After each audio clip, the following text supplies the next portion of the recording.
Chapter V. The first stages of capitalism in industry. Let us now pass from agriculture to industry. Here, too, our task is formulated as in the case of agriculture. We have to analyze the forms of industry in post-reform Russia, that is, to study the present system of social and economic relations in manufacturing industry and the character of the evolution of that system. Let us start with the most simple and primitive forms of industry and trace their development. I. Domestic industry and handicrafts. By domestic industry we mean the processing of raw materials in the household, peasant family, that produces them. Domestic industries are a necessary adjunct of natural economy, remnants of which are nearly always retained where there is a small peasantry.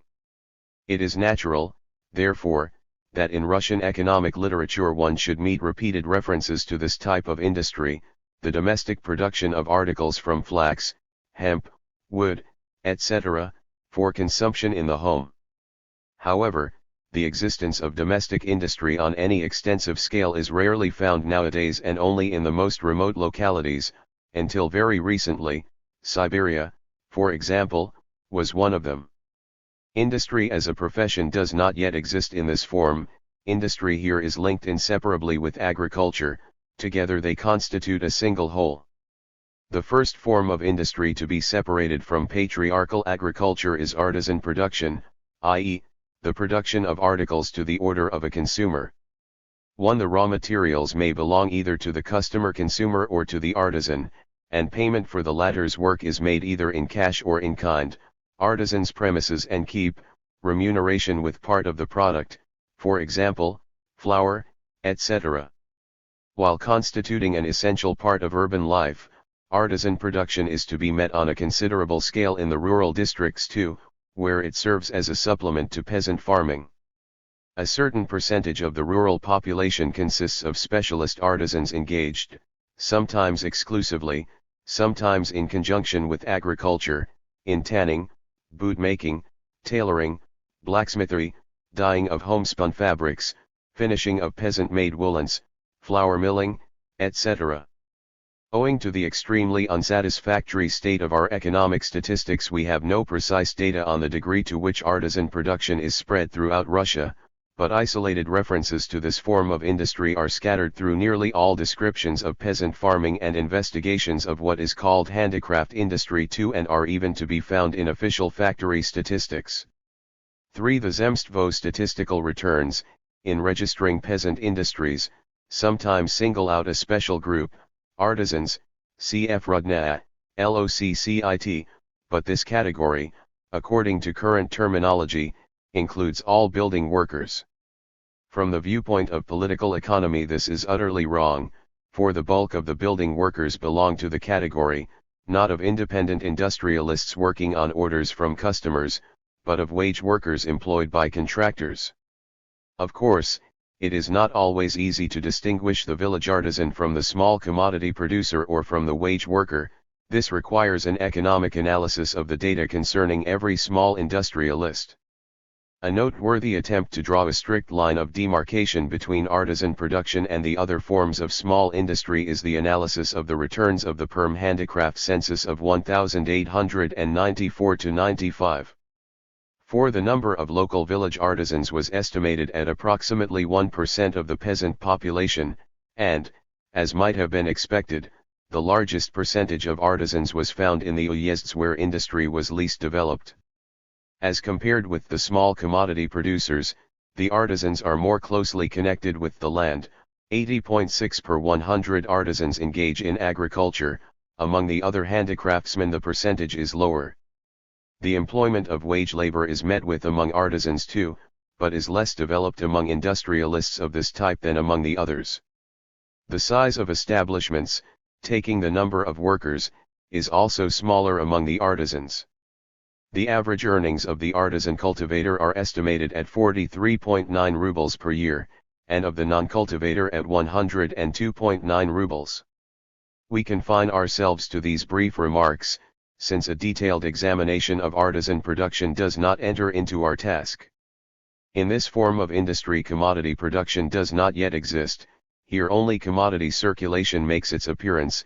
in the case where the artisan receives payment in money, or sells the share of the product he has received for work done and buys himself raw materials and instruments of production. The product of the artisan's labor does not appear in the market, hardly ever leaving the sphere of peasant natural economy. 5. It is natural, therefore, that artisan production is characterized by the same routine, fragmentation, and narrowness as small patriarchal agriculture. The only element of development native to this form of industry is the migration of artisans to other areas in search of employment. Such migration was fairly widely developed, particularly in the old days, in our rural districts. Usually it led to the organization of independent artisan establishments in the areas of attraction. Point 2. Small commodity producers in industry. The craft spirit in the small industries. We have seen that the artisan appears on the market, although not with the wares he produces. Naturally, once he comes into contact with the market, he begins in time to produce for the market, i.e., becomes a commodity producer. This transition takes place gradually. At first as an experiment, goods are sold which are left on his hands by chance, or are produced in his spare time. The gradualness of the transition is heightened by the fact that the market for wares is at first extremely restricted, so that the distance between the producer and the consumer increases very slightly, and the product passes as hitherto directly from the producer to the consumer, its sale sometimes being preceded by its exchange for agricultural produce. 1. The further development of commodity production is expressed in the expansion of commerce in the appearance of specialist merchants, buyers up. The market for wares is not the small village bazaar or the district fair too, but the whole region, then the whole country, and sometimes even other countries.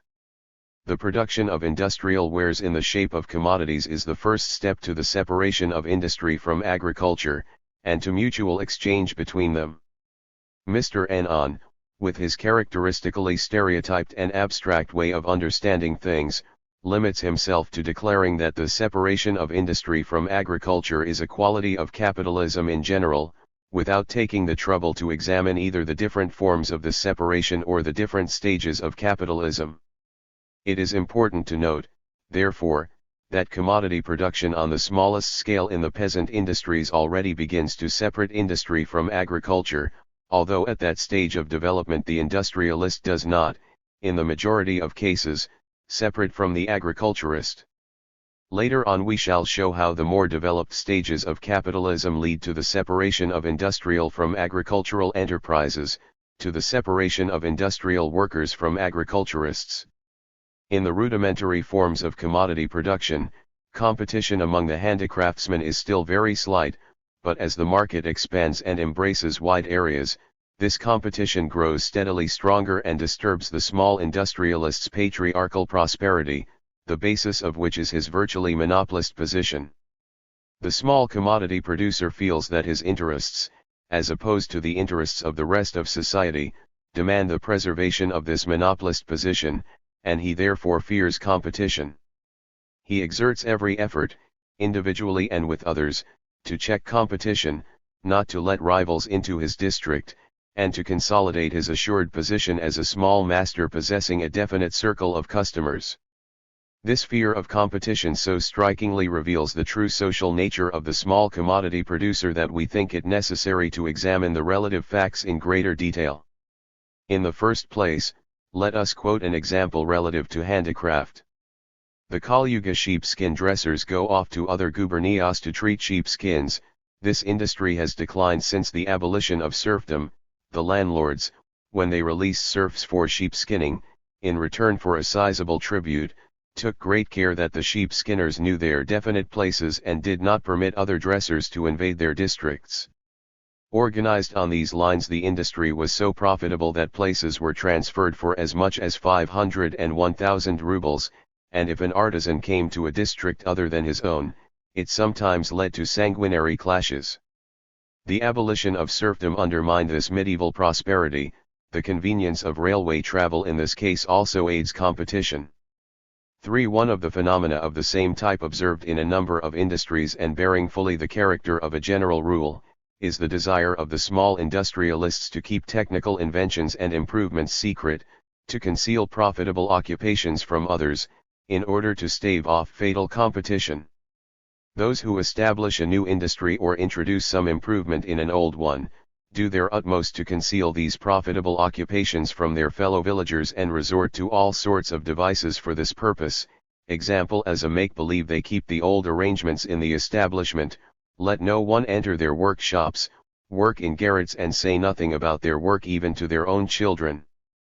For the slow development of the brush-making industry in Moscow gubernia is usually attributed to the present producers' objection to having new competitors. It is said that they do all they can to conceal their work from strangers, and so only one producer has apprentices from outside. 5. Concerning the village of Bivodnoye, Nizhny Novgorod gubernia, famous for its metalware industry, we read the following: It is remarkable that to this day, the beginning of the 80s, the industry has existed since the beginning of the 50s, the inhabitants of Bivodnoye carefully conceal their craft from the neighboring peasants. They have made more than one attempt to induce the Volochysk administration to issue an instruction making it a punishable offense to carry the craft to another village. Though they have failed to get this formality adopted, each of them seems to be morally bound by such an instruction, in virtue of which they refrain from giving their daughters in marriage to inhabitants of neighboring villages, and as far as possible avoid taking girls in marriage from those villages. 6. The Narodnik economists have not only tried to obscure the fact that the bulk of the small peasant industrialists belong to the category of commodity producers, but have even created quite a legend about some profound antagonism allegedly existing between the economic organization of the small peasant industries and large-scale industry. The unsoundness of this view is also evident, by the way, from the above quoted data. If the big industrialist stops at nothing to ensure himself a monopoly, the peasant engaging in handicrafts is in this respect his twin brother.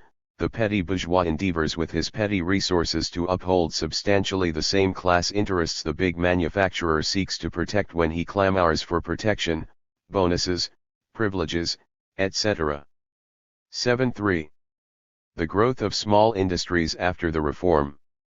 2 forces of this process and its significance. From the foregoing there also emerge the following features of small production that merit attention.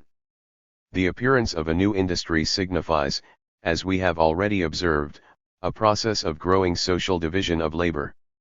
Hence, such a process must necessarily take place in every capitalist society, to the extent that a peasantry and semi-natural agriculture still remain to one degree or other, and to the extent that diverse ancient institutions and traditions, due to bad means of communication, etc., prevent large-scale machine industry from directly replacing domestic industry.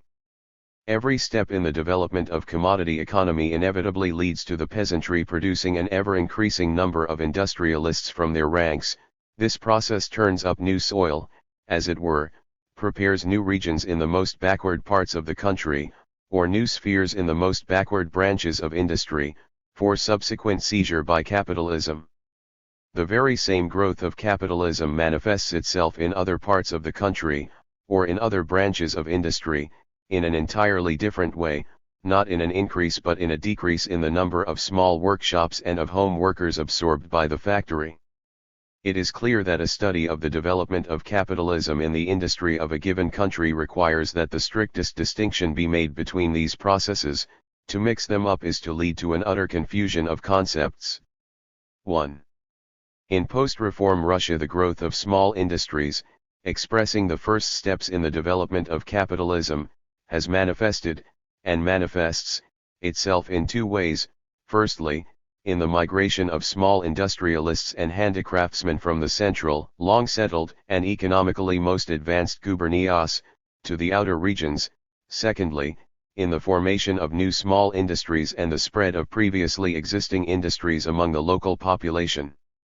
The first of these processes is one of the manifestations of the colonization of the border regions to which we have referred, Chapter 4, 2. The peasant industrialist in the Nizhny Novgorod, Vladimir, Tver, Kalyuga and other gubernias, sensing the increased competition accompanying the growth of the population, and the growth of capitalist manufacture and of the factory that constitute a menace to small production, leaves for the south, where artisans are still few, earnings high, and the living cost low. In the new locality a small establishment was set up which laid the foundations for a new peasant industry that spread later in the village concerned and in its environs. The central districts of the country, possessing an industrial culture of long standing, thus helped the development of the same culture in new parts of the country, where settlement was beginning. Capitalist relations, which, as we shall see below, are also characteristic of the small peasant industries, were thus carried to the entire country. 2. Let us pass to the facts that express the second of the above-mentioned processes.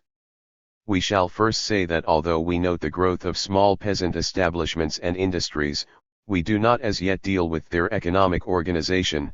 From what follows it will be evident that these industries either lead to the formation of capitalist simple cooperation and merchants' capital or constitute a component part of capitalist manufacture. The fur industry in Arzamas-Uyezd, Nizhny Novgorod gubernia, began in the town of Arzamas and then gradually spread to the surrounding villages, embracing an ever larger area. At first there were few furriers in the villages and they employed numerous workers. Labor was cheap, since people hired themselves out in order to learn the trade. After learning it they left and opened small establishments of their own, thus preparing a wider field for the domination of capital, which now controls a large section of the industrialists. 3. Let us note in general that this abundance of wage workers in the first establishments of a rising industry and the subsequent transformation of these wage workers into small masters is a very widespread phenomenon, bearing the character of a general rule. 4. Obviously, it would be a profound error to deduce from this that in spite of various historical considerations, it is not big establishments that absorb small ones, but small ones that grow out of big ones. 5. The large size of the first establishments expresses no concentration of the industry, it is explained by the solitary character of these establishments and by the eagerness of local peasants to learn a profitable trade in them. As to the process of the spread of peasant industries from their old centers to the surrounding villages, it is observed in many cases. For example, the post-reform period saw the development, as regards the number of villages involved in industry, the number of industrialists, and the total output, of the following exceptionally important industries: the lock and cutlery industry of Pavlovo, tanning and boot-making in the village of Kumri, the knitting of woolen slippers in the town of Arzamas and in its environs. 15. The metalware industry of the village of Bermakino, the cap-making industry of the village and of the district of Malvidino, the glass, hat, and lace industries of Moscow gubernia, the jewelry industry of Krasnozolskoye district, etc. 6. The author of an article on handicraft industries in 7 Volosts of Tula Uyezd notes as a general phenomenon an increase in the number of artisans since the peasant reform, the appearance of artisans and handicraftsmen in places where there were none in pre-reform times. 7. A similar view is expressed by Moscow statisticians. 8. We can support this view with statistics regarding the date of origin of 523 handicraft establishments in 10 industries of Moscow gubernia. 9. Number of establishments founded. Similarly, the Perm Handicraft Census revealed, according to data showing the time of origin of 8,884 small artisan and handicraft establishments, that the post-reform period is characterized by a particularly rapid growth of small industries. It will be interesting to take a closer glance at this process of the rise of new industries. The production of woolen and semi-silk fabrics in Vladimir gubernia began recently, in 1861. At first this was a peasant outside occupation, but later subcontractors made their appearance in the villages, who distributed yarn. One of the first factory owners at one time traded in groats, buying them up in the Tambov and Saratov steppes. With the building of railways, grain prices were leveled out, the grain trade became concentrated in the hands of millionaires, and so our merchant decided to invest his capital in an industrial weaving enterprise. He went to work in a factory, learned the business and became a subcontractor. 10. Thus, the formation of a new industry in this locality was due to the fact that the general economic development of the country was forcing capital out of trade and directing it towards industry. 11. The investigator of the industry we have taken as an example points out that the case he has described is by no means an isolated one. The peasants who earned their living by outside employments were pioneers in all sorts of industries, carried their technical knowledge to their native villages, got new labor forces to follow their example and migrate, and fired the imagination of the rich moujiks with stories of the fabulous profits which the industry brought the workroom owner and the subcontractor. The rich moujik, who used to store his money away in a chest, or traded in grain, paid heed to these stories and put his money into industrial undertakings, ibid. The boot and felt industries in Alexandro-Vyezd, Vladimir Gubernia, arose in some places in the following way: the owners of calico workrooms or of small yarn distributing shops, seeing that hand weaving was declining, opened workshops of another kind, sometimes hiring craftsmen so as to get to know the trade and to teach their children. 12. To the extent that large-scale industry forces small capital out of the branch of production, this capital flows into others and stimulates their development in the same direction. The general conditions of the post-reform period which called forth the development of small industries in the rural districts are very vividly described by investigators of Moscow industries. On the one hand, the conditions of peasant life have greatly deteriorated during this period, we read in a description of the lace industry, but on the other, the requirements of the population, of that part which lives under more favorable conditions, have considerably increased. 13. And the author, using the data of the region he has taken, notes an increase in the number of those owning no horses and raising no crops, side by side with an increase in the number of peasants owning many horses and in the total number of cattle belonging to peasants. Thus, on the one hand, there was an increase in the number of persons in need of outside earnings and in search of industrial work, while on the other, a minority of prosperous families grew rich, accumulated savings, and were able to hire a worker or two, or give out work to poor peasants to be done at home. Of course, the author explains, we are not dealing here with cases where individuals who are known as kulaks, or bloodsuckers, develop from among such families. We are merely examining most ordinary phenomena among the peasant population. So then, local investigators point to a connection between the differentiation of the peasantry and the growth of small peasant industries. And that is quite natural. From the data given in Chapter 2 it follows that the differentiation of the agricultural peasantry had necessarily to be supplemented by a growth of small peasant industries. As natural economy declined, one form of raw material processing after another turned into separate branches of industry.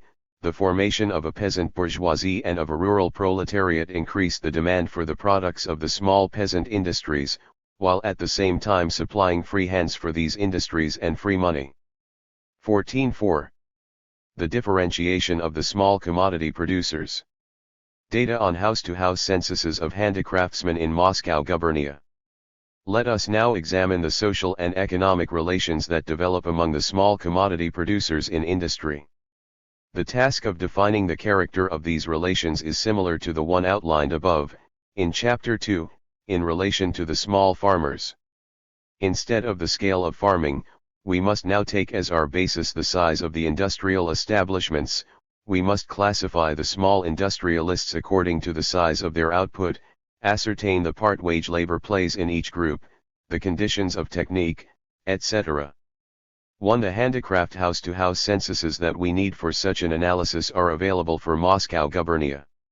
2. For a number of industries the investigators quote precise statistics on output, and sometimes also on the farms of each separate craftsman, date of origin of establishment, number of workers, family and hired, total annual output, number of horses owned by craftsmen, method of cultivating the soil, etc.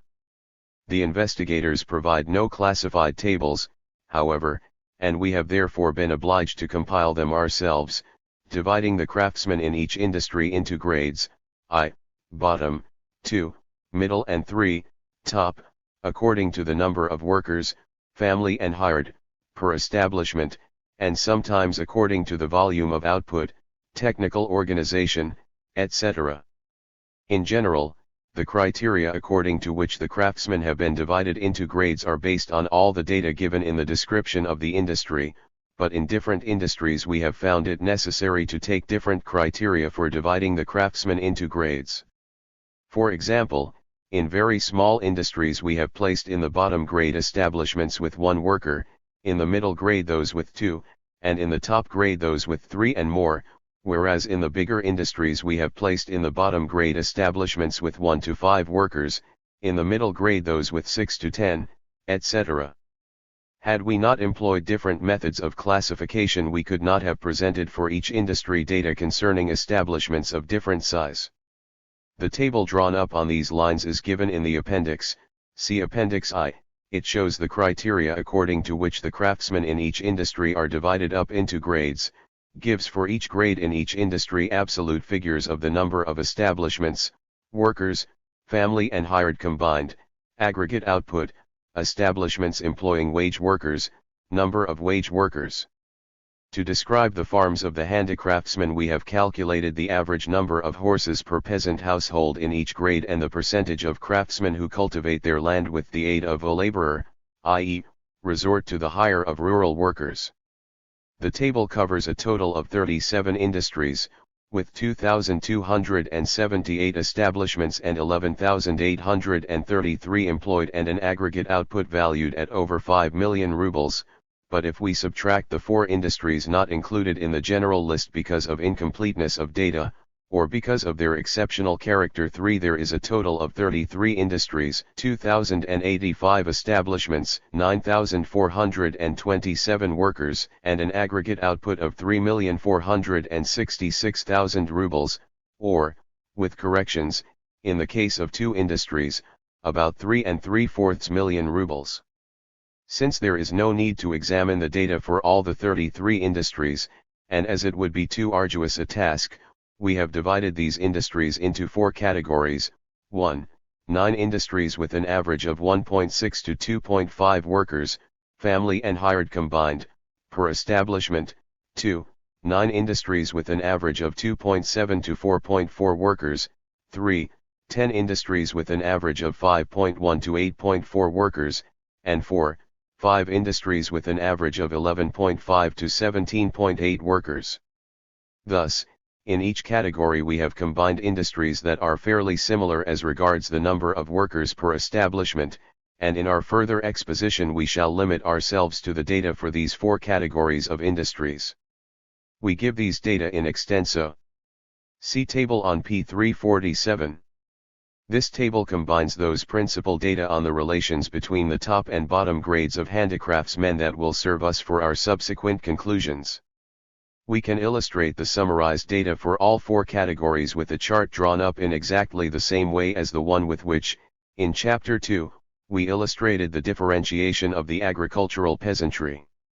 We ascertain what percentage each grade constitutes of the total number of establishments, of the total number of family workers, of the total number of establishments with wage workers, of the total number of workers, family and wage combined, of the aggregate output and of the total number of wage workers, and we indicate these percentages, in the manner described in Chapter 2, on the chart, see chart on p. 349. Categories of industries. Let us now examine the conclusions to be drawn from these data. We begin with the role of wage labor. In the 33 industries wage labor predominates over family labor, 51% of the workers are hired. For the handicraftsmen of Moscow gubernia this percentage is even lower than the actual one. We have computed the data for 54 industries of Moscow gubernia for which exact figures as to wage workers employed are available, and got the figure of 17,566 wage workers out of a total of 29,446 workers, i.e., 59.65%. For Perm gubernia the percentage of wage workers among all handicraftsmen and artisans combined was established as 24.5%, and among commodity producers alone, as from 29.4 to 31.2%. But these gross figures, as we shall see below, embrace not only small commodity producers, but also capitalist manufacture. Far more interesting, therefore, is the conclusion that the role of wage labor rises parallel to the increase in the size of establishments. This is observed both in comparing one category with another and in comparing the different grades in the same category. The larger the establishments, the higher the percentage of those employing wage workers and the higher the percentage of wage workers. The Narodnik economists usually limit themselves to declaring that among the handicraftsmen small establishments with exclusively family workers prevail, and in support of this often cite average figures. As is evident from the data given, these averages are unsuitable for characterizing the phenomenon in this regard, and the numerical preponderance of small establishments with family workers does not in the least eliminate the basic fact that the tendency of small commodity production is towards the ever-growing employment of wage labor, towards the formation of capitalist workshops. Moreover, the data cited also refute another, no less widespread, Narodnik assertion, namely, that wage labor in handicraft production really serves to supplement family labor, that it is resorted to not for the purpose of profit-making, etc. For actually, however, it turns out that among the small chart summarizing data given in preceding table, industrialists just as among the small agriculturists the growing employment of wage labor runs parallel to the increase in the number of family workers. In the majority of industries we see that the employment of wage labor increases as we pass from the bottom grade to the top, notwithstanding the fact that the number of family workers per establishment also increases. The employment of wage labor does not smooth out differences in the size of the handicraftsmen's families, but accentuates them. The chart very clearly shows this common feature of the small industries. The top grade employs the bulk of the wage workers, despite the fact that it is best provided with family workers. Family cooperation is thus the basis of capitalist cooperation. 5. It goes without saying, of course, that this law applies only to the smallest commodity producers, only to the rudiments of capitalism. This law proves that the tendency of the peasantry is to turn into petty bourgeois. As soon as workshops with a fairly large number of wage workers arise, the significance of family cooperation must inevitably decline. And we see, indeed, from our data that this law does not apply to the biggest grades of the top categories. When the handicraftsman turns into a real capitalist employing from 15 to 30 wage workers, the part played by family labor in his workshops declines and becomes quite insignificant. For example, in the top grade of the top category, family workers constitute only 7% of the total number of workers. In other words, to the extent that the handicraft industries are so small that family cooperation predominates in them, this family cooperation is the surest guarantee of the development of capitalist cooperation. Here, consequently, stand out in full relief the dialectics of commodity production, which transform working with our own hands into working with others' hands, into exploitation. Let us pass to the data on productivity of labor. The data on total output per worker in each grade show that with the increase in the size of the establishment, labor productivity improves. This is to be observed in the overwhelming majority of the industries, and in all categories of industries without exception. The chart graphically illustrates this law, showing that the share of the top grade in total output is greater than is its share in the total number of workers. In the bottom grade the reverse is the case. The total output per worker in the establishments of the top grades is from 20 to 40% or higher than that in the bottom grade establishments. It is true that the big establishments usually have a longer working period and sometimes handle more valuable material than do the small ones, but these two circumstances cannot eliminate the fact that labor productivity is considerably higher in the big workshops than in the small ones. 6. Nor can it be otherwise. The big establishments have from 3 to 5 times as many workers, family and hired combined, as the small ones, and cooperation on a larger scale cannot but increase the productivity of labor. The big workshops are always better equipped technically, they have better implements, tools, accessories, machines, etc. For example, in the brush industry, a properly organized workshop must have as many as 15 workers, and in hook making 9 to 10 workers. In the toy industry the majority of handicraftsmen make shift with ordinary stoves for drying their goods, the bigger toy makers have special drying ovens, and the biggest makers have special drying premises. In metal toy making, 8 makers out of 16 have special workshops, divided as follows: 6 have none, 2, 5 have 3, and 3, 5 have 5. A total of 142 mirror and picture frame makers have 18 special workshops, the figures by grades being: 99 have 3, 2, 27 have 4, and 3, 16 have 11.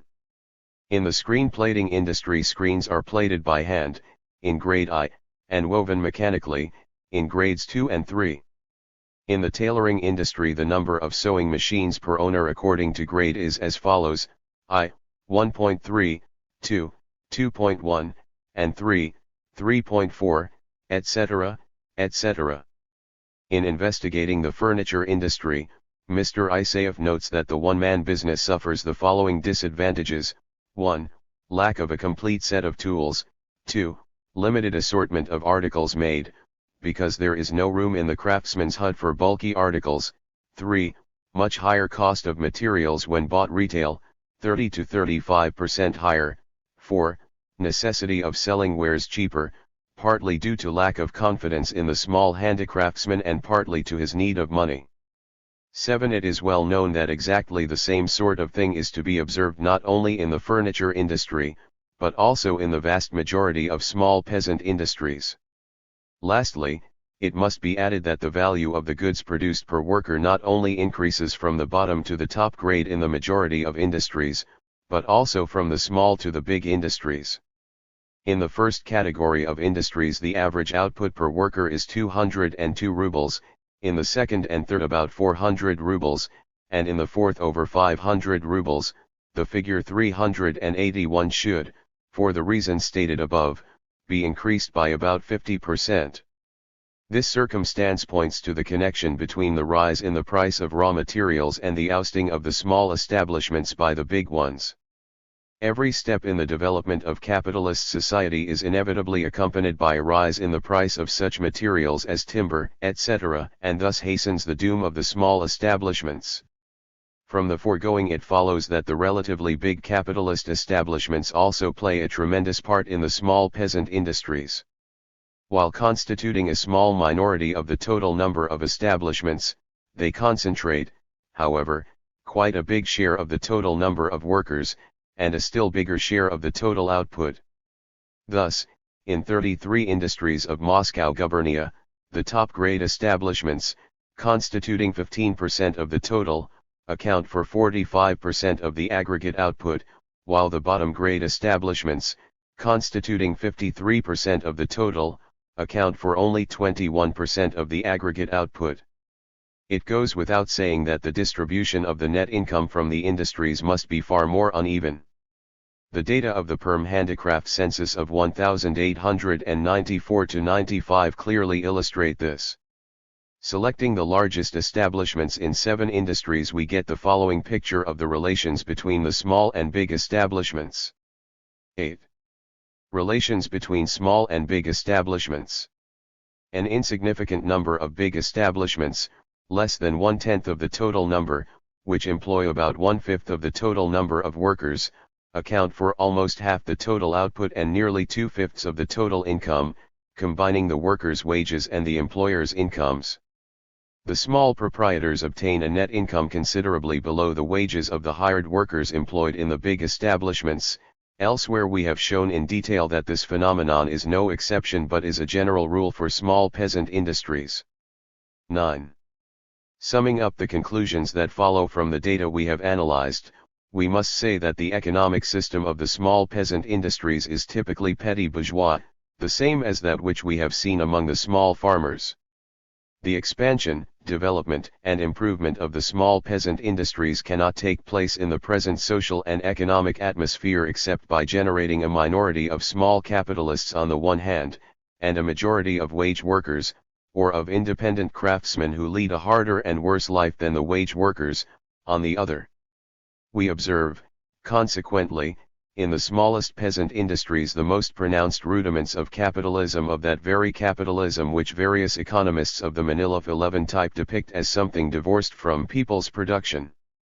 From the viewpoint of the home market theory, the facts we have examined are also of no little importance.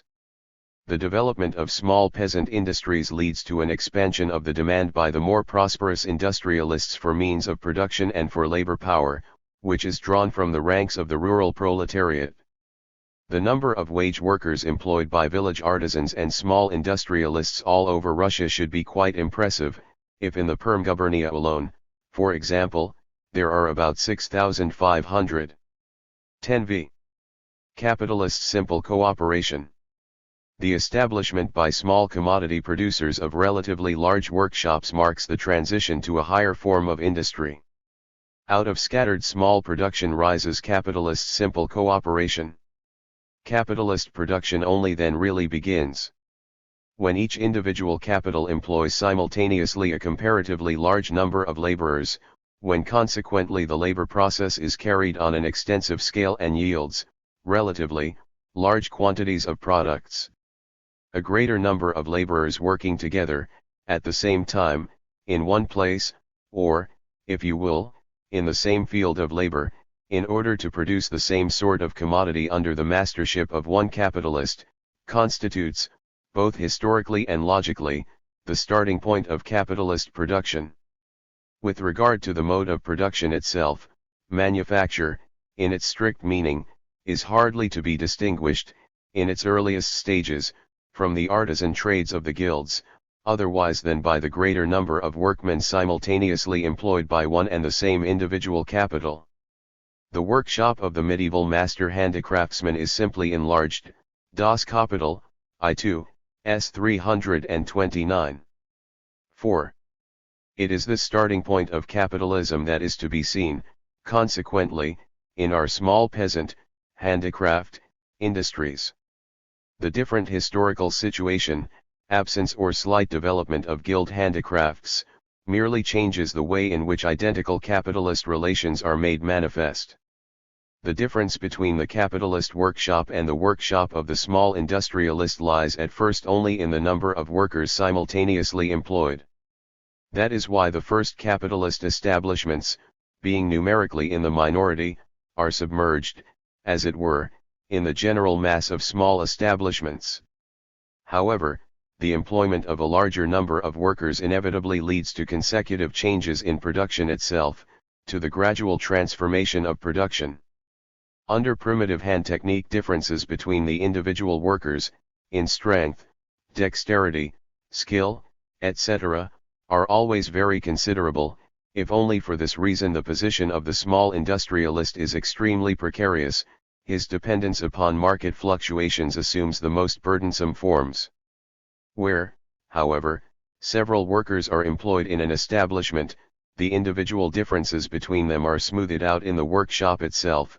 The collective working day of a large number of workmen simultaneously employed gives 1 day of average social labor, 5, and as a consequence, the manufacture and sale of the products of the capitalist workshop acquire incomparably greater regularity and stability. It becomes possible to make fuller use of premises, warehouses, implements, instruments of labor, etc., and this leads to a cheapening of production costs in the larger workshops. 1. The organization of production on a larger scale and the simultaneous employment of many workers require the accumulation of a fairly large capital, which is often formed, not in the sphere of production, but in the sphere of trade, etc. The size of this capital determines the form in which the proprietor himself takes part in the enterprise, whether he himself is a worker, if his capital is still very small, or whether he gives up working himself and specializes in commercial and entrepreneur functions.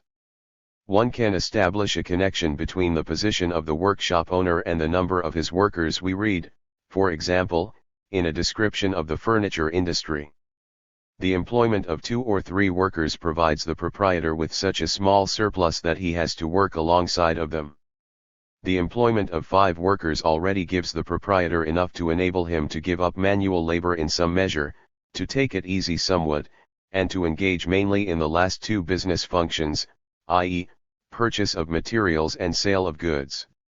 As soon as the number of wage workers reaches 10 or exceeds this figure, the proprietor not only gives up manual labor but practically ceases to supervise his workers, he appoints a foreman for the purpose. He now becomes a small capitalist, a born master, Isaev, Industries of Moscow Gubernia, I. 52-53. The statistics we have cited graphically confirm this description, showing a decline in the number of family workers with the appearance of a considerable number of wage workers. The general significance of capitalist simple cooperation in the development of capitalist forms of industry is described by the author of Capital as follows. Historically, however, this form is developed in opposition to peasant agriculture and to the carrying on of independent handicrafts whether in guilds or not. Just as the social productive power of labor that is developed by cooperation, appears to be the productive power of capital, so cooperation itself, contrasted with the process of production carried on by isolated independent laborers, or even by small employers, appears to be a specific form of the capitalist process of production. It is the first change experienced by the actual labor process, when subjected to capital. The simultaneous employment of a large number of wage laborers, in one and the same process, which is a necessary condition of this change, also forms the starting point of capitalist production. If then, on the one hand, the capitalist mode of production presents itself to us historically, as a necessary condition to the transformation of the labor process into a social process, so, on the other hand, this social form of the labor process presents itself, as a method employed by capital for the more profitable exploitation of labor, by increasing that labor's productiveness. In the elementary form, under which we have hitherto viewed it, cooperation is a necessary concomitant of all production on a large scale, but it does not, in itself, represent a fixed form characteristic of a particular epoch in the development of the capitalist mode of production. At the most it appears to do so, and that only approximately, in the handicraft-like beginnings of manufacture. Das Kapital, I2, 344-345. 6.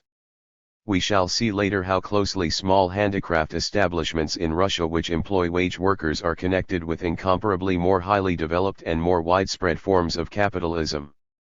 As for the role of these establishments in the small peasant industries, the statistics already given show that these establishments create fairly wide capitalist cooperation in place of the previous scattered production and considerably raise the productivity of labor. Our conclusion as to the tremendous role of capitalist cooperation in the small peasant industries and as to its progressive significance is in sharp contrast to the widespread Narodnik doctrine of the predominance of all sorts of manifestations of the artel principle in the small peasant industries. As a matter of fact, the reverse is the case. The distinguishing feature of small industry, and handicrafts, is the extremely scattered nature of the individual producers. In support of the contrary view, Narodnik literature could advance nothing more than a collection of individual examples, the overwhelming majority of which do not apply to cooperation at all, but to temporary, miniature associations of masters, big and small, for the common purchase of raw materials, for the building of a common workshop, etc. Such artels do not in the least affect the predominant significance of capitalist cooperation. 2. To obtain an exact idea of how widely the artel principle is actually applied, it is not enough to cite examples taken at random here and there. It is necessary to take the data for some area which has been thoroughly investigated, and to examine the relative incidence and significance of the various forms of cooperation. Such, for example, are the data of the Perm Handicrafts Census of 1894-95, and we have shown elsewhere, Studies, pages 182-187. What an amazing dispersion of small industrialists was revealed by the census, and what importance attaches to the very few big establishments. The conclusion we have drawn as to the role of capitalist cooperation is based not on isolated examples, but on the precise data of the house-to-house censuses, which embrace scores of the most diverse industries in different localities. Vi. Merchants' capital in the small industries. As we know, the small peasant industries in many cases give rise to special buyers up, who are particularly engaged in the commercial operations of marketing products and purchasing raw materials, and who usually in one way or another subject the small tradesmen to themselves. Let us see what connection this phenomenon has with the general system of small peasant industries and what its significance is. The principal economic operation of the buyer-up is to buy goods, finished products or raw materials, in order to resell them. In other words, the buyer-up is a representative of merchants' capital. The starting point of all capital, both industrial and merchants, is the accumulation of free money in the hands of individuals. By free money we mean that money which is not needed for personal consumption, etc. How this property differentiation takes place in our rural districts has been shown in detail above by the data on the differentiation of the agricultural and the industrial peasantry. These data revealed one of the conditions giving rise to the appearance of the buyer-up, namely, the scattered nature, the isolation of the small producers, the existence of economic conflict and strife among them. Another condition relates to the character of the functions performed by merchants' capital, i.e., to the marketing of wares and to the purchase of raw materials. Where the development of commodity production is slight, the small producer limits himself to disposing of his wares in the small local market, sometimes even to disposing of them directly to the consumer. This is the lowest stage of the development of commodity production, hardly to be distinguished from artisan production. As the market expands, this petty, scattered marketing, which fully conforms to petty, scattered production, becomes impossible. In the big market, selling must be on a mass scale. And so the petty character of production proves to be in irreconcilable contradiction with the need for big, wholesale marketing. Under the existing social and economic conditions, with the isolation of the small producers and their differentiation, this contradiction could only be resolved by the well-to-do minority taking charge of marketing, concentrating it in their hands. By buying up goods, or raw materials, on a large scale, the buyers up thus cheapened marketing costs and transformed marketing from a petty, casual, and irregular operation into a large and regular one, and this purely economic advantage of large-scale marketing inevitably led to the small producer finding himself cut off from the market and defenseless in face of the power of merchants' capital. Thus, under commodity economy, the small producer inevitably falls into dependence upon merchants' capital by virtue of the purely economic superiority of large, mass-scale marketing over scattered, petty marketing.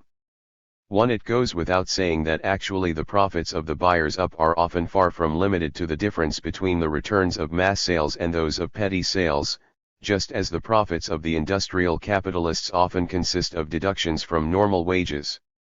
Nevertheless, to explain the profits of the industrial capitalists we must assume that labor power is sold at its real value. Similarly, to explain the role of the buyer-up we must assume that he buys and sells goods in accordance with the general laws of commodity exchange.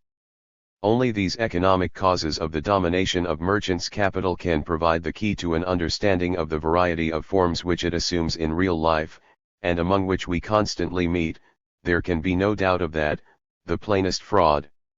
To proceed otherwise, as the Narodniks usually do, that is, to confine oneself to enumerating the various tricks of the kulaks, and on these grounds completely to brush aside the economic nature of the phenomenon would be to adopt the viewpoint of vulgar economics. 2. To substantiate our thesis concerning a necessary causal relation between small production for the market and the domination of merchants' capital, let us deal in greater detail with one of the best descriptions of how the buyer-up appears and of the part he plays. We have in mind the investigation of the lace industry in Moscow Gubernia, Industries of Moscow Gubernia, Volume 6, pt. 2. The tradeswomen came into being in the following way. In the 1820s, when this industry first developed, and later, when the number of lace makers was still small, the principal buyers were the landlords, the gentry. The consumer was in the neighborhood of the producer.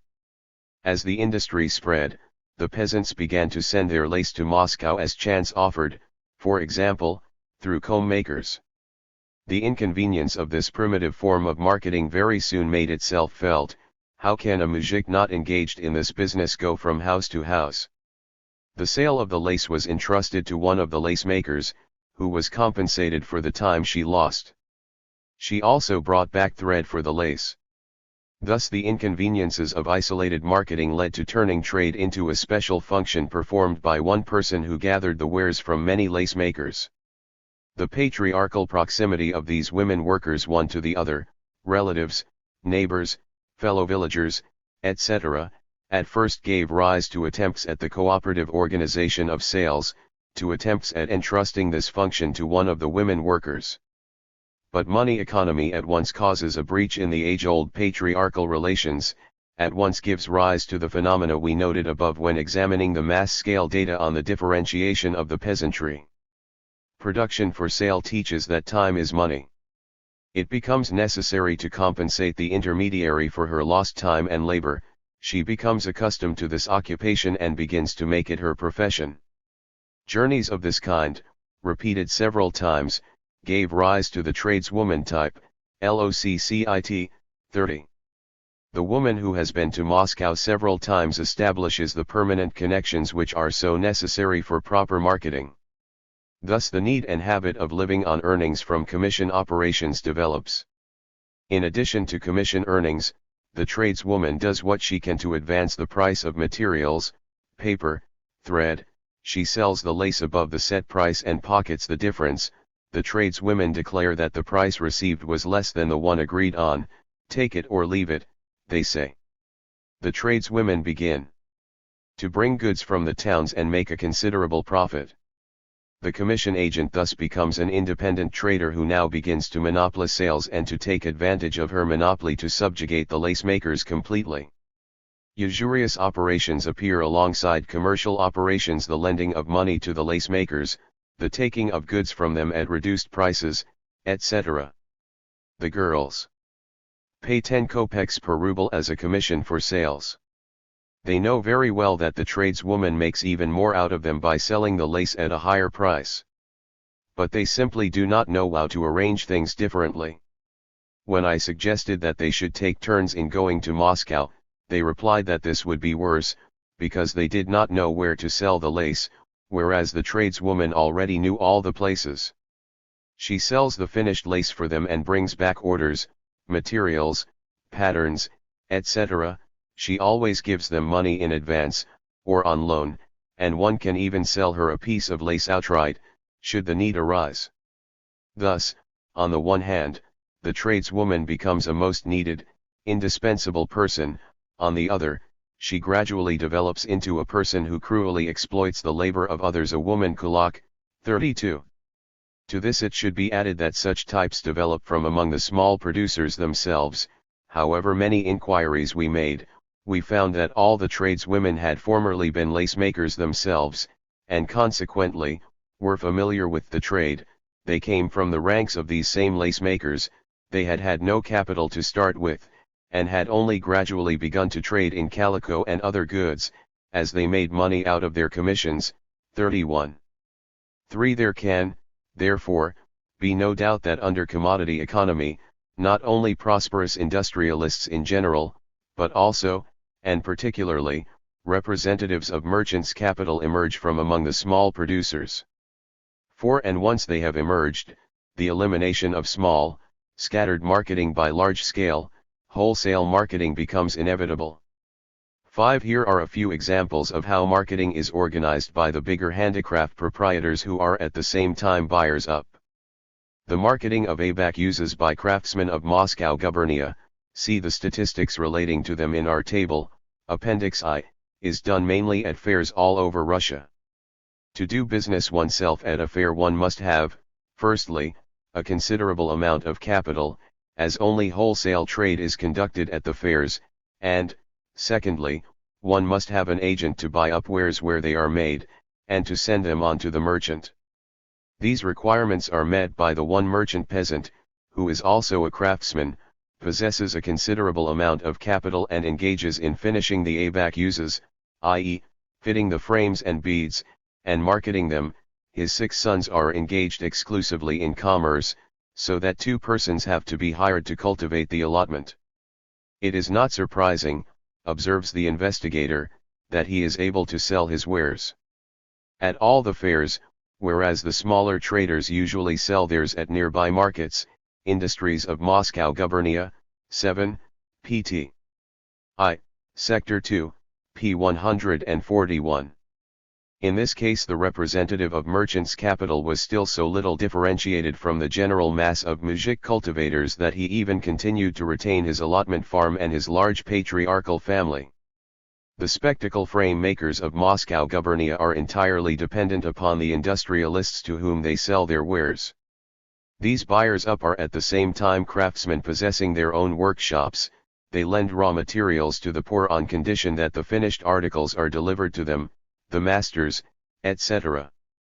The small industrialists made an attempt to sell their wares in Moscow themselves, but failed.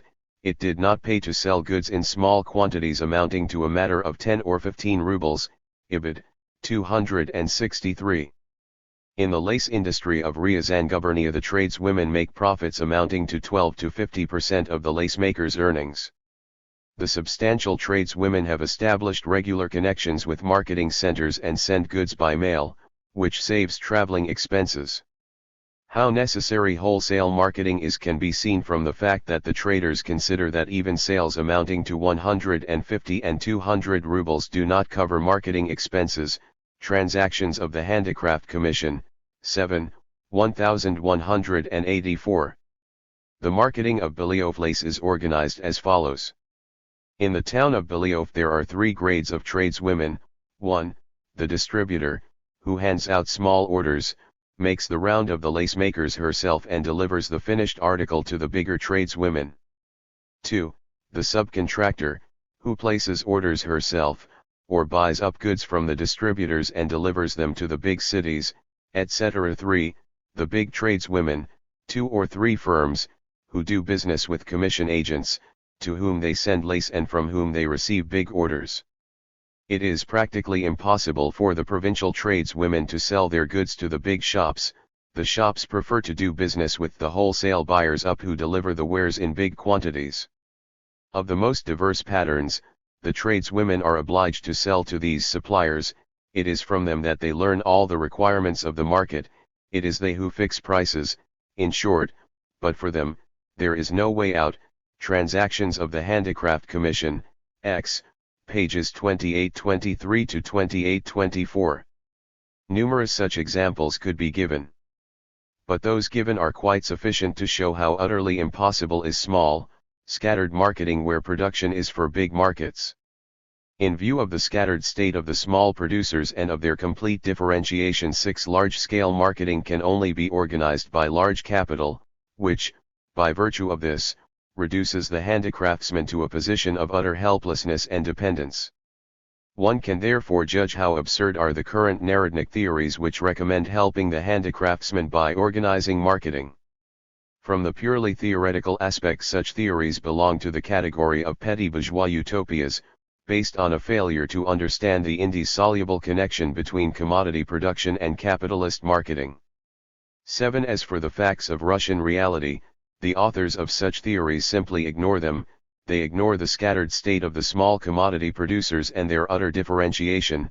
They ignore the fact that it is from their very midst that buyers up have emerged and continue to emerge, that in capitalist society marketing can only be organized by big capital.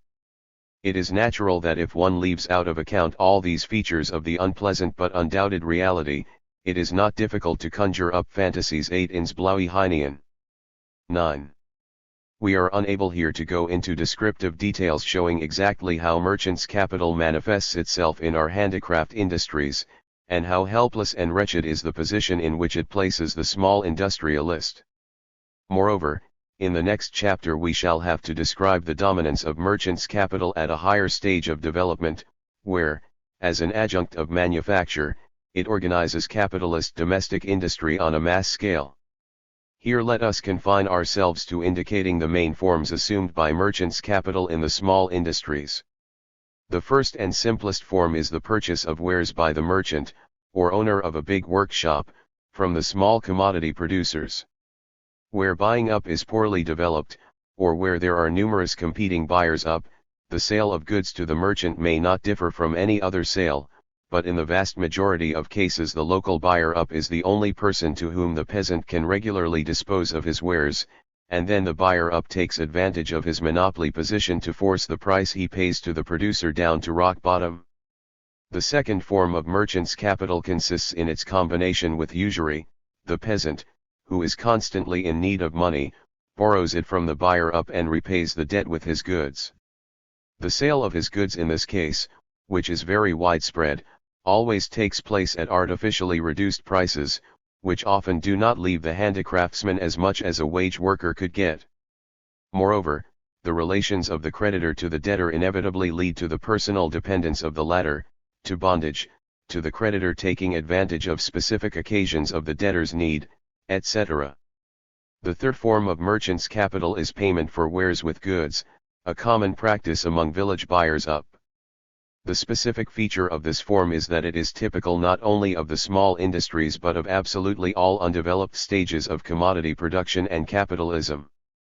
Only large-scale machine industry, which has socialized labor and broken radically with all patriarchal usages, has eliminated this form of bondage by causing it to be legally prohibited in large industrial establishments. The fourth form of merchant's capital is payment by the merchant with the particular kinds of goods that are needed by the handicraftsman for production, raw or auxiliary materials, etc. The sale of materials of production to the small industrialist may also be an independent operation of merchant's capital, quite analogous to the operation of buying up finished goods. When, however, the buyer up of finished goods begins to pay for them with the raw materials needed by the handicraftsman, this marks a very big step in the development of capitalist relations. Having cut off the small industrialist from the finished goods market, the buyer up now cuts him off from the raw materials market, and thereby brings him completely under his sway. It is only one step from this form to that higher form of merchant's capital under which the buyer up directly hands out materials to the handicraftsman to be worked up for a definite payment. The handicraftsman becomes de facto a wage worker, working at home for the capitalist. The merchant's capital of the buyer up is here transformed into industrial capital. 10. Capitalist domestic industry arises. In the small industries it is met with more or less sporadically. Its introduction on a mass scale, however, relates to the next and higher stage of capitalist development. 7. Industry and agriculture. Such is the usual heading of special sections in descriptions of peasant industries. In view of the fact that at the initial stage of capitalism which we are examining the industrialist has hardly yet become differentiated from the peasant, his connection with the land is something indeed highly characteristic and requires special examination. Let us begin with the data given in our table, see Appendix I. To characterize the farms of the handicraftsmen there are given here, firstly, data on the average number of horses owned by the industrialists of each grade. By combining the 19 industries for which such data are available we get an all-round average per industrialist, master or petty master, of 1.4 horses, and for the grades, I, 1.1, 2, 1.5 and 3, 2.0. Thus the higher the proprietor's position in respect to the size of his industrial establishment, the higher his position as an agriculturist. The biggest industrialists have almost twice as many draft animals as the small ones.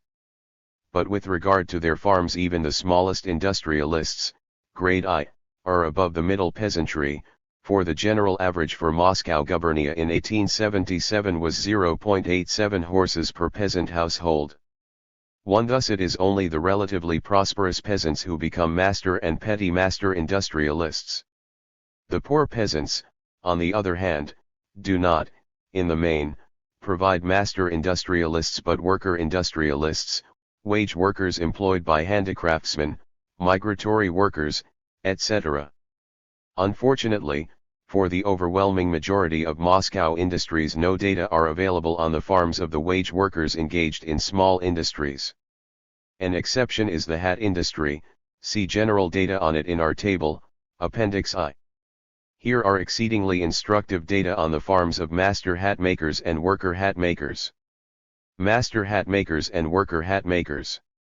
Thus, the master industrialists belong to the category of very sound farmers, i.e., are members of the peasant bourgeoisie, whereas the wage workers are recruited from the mass of ruined peasants.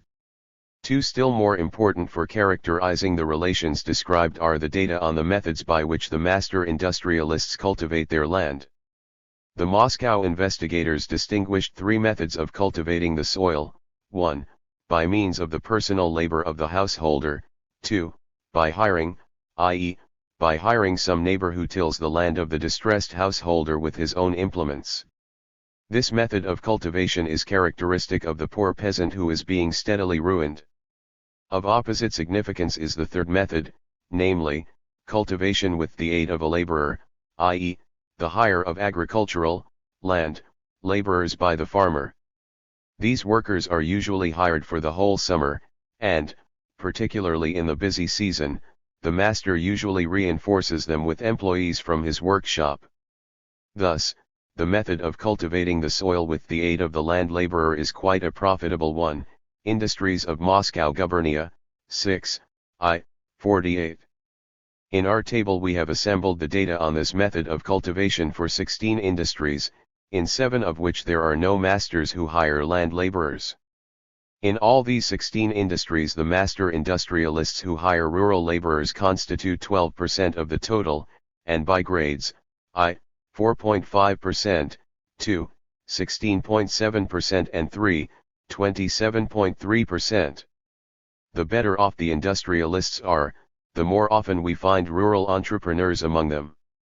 The analysis of the data on the industrial peasantry consequently reveals the same picture of parallel differentiation in both industry and agriculture that we observed in Chapter 2 on the basis of the data on the agricultural peasantry. The hiring of land laborers by handicraft masters is very widespread in all the industrial gubernias. We meet, for example, with references to the hiring of agricultural laborers by the rich bast matting makers of Nizhny Novgorod gubernia. The furriers of the same gubernia hire agricultural laborers, who usually come from the purely agricultural surrounding villages. The village community peasants of Comrie Volast engaged in the boot industry find it profitable to hire for the cultivation of their fields men and women laborers who come to Comrie in large numbers from Tver-Uyezd and neighboring localities. The pottery decorators of Kostroma gubernia send their wage workers, when not occupied at their regular jobs, to work in the fields. 3. The independent masters, metal beaters of Vladimir gubernia, keep special field workers, that is why their fields are well cultivated, although they themselves quite often can neither plow nor mow. 4. In Moscow gubernia, the hiring of land laborers is resorted to by many industrialists apart from those about whom data are given in our table. For example, pin makers, felt makers, and toy makers send their workers to jobs in the fields too.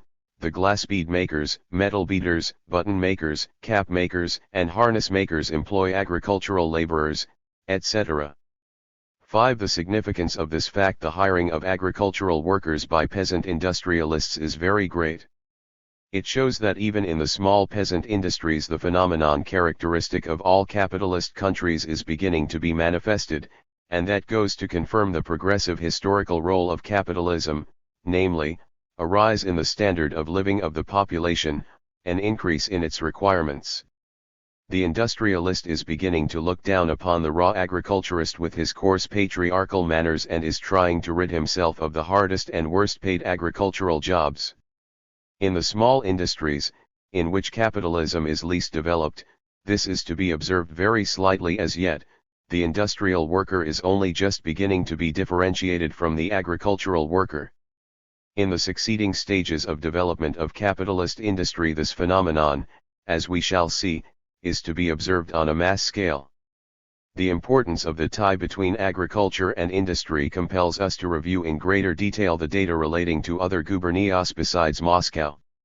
Nizhny Novgorod gubernia. Among the mass of bast matting makers agriculture is on the decline, and they are neglecting the land. About 1/3 of the winter crop area and 1/2 of the spring crop area are wasteland. For the well-to-do mujiks, however, the land is no longer a wicked stepmother, but a mother bountiful. They have enough animals, they have manure, they rent land, they try to keep their strips out of the periodical redistribution and tend them better. Now the wealthy mujik has become a landlord while the other mujik, the poor one, is in serf dependence. Name equals FNP upon him. Transactions of the Handicraft Commission, 365. The furriers are bad farmers, but here too we must single out the bigger proprietors who rent land from their poor fellow villagers, etc. The following is a summary of typical budgets of furriers of different groups. Typical budgets of furriers of different groups. 88.6. 15.7. The parallel process of differentiation of the agriculturists and industrialists stands out here in bold relief. Concerning the blacksmiths, the investigator says that industry is more important than agriculture for the rich masters, on the one hand, and for the landless laborers, on the other. Ibid. 4, 168.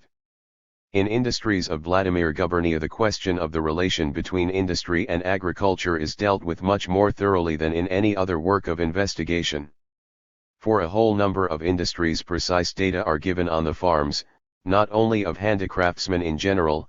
Such average figures, as is clear from all the aforesaid, are quite fictitious, but of the various grades and groups of handicraftsmen, such as big masters, small masters, wage workers, workroom owners and weavers, master industrialists and the rest of the peasantry, households engaged in local and in outside industries, etc.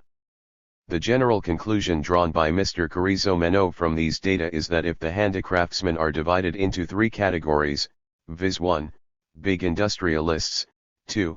Small and medium industrialists, 3. Wage workers, there is to be observed a deterioration of agriculture as from the first category to the third, a diminution in the amount of land and animals, an increase in the proportion of distressed farms, etc.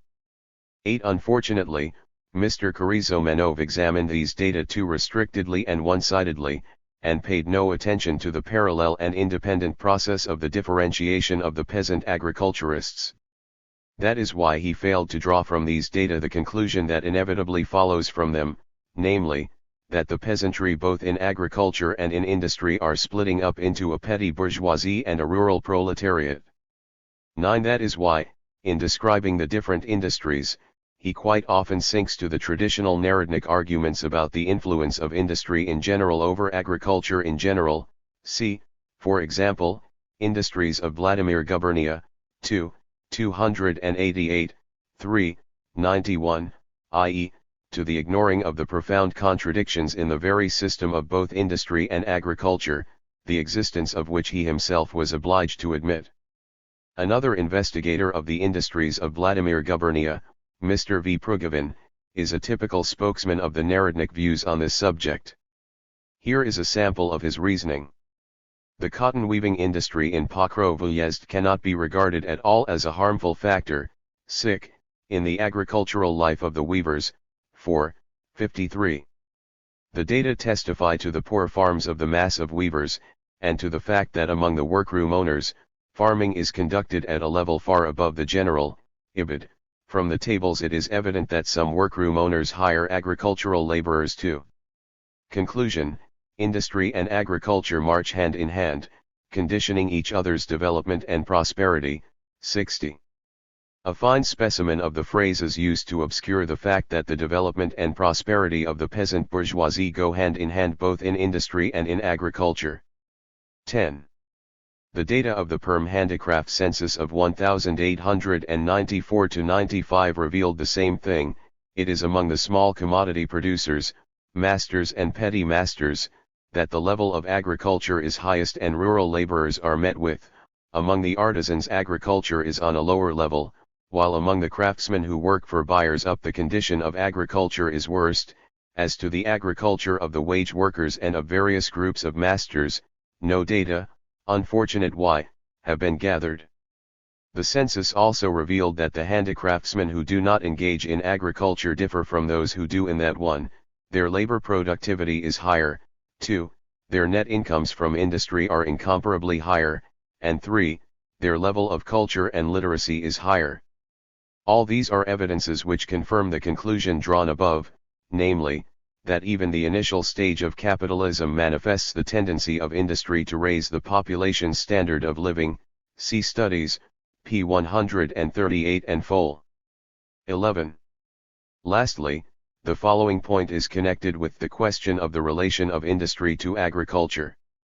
The larger establishments usually have a longer working period. For example, in the furniture industry of Moscow Gubernia, the working period of those working in plain wood equals 8 months, the average workshop staff here is 1.9 workers, for the bentwood establishments it is 10 months, 2.9 workers per establishment, and in the heavy furniture trade it is 11 months, 4.2 workers per establishment. In the shoe industry of Vladimir Gubernia the working period in 14 small workshops equals 40 weeks, and that in 8 large ones, 9.5 workers per establishment, as against 2.4 in the small workshops, 48 weeks, etc.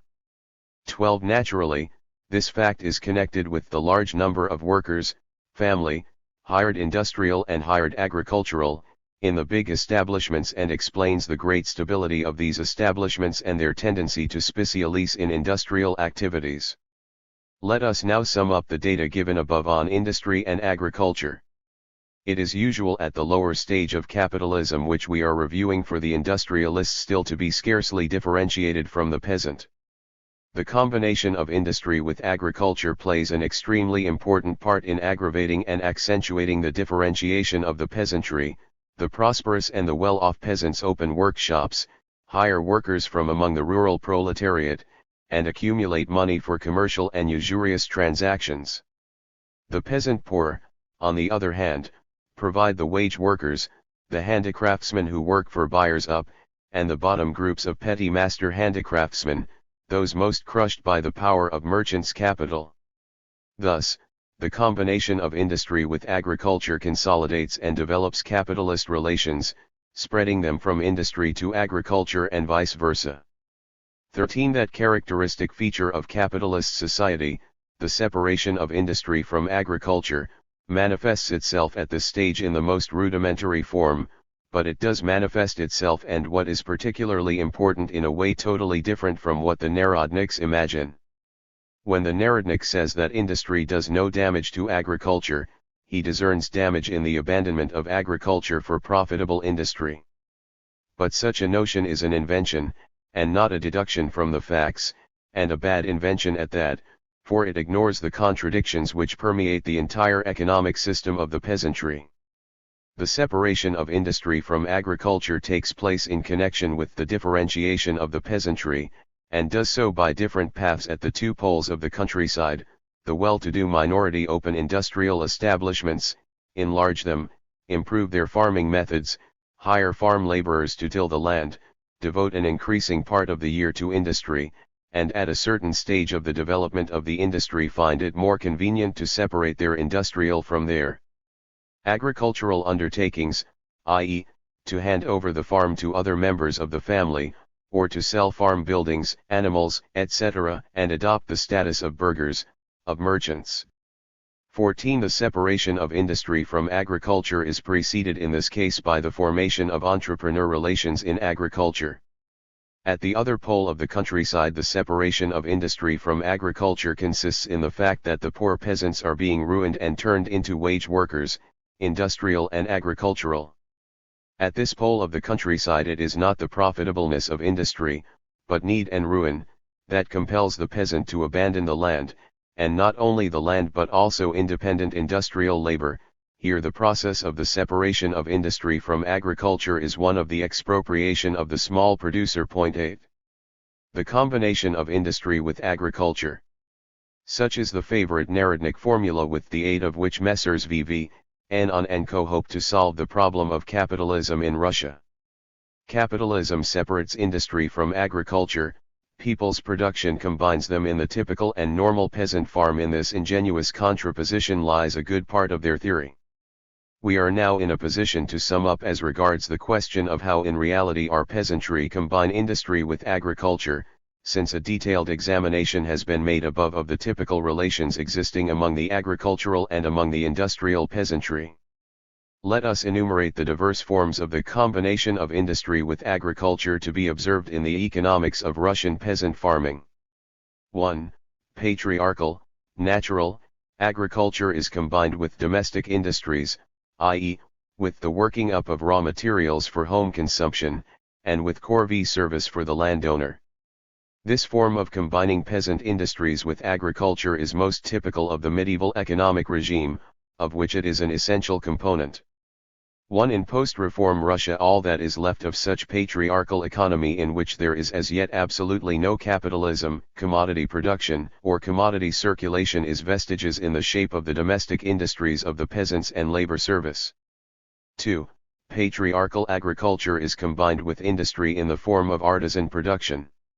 This form of combination is still very close to the preceding one, differing from it only in that here commodity circulation manifests itself when the artisan is paid in money and appears on the market to purchase tools, raw materials, etc. 3.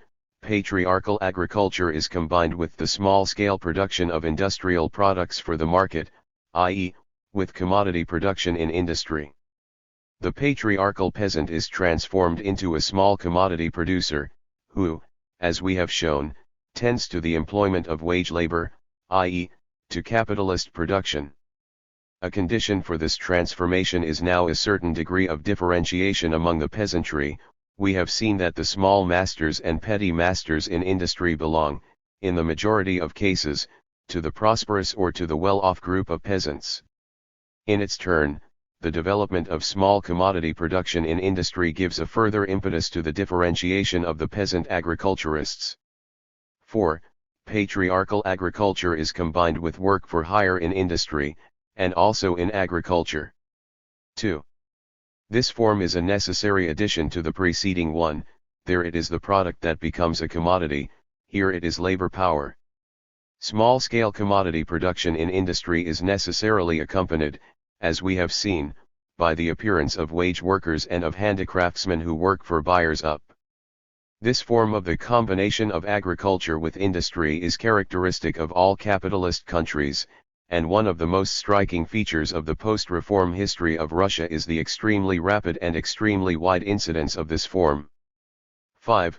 Petty bourgeois, commercial, agriculture is combined with petty bourgeois industries, small commodity production in industry, petty trade, etc.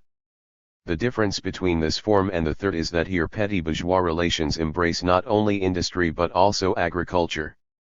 Being the most typical form of the combination of industry with agriculture in the economy of the small rural bourgeoisie, this form is therefore characteristic of all capitalist countries. The honor of discovering a capitalism without a petty bourgeoisie fell to the Russian Narodnik economists alone. 6. Wage labor in agriculture is combined with wage labor in industry. We have already discussed how such a combination of industry and agriculture manifests itself and what it signifies. Thus, the forms of the combination of agriculture with industry among our peasantry are extremely varied.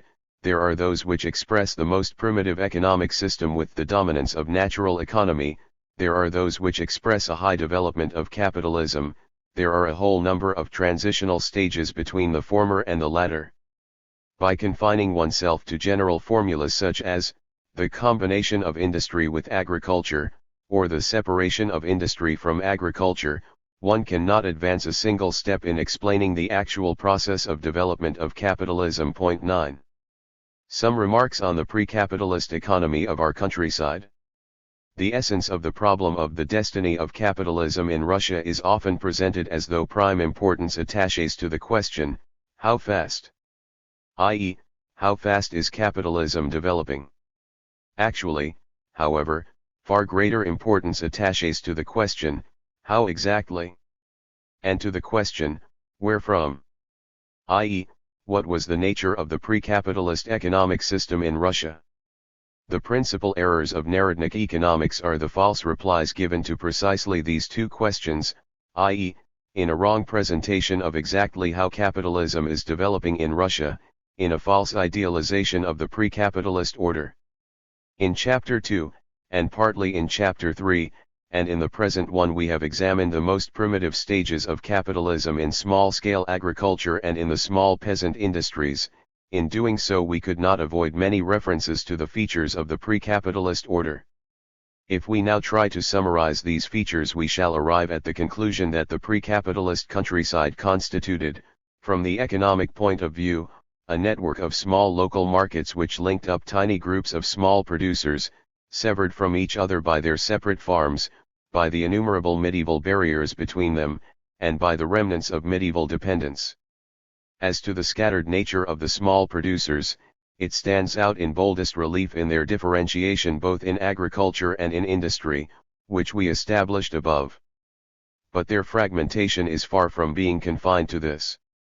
Although united by the village community into tiny administrative, fiscal, and land-holding associations, the peasants are split up by a mass of diverse divisions into grades, into categories according to size of allotment, amount of payments, etc. Let us take, for example, the Zemstvo statistical returns for Saratov gubernia. There the peasants are divided into the following grades: gift land, owner, full owner and state peasants with community holdings, state peasants with quarter holdings, one state peasants that formerly belonged to landlords, uppunage, state land tenant, and landless peasants, owners who were formerly landlords, peasants whose farmsteads have been redeemed, owners who are former uppunage. Peasants, colonist freeholder, settler, gift land peasants who formerly belonged to landlords, owners who were former state peasants, monument, those who did not pay quit rent, free tiller too temporarily bound, former factory bound, etc. Further, there are registered peasants, migrant, etc. All these grades differ in the history of their agrarian relations, in size of allotments, amount of payments, etc., etc. And within the grades there are innumerable differences of a similar kind. Sometimes even the peasants of one and the same village are divided into two quite distinct categories: Mr. X's former peasants and Mrs. Y's former peasants. All this diversity was natural and necessary in the Middle Ages, in the remote past.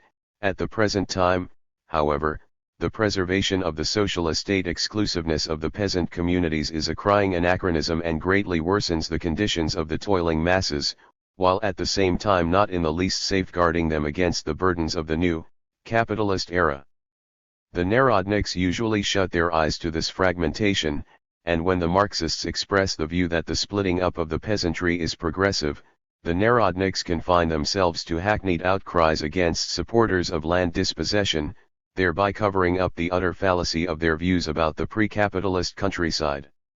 One has only to picture to oneself the amazing fragmentation of the small producers, an inevitable consequence of patriarchal agriculture, to become convinced of the progressiveness of capitalism, which is shattering to the very foundations the ancient forms of economy and life, with their age-old immobility and routine, destroying the settled life of the peasants who vegetated behind their medieval partitions, and creating new social classes striving of necessity towards contact, unification, and active participation in the whole of the economic, and not only economic, life of the country, and of the whole world.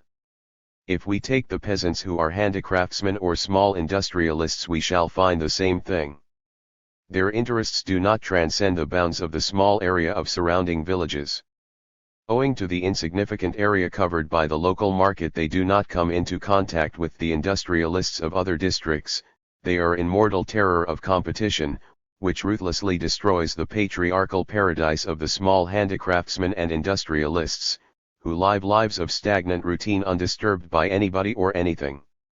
With respect to these small industrialists, competition and capitalism perform a useful historical function by dragging them out of their backwoods and confronting them with all the issues that already face the more developed strata of the population. A necessary attribute of the small local markets is, apart from primitive forms of artisan production, primitive forms of merchants and usury capital. The more remote a village is, the further away it is from the influence of the new capitalist order, from railways, big factories, and large-scale capitalist agriculture. The greater the monopoly of the local merchants and usurers, the more they subjugate the surrounding peasantry, and the cruder the forms of this subjugation. The number of these small leeches is enormous, when compared with the meager produce of the peasants, and there is a rich variety of local names to designate them. Recall all these Prasals, Shiva, Shatiniks, Mayaks, Ivashas, Bulinayas, etc., etc. The predominance of natural economy, which accounts for the scarcity and dearness of money in the countryside, results in the assumption of an importance by all these kulaks out of all proportion to the size of their capital.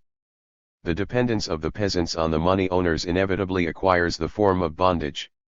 Just as one cannot conceive of developed capitalism without large-scale merchants' capital in the form of commodities or money, so the pre-capitalist village is inconceivable without small traders and buyers up, who are the masters of the small local markets.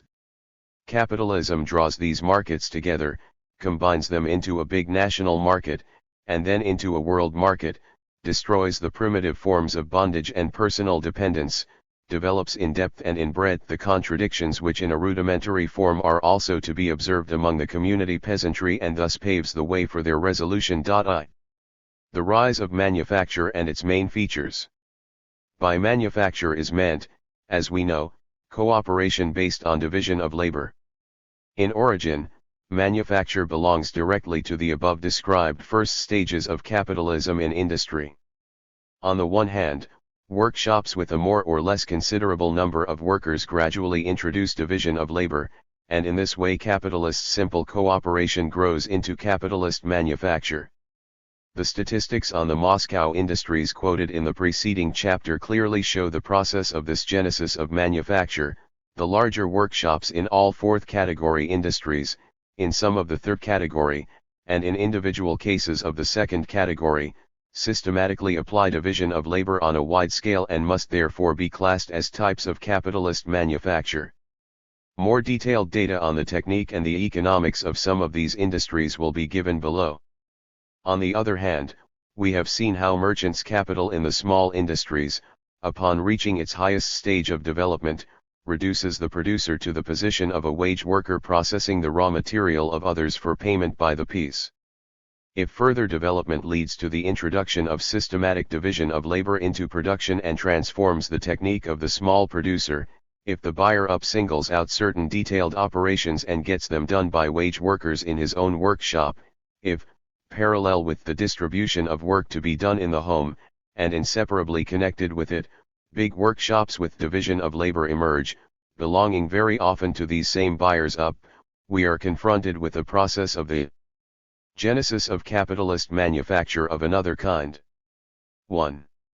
Manufacture is highly important in the development of capitalist forms of industry, as the link between handicrafts and small commodity production with primitive forms of capital, and large-scale machine industry, the factory. Manufacture is closer to the small industries because it continues to be based on hand technique, so that the big establishments cannot, therefore, fully displace the small ones, cannot completely divorce the industrialist from agriculture. Manufacture was unable, either to seize upon the production of society to its full extent, or to revolutionize that production to its very core, in Irrtife.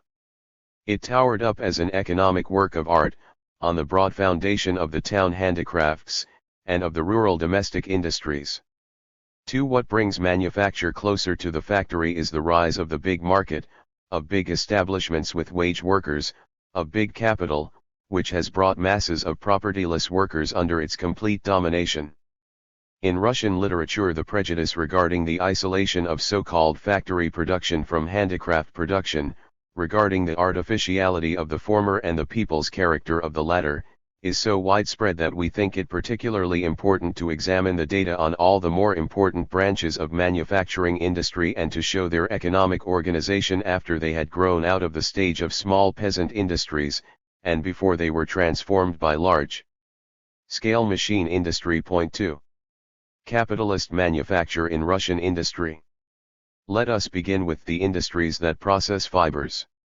1. The weaving industries. The weaving of linen, wool, cotton, and silk fabrics, galloons, etc., was organized everywhere in Russia as follows, before the appearance of large-scale machine industry. The industry was headed by big capitalist workshops employing tens and hundreds of wage workers. The owners of these workshops, possessing sizable capital, undertook the large-scale purchase of raw material, partly working it up in their own establishments, and partly giving out yarn and warp to small producers, workroom owners, middlemen 88, peasant-handicraftsmen etc., who wove the cloth at home or in small workshops at piece rates.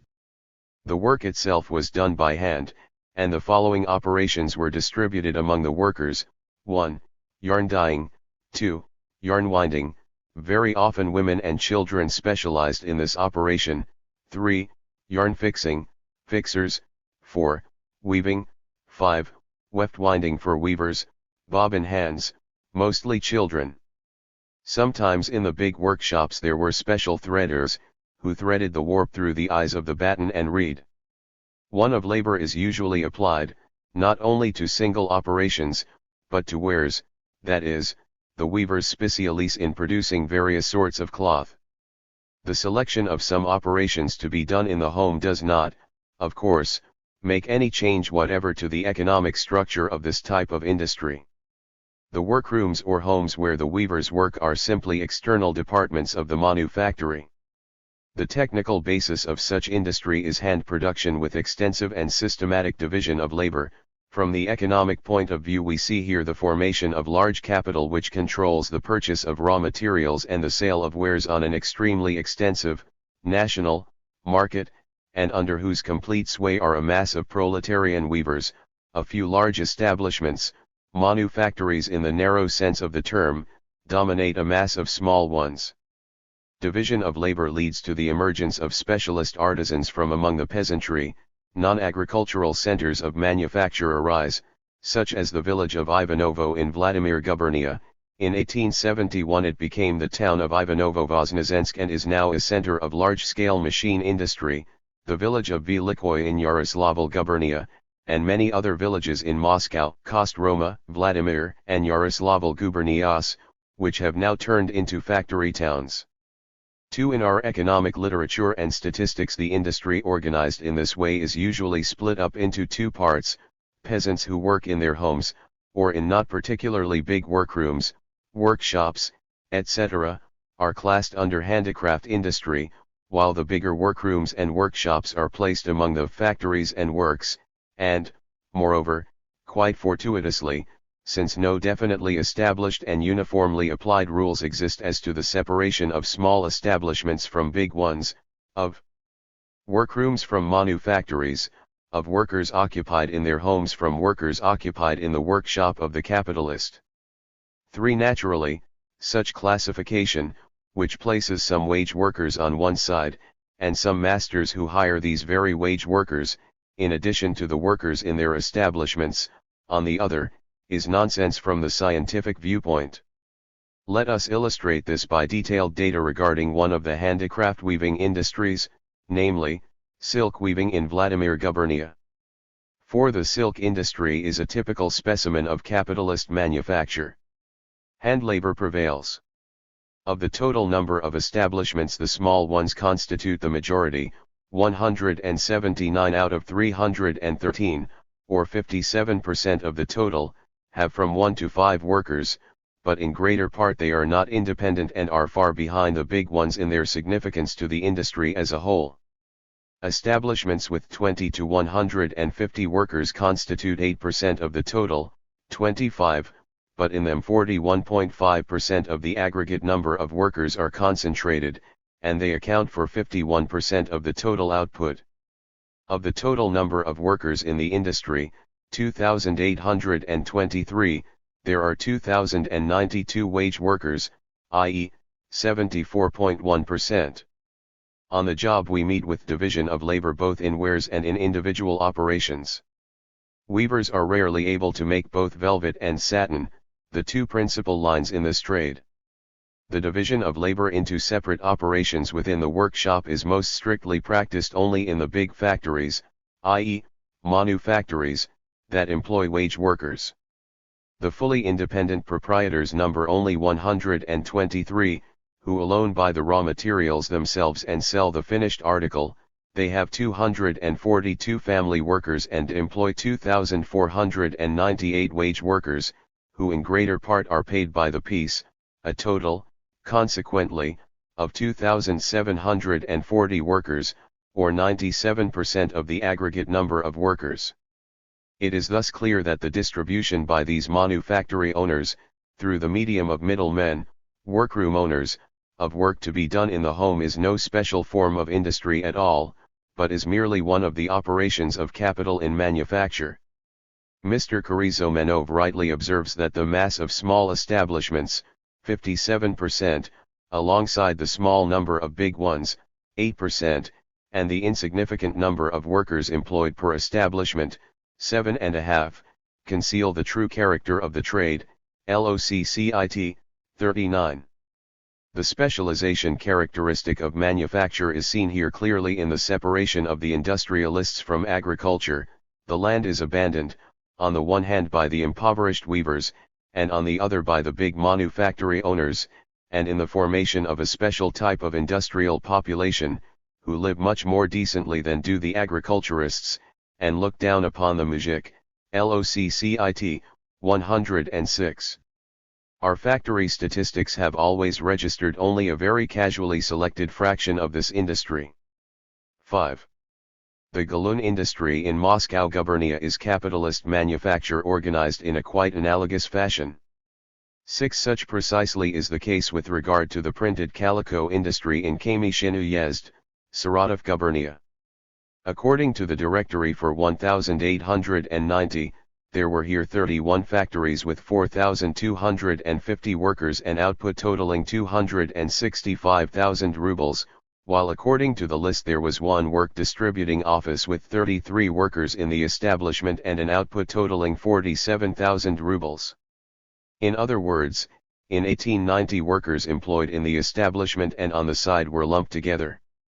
According to local investigators, in 1888 nearly 7,000 looms were engaged in producing printed calico 7 an output totaling 2 million rubles, and the whole business is run by a few manufacturers, who employ handicraftsmen too, including children of 6 and 7 years of age for a payment of 7 to 8 kopecks per day, Reports and Investigations, Volume I.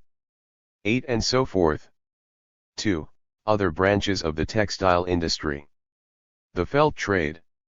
To judge by official factory statistics, felt production shows a very poor development of capitalism. In all European Russia there are altogether 55 factories, with 1,212 workers and an output totaling 454,000 rubles, directory for 1,890. But these figures merely show a casually picked fragment of a widely developed capitalist industry. Nizhny Novgorod Gubernia occupies first place for the development of factory felt production, and in that gubernia the principal center of the industry is the town of Arzamas and the suburb Vyazhnaya Sloboda, where there are 8 factories with 278 workers and an output totaling 120,000 rubles. In 1897 there were 3,221 inhabitants, and in the village of Krasnoy, 2,835. It is in the environs of these centers that handicraft felt making is developed, in some 243 establishments, employing 935 workers, with an output totaling 103,847 rubles, transactions of the Handicraft Commission, v. To illustrate clearly the economic organization of felt making in this district, let us try the graphic method and indicate by specific symbols the producers who occupy special places in the general structure of the industry. It is clear, therefore, that the separation of factory and handicraft industry is purely artificial, that what we have before us is a single and integral structure of industry which fully fits into the concept of capitalist. Diagram illustrating the organization of the felt industry. Approximately, 9. Manufacture. 10. From the technical aspect it is hand production. The organization of the work is that of cooperation based on division of labor, which is here observed in 2 forms, as to wares, some villages specialize in plain felt, others in boots, hats, socks, etc., and as to individual operations, for example, the whole village of Vasilyev shapes hats and socks for the village of Krasnoy, where the semi-prepared article is finished, etc.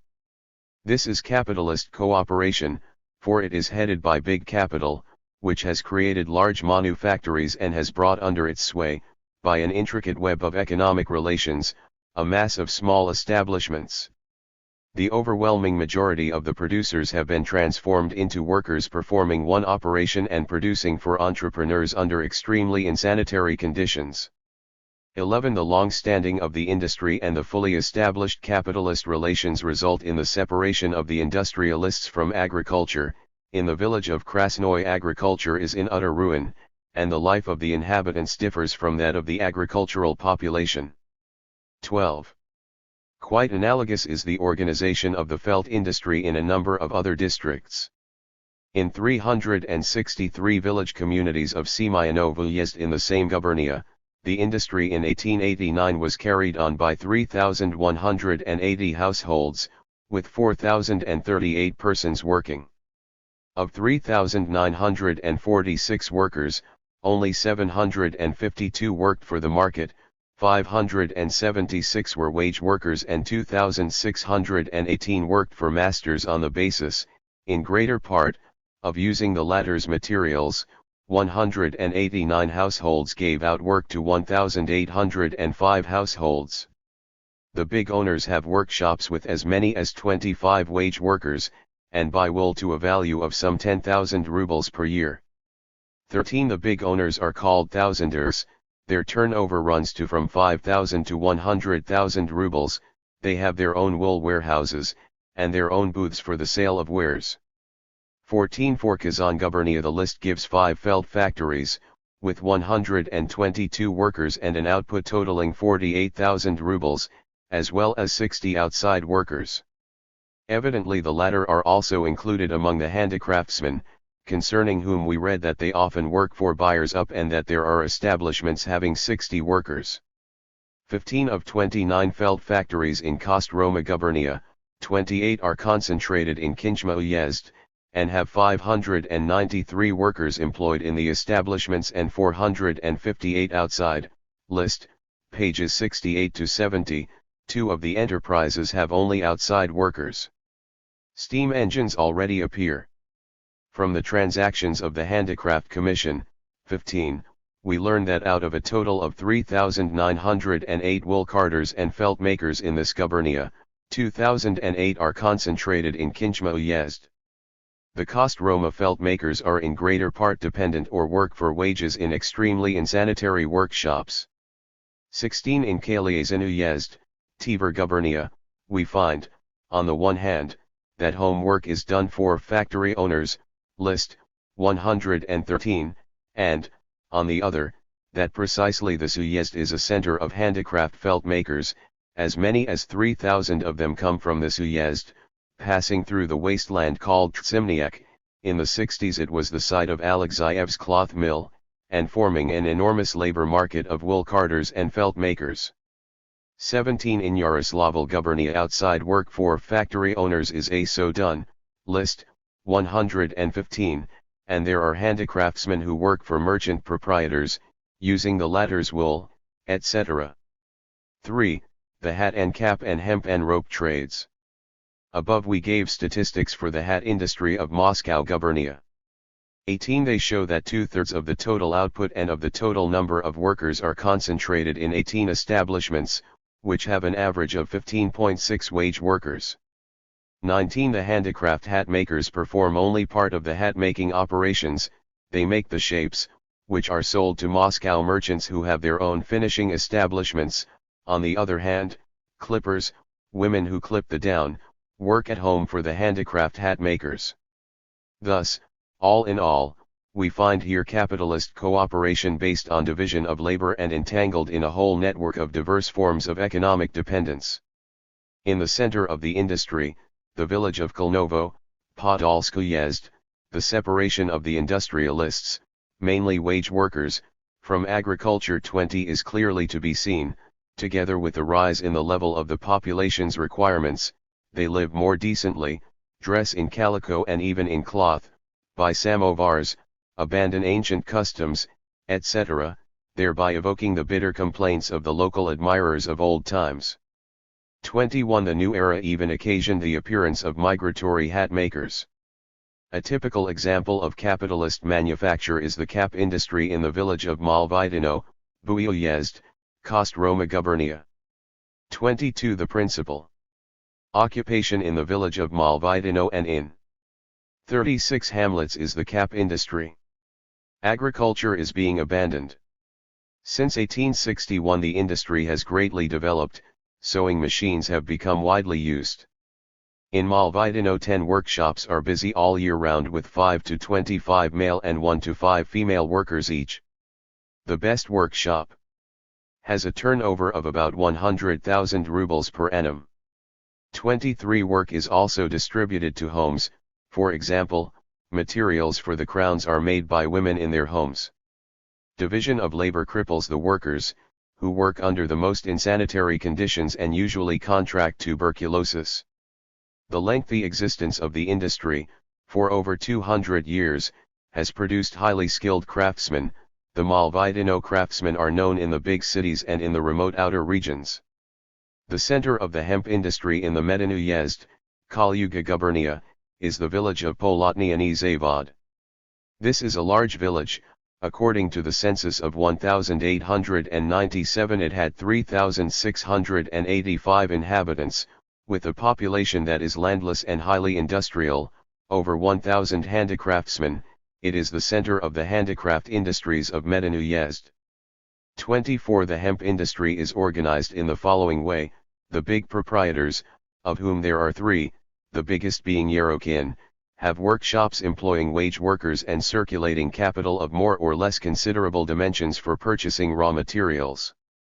The hemp is combed in the factory, spun by spinners in their homes, and twisted both in the factory and in the home. It is warped in the factory and woven both in the factory and in the home. In 1878 a total of 841 handicraftsmen was counted in the hemp industry. Yerokin is considered to be both a handicraftsman and a factory owner, employing 94 to 64 workers in 1890 and in 1894 to 1895, according to reports and investigations, Volume 2, p. 187, hundreds of peasants work for him. In Nizhny Novgorod Gubernia, the rope industry is also centered in non-agricultural industrial villages, Nizhny Izbailets and Verkhny Izbailets in the Gorbatov uyezd. 25. According to Mr. Karpov, Transactions of the Handicraft Commission, Volume 8, the Gorbatov Izbailets district is one large rope-making area. Part of the inhabitants of the town of Gorbatov are also engaged in the industry, and the villages of Verkhny Izbailets and Nizhny Izbailets are, in fact, almost part of the town of Gorbatov. The inhabitants live like townspeople, drink tea every day, wear clothing bought in the shops, and eat white bread. Altogether, as many as 2/3 of the inhabitants of 32 villages are engaged in the industry, a total of 4,701 working, 2,096 men and 2,605 women, with an output of about 1.5 million rubles. The industry has been in existence for nearly 200 years, and is now declining. It is organized as follows: all work for 29 proprietors, using the latter's materials, are paid by the piece, are totally dependent upon the proprietors and work from 14 to 15 hours a day. According to Zemstvo statistics, 1889, the industry employs 1,699 male workers, plus 558 females and males of non-working age. Of 1,648 working, only 197 work for sale, 1,340 work for proprietors, 26 and 111 are wage workers employed in the workshops of 58 proprietors. Of 1,288 allotment households, only 727, or a little over half, cultivate all their land themselves. Of 1,573 allotment holding working persons, 306, or 19.4%, do not engage in agriculture at all.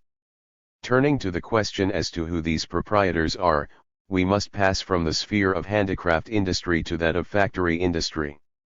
According to the list for 1894 to 95 there were 2 rope factories there, with 231 workers employed on the premises and 1,155 working outside, with an output totaling 423,000 rubles.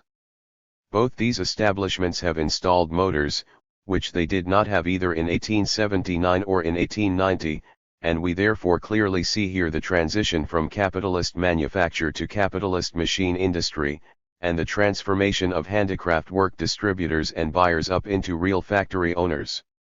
In Perm-Gubernia the handicraft census of 1894 to 95 registered 68 peasant rope and string yards, with 343 workers, of whom 143 were hired, and an output totaling 115,000 rubles.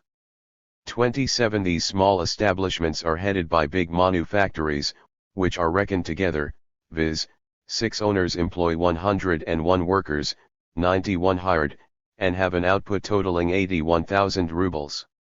28 The system of production in these big establishments may serve as the most striking example of serial manufacture, as Marx calls it 89, i.e., the sort of manufacture in which different workers perform different consecutive operations in working up the raw material: 1. Hemp scutching, 2. Combing, 3. Spinning, 4. Coiling, 5. Tarring, 6. Winding on drum, 7. Passing threads through perforated board, 8. Passing threads through iron bush, 9. Stranding of plates, twisting and gathering of ropes. 29. The organization of the hemp industry in Orel Gubernia is evidently similar. From among the considerable number of small peasant establishments big manufactories emerge, principally in the towns, and are included among the factories and works. According to the directory for 1890 there were in Orel Gubernia 100 hemp scutching factories, with 1,671 workers and an output totaling 795,000 rubles. The peasants work in the hemp industry for merchants, probably for the very same manufacturers, using the latter's materials, at piece rates, the work being divided up into special operations. Scutchers scutch the hemp, spinners spin it, bearders trim it, wheelmen turn the wheel. The work is very hard, many contract consumption and rupture. The dust is so thick that unless accustomed you will not stay in it for a quarter of an hour. The work is done in ordinary sheds from dawn to dusk, from May to September. 30. 4. The woodworking trades. The most typical example of capitalist manufacture in this sphere is the chest-making industry. According to the data, for instance, of the Perm investigators, this industry is organized as follows: a few big proprietors, owning workshops that employ wage workers, purchase materials, partly make the wares on their own premises, but mainly give out material to small workshops making parts, and in their own shops assemble them and, after finishing, send the ready article to market. Division of labor is employed on the job extensively. The making of the entire chest is divided into 10 or 12 operations, each separately performed by handicraftsmen. The organization of the industry consists in the combination of workers performing one operation, Teelarbeiter, as they are called in Das Kapital, under the command of capital. 31 This is heterogeneous manufacture, heterogene Manufaktur, as Marx calls it. 90, in which the different workers do not perform consecutive operations in turning the raw material into the product, but make the various parts of the product, which are afterwards assembled. The preference of the capitalists for the domestic work of handicraftsmen is to be explained partly by the above-mentioned character of manufacture, and partly, and mainly, by the cheaper labor of the home workers. 32 Let us observe that the relatively big workshops in this industry are sometimes also included among factories and works. 33. In all probability, the chest-making industry is organized similarly in Vladimir Gubernia, in Muramuyezd where, according to the list, there are 9 factories, all hand-operated, with 89 workers on the premises and 11 outside, and an output totaling 69,810 rubles. The carriage industry, in Perm-Gubernia, for example, is organized on similar lines. From among the mass of small establishments there emerge assembly workshops employing wage workers. The small handicraftsmen are workers who make parts of the carriages both out of their own materials, and out of materials supplied by the buyers up, i.e., owners of the assembly workshops.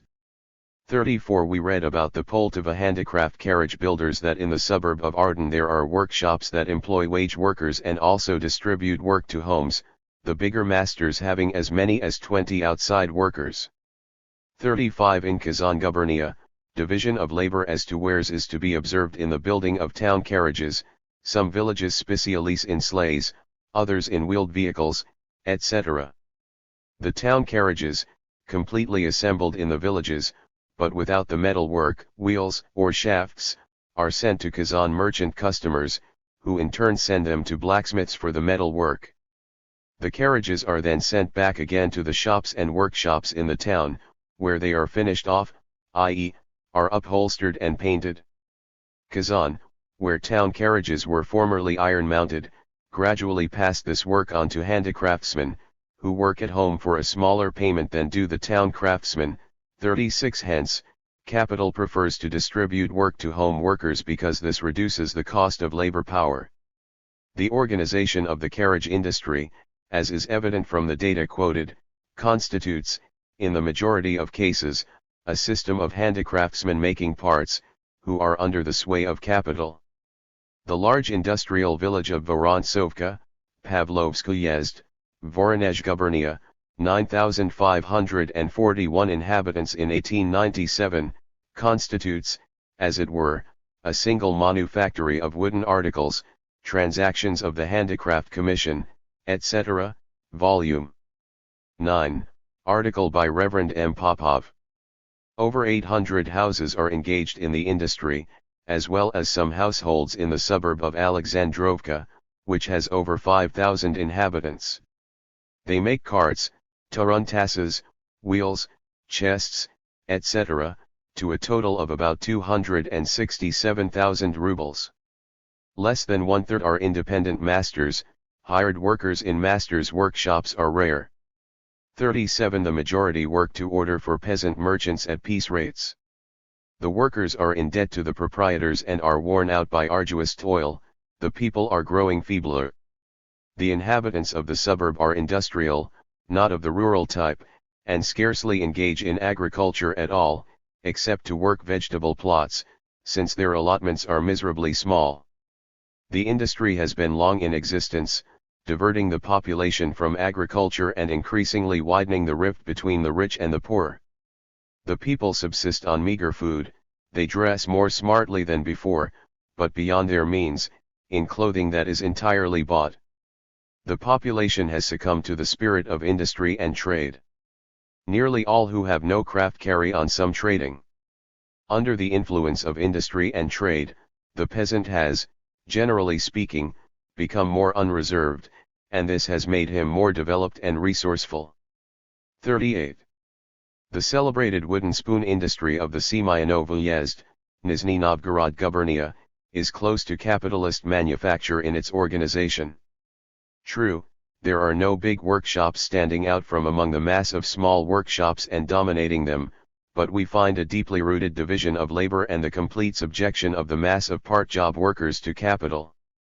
Before it is ready, the spoon passes through no less than 10 hands, the buyers up getting some of the operations done by specially hired workers or giving them out to specialist workers, for example, for varnishing, some of the villages specialis in particular operations, for example, the village of Dyakovo specialises in spoon finishing to the order of the buyer up, at piece rates, the villages of Kvostikovo, Dianovo and Zohelka specialis in varnishing, etc. The buyers up purchase the timber wholesale in the Samara and other gubernias, where they send parties of hired workers, they own warehouses for raw material and manufactured goods, supply the most valuable material to handicraftsmen for processing, etc. The mass of workers doing part jobs merge into a single, complex mechanism of production, entirely under the sway of capital. It is all the same to the spoon makers whether they work for hire at the master's cost and on his premises, or are occupied in their own cottages, for in this industry, as in others, everything has been weighed, measured, and counted. The spoon maker never earns more than just enough to keep body and soul together. 39. It is quite natural that under such conditions the capitalists who dominate the whole trade are in no hurry to open their own workshops, and the industry, based on hand skill and traditional division of labor, stagnates in its seclusion and immobility. Tied to the land, the handicraftsmen seem to have become petrified in their routine, as in 1879, so in 1889, they still count money in the old style, in bank notes, and not in silver. The toy industry in Moscow gubernia is headed similarly by establishments of the capitalist manufactory type.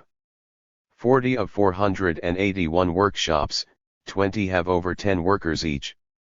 Division of labor, both as to wares and as to individual operations, is practiced on a very wide scale, enormously raising the productivity of labor, at the cost of crippling the worker.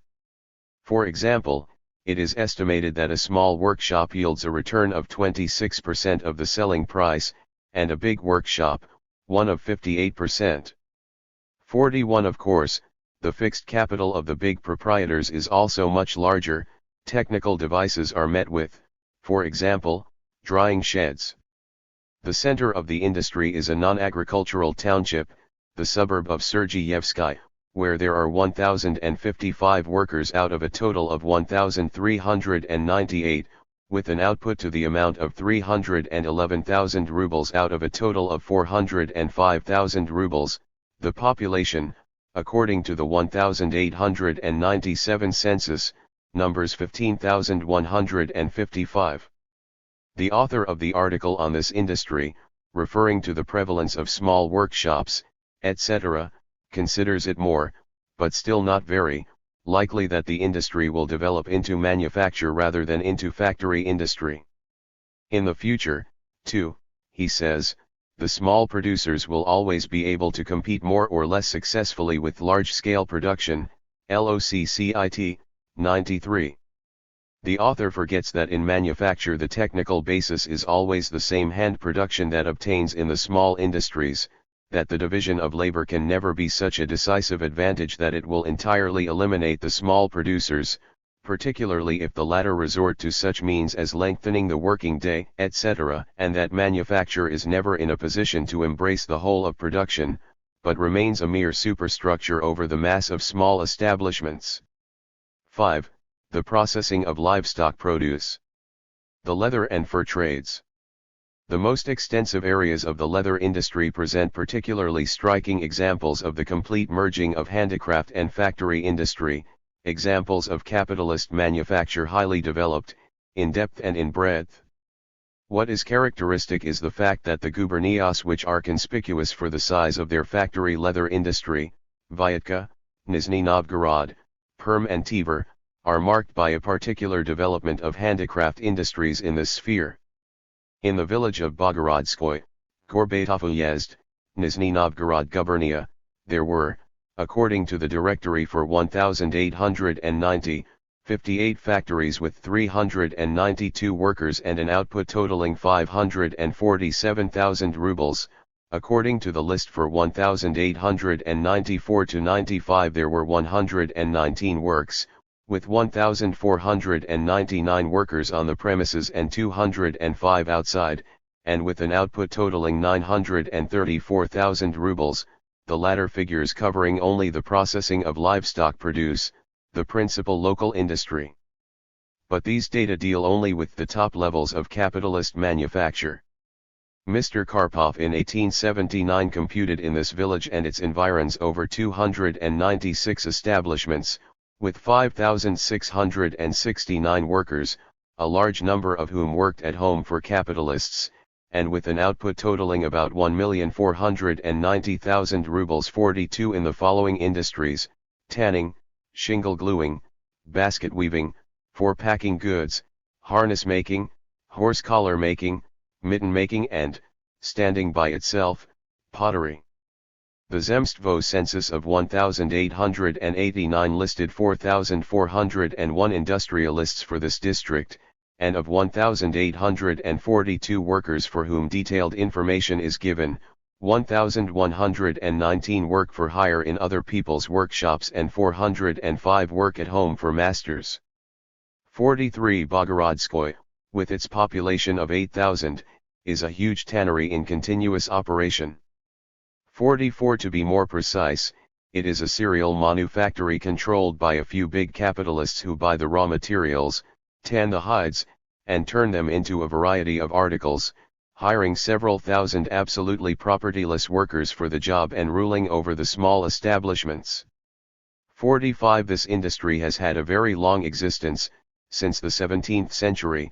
Particularly memorable in the industry's history are the Sheremetyevo, beginning of the 19th century, landlords who helped considerably to develop the industry and, incidentally, protected the proletariat, which came into existence here long ago, from the local rich.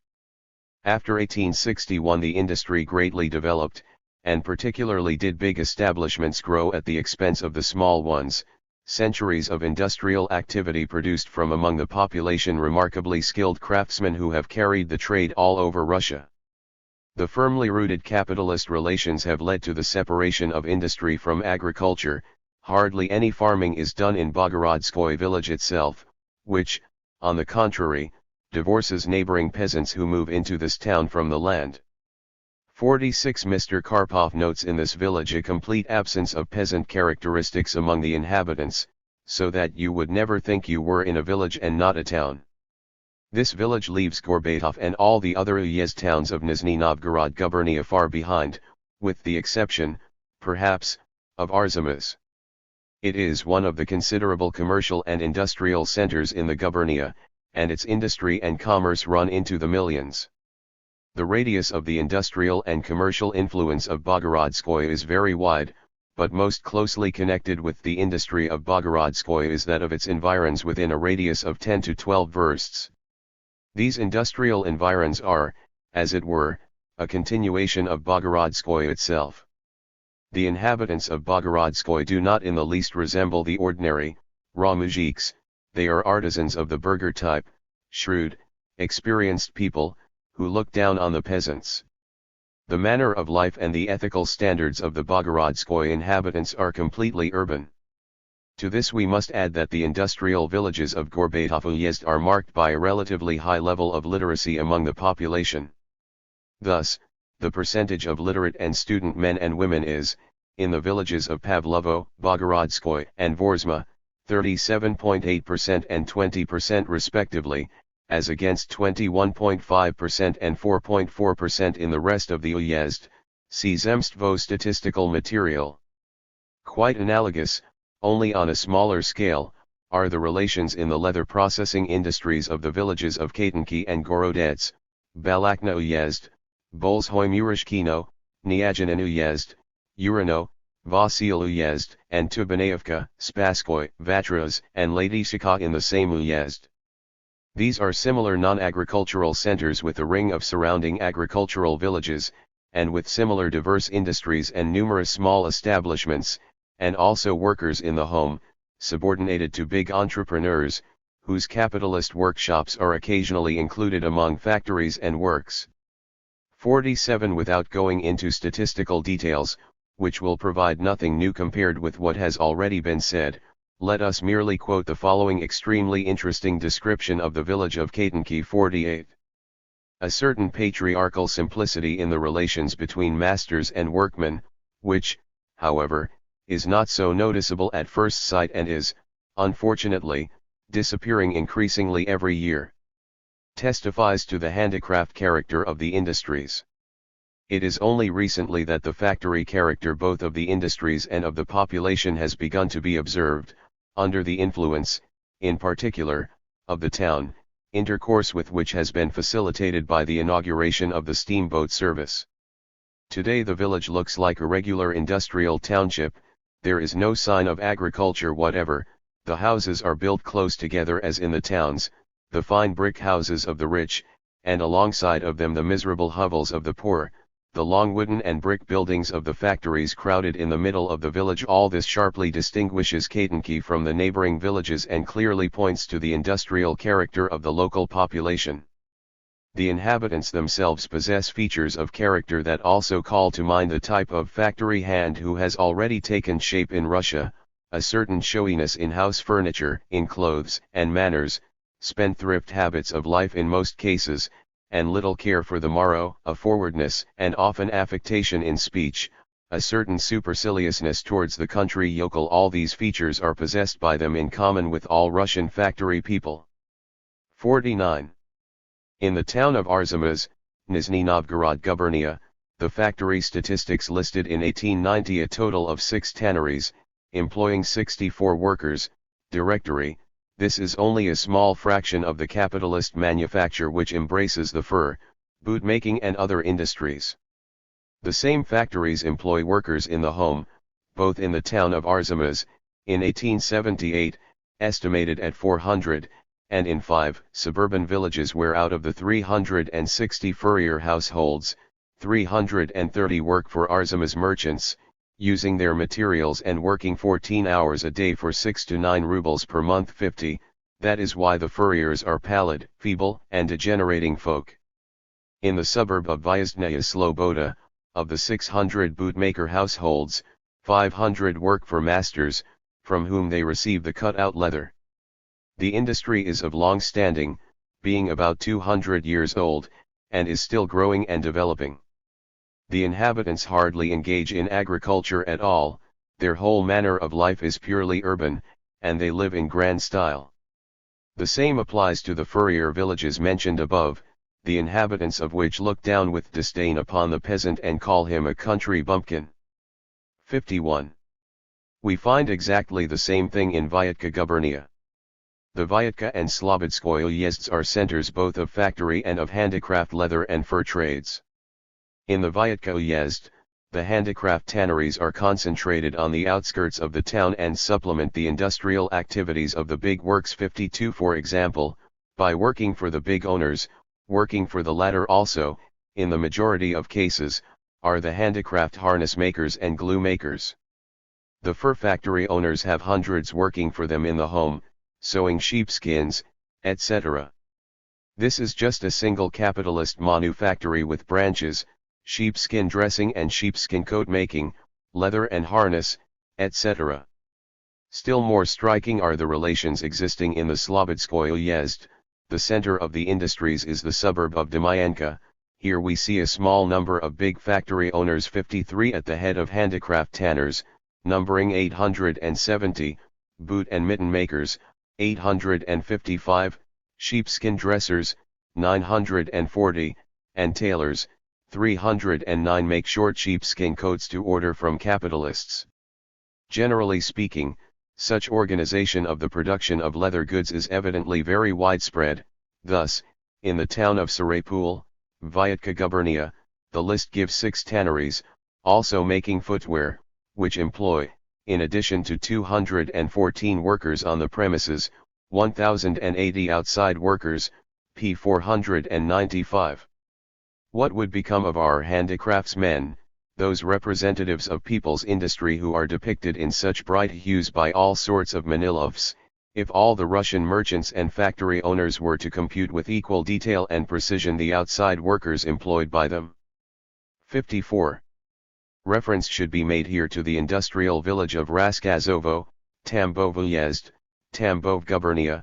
Population in 1897 was 8,283, a center both of factory industry, cloth mills, soap works, tanneries and distilleries, and of handicraft industry, the latter being closely connected with the former, and to the industries, tanning, felt making, as many as 70 masters, and establishments employing from 20 to 30 workers, glue making, boot making, stocking knitting. There is not a household where stockings are not knit from wool that buyers up give out by weight, etc. Near this village is the suburb of Belaya Polyana, 300 households, celebrated for industries of the same kind. In Morshinsk Uyezd, the center of the handicraft industries is the village of Pokrovskoye Vasilyevskoye, which is also the center of factory industry. See Directory and Reports and Investigations, Volume 3. In Kursk gubernia, noteworthy as industrial villages and centers of handicraft industries are the suburbs, Veliko-Mikhailovka, Novy Oskol Uyezd. Population in 1897 was 11,853, Borisovka, Graverin Uyezd 18,071 inhabitants, Timiravka, Belgorod Uyezd, 8,716 inhabitants, Mariupol, Sudzha Uyezd, over 10,000 inhabitants. See Reports and Investigations, Volume I, Information for 1888 to 1889. In the same villages you will also find leather works, see Directory for 1890. The principal handicraft industry is leather and boot making. It arose as far back as the first half of the 18th century and reached the peak of its development in the 60s of the 19th century, having become a stable organization of a purely commercial character. The whole business was monopolized by contractors, who bought the leather and gave it out to be processed by handicraftsmen. The railways destroyed this monopoly character of capital, and the capitalist contractors transferred their capital to more profitable undertakings. Today it is organized as follows: there are about 120 big entrepreneurs, they own workshops where wage workers are employed, and also distribute work to homes. There are as many as 3,000 small independent masters, who, however, buy their leather from the big ones. There are 400 people who work at home, for the big masters, and as many wage workers. Then there are the apprentices.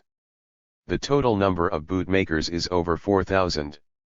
In addition, there are handicraft potters, icon case makers, icon painters, tablecloth weavers, etc. A highly characteristic and typical example of capitalist manufacture is the squirrel fur industry in Kargopol Uyezd, Olonets gubernia, described with such knowledge of the facts, and with truthful and artless presentation of the whole life of the industrial population by a craftsman and teacher in the Transactions of the Handicraft Commission, Volume 4. According to his description, in 1878, the industry has existed since the beginning of the 19th century. 8 masters employ 175 workers, in addition to which they have as many as 1,000 seamstresses and some 35 families of furriers working for them at home. In different villages, 1,300 to 1,500 persons in all, with an output totaling 336,000 rubles. As a point of interest, it should be noted that when this was a flourishing industry it was not included in the factory statistics. The Directory for 1879 makes no mention of it. But when it began to decline the statistics included it. The Directory for 1890 listed for the town and the uyezd of Kargopol 7 works, with 121 workers and an output totaling 50,000 rubles, whereas the list gave 5 works, with 79 workers, plus 57 outside, and an output totaling 49,000 rubles. 55. The order of things prevailing in this branch of capitalist manufacture is very instructive as a specimen of what goes on in our age-old, purely native handicraft industries, that have been left stranded in one of Russia's numerous rural backwoods. The craftsmen work 15 hours a day in a very unhealthy atmosphere and earn 8 rubles per month, less than 60 or 70 rubles per year. The masters' incomes amount to about 5,000 rubles per annum. The relations between masters and workers are patriarchal. According to ancient custom, the master gives the workers kvass and salt gratis, which they have to beg from his cook. As a mark of gratitude to the master, for giving them work, the workers come, without pay, to pull squirrel tails, and also clean furs after work. The workers live in the workshop all the week, and the masters knock them about, seemingly in a joke. P. 218, LOCCIT, make them do all sorts of jobs, such as raking hay, shoveling snow, fetching water, rinsing clothes, etc. Labor is astonishingly cheap in Kargopol itself, and the peasants in the vicinity are ready to work for next to nothing. Work is done by hand, there is systematic division of labor, and there is a lengthy apprenticeship, 8 to 12 years, the lot of the apprentices can easily be imagined. 6. The remaining livestock processing trades. A particularly noteworthy example of capitalist manufacture is the celebrated boot industry of the village of Cymru, Korchava Uyezd, Tver Gubernia, and its environs. 56. The industry is a very old one, having existed since the 16th century. Since the reform, it has continued to grow and develop. In the early 70s Pletnev counted 4 volosts in the area covered by this industry, but in 1888 the area included 9 volosts. Basically the organization of the industry is as follows. It is headed by the owners of big workshops employing wage workers. They distribute the cut-out leather to be made up by outside workers. Mr. Pletnev counted 20 such masters, employing 124 adults and 60 boys, with an output totaling 818,000 rubles, while the number of workers occupied at home for these capitalists is estimated by the author approximately at 1,769 adults and 1,833 boys. Then come the small masters, each with 1 to 5 wage workers and 1 to 3 boys. These masters dispose of their goods mainly in the village market in Cymru. They number 224 and have 460 adults and 301 boys working for them. Output totals 187,000 rubles.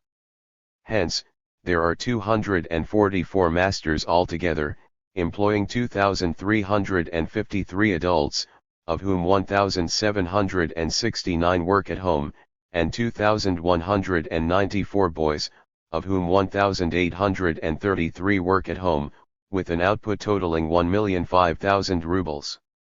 Further, there are workshops which do various individual operations, currying, skin cleaning with scraper, chipping, gluing of chips left from currying, special carding, 4 masters, with 16 employees and up to 50 horses, special carpentry, box making, etc. 57. Pletnev calculated the total output at 4.7 million rubles for the whole district. In 1881 the number of handicraftsmen was computed at 10,638, and with migrants, 26,000, with an output totaling 3.7 million rubles. As to conditions of labor, it is important to note the excessively long working day, 14 to 15 hours, and the extremely insanitary working conditions, payment in goods, etc. The center of the industry, Cymru village, is more like a small town. Reports and investigations, I. 224, the inhabitants are poor agriculturists, and are engaged in their industry all the year round. Only the rural handicraftsmen give up the industry during haymaking. The houses in Cymru village are urban, and the inhabitants are distinguished for their urban habits of life, such as showiness. Until very recently this industry was not included in factory statistics, probably because the masters readily style themselves handicraftsmen. Ibid. 228. The list has for the first time included 6 boot workshops in Cymru district, with 15 to 40 workers each on the premises, and with no outside workers. Of course, it contains no end of gaps. Manufacture also includes the button industry of Moscow Gubernia, Broniцы, and Bogorodskoye Uyezds, the making of buttons from hoofs and ram's horns. Engaged in this industry are 487 workers, employed in 52 establishments. The output totals 264,000 rubles. Establishments with fewer than 5 employees number 16, those with 5 to 10 26, those with 10 and more 10. Masters who do without wage workers number only 10, these work for big masters, using the latter's materials.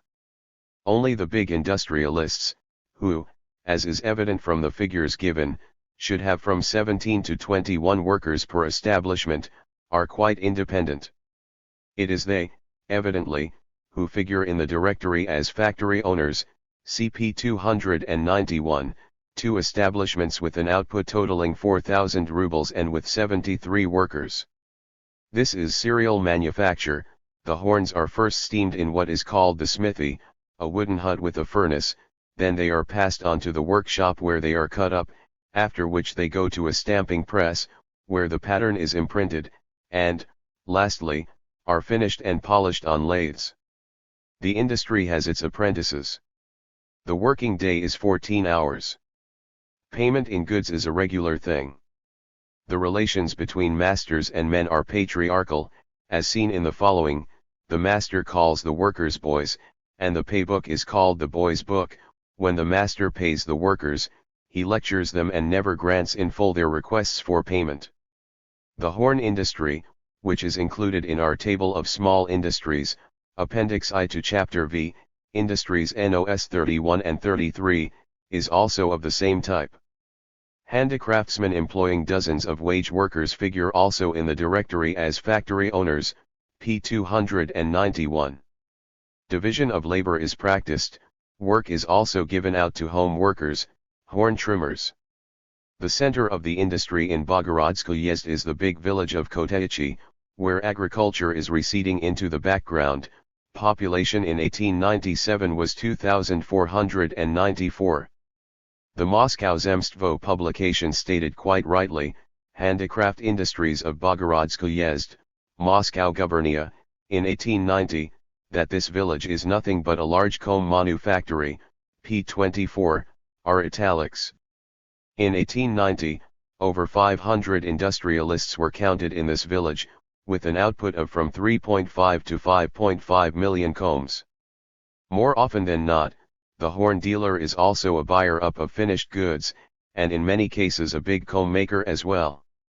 The position of those makers who are compelled to take horns at piece rates is particularly bad. Their position is actually worse than that of the wage workers in the big establishments. Dire need compels them to exploit the labor of their whole families beyond measure, to lengthen their working day and to put juveniles to work. During the winter, work in Koteyichi starts at 1 o'clock in the morning, and it is hard to say for certain when it ends in the cottage of the independent craftsman doing piecework. Payment in goods is widely practiced. This system, eliminated with such difficulty from the factories, is still in full force in the small handicraft establishments. 27. Probably, the horn goods industry is organized on similar lines in Kadnikov Uyezd, Vologda Gubernia, in the area of Ustai village, known as Ustianchkina, where there are 58 hamlets. Mr. V. Borisov, Transactions of the Handicraft Commission, Volume 9, counts 388 handicraftsmen here, with an output totaling 45,000 rubles. All the handicraftsmen work for capitalists, who buy horns in St. Petersburg and tortoise shell abroad. At the head of the brush industry in Moscow Gubernia, see Appendix I to Chapter V, Industry Number 20, we find big establishments with a large number of wage workers and with systematic division of labor. 58. It is interesting to note at this point the changes that took place in the organization of this industry between 1879 and 1895, see Moscow Zemstvo publication, The Brush Industry according to the investigation of 1895. Some well-to-do industrialists went to Moscow to carry on the industry there. The number of industrialists increased 70%, the increase being particularly large in the number of women, plus 170%, and girls, plus 159%.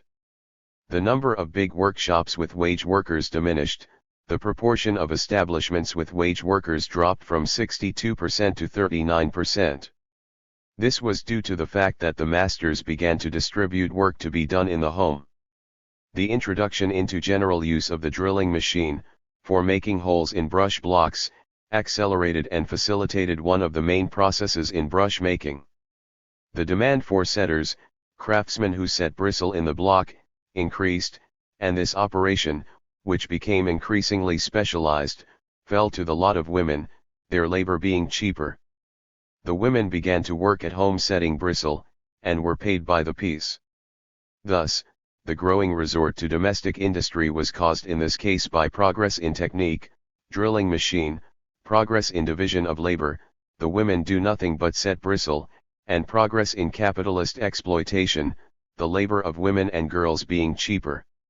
This example shows very clearly that domestic industry by no means eliminates the concept of capitalist manufacture, but, on the contrary, is sometimes even a sign of its further development. 7. The processing of mineral products. In the section relating to ceramics we get an example of capitalist manufacture in the industries of the Gjul district, an area of 25 villages Bronici and Bogorodskoye Uyezdz, Moscow Gubernia. The relevant statistics are given in our table of small industries, Appendix I to Chapter V, Industries NOS 15, 28, and 37. From these data it is evident that despite the enormous differences between the three Gjul industries, pottery, porcelain and decorative, these differences disappear as we pass from one grade of establishment to another in each industry, and we get a series of workshops of successively increasing dimensions. Here are the average numbers of workers per establishment according to grade in these three industries: 2.44, 8.44.4, 7.9, 13.5, 1869, 226.4. In other words, the workshops range from the very smallest to the very biggest. There is no doubt that the big establishments belong to the category of capitalist manufacture, inasmuch as they have not introduced machines, have not developed into factories. What is important, however, is not only this, but also that the small establishments are connected with the big ones, that we have a single system of industry here and not separate workshops of one or other type of economic organization. Gjul constitutes a single economic whole, ISAF, LOCCIT, 138, and the big workshops in the district have grown slowly and gradually out of the small ones, IBID, 121. The work is done by hand 59 with considerable division of labor. Among the potters we find will hands, specialising in different sorts of pottery, kilnmen, etc., and sometimes special workers for preparing colors. In the manufacture of porcelain ware division of labor is extremely detailed: crushers, will hands, feeders, kilnmen, decorators, etc. The will hands even specialise in the various kinds of porcelain ware. Cf. ISAF, LOCCIT, 140, in one case division of labor increases productivity of labor by 25%. The decorators' shops work for the porcelain makers and are, therefore, only departments of the latter's manufactories, performing a special detailed operation.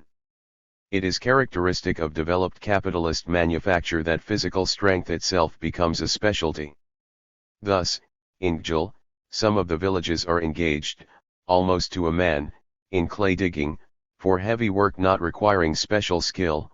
Grinding, workers from the Tula and Ryazan gubernias are employed almost exclusively, being superior in strength and vigor to the not very robust Julians.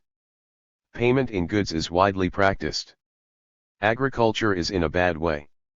The Julians are a degenerating race, ISAF, 168, weak-chested, narrow-shouldered, feeble, the decorators lose their sight at an early age, etc.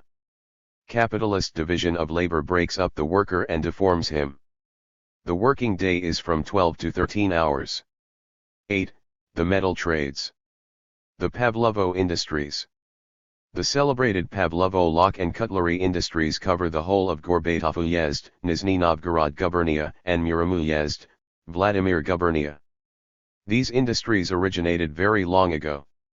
Smirnov states that as far back as 1621 there were, according to the Cadastres 91, 11 smithies in Pavlovo.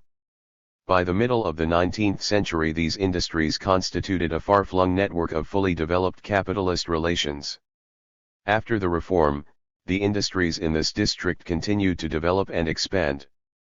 According to the Zemstvo census of 1889, in Gorbatov Uyezd 13 volosts and 119 villages were engaged in industry, a total of 5,953 households, 6,570 male workers, 54% of the total number working in these villages, and 2,741 old men, juveniles, and women, 9,311 persons in all. In the Murom Uyezd, Mr. Grigoriev in 1881 registered 6 industrial volosts, 66 villages, 1,545 households, and 2,205 male workers, 39% of the total number working in these villages. Not only were large, non-agricultural industrial villages formed, Pavlovo, Vorzma, but even the surrounding peasants were diverted from agriculture. Outside of Pavlovo and Vorzma, in Gorbatov Uyezd, 4,492 persons were engaged in industries, of whom 2,357, or more than half, did not engage in agriculture. Life in centers like Pavlovo has become quite urban and has given rise to incomparably more developed requirements, more cultured environment, clothes, manner of life, etc., than among the surrounding raw peasants. 60. Turning to the economic organization of the Pavlovo industries, we must first of all note the indubitable fact that the handicraftsmen are headed by the most typical capitalist manufactories.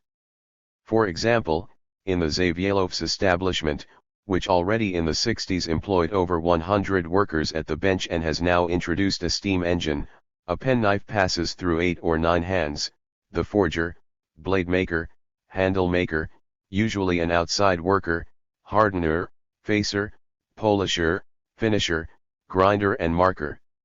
This is extensive capitalist cooperation based on division of labor, with a considerable number of the workers performing individual operations employed at home and not in the capitalist's workshop. Here are facts given by Mr. Labzin, in 1866, on the bigger establishments in the villages of Pavlovo, Vorzma, and Vacha, covering all branches of production in this district. 15 proprietors had 500 workers occupied on the premises and 1,134 workers outside, making a total of 1,634, with an output totaling 351,700 rubles. How far this description of economic relations is applicable to the whole district at the present time may be seen from the following data. 61. Numbers of persons engaged in industries and working. Thus, the organization of the industry as outlined by us prevails in all the districts. All in all, about 3/5 of the total number of workers are employed capitalistically.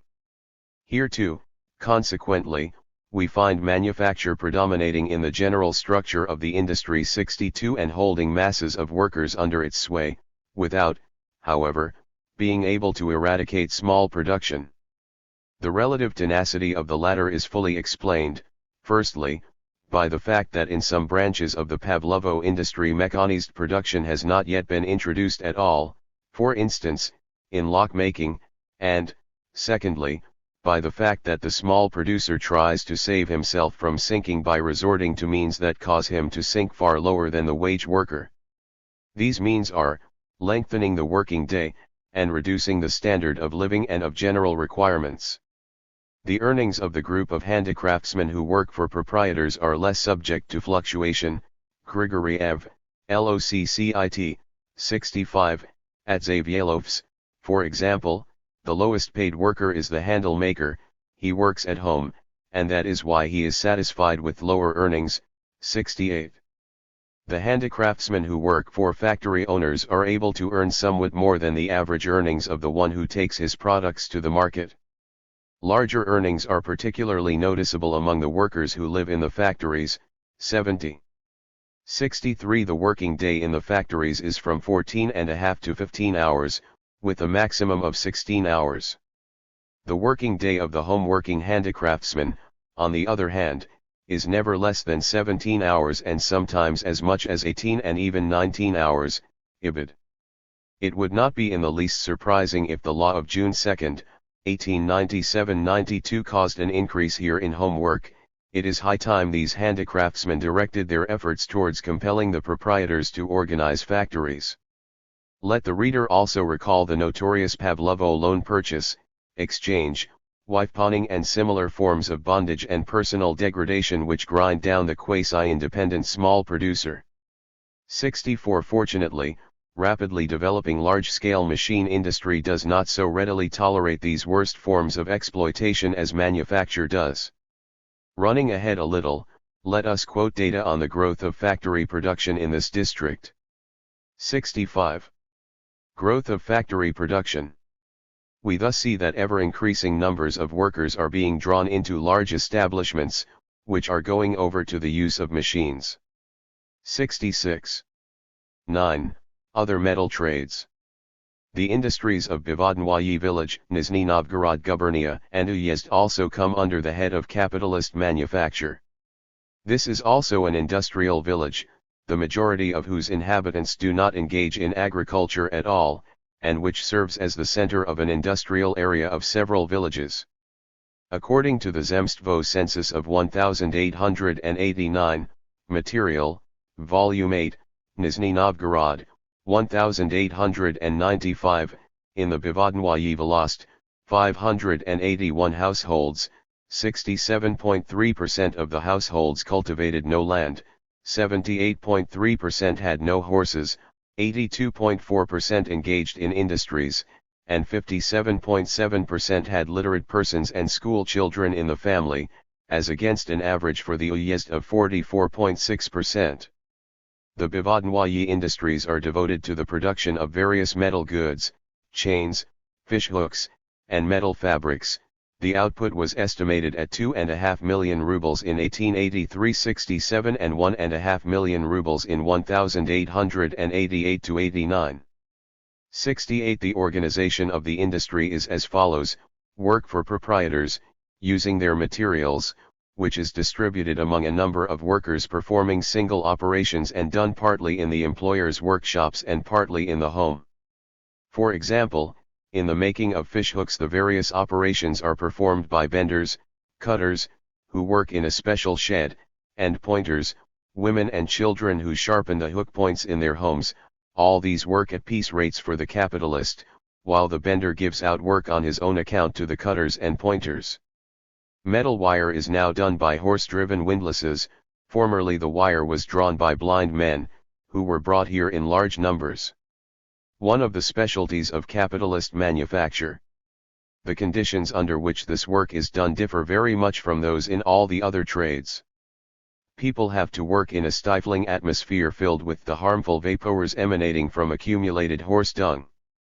69. Organized on the same lines of capitalist manufacture are the Screen 70, the Pin 71 and the Gold Thread industries.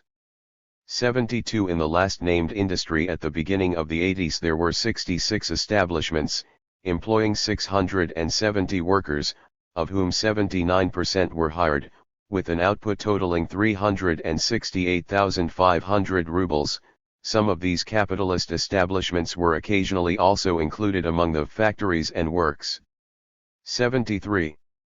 The locksmith industries of the Bermakino Volast, and surrounding Volasts, of Yaroslavl gubernia and Uyezd are probably organized on the same lines.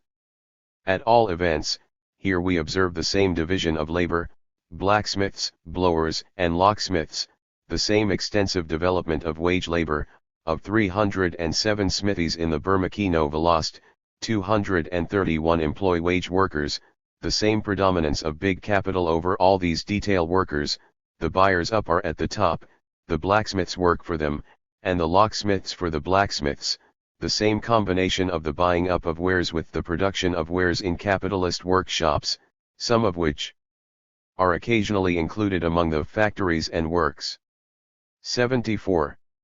In the appendix to the preceding chapter, statistics were given on the tray and the copper industries 75 of Moscow gubernia, the latter in the district known as Zagori.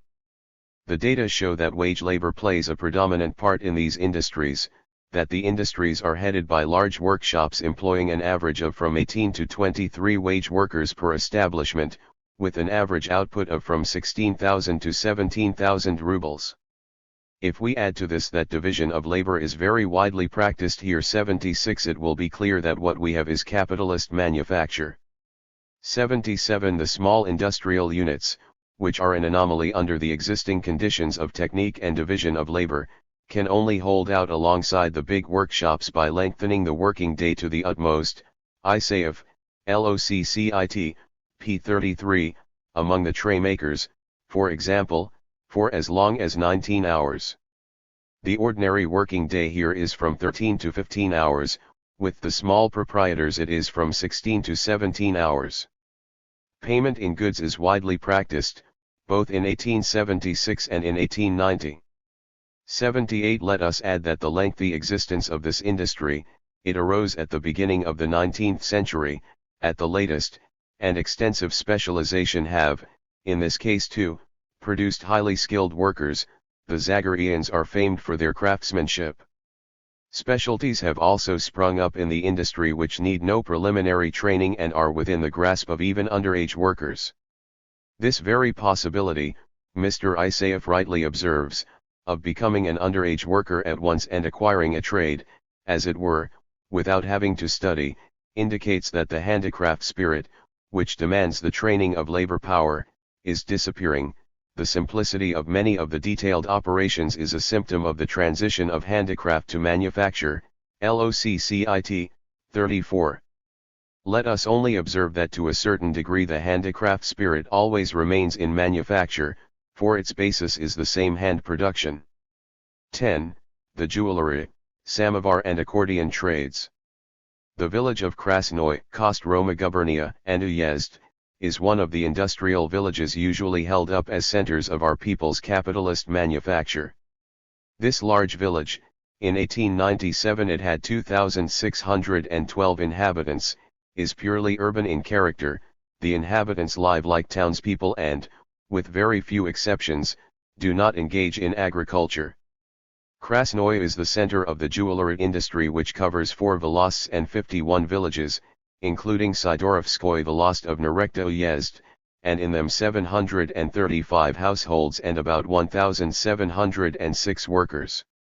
79. The principal representatives of industry, said Mr. Tillot, are undoubtedly the big industrialists of the village of Krasnoye, the Pushilovs, Mazovs, Sorokins, Chulkovs and other merchants. They buy materials, gold, silver and copper, employ craftsmen, buy up finished articles, distribute orders for work to be done in the home, supply samples, etc. 2043. The big industrialists have their workshops, so-called rabotarny, laboratories, where the metal is smelted and forged, then to be given out for finishing to handicraftsmen. They have technical appliances, such as pretzi, presses and dies for stamping, punches, for embossing designs, rollers, for stretching the metal, benches, etc. Division of labor is widely practiced. Nearly every article passes through several hands in an established order in the course of manufacture. For example, in the making of earrings, the master industrialist first sends the silver to his own workshop, where part of it is rolled and part drawn into wire. Then on receipt of an order the material is given to a craftsman who, if he has a family, divides the work among several persons. One uses a punch to cut the silver plates into the shapes for the earrings, another bends the wire into the rings with which the earrings are attached to the ears, a third solders these parts, and, lastly, a fourth polishes the finished earrings. None of this work is difficult, or requires much training. Very often the soldering and the polishing are done by women and by children of 7 or 8 years of age. 2041. 80. Here, too, the working day is excessively long, usually as much as 16 hours. Payment in provisions is common. The following statistics, published quite recently by a local assay inspector, clearly illustrate the economic structure of the industry. 93. Economic structure of jewelry, samovar and accordion industries. Both the first groups, about 2/3 of the total number of craftsmen, should be classed as home-working factory workers rather than as handicraftsmen. In the top group wage labor occurs more and more frequently. The craftsmen have begun to buy articles made by others. In the upper strata of this group buying up predominates, and 4 of the buyers up have no workshops at all. 81. The samovar and accordion industries in Tula town and environs are highly typical examples of capitalist manufacture. Generally speaking, the handicraft industries in this district have a long history, dating back to the 15th century. 82 They evidenced a particularly rapid development in the middle of the 17th century. Mr. Borisov considers that the second period in the development of the Tula industries then began. In 1637 the first iron foundry was built, by the Dutchman Vinius. The Tula gunsmiths formed a separate smith suburb, constituted a separate social estate, enjoying special rights and privileges. In 1696 the first iron foundry was erected in Tula by a famous Tula blacksmith, and the industry spread to the Urals and Siberia. 83 Then began the third period in the history of the Tula industries. The craftsmen set up their own workshops and taught the trade to surrounding peasants. In the 1810s and 1820s the first samovar factories were started. By 1825 there were in Tula 43 different factories that belonged to gunsmiths, while those in existence at the present time nearly all belong to one-time gunsmiths, now Tula merchants, LOCCIT, 2262. Here, consequently, we observe a direct continuity and connection between the old guild masters and the principles of subsequent capitalist manufacture. In 1864 the Tula gunsmiths were freed from serf dependence 94 and assigned to the burgher estate. Earnings dropped as a consequence of the severe competition of the village handicraftsmen, which caused a reverse flow of industrialists from town to country. The workers turned to the samovar, lock, cutlery, and accordion industries. The first Tula accordions appeared in 1830 to 1835. The samovar industry is at present organized as follows.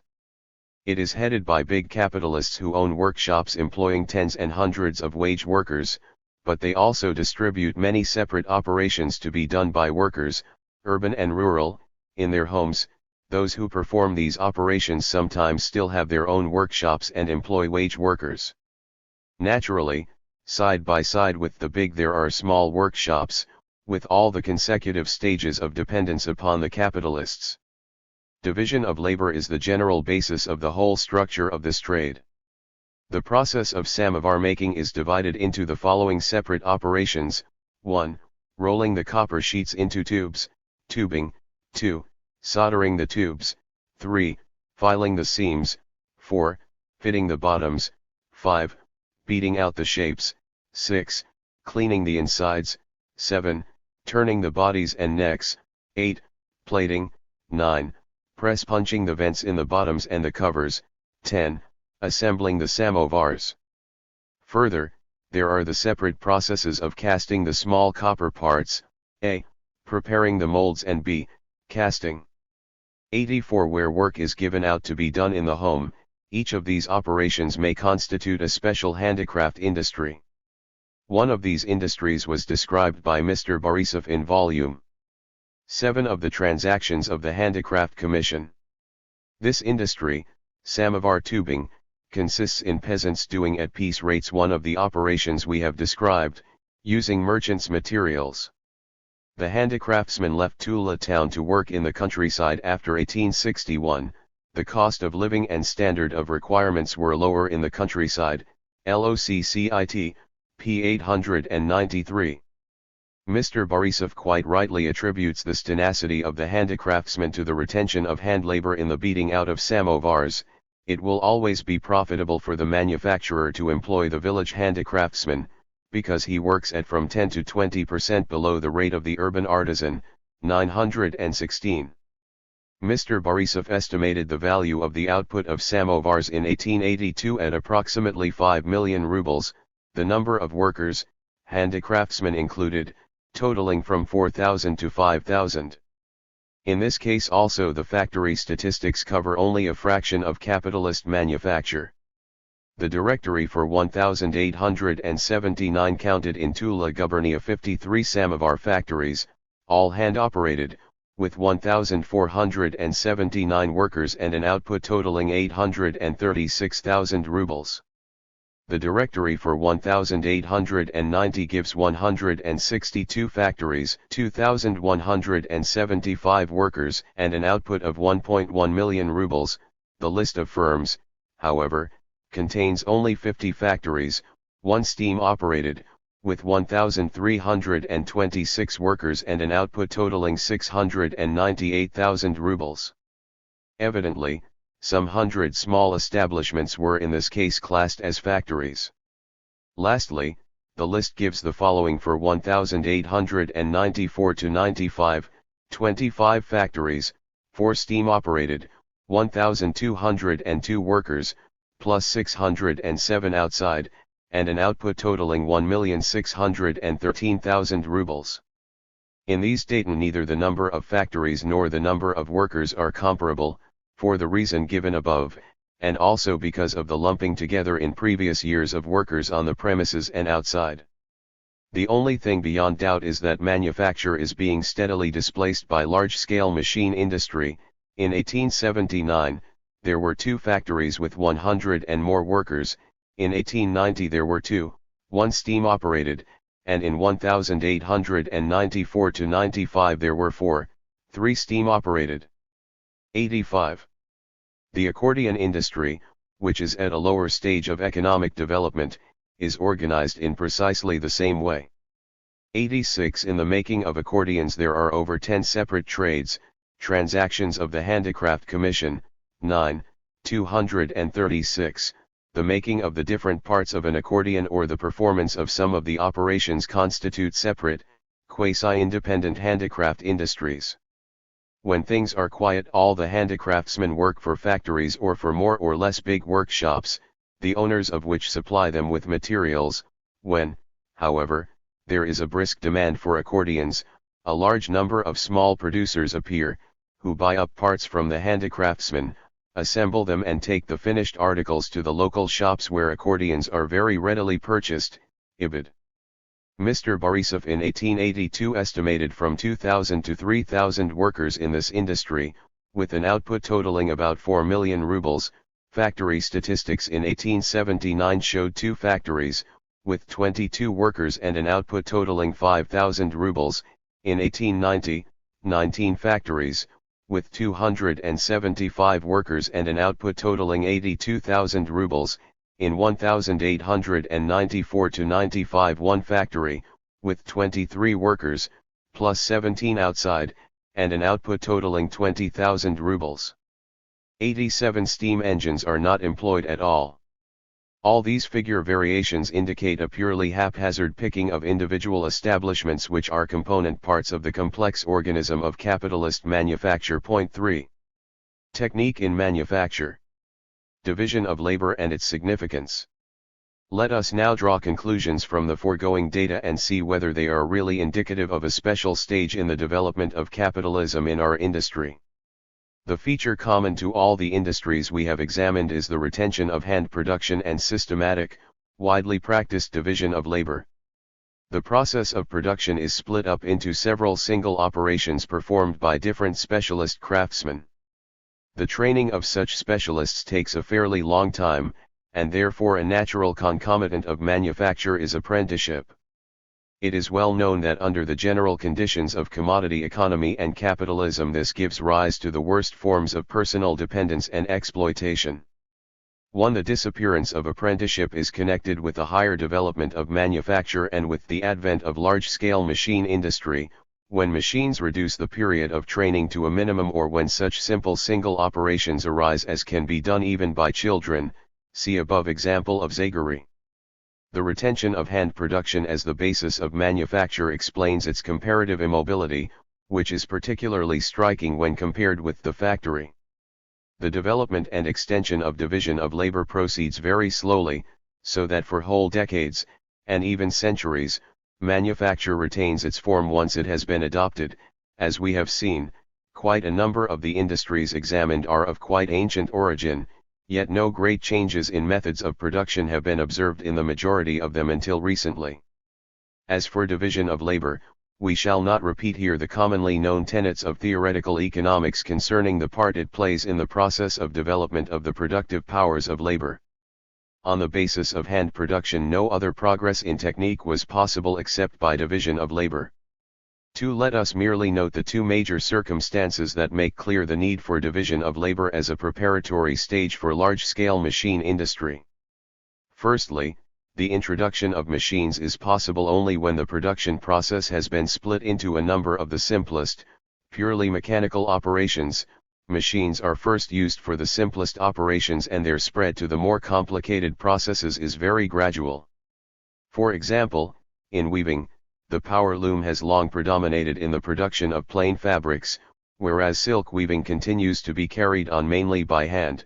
In the engineering trade, the machine is applied first of all to one of the simplest operations, grinding, etc. But this splitting of production into the simplest operations, while being a necessary preparatory step to the introduction of large-scale machine production, leads at the same time to a growth of small industries.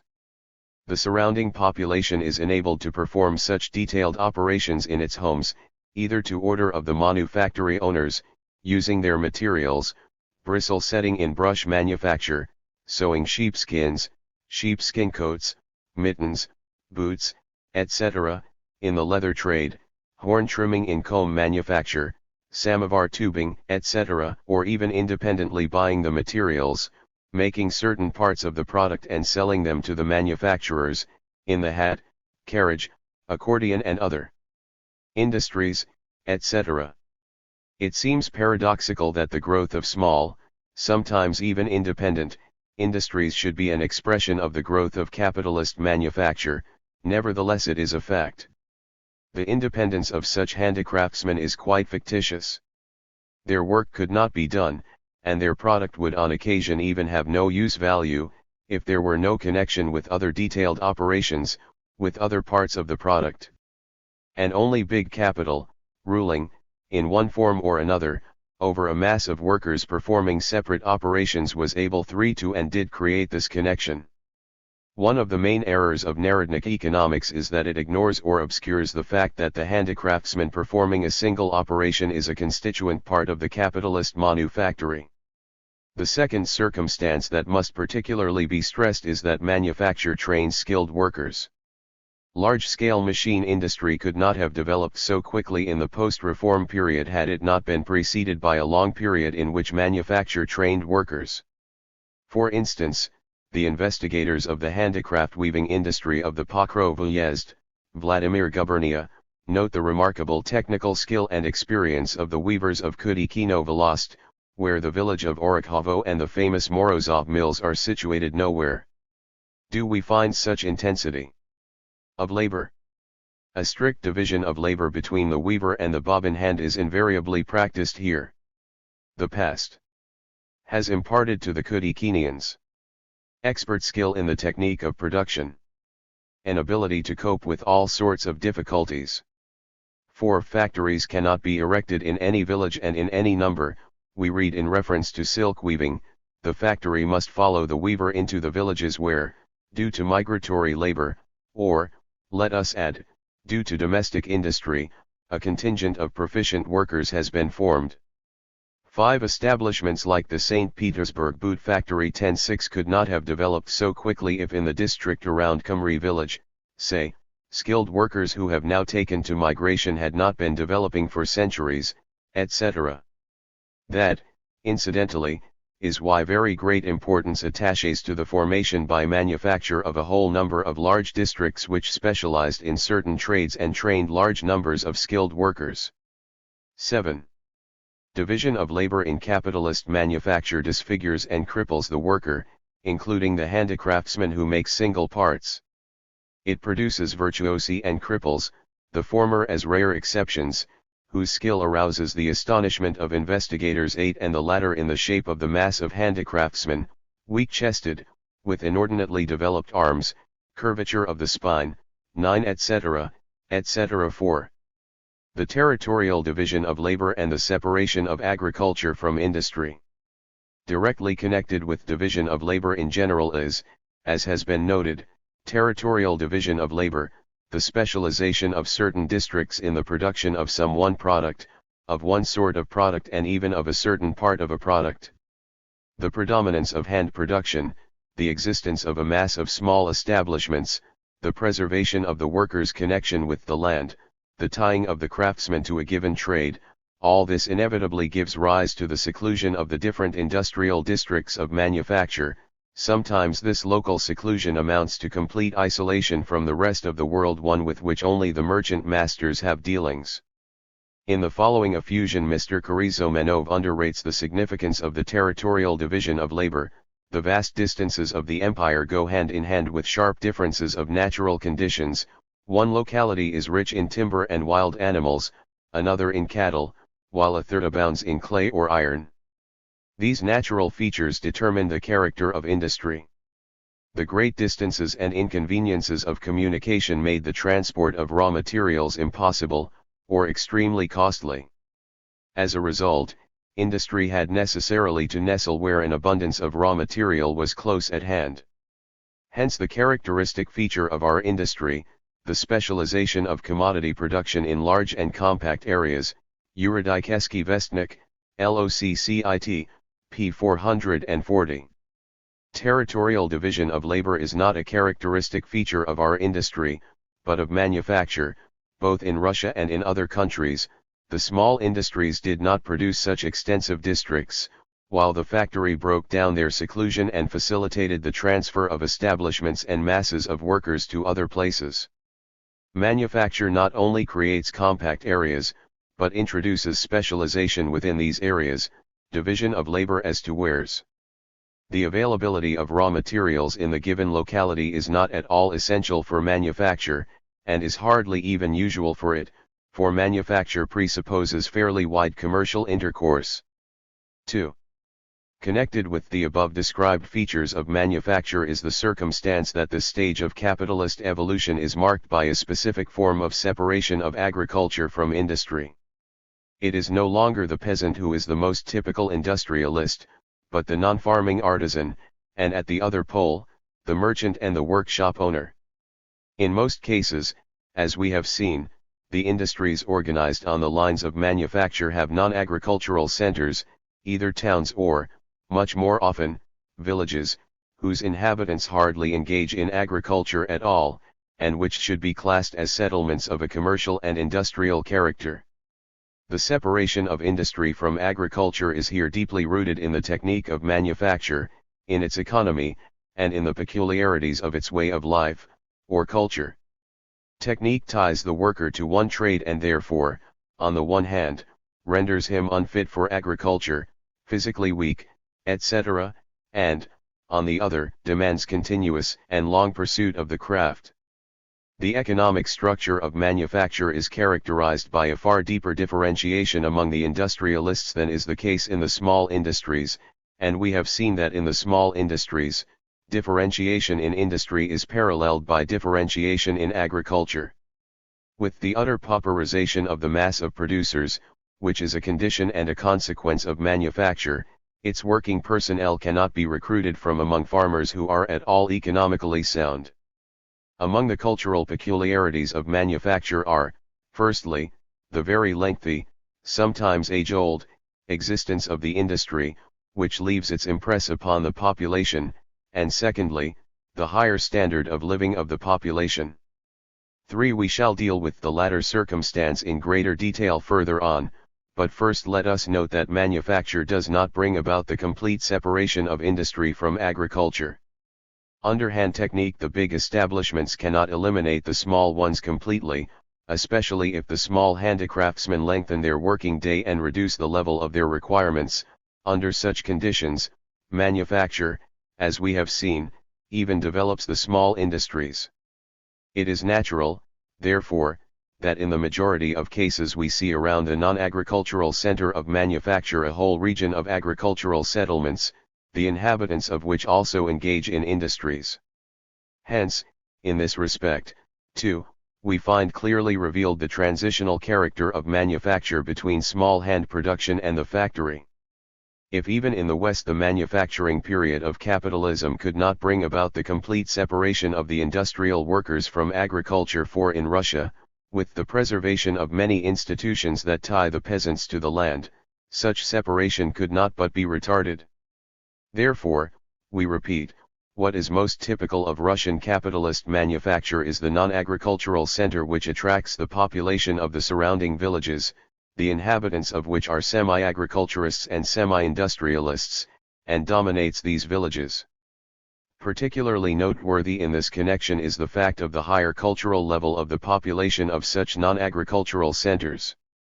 A higher degree of literacy, a considerably higher standard of requirements and life, vigorous dissociation from the rawness of native village soil, such are the usual distinguishing features of the inhabitants of such centers. 5. One can understand the enormous significance of this fact, which clearly demonstrates the progressive historical role of capitalism, and moreover of purely people's capitalism, which even the most ardent Narodnik would scarcely dare characterize as artificial, since the overwhelming majority of the centers described are usually classified under the heading of handicraft industry. The transitional character of manufacture is revealed here too, since it merely begins the transformation of the mentality of the population, and only large-scale machine industry completes it. V. The economic structure of manufacture. In all the industries organized on the lines of manufacture that we have examined, the vast mass of the workers are not independent, are subordinated to capital, and receive only wages, owning neither raw material nor finished product. At bottom, the overwhelming majority of the workers in these industries are wage workers, although this relationship never achieves in manufacture the completeness and purity characteristic of the factory. In manufacture, merchant's capital is combined with industrial capital, is interwoven with it in the most diverse ways, and the dependence of the operative on the capitalist assumes a host of forms and shades, from work for hire in another person's workshop, to work at home for a master, and finally to dependence in the purchase of raw material or in the sale of the product. Under manufacture, side by side with the mass of dependent workers, there always remains a more or less considerable number of quasi-independent producers. But all this diversity of forms of dependence merely covers up the main feature of manufacture, the fact that the split between the representatives of labor and of capital is already manifested in full force. By the time the emancipation of the peasants took place, the split in the larger centers of Russian manufacture had already been sealed by a continuity of several generations. In all the industries above examined we see a mass of people whose only means of livelihood is to work in a condition of dependence upon members of the propertied class. On the other hand, we see a small minority of well-to-do industrialists who control, in one form or another, nearly the whole industry of the given district. It is this fundamental fact that imparts to our manufacture a pronounced capitalist character, as distinct from the preceding stage. Dependence on capital and work for hire existed then too, but it had not yet taken definite shape, had not yet embraced the mass of industrialists, the mass of the population, had not given rise to a split among the various groups of individuals participating in production. Moreover, production itself in the preceding stage still preserves its small dimensions, the difference between the master and the worker is relatively small, there are scarcely any big capitalists, who always head manufacture, nor are there any workers tied to a single operation and thereby tied to capital, which combines these detailed operations into a single mechanism of production. Here is an old writer's evidence which strikingly confirms this characterization of the data cited by us above. In the village of Kumry, as in other so-called rich Russian villages, Pavlovo, for example, half the population are beggars who live entirely on alms. If an operative falls sick, and moreover lives alone, he risks going the next week without a crust of bread. 1. Thus, the main feature of the economy of Russian manufacture was already fully revealed by the 60s, the contrast between the wealth of a whole number of celebrated villages and the complete proletarization of the overwhelming majority of handicraftsmen. Connected with this feature is the circumstance that the most typical workers in manufacture, namely, artisans who have entirely or virtually broken with the land, are already gravitating towards the next, and not the preceding, stage of capitalism, that they stand closer to the worker in large-scale machine industry than to the peasant. The above quoted data on the cultural level of the handicraftsmen are striking proof of this. But that description cannot be extended to the whole mass of the working personnel in manufacture. The retention of a vast number of small establishments and small masters, the retention of connection with the land and the exceedingly extensive development of work in the home, All this leads to large numbers of handicraftsmen in manufacture gravitating still towards the peasantry, towards becoming small masters, towards the past and not the future too, and clinging to all sorts of illusions about the possibility, by supreme exertion, by thrift and resourcefulness, of becoming independent masters. 3. Here is a remarkably fair appraisal of these petty bourgeois illusions given by an investigator of the handicraft industries of Vladimir Gubernia. The final victory of large-scale industry over small industry, the bringing together of the workers, scattered in numerous workrooms, within the walls of a single silk mill, is only a matter of time, and the sooner this victory is achieved the better it will be for the weavers. Characteristic of the present organization of the silk industry are the instability and indefiniteness of economic categories, the struggle between large-scale production, and small production and agriculture. This struggle drags the small master and the weaver into fevers of excitement, yielding them nothing but divorcing them from the land, dragging them into debt and overwhelming them in periods of depression. Concentration of production will not reduce the weaver's wages, but will make it unnecessary to entice workers and intoxicate them, to attract them with advances that do not correspond to their annual earnings. With the diminution of mutual competition, factory owners lose interest in expending considerable sums on involving the weaver in debt. Moreover, large-scale production so clearly counterposes the interests of the factory owner and the workers, the wealth of the one and the poverty of the others, that the weaver cannot develop the desire to become a factory owner himself.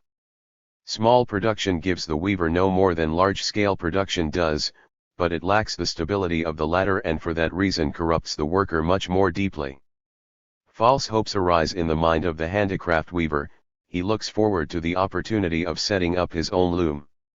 To achieve this ideal he strains himself to the utmost, falls into debt, steals, lies, regards his fellow weavers not as friends in misfortune, but as enemies, as competitors for the very wretched loom that he sees in his mind's eye in the remote future. The small master does not understand his economic insignificance, he cringes to the buyers up and the factory owners, hides from his fellow weavers where and on what terms he buys his raw materials and sells his product. Imagining that he is an independent master, he becomes a voluntary and wretched tool, a plaything in the hands of the big traders. No sooner does he succeed in dragging himself out of the mire, in acquiring 3 or 4 looms, then he begins to talk about the troubles of the employer, the laziness and drunkenness of the weavers, about the necessity of insuring the factory owner against non-payment of debts. The small master is the incarnation of industrial servility, just as in the good old days the butler and the housekeeper were the incarnation of serf servility. So long as the instruments of production are not entirely divorced from the producer and the latter still has opportunities of becoming an independent master, so long as the economic gulf between the buyer up and the weaver is bridged by proprietors, small masters, and middlemen, who direct and exploit the lower economic categories and are subject to the exploitation of the upper ones, the social consciousness of those who work is obscured and their imagination is distorted by fictions. Competition arises where there should be solidarity, and the interests of what are really antagonistic economic groups are united. Not confining itself to economic exploitation, the present organization of silk production finds its agents among the exploited and lays upon them the task of obscuring the minds and corrupting the hearts of those who work. Industries of Vladimir Gubernia, Volume 3, pages 124 to 126.6. Merchants and industrial capital in manufacture. The buyer up and the factory owner. From the data given above it is evident that along with big capitalist workshops we always find an extremely large number of small establishments at this stage of capitalist development. Numerically, these, as a rule, even predominate, although they play a quite subordinate role in the sum total of production. This retention, and even, as we have seen above, development, of small establishments under manufacture is quite a natural phenomenon. Underhand production, the large establishments have no decisive advantage over the small ones. Division of labor, by creating the simplest detailed operations, facilitates the rise of small workshops.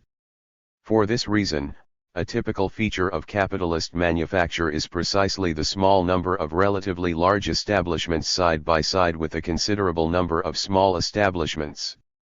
Is there any connection between the one and the other? The data examined above leave no doubt that the connection between them is of the closest, that it is out of the small establishments that the large ones grow, that the small establishments are sometimes merely outside departments of the manufactories, that in the overwhelming majority of cases the connection between them is maintained by merchants' capital, which belongs to the big masters and holds sway over the small ones. The owner of the big workshop has to buy raw materials and sell his wares on a large scale.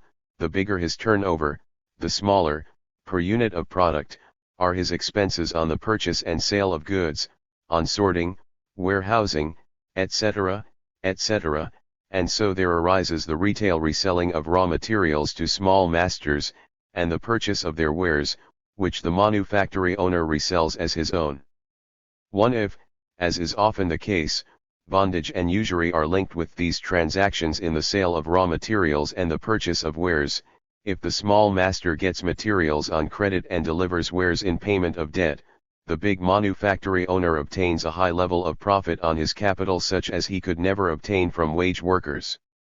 Division of labor gives a fresh impetus to the development of such relations of dependence of the small masters upon the big ones.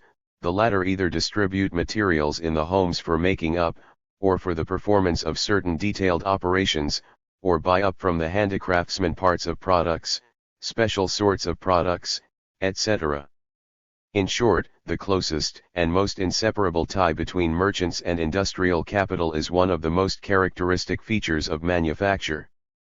The buyer-up nearly always merges here with the manufactory owner, the factory owner, to use the current but wrong term, which classifies every workshop of any size as a factory.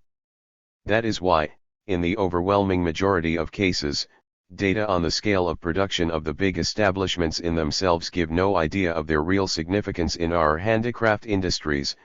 For the owners of such establishments have at their command the labor, not only of the workers employed in their establishments, but of a mass of domestic workers, and even, de facto, of a mass of quasi-independent small masters, in relation to whom they are buyers up.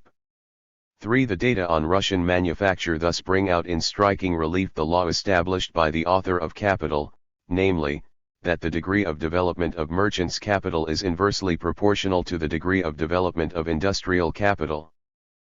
And indeed, we may characterize all the industries described in 2 as follows: the fewer the big workshops in them, the more is buying up developed, and vice versa. All that changes is the form of capital that dominates in each case and that places the independent handicraftsman in conditions which often are incomparably worse than those of the wage worker. The fundamental error of Narodnik economics is that it ignores, or glosses over, the connection between the big and the small establishments, on the one hand, and between merchants and industrial capital, on the other. The factory owner of the Pavlovo area is nothing more than a complex type of buyer-up, says Mr. Grigoriev, LOCCIT, p. 119. That is true, not only of Pavlovo, but of the majority of industries organized on the lines of capitalist manufacture. The reverse is likewise true. The buyer-up in manufacture is a complex type of factory owner. This, incidentally, is one of the fundamental differences between the buyer-up in manufacture and the buyer-up in the small peasant industries. But to see in this fact of the connection between the buyer-up and the factory owner some argument in favor of small industry, as Mr. Grigoriev and many other Narodniks do, means drawing absolutely arbitrary conclusions and distorting facts to fit preconceived notions. A host of facts testify, as we have seen, to the point that the combination of merchants' capital with industrial capital makes the position of the direct producer considerably worse than that of the wage worker, lengthens his working day, reduces his earnings, and retards economic and cultural development. 7.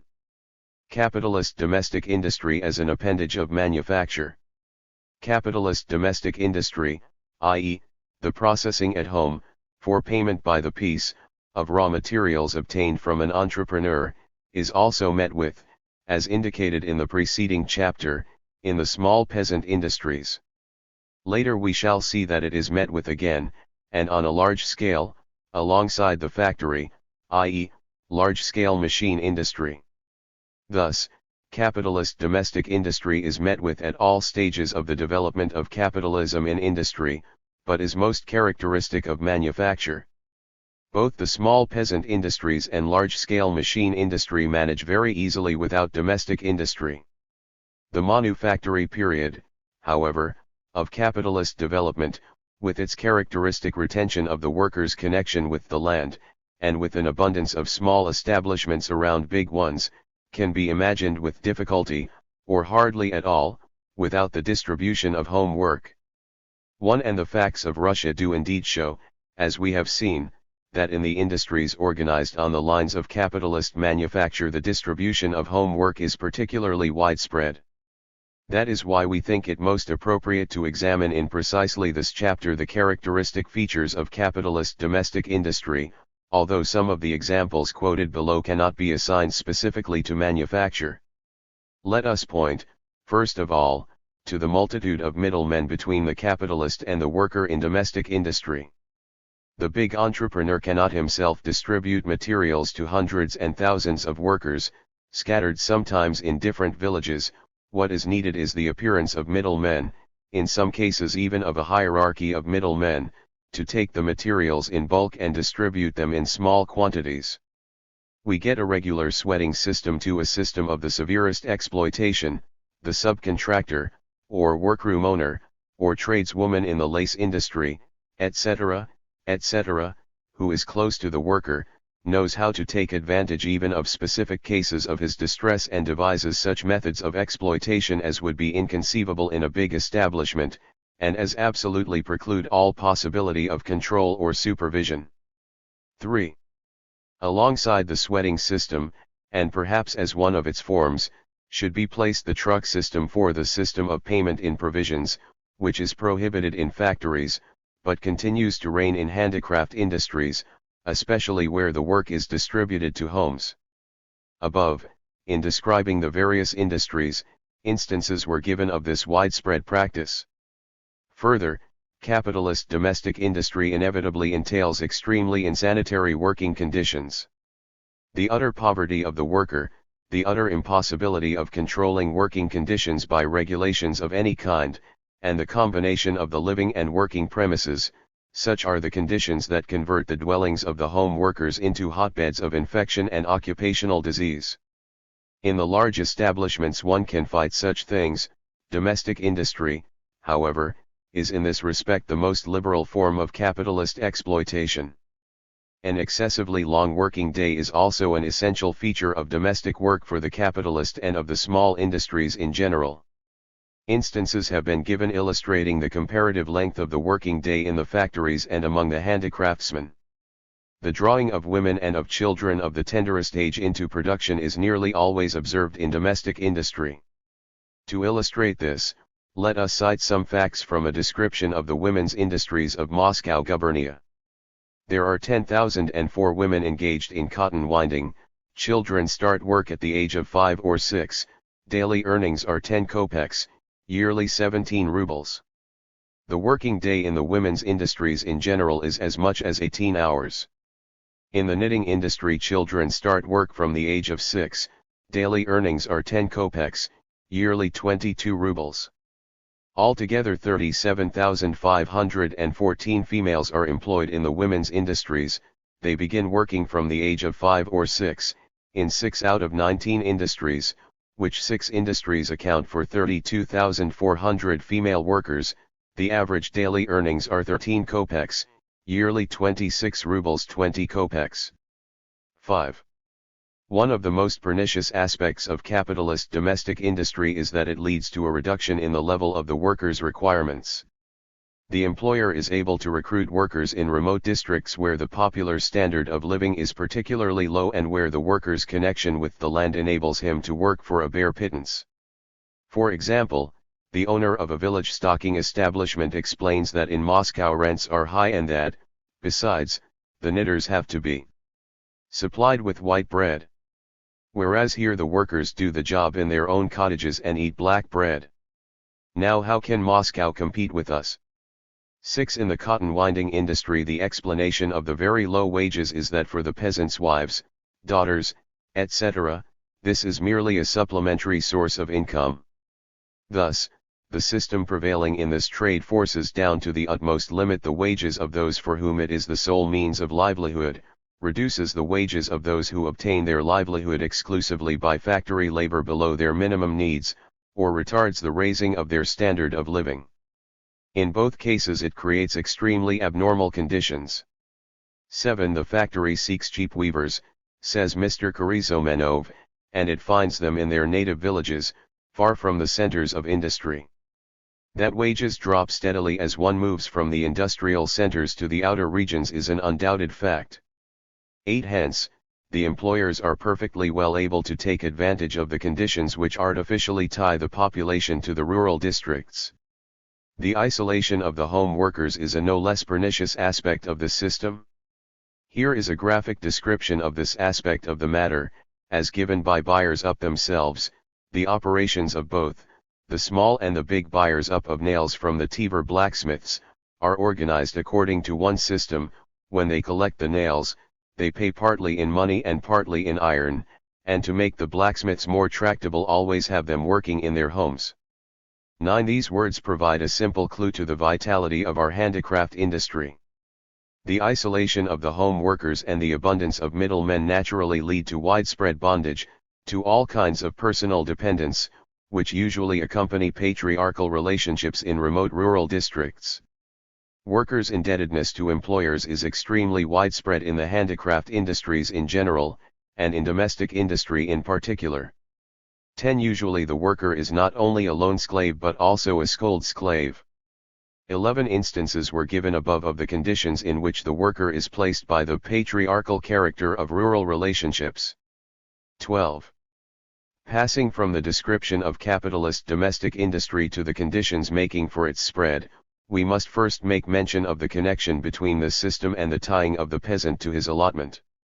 The lack of freedom of movement, the necessity of occasionally suffering monetary loss in order to get rid of land, when payments for the land exceed returns from it, so that a peasant who leases his allotment finds himself paying a sum to the lessee, the social estate exclusiveness of the peasant community, all this artificially enlarges the sphere of application of capitalist homework, artificially binds the peasant to these worst forms of exploitation. Obsolete institutions and an agrarian system that is thoroughly saturated with the social estate principle thus exert a most pernicious influence in both agriculture and industry, perpetuating technically backward forms of production which go hand in hand with the greatest development of bondage and personal dependence, with the hardest lot and the most helpless position of the working people. 13. Furthermore, there is also an undoubted connection between homework for capitalists and the differentiation of the peasantry. Extensive incidence of homework presupposes two conditions: 1. The existence of a mass of rural proletarians who have to sell their labor power, and to sell it cheaply; 2. The existence of well-to-do peasants, well acquainted with local conditions, who can undertake the function of agents in distributing work. A salesman sent in by the merchant will not always be able to fulfill this function, particularly in the more or less complex industries, and will hardly ever be able to fulfill it with such virtuosity as can a local peasant, one of themselves. 14. The big entrepreneurs would probably be unable to carry out half their operations in distributing work to home workers if they did not have at their command a whole army of small entrepreneurs who can be trusted with goods on credit or on commission, and who greedily clutch at every opportunity of enlarging their small commercial operations. Finally, it is extremely important to point to the significance of capitalist domestic industry in the theory of the surplus population created by capitalism. No one has talked so much about the freeing of the Russian workers by capitalism as have Messrs. V. Lenin and other narodniks, but none of them has taken the trouble to analyze the specific forms of the reserve army of labor that have arisen and are arising in Russia in the post-reform period. None of the narodniks has even noticed the trifling detail that home workers constitute what is, perhaps, the largest section of our reserve army of capitalism. 15. By distributing work to be done in the home, the entrepreneurs are enabled to increase production immediately to the desired dimensions without any considerable expenditure of capital and time on setting up workshops, etc. Such an immediate expansion of production is very often dictated by the conditions of the market, when increased demand results from a livening up of some large branch of industry, example railway construction, or from such circumstances as war, etc. 16. Hence, another aspect of the process which we described in Chapter 2 as the formation of an agricultural proletariat of millions, is, incidentally, the enormous development in the post-reform period of capitalist domestic industry. What has become of the hands released from the occupations of domestic, strictly natural economy, which had in view the family and the few consumers in the neighboring market? The factories overcrowded with workers, the rapid expansion of large-scale domestic industry provide a clear answer. Industries of Vladimir Gubernia, 3:20. Are italics. The figures given in the following section will show how great the number of workers employed by entrepreneurs in domestic industry must be in Russia today. 8. What is handicraft industry? In the two preceding chapters we dealt mainly with what in Russia is usually called handicraft industry. We may now try to answer the question put in the heading. Let us begin with some statistics, so as to judge which of the forms of industry analyzed above figure in publications among the general mass of handicraft industries. The Moscow statisticians, in concluding their investigation of the peasant industries, summarized all and sundry non-agricultural occupations. They listed altogether 141,329 persons, Volume 7, pt 3, engaged in local industries, in the making of commodities, but among these were included artisans, a section of the shoemakers, glaziers and many others, wood sawyers, etc., etc. Not fewer than 87,000, according to our calculations of the different industries, were domestic workers employed by capitalists. 1. The number of wage workers in the 54 industries for which we have been able to combine the data is 17,566, out of 29,446, i.e., 59.65%. For Vladimir Gubernia we have obtained the following results. From 5 issues of Industries of Vladimir Gubernia altogether, 18,286 engaged in 31 industries. Of these 15,447 were engaged in industries in which capitalist domestic industry predominates, including 5,504 wage workers, i.e., hirelings of the second degree, so to speak. Further, there are 150 rural artisans, of whom 45 are hired, and 2,689 small commodity producers, of whom 511 are hired. The total number of capitalistically engaged workers is 15,447 plus 45 plus 511, smiley face, 16,003, i.e., 87.5%. 2. In Cost Roma Gubernia, on the basis of Mr. Tillow's tables in the Transactions of the Handicraft Commission, there are 83,633 local industrialists, of whom 19,701 are lumber workers, fine handicraftsmen, while 29,564 work in their homes for capitalists. Some 19,954 are engaged in industries in which small commodity producers predominate, and some 14,414 are village artisans. 3. In 9 uyezds of Vyatka Gubernia there are, according to the same transactions, 60,019 local industrialists.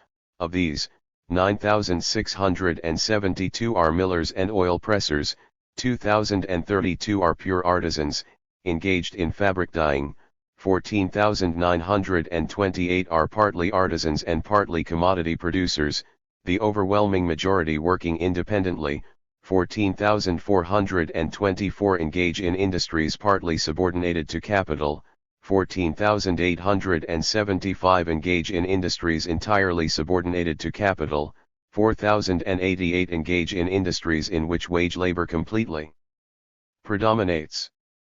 On the basis of the data in the transactions regarding the other gubernias, we have compiled a table of those industries on the organization of which more or less detailed information is available. We get 97 industries employing 107,957 persons, with an output totaling 21,151,000 rubles. Of these, industries in which wage labor and capitalist domestic industry predominate employ 70,204 persons, 18,621,000 rubles. Industries in which wage workers and workers occupied at home for capitalists constitute only a minority employ 26,935 persons, 1,706,000 rubles, and, finally, industries in which independent labor almost completely predominates employ 10,818 persons, 824,000 rubles. According to Zemstvo statistical materials regarding 7 industries of Gorbatov and Semyonovo uyezds of Nizhny Novgorod gubernia, there are 16,303 handicraftsmen, of whom 4,614 work for the local market, 8,520 work for a master, and 3,169 as wage workers. In other words, 11,689 are capitalistically employed workers. According to the returns of the 1894-95 Perm Handicraft Census, of 26,000 handicraftsmen, 6,500, 25%, are wage workers, and 5,200, 20%, work for buyers up. In other words, 45% are capitalistically employed workers. 4. Fragmentary as the data are, no others were available, they nevertheless clearly show that, taken as a whole, a mass of capitalistically employed workers are classified among the handicraftsmen. For instance, those working at home for capitalists number, according to the above quoted data, over 200,000. And this is for some 50 or 60 uyezds, by no means all of which have been investigated thoroughly. For the whole of Russia the number of workers of this type must be something like 2 million. 5. If to these are added the wage workers employed by handicraftsmen, and, as may be seen from the above quoted figures, their number is by no means as small as is sometimes thought here in Russia, we shall have to concede that the figure of 2 million industrial workers capitalistically employed outside the so-called factories and works is, if anything, a minimum figure. 6. To the question, what is handicraft industry? The data quoted in the last 2 chapters compel us to give the answer that the term used is absolutely unsuitable for purposes of scientific investigation, and is one usually employed to cover all and sundry forms of industry, from domestic industries and handicrafts to wage labor in very large manufactories. 7. This lumping together of the most diverse types of economic organization, which prevails in a host of descriptions of handicraft industries, 8. Was taken over quite uncritically and quite senselessly by the Narodnik economists, who made a tremendous step backward by comparison, for example, with a writer like Korsak, and availed themselves of the prevailing confusion of terms to evolve the most curious theories. Handicraft industry was regarded as something economically homogeneous, something sufficient unto itself, and was counterposed, to capitalism, which without further ado was taken to mean factory industry. Let us take Mr. N on, for instance. On p. 79 of his sketches we find the heading Capitalization, of Industries, 9 and then, without any reservation or explanation, data on factories. The simplicity is positively touching, capitalism equals factory industry, and factory industry equals what is classified under this heading in official publications. And on the basis of such a profound analysis the masses of capitalistically employed workers included among the handicraftsmen are wiped off capitalism's account. On the basis of this sort of analysis the question of the different forms of industry in Russia is completely evaded. On the basis of this sort of analysis one of the most absurd and pernicious prejudices is built up concerning the distinction between our handicraft industry and our factory industry, the divorcement of the latter from the former, the artificial character of factory industry, etc. It is a prejudice because no one has ever so much as attempted to examine the data, which in all branches of industry show a very close and inseparable connection between handicraft industry and factory industry. The object of this chapter has been to show in what precisely this connection consists and precisely which specific technical, economic and cultural features are represented by the form of industry that in Russia stands between small-scale industry and large-scale machine industry. The scientific conception of the factory and the significance of factory statistics. 5. Before dealing with large-scale machine, factory, industry, we must first establish the fact that the scientific conception of the term does not correspond at all to its common, everyday meaning. In our official statistics, and in literature generally, a factory is taken to mean any more or less big industrial establishment with a more or less considerable number of wage workers. According to Marx's theory, however, the term large-scale machine, factory, industry applies only to a definite stage of capitalism in industry, namely, the highest stage. The principal and most important feature of this stage is the employment of a system of machines for production. 1. The transition from the manufactory to the factory signifies a complete technical revolution, which does away with the craftsman's manual skill that has taken centuries to acquire, and this technical revolution is inevitably followed by the most thoroughgoing destruction of social production relations, by a final split among the various groups of participants in production, by a complete break with tradition, by an intensification and extension of all the dark aspects of capitalism, and at the same time by a mass socialization of labor by capitalism. Large-scale machine industry is thus the last word of capitalism, the last word of its elements of social progress to and regress. From this it is clear that the transition from the manufactory to the factory is particularly important when we deal with the development of capitalism. Whoever confuses these two stages deprives himself of the possibility of understanding the transforming, progressive role of capitalism. That is the mistake made by our Narodnik economists, who, as we have seen, ively identify capitalism generally with factory industry and propose to solve the problem of the mission of capitalism and even of its unifying significance 3 by simply referring to factory statistics. Apart from the fact that on matters of factory statistics these writers, as we shall show in detail below, have betrayed astonishing ignorance, they commit a still graver error in their amazingly stereotyped and narrow understanding of Marx's theory. In the first place, it is ridiculous to reduce the problem of the development of large-scale machine industry to mere factory statistics. It is a question not only of statistics, but of the forms assumed and the stages traversed by the development of capitalism in the industry of the country under consideration. Only after the substance of these forms and their distinguishing features have been made clear is there any sense in illustrating the development of this or that form by means of properly compiled statistics. If, however, they restrict themselves to Russian statistics, this inevitably leads to lumping together the most diverse forms of capitalism, to not seeing the wood for the trees. Secondly, to reduce the whole mission of capitalism to that of increasing the number of factory workers means to betray as profound an understanding of theory as did Mr. Mikhailovsky when he expressed surprise as to why people talk about the socialization of labor by capitalism, when all that this socialization amounts to, he averred, is that several hundred or thousand workers saw, chop, cut, plane, etc., under one roof. 4. The task of our further exposition is twofold. On the one hand, we shall examine in detail the condition of our factory statistics and the question of their suitability. This, largely negative, work is necessary because the data involved are positively abused in our literature. On the other hand, we shall examine the data attesting to the growth of large-scale machine industry in the post-reform period. Point 2. Our factory statistics.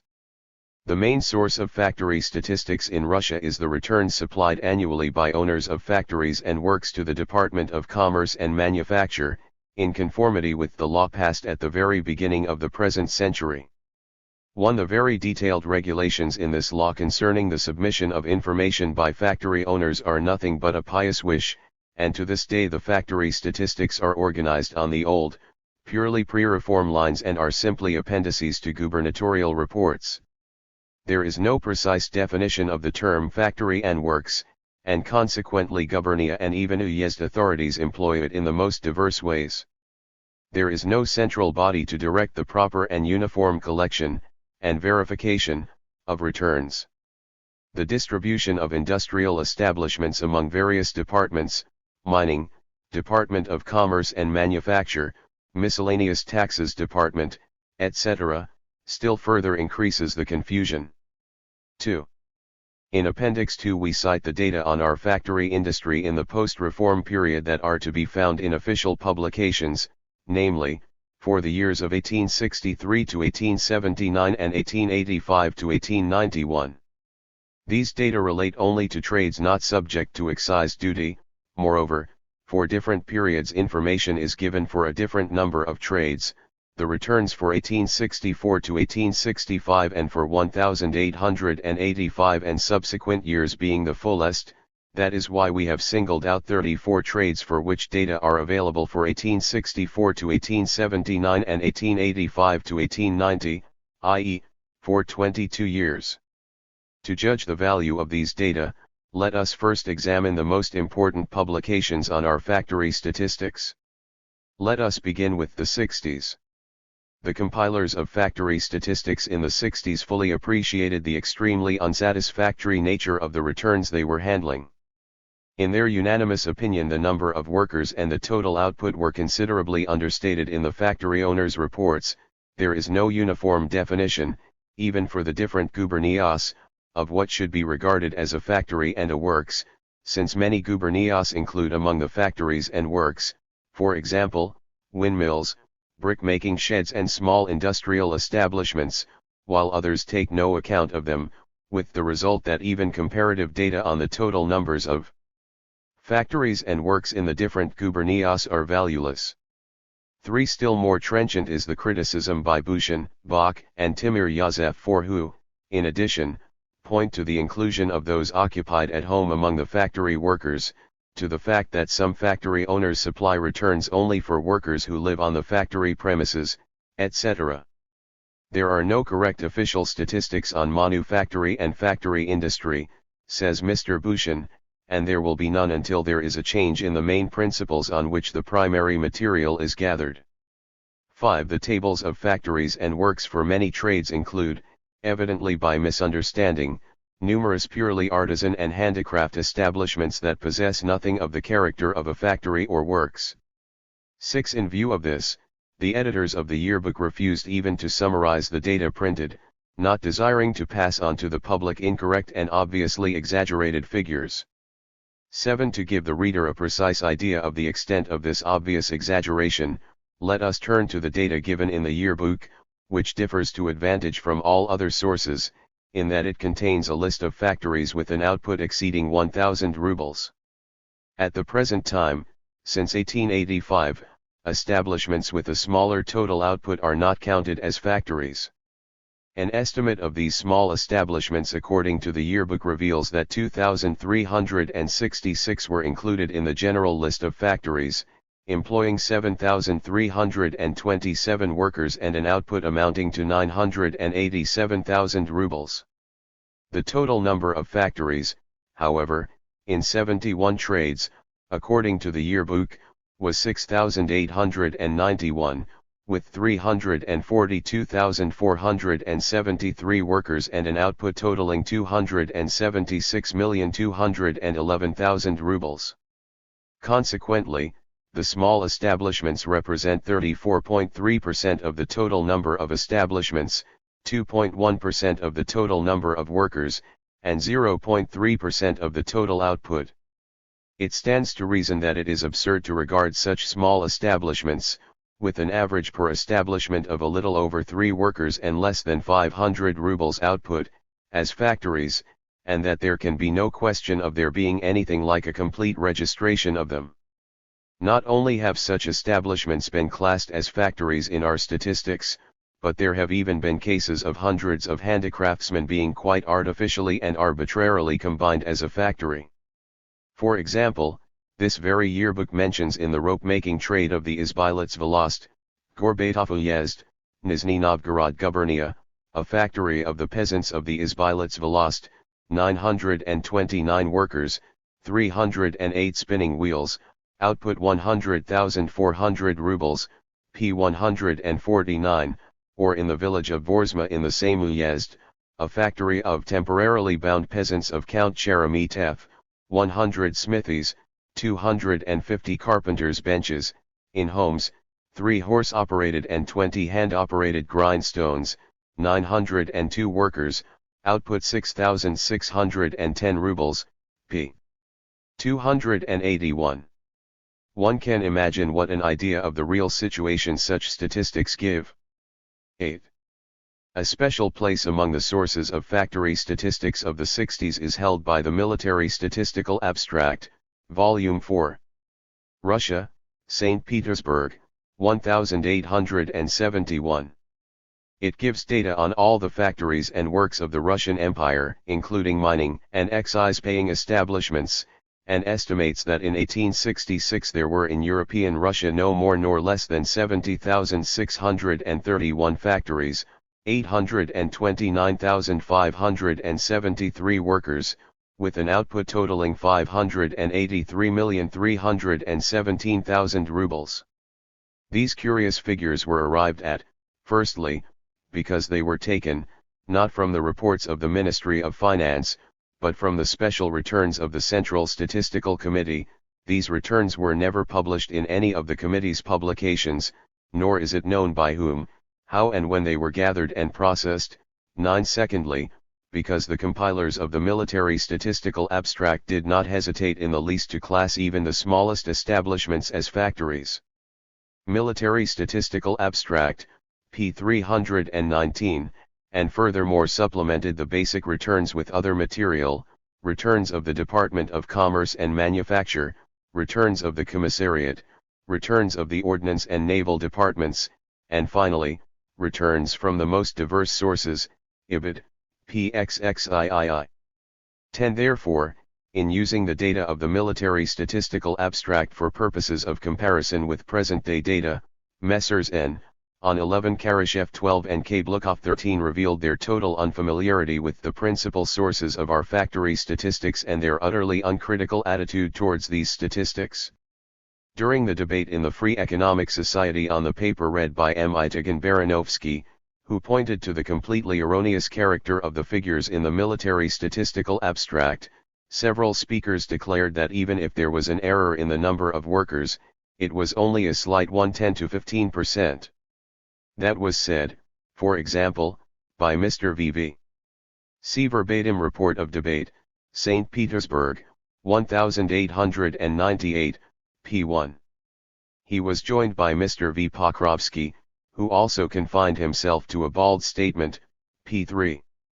Without even attempting a critical examination of the various sources of our factory statistics, these people and their supporters contented themselves with generalities about the unsatisfactory nature of factory statistics, and about the data having recently become more exact, and so forth.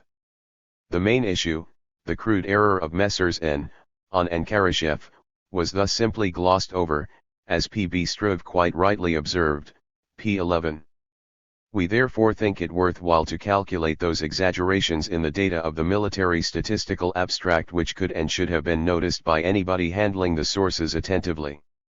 For 71 trades we have the parallel statistics for 1866 both of the Ministry of Finance Yearbook, I, and of unknown origin, Military Statistical Abstract. For these trades, leaving out the metallurgical, the Military Statistical Abstract exaggerated the number of workers employed in factories and works in European Russia by 50,000. Further, for those trades for which the yearbook gave only gross figures for the empire, refusing to analyze them in detail in view of their obvious exaggeration, Yearbook, p. 306, the Military Statistical Abstract gives 95,000 workers over and above these figures. In brickmaking the number of workers is exaggerated by a minimum of 10,000, to convince oneself of this, one should compare the data by gubernias given in the Military Statistical Abstract and those in returns and material of the Ministry of Finance, number 4 of 1866 and number 6 of 1867. For the metallurgical trades, the military statistical abstract exaggerated the number of workers by 86,000 as compared with that in the yearbook, having evidently included some of the mine workers in its figure. For the excise-paying trades, the military statistical abstract, as we shall show in the next section, exaggerates the number of workers by nearly 40,000. Altogether there is an exaggeration of 280,000. This is a minimum and incomplete figure, for we lack material to verify the data of the military statistical abstract for all trades. One can therefore judge to what extent those who assert that the error of Messrs. N. On and Karashev is trifling are informed on this subject. In the 1870s much less was done to combine and analyze factory statistics than in the 1860s. The Ministry of Finance yearbook contains data for only 40 trades, not subject to excise duty, for 1867 to 1879, volumes 8, X and 12, see Appendix 2, the exclusion of the other trades being ascribed to the extremely unsatisfactory nature of the material for industries which are connected with agricultural life, or are appendages of artisan and handicraft industries, volume 8, p. 482, same, volume X, p. 590. The most valuable source for the 1870s is Mr. Pierre Loeb's Directory of Factories and Works, first edition, St. Petersburg, 1881, returns for 1879 taken from the same reports of factory owners to the Department of Commerce and Manufacture. This publication lists all establishments with an output of not less than 2,000 rubles. The others, being small and inseparable from handicraft establishments, are not enumerated in this list, but are included in the summarized data given by the directory. Since no separate totals are given for establishments with an output of 2,000 rubles and over, the general data of the directory, like those of previous publications, combine the small establishments with the large ones. For different trades and different gubernias unequal numbers of small establishments are included, quite fortuitously, of course, in the statistics. 14. Regarding trades connected with agriculture, the directory repeats, p. 396, the yearbook's reservation and refuses to give even approximate totals, author's italics, owing to the inaccuracy and incompleteness of the data. 15. This view, quite a legitimate one, as we shall see below, did not, however, prevent the inclusion in the directory's general totals of all these particularly unreliable figures, which are thus lumped together with relatively reliable ones. Let us give the directory's total figures for European Russia, with the observation that, unlike previous figures, they also embrace excise-paying trades. The second edition of the directory, 1887, gives the returns for 1884, the third, 1894, those for 1890. Factory data. 1879-16. We shall show further that the drop in the number of factories indicated by these data was actually fictitious. The whole point is that at different times different numbers of small establishments were classed as factories. Thus, the number of establishments with an output exceeding 1,000 rubles was estimated in 1884 at 19,277 and in 1890 at 21,124, with an output of 2,000 rubles and over, in 1884 at 11,509, and in 1890 at 17,642. 17. In 1889 the Department of Commerce and Manufactures began to issue in separate editions collections of data on factory industry in Russia, for 1885 and subsequent years.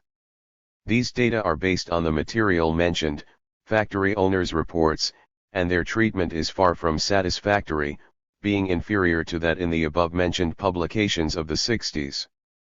The only improvement is that the small establishments, i.e., those with an output of under 1,000 rubles, are not included among the factories and works, and information regarding them is given separately, without their being distributed according to trades.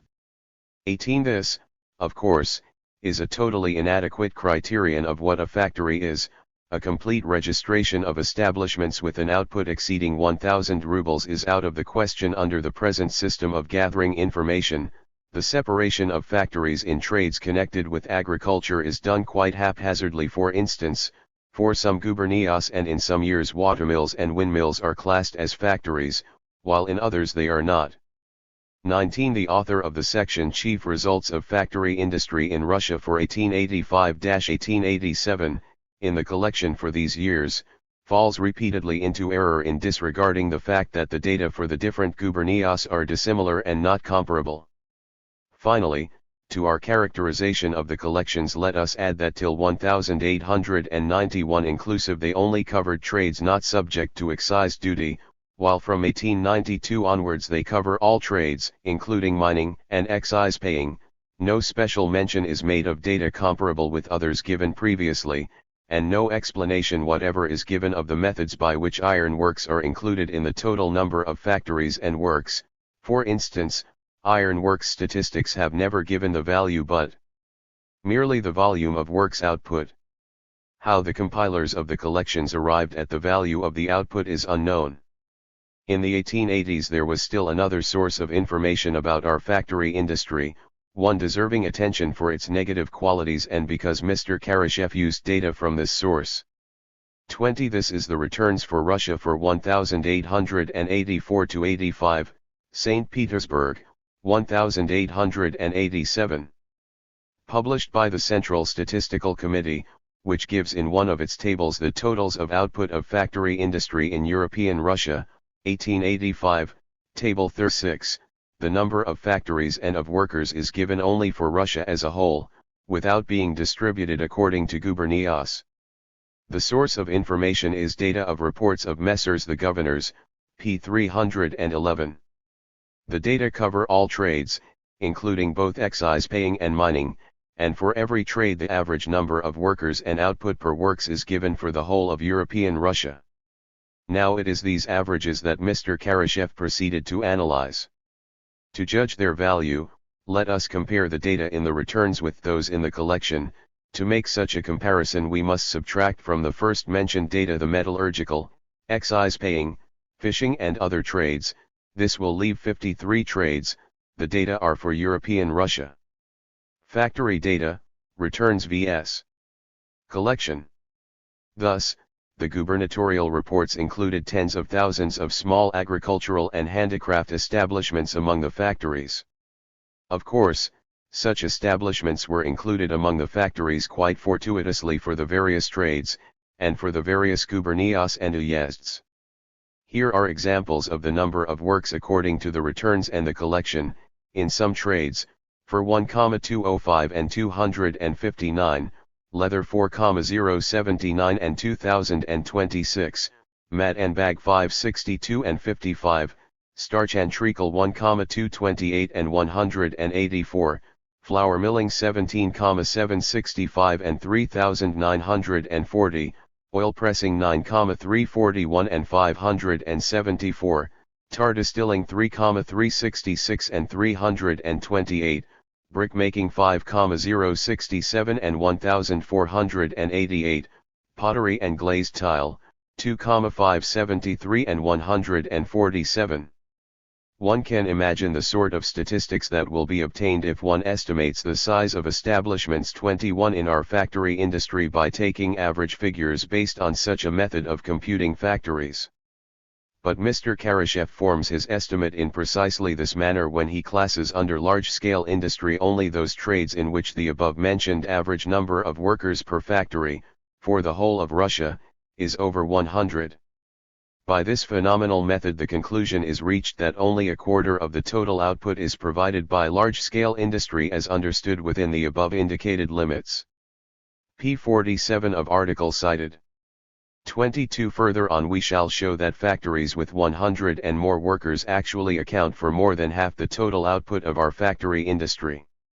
Let us observe, incidentally, that the data of the local gubernia statistical committees, which are used for the gubernatorial reports, are always distinguished by the utter vagueness of the term factory and works and by the casual registration of small establishments.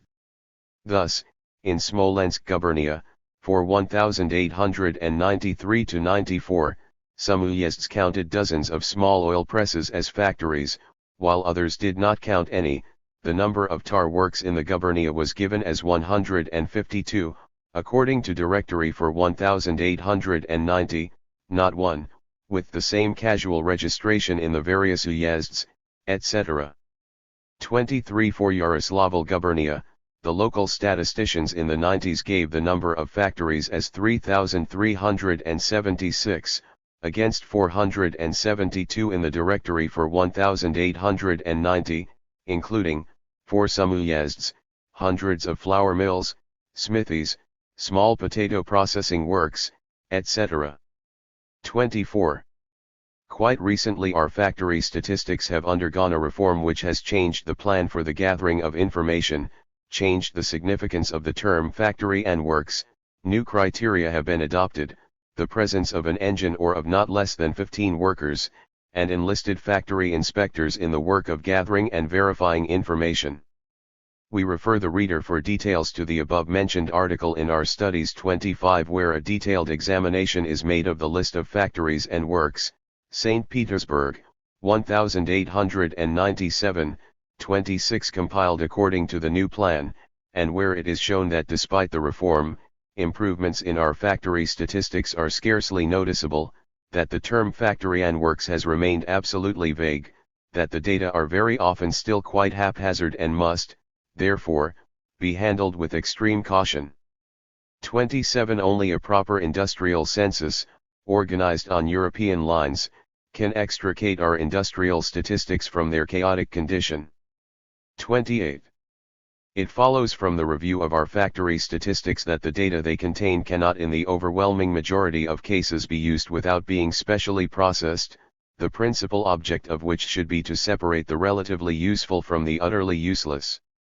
In the next section we shall examine in this respect the data on the most important trades, but at the moment we put the question, is the number of factories in Russia increasing or decreasing? The main difficulty in answering this question is that in our factory statistics the term factory is employed in the most chaotic manner. That is why the negative replies to this question which are sometimes given on the basis of factory statistics, example by Mr. Karashev, cannot be of any use. We must first establish some definite criterion for the term factory. Without that condition it would be absurd to illustrate the development of large-scale machine industry with data for establishments of which the totals have at various times included various numbers of small flour mills, oil presses, brick sheds, etc., etc. Let us take as a criterion the employment of not fewer than 16 workers in the establishment, and then we shall see that the number of such industrial establishments in European Russia in 1866 was a maximum of from 2,500 to 3,000, in 1879 about 4,500, in 1890 about 6,000, in 1894 to 95 about 6,400, and in 1903 about 9,000. 29 Consequently, the number of factories in Russia in the post-reform period is growing, and growing fairly rapidly. 3. An examination of historico-statistical data on the development of large-scale industry. We have noted above that to judge the development of large-scale industry from factory statistics it is necessary to separate the relatively useful material in these statistics from the utterly useless. Let us, with this in view, examine the main branches of our manufacturing industry. 1. Textile trades. At the head of the wool trades is cloth production, which in 1890 had an output of over 35 million rubles and employed 45,000 workers.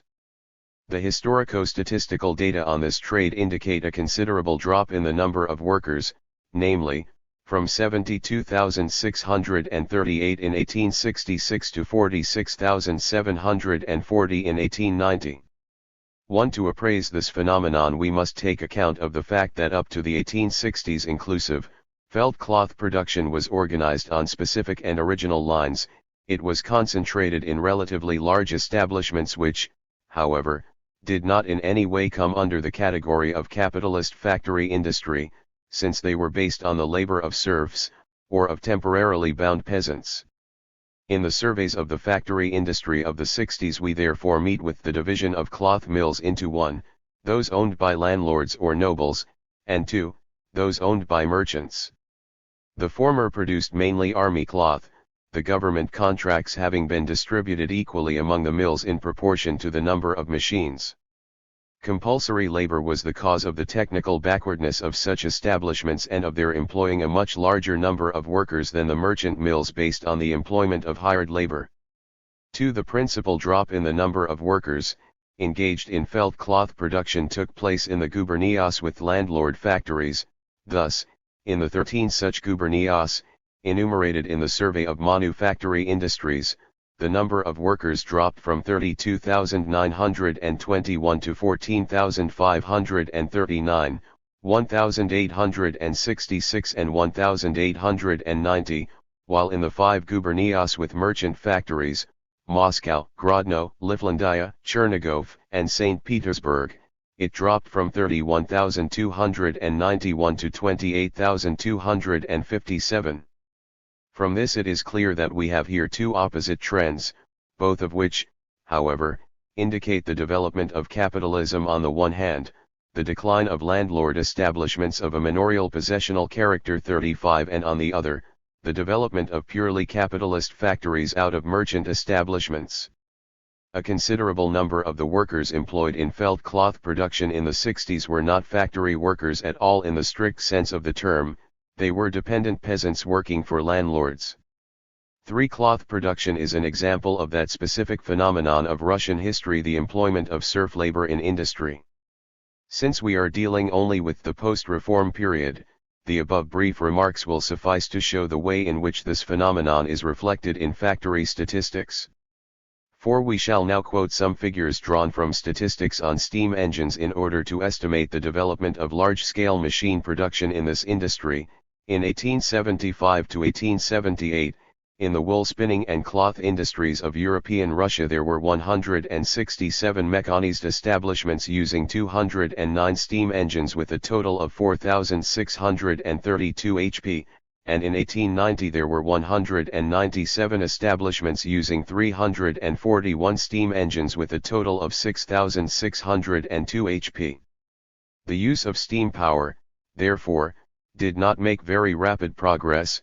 This is to be explained partly by the traditions of landlord factories and partly by the displacement of felt cloth by the cheaper worsted and mixed fabrics. 5. In the years 1875 to 1878 there were 7 mechanized establishments using 20 steam engines with a total of 303 HP, and in 1890 there were 28 mechanized establishments employing 61 steam engines to a total of 1,375 HP. 6. In regard to the woolen goods industry, let us also take note of felt making, a branch that shows in particularly striking fashion the impossibility of comparing factory statistics for different times.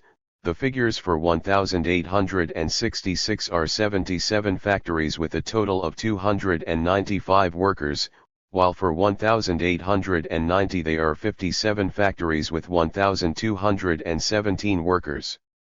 The former figure includes 60 small establishments employing 137 workers with an output of under 2,000 rubles, while the latter includes an establishment with 4 workers. In 1866 39 small establishments were recorded in Semyonovo Yezd, Nizhny Novgorod gubernia, where felt making is now highly developed but is regarded as a handicraft and not a factory industry, see Chapter 6, 2. Further, a particularly important place in the textile trades is held by cotton processing, a branch which now employs over 200,000 workers.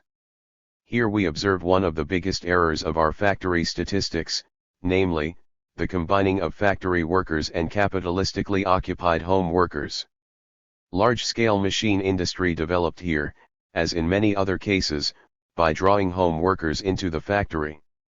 It is obvious how distorted this process will appear if work distributing offices and workrooms are classed as factories, if home workers are lumped together with factory workers.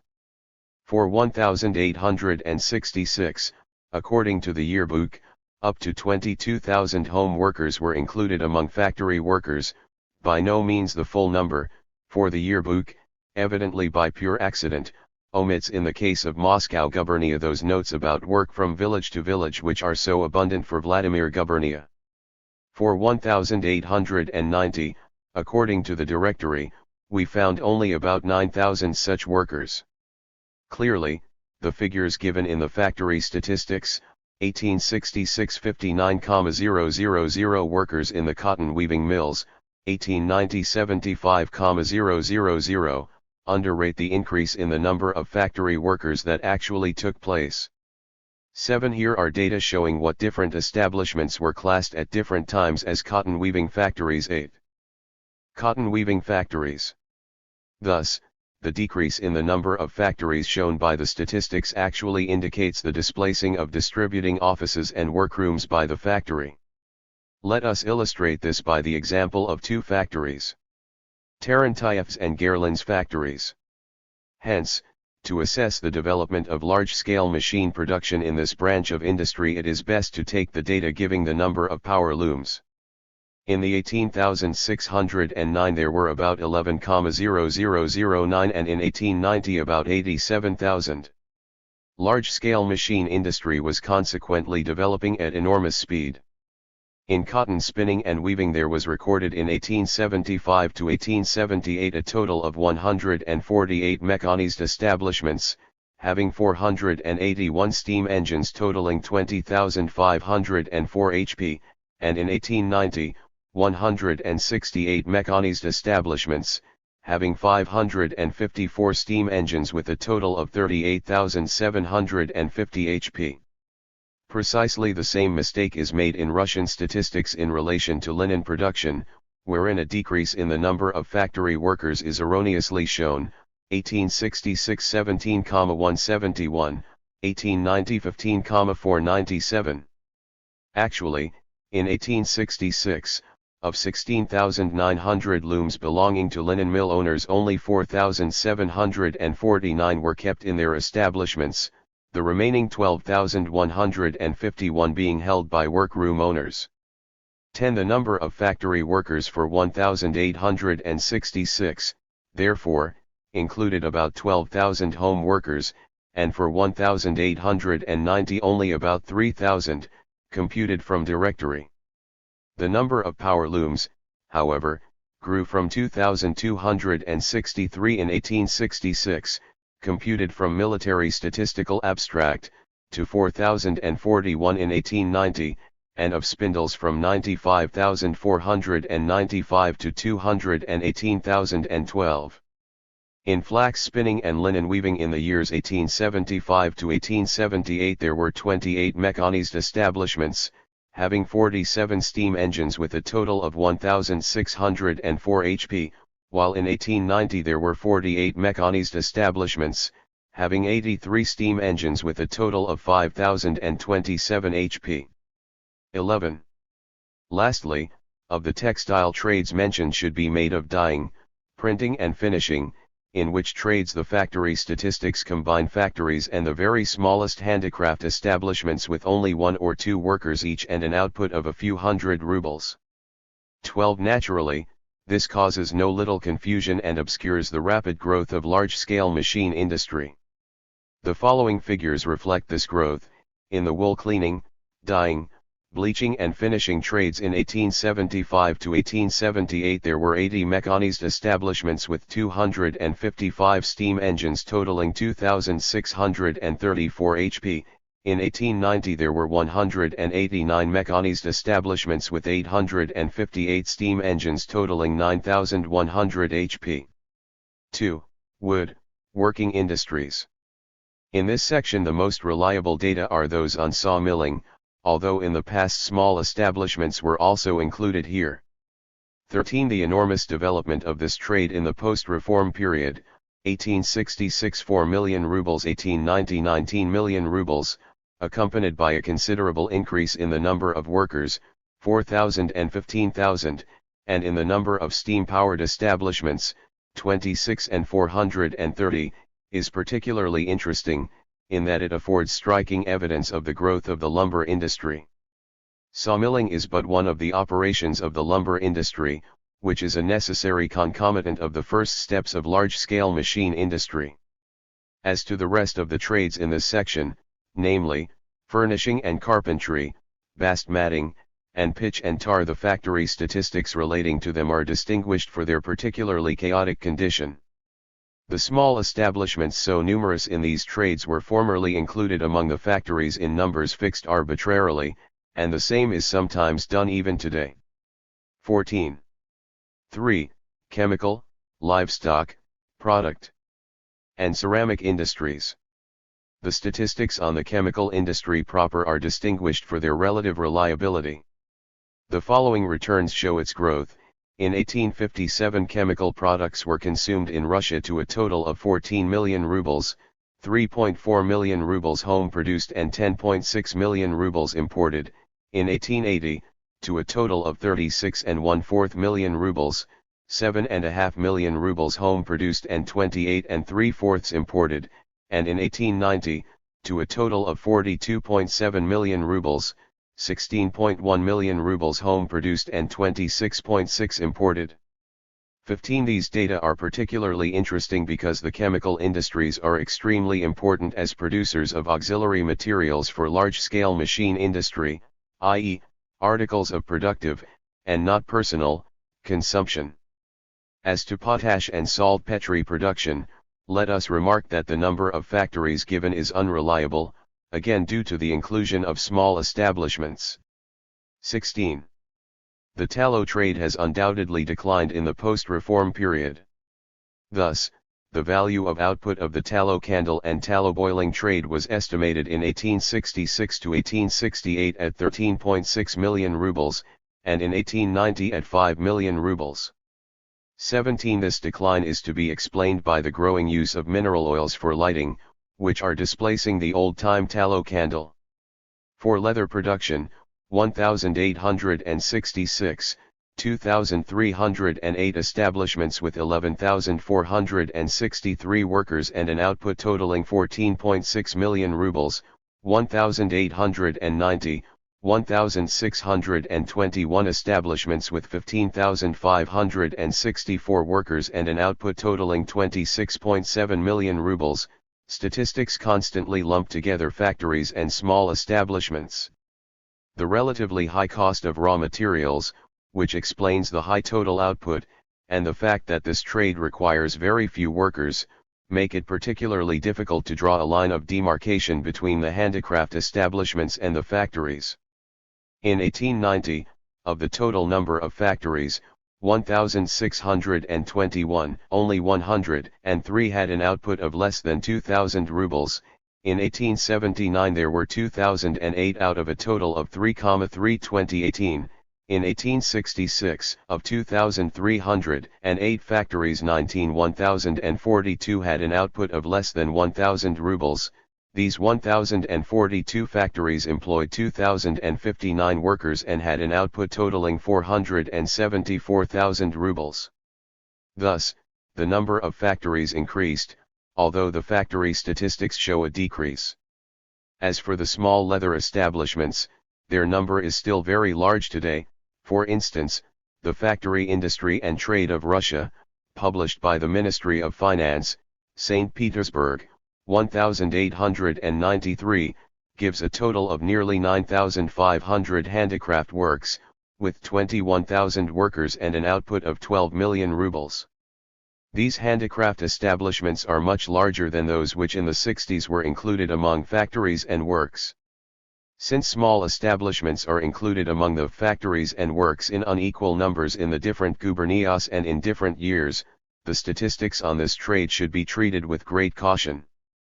The steam engine statistics for 1875 to 1878 gave for this industry 28 mechanized establishments with 33 steam engines to a total of 488 HP, and in 1890 there were 66 mechanized establishments with 82 steam engines to a total of 1,112 HP. In these 66 factories 5,522 workers, more than a third of the total, were concentrated with an output totaling 12.3 million rubles, 46% of the total, so that the concentration of production was very considerable, and the productivity of labor in the large establishments far above the average. 20. The ceramic trades fall into two categories in accordance with the character of the factory statistics. In some, there is hardly any combining of small-scale production with large. That is why these statistics are fairly reliable. This applies to the following industries: glass, porcelain and chinaware, plaster and cement. Particularly remarkable is the rapid growth of the last mentioned trade, which is evidence of the development of the building industry. The total output in 1866 was estimated at 530,000 rubles, military statistical abstract, and in 1890 at 3,826,000 rubles.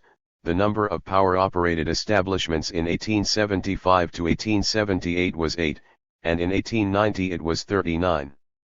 On the other hand, in the pottery and brick trades the inclusion of small establishments is observed on a tremendous scale, and for that reason the factory statistics are very unsatisfactory, being particularly exaggerated for the 60s and 70s. Thus, in the pottery trade in 1879 there were listed 552 establishments, with 1,900 workers and an output totaling 538,000 rubles, and in 1890, 158 establishments with 1,978 workers and an output totaling 919,000 rubles. If we subtract the small establishments, those with an output of less than 2,000 rubles, we get 1879 70 establishments, with 840 workers and an output of 505,000 rubles, 1890 143 establishments, with 1,859 workers and an output of 857,000 rubles. That is to say, instead of the decrease in the number of factories and stagnation in the number of workers shown in the statistics, there was actually a considerable increase in both the one and the other. In brickmaking the official data for 1879 showed 2,627 establishments, with 28,800 workers and an output totaling 6,963,000 rubles, for 1891, 292 establishments, with 24,334 workers and an output of 7,249,000 rubles, and without the small establishments, those with an output of less than 2,000 rubles, we get for 1879 518 establishments, with 19,057 workers and an output of 5,625,000 rubles, and for 1891, 096 establishments, with 23,222 workers and an output of 7,240,000 rubles. 21. 4. Metallurgical industries. In the factory statistics for the metallurgical industries the sources of confusion are, firstly, the inclusion of small establishments, exclusively in the 60s and 70s, 22 and, secondly and mainly, the fact that metallurgical plants are subject, not to the jurisdiction of the Department of Commerce and Manufacture, but to that of the Department of Mines. The returns of the Ministry of Finance usually omit iron works on principle, but there have never been uniform and invariable rules for the separation of iron works from the other works, and it would hardly be possible to devise them. That is why the factory statistics published by the Ministry of Finance always include iron works to some extent, although the actual degree to which they are included varies for different gubernias and for different years. 23 General data on the increased use of steam engines in metallurgy since the reform will be given below, when we deal with the mining and metallurgical industry. 5. Food industries. These industries merit special attention for the question that concerns us, since the confusion in factory statistics attains here its maximum. And yet, these industries occupy a prominent place in our factory industry as a whole. Thus, according to the directory for 1890, these industries account for 7,095 factories, with 45,000 workers and an output totaling 174 million rubles out of a total for European Russia of 21,124 factories, with 875,764 workers and an output of 1,501 million rubles. The fact is that the principal trades of this group, flour milling, groat milling and oil pressing, consist of the processing of agricultural produce. There are hundreds and thousands of small establishments in Russia engaged in this processing in every gubernia, and since there are no generally established rules for selecting the factories and works from among them, the statistics pick out such small establishments quite fortuitously. That is why the numbers of factories and works for different years and for different gubernias fluctuate enormously. Here, for example, are the figures for the flour milling trade for various years, as taken from various sources: 1865 857 mills, returns and material of the Ministry of Finance, 1866 2176, yearbook, 1866 18,426, military statistical abstract, 1885 3,940, collection, 17,765, returns for Russia, 1889, 1890 and 1891 5,073, 5,605 and 5,20124, collection, 1894-95 2,308, list. Among the 5,041 mills listed in 1892, collection, 803 were steam, 2,907 water, 1,323 wind and 8 horse operated. Some gubernias counted only steam mills, others included water mills, in numbers ranging from 1 to 425, still others, the minority, included also windmills, from 1 to 530, and horse-operated mills. One can imagine the value of such statistics, and of conclusions based on a credulous use of the data they provide. 25. Obviously, to judge the growth of large-scale machine industry we must first establish a definite criterion for the term factory. Let us take as such a criterion the employment of steam engines. Steam mills are a characteristic concomitant of the epoch of large-scale machine industry. 26. We get the following picture of the development of factory production in this branch of industry. 27. Factory production in food industries. The statistics for the oil pressing trade are unsatisfactory for the same reason. For instance, in 1879 2,450 works were listed with 7,207 workers and an output totaling 6,486,000 rubles, and in 1890 there were 383 works, with 4,746 workers and an output totaling 12,232,000 rubles. But this decrease in the number of factories and of workers is only apparent.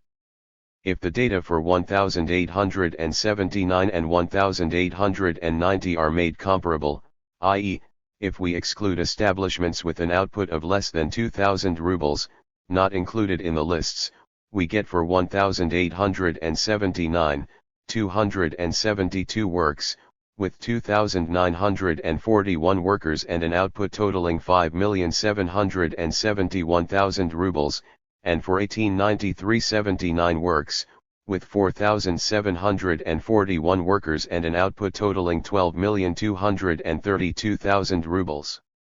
That large-scale machine industry has developed in this trade no less rapidly than in flour milling is evident, for example, from the statistics for steam engines. In 1875 to 1878 there were 27 steam-powered works, with 28 steam engines of 521 HP, while in 1890 there were 113 mechanized works, with 116 steam engines totaling 1,886 HP. The other trades of this group are relatively small. Let us note that in the mustard and fish products trades, for instance, the statistics of the 60s included hundreds of small establishments such as have nothing whatever in common with factories and are now not classed as such. The extent to which our factory statistics for various years need correction is evident from the following: with the exception of flour milling, the directory for 1879 gave in this section a total of 3,555 establishments with 15,313 workers, and for 1891, 842 establishments with 19,159 workers. For 7 trades, 28 small establishments, with an output of less than 2,000 rubles, were included as follows: in 1879 2,487 with 5,176 workers and an output totaling 916,000 rubles, and in 1890, 7 establishments, employing 10 workers and with an output totaling 2,000 rubles. To make the data comparable, one should, consequently, subtract in one case 5,000 workers, and in the other, 10 persons. 6. Excise, paying and other trades. In some of the excise-paying trades we observe a decrease in the number of factory workers between the 1860s and the present day, but the decrease is not nearly as considerable as is asserted by Mr. N. on 29, who blindly believes every figure in print. The fact is that for the majority of excise-paying trades the only source of information is the military statistical abstract, which, as we know, tremendously exaggerates the totals in the factory statistics. Unfortunately, however, we have little material with which to verify the data in the abstract. In distilling, the military statistical abstract counted in 1866 a total of 3,836 distilleries with 52,660 workers, in 1891, 620, with 26,102 workers, but the number of distilleries does not coincide with the data of the Ministry of Finance, which in 1865-66 calculated 2,947 operating distilleries, and in 1866-67 3,386. 30. Judging by this, the number of workers is exaggerated by some 5,000 to 9,000. In vodka distilling, the military statistical abstract computes 4,841 distilleries, with 8,326 workers, 1,890, 242 distilleries with 5,266 workers. Of these, Bessarabia Gubernia has 3,207 distilleries with 6,873 workers. The absurdity of these figures is glaring. In fact, we learn from material published by the Ministry of Finance 31 that the actual number of vodka distilleries in Bessarabia Gubernia was 10 or 12, and in the whole of European Russia 1,157. The number of workers was consequently exaggerated by a minimum of 6,000. The cause of this exaggeration is, evidently, that the Bessarabian statisticians included vineyard owners among the owners of distilleries, see below on tobacco making. In beer and mead brewing, the military statistical abstract counts 2,374 breweries, with 6,825 workers, 1899 18 breweries, with 8,364 workers, whereas the Ministry of Finance yearbook estimates a total of 2,087 breweries in European Russia for 1,866. The number of workers is exaggerated here too.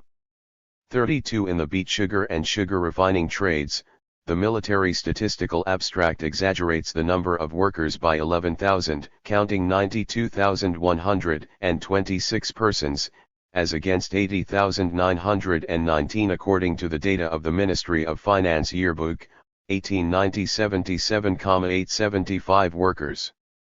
In tobacco making, the military statistical abstract gives 5,327 factories, with 26,116 workers, 1890 281 factories, with 26,720 workers. Of these, 4,993 factories with 20,038 workers are in Bessarabia Gubernia. Actually, the number of tobacco factories in Russia in 1866 was 343, and in Bessarabia Gubernia 13. 33 The number of workers has been exaggerated by about 20,000, and even the compilers of the military statistical abstract themselves indicated that the factories shown in Bessarabia Gubernia are nothing but tobacco plantations, p. 414. Mr. N. On evidently thought it superfluous to glance at the text of the statistical publication he uses, that is why he failed to notice the error, and discoursed with a highly serious air about a slight increase in the number of workers in the tobacco factories, article cited, p. 104. Mr. N. On simply takes the total number of workers in the excise-paying trades from the military statistical abstract and the directory for 1,890, 186,053 and 144,332, and calculates the percentage of decrease. In a period of 25 years there has been a considerable drop in the number of workers employed. It has diminished by 22.4%. Here, i.e., in the excise-paying trades, we see no signs of an increase, the plain fact being that the number of workers has simply declined by a quarter of its previous magnitude, ibid. Indeed, what could be simpler? Take the first figure you lay your hands on, and calculate a percentage. As for the trifling circumstance that the figure given in the military statistical abstract exaggerates the number of workers by some 40,000, that can be ignored. 7. Conclusions. The criticism of our factory statistics given in the last two sections leads us to the following main conclusions. 1. The number of factories in Russia has been rapidly growing in the post-reform period. The opposite conclusion, which follows from our factory statistics, is erroneous. The point is that the figures we are given of factories include small artisan, handicraft and agricultural establishments, and the further back we go from the present day, the larger the number of small establishments included in the number of factories. 2. The number of factory workers and the volume of output of factories and works are likewise exaggerated for the past period in our statistics. This is due, firstly, to the fact that a greater number of small establishments were included. Hence, the data for the industries that merge with handicrafts are particularly unreliable. 34. Secondly, it is due to the fact that in the past more capitalistically employed home workers were classified as factory workers than today. 3. It is customary in this country to think that if figures are taken from the official factory statistics they must be considered comparable with other figures taken from the same source, and must be regarded as more or less reliable, until the contrary is proved.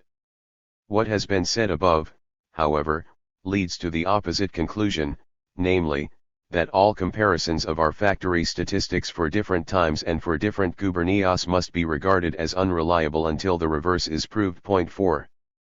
The development of the mining industry. 1. In the initial period of Russia's post-reform development, the principal center of ore mining was the Urals. Constituting a single area, until quite recently separated sharply from central Russia, it has at the same time an original industrial structure. For ages the basis of the organization of labor in the Urals was serfdom, which to this day, the very end of the 19th century, leaves its impress on quite important aspects of life in this mining area. In the old days serfdom was the basis of the greatest prosperity of the Urals and of its dominant position, not only in Russia, but partly also in Europe. In the 18th century iron was one of Russia's principal items of export.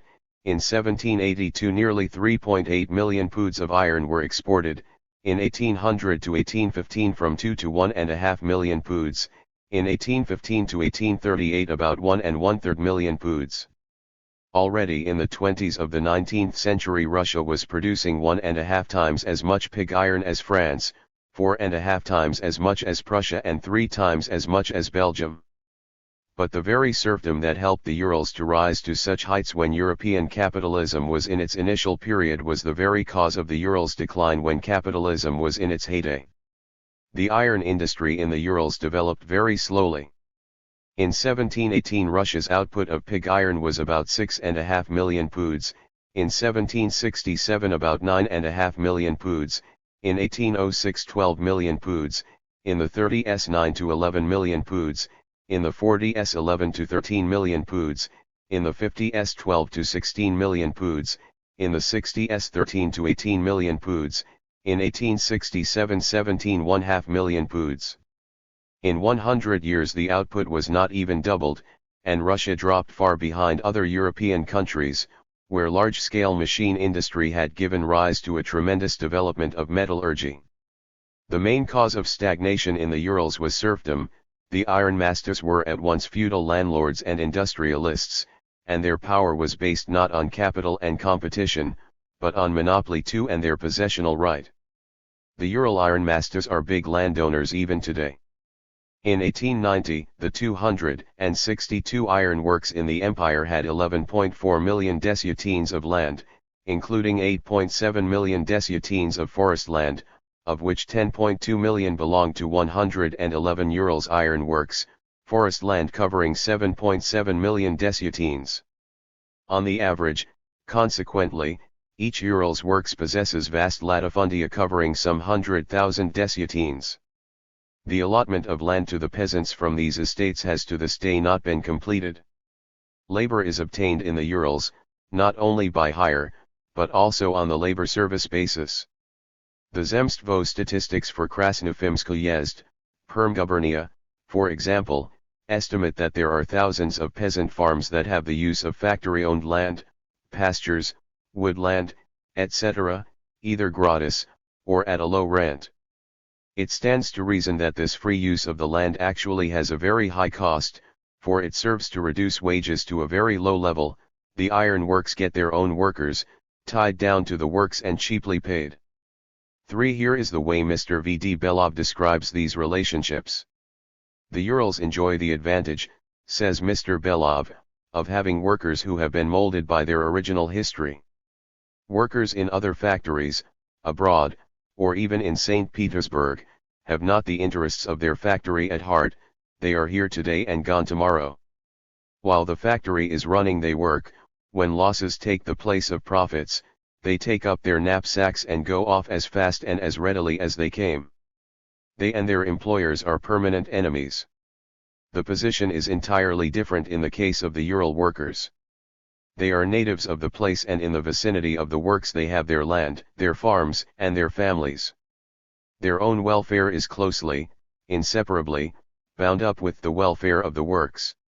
If it does well, they do well. If it does badly, it is bad for them, but they cannot leave it. Sick, they have more here than a knapsack. Sick, to leave means to wreck their whole world, to abandon the land, farm, and family.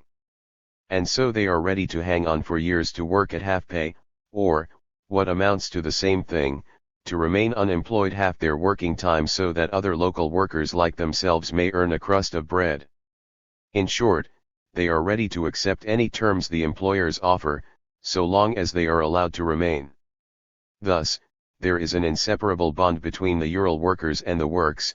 The relationships are the same today as they were in the past, before their emancipation from serf dependence. Only the form of these relationships has changed, nothing more. The former principle of serfdom has been superseded by the lofty principle of mutual benefit. 4. This lofty principle of mutual benefit manifests itself primarily in reduction of wages to a particularly low level. In the South, a worker costs twice and even 3 times as much as in the Urals. For example, according to data covering several thousand workers, 450 rubles, annually per worker, as against 177 rubles. In the South, at the first opportunity of earning a decent wage in the fields of their native villages or anywhere else, the workers leave the iron works, and coal or ore mines. Vestnik Finansov, 1897, number 17, p. 265. In the Urals, however, a decent wage is not to be dreamt of. Naturally and inseparably connected with the low wages and servile status of the Ural workers is the technical backwardness of the Urals. Their pig iron is smelted mostly with the aid of wood fuel, in old-fashioned furnaces with cold or slightly heated blast. In 1893, the number of cold blast furnaces in the Urals was 37 out of 110, while in the South, there were 3 out of 18. A mineral fuel furnace had an average output of 1.4 million poods per year, while a wood fuel furnace had one of 217,000 poods.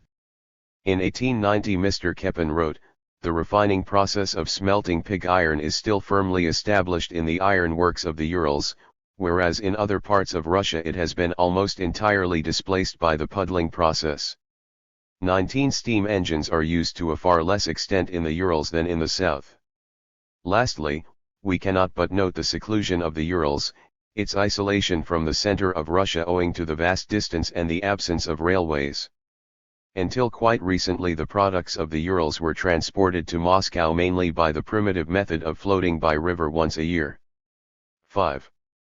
Thus the most direct survivals of the pre-reform system, extensive practice of labor service, bonded condition of the workers, low productivity of labor, backwardness of technique, low wages, prevalence of hand production, primitive and rapaciously antediluvian exploitation of the region's natural wealth, monopolies, hindrances to competition, seclusion and isolation from the general commercial and industrial march of the times, such is the general picture of the Urals. The mining area in the South 6 is in many respects the very opposite of the Urals. The South is in the period of formation and is as young as the Urals are old, and the system prevailing there time hallowed. The purely capitalist industry which has arisen here during recent decades recognizes no traditions, no social estate or national divisions, no seclusion of definite sections of the population. There has been a mass influx of foreign capital, engineers and workers into South Russia, and in the present period of boom, 1898, entire factories are being brought there from America. 7. International capital has not hesitated to settle within the tariff wall and establish itself on foreign soil, Ubibani, Ibi Patria 8. The following are statistics on the displacement of the Urals by the South. 20. Output of pig iron. These figures clearly show what a technical revolution is now taking place in Russia, and what an enormous capacity for the development of productive forces is possessed by large-scale capitalist industry. The predominance of the Urals meant the predominance of serf labor, technical backwardness, and stagnation. 9. On the contrary, we now see that the development of metallurgical industry is proceeding faster in Russia than in Western Europe, and in some respects even faster than in the United States. In 1870 Russia produced 2.9% of the world output of pig iron, 22 million poods out of 745 million, and in 1894 5.1%, 81.3 million poods out of 1,584.2, Vestnik Finansov, 1897, number 22.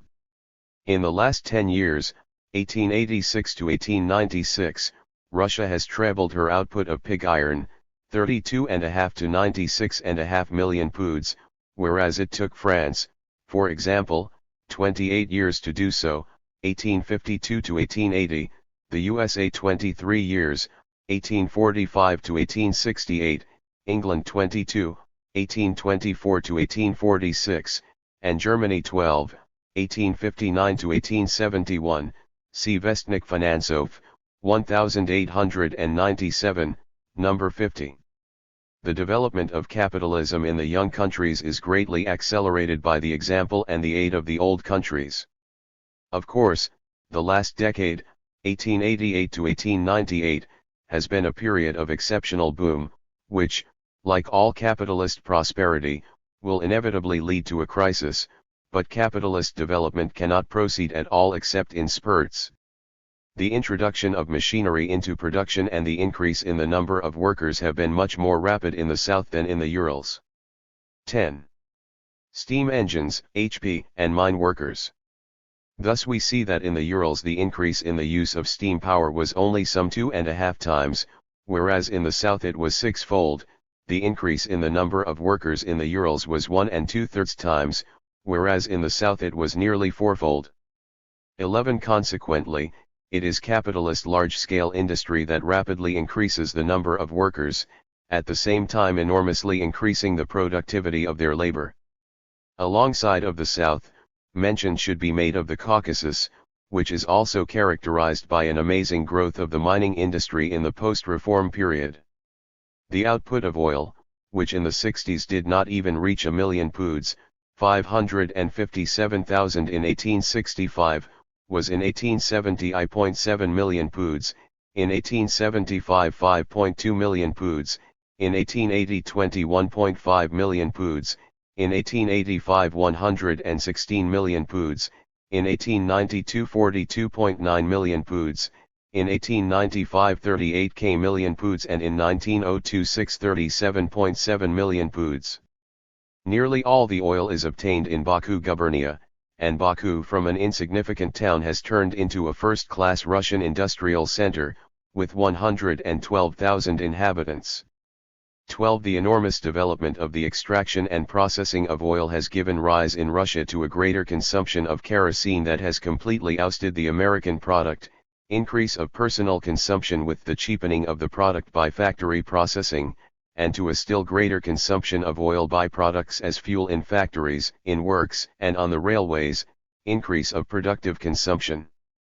13. The number of workers in the mining industry of the Caucasus has also grown very rapidly, from 3,431 in 1877 to 17,603 in 1890, i.e., has increased fivefold. To illustrate the structure of industry in the south, let us take the data for the coal industry in the Donets Basin, where the average mine is smaller than in any other part of Russia. Classifying the mines according to number of workers employed, we get the following picture. 14, see table on p493. Mines according to number of workers employed. Thus, in this area, and in this one only, there are extremely small peasants' mines, which, however, despite their great number, play an absolutely insignificant part in the total output. 104 small mines account for only 2% of the total coal output, and are marked by an exceedingly low productivity of labor. On the other hand, the 37 largest mines employ nearly all of the total number of workers and produce over 70% of the total coal output. Productivity of labor increases parallel with the increase in the size of the mines, even irrespective of whether machinery is used or not. Cf, for example, categories V and 3 of mines, as to quantity of steam power and output per worker. Concentration of production in the Donets Basin is steadily increasing. Thus, in the 4 years 1882 to 1886, of 512 coal consignors, 21 dispatched over 5,000 wagon loads, i.e., 3 million poods, each, making 229,700 wagon loads out of 480,800, i.e., less than half.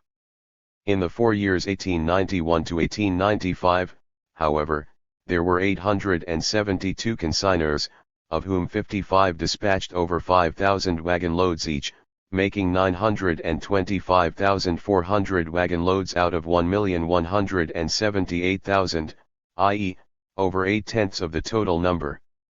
15. The foregoing data on the development of the mining industry are particularly important in two respects.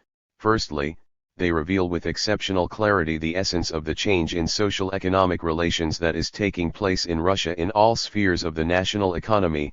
Secondly, they illustrate the theoretical proposition that in a developing capitalist society there is a particularly rapid growth of those branches of industry which produce means of production, i.e., articles not of personal, but of productive, consumption. The replacement of one form of social economy by another is particularly clear in the mining industry, because here the typical representatives of the two forms are distinct areas. In one area there is the old pre-capitalist world, with its primitive, routine technique, personal dependence of a population tied to place of residence, firmly established social estate traditions, monopolies, etc., while in the other area one finds a complete break with all tradition, a technical revolution, and the rapid growth of purely capitalist machine industry. 16. This example brings out in bold relief the mistake of the Narodnik economists. They deny the progressive nature of capitalism in Russia, pointing to the fact that in agriculture our entrepreneurs readily resort to labor service and in industry to the distribution of homework, and that in mining they seek to secure the tying down of the worker, legislative prohibition of competition by small establishments, etc., etc. The illogicality of such arguments and their flagrant distortion of historical perspective are glaring. Whence, indeed, does it follow that the efforts of our entrepreneurs to utilize the advantages of pre-capitalist methods of production should be charged to our capitalism, and not to those survivals of the past which retard the development of capitalism and which in many cases are preserved by force of law? Can one be surprised, for instance, at the southern mine owners being eager to tie the workers down and to secure the legislative prohibition of competition by small establishments, when in the other mining areas such tying down and such prohibitions have existed for ages, and exist to this day, and when in another area the iron masters, by using more primitive methods and employing cheaper and more docile labor, get a profit on their pig iron, without effort, of kopeck per kopeck and sometimes even 1.5 kopecks per kopeck? 17. Should we not, on the contrary, be surprised at the fact that, under these circumstances, there are people who are capable of idealizing the pre-capitalist economic order in Russia, and who shut their eyes to the most urgent and pressing necessity of abolishing all obsolete institutions that hinder the development of capitalism? 18. On the other hand, the data on the growth of the mining industry are important because they clearly reveal a more rapid growth of capitalism and of the home market on account of articles of productive consumption than on account of articles of personal consumption. This circumstance is ignored by Mr. N. On, for instance, who argues that the satisfaction of the entire home demand for the products of the mining industry will probably take place very soon. Sketches, 123. The fact is that the consumption of metals, coal, etc. per inhabitant, does not and cannot remain stationary in capitalist society, but necessarily increases. Every new mile of railway, every new workshop, every iron plow acquired by a rural bourgeois increases the demand for the products of ore mining. Although from 1851 to 1897 the consumption of pig iron, for example, in Russia increased from 14 pounds per head to 1 1/3 poods, even this latter amount will have to increase very considerably before it approaches the size of the demand for pig iron in the advanced countries. In Belgium and England it is over 6 poods per inhabitant. V. Is the number of workers in large capitalist enterprises growing? Having examined the statistics of the factory and mining industries, we can now attempt to answer this question, one which has so much engaged the attention of the Narodnik economists, and which they have answered in the negative. Messrs. V. N. On, Karashev and Kablukov have asserted that the number of factory workers in Russia is increasing if it is increasing more slowly than the population. Let us observe first of all that the question must be whether an increase is taking place in the commercial and industrial population at the expense of the agricultural population, of this below, or whether an increase is taking place in the number of workers employed in large-scale machine industry. It cannot be asserted that the number of workers in small industrial establishments or in manufactories must increase in a developing capitalist society, for the factory constantly eliminates the more primitive forms of industry. Our factory statistics, however, as was shown in detail above, do not always refer to the factory in the scientific sense of the term. To examine the data on the question that interests us, we must take, firstly, the returns for all branches, and, secondly, the returns for a long period. Only if we do that is there a guarantee that the data will be more or less comparable. We take the years 1865 and 1890, a stretch of 25 years in the post-reform period. Let us sum up the available statistics. The factory statistics give the fullest data for 1865, for European Russia they showed 380,638 factory workers in all trades except distilling, brewing, beet sugar and tobacco. 1. To determine the number of workers in these trades, we have to take the only data available, those of the military statistical abstract, which, as has been shown above, must be corrected. By adding the 127,935 workers in the trades mentioned to we get the total number of factory workers in European Russia in 1865, in excise-paying and non-excise-paying trades, as 508,573. 3 for 1,890. The corresponding figure will be 839,730. 4. The increase is 65%, much greater than the increase in population. It must, however, be borne in mind that actually the increase was undoubtedly bigger than these figures show. Above it was demonstrated in detail that the factory statistics for the 1860s are exaggerated due to their inclusion of small handicraft, artisan and agricultural establishments, as well as home workers.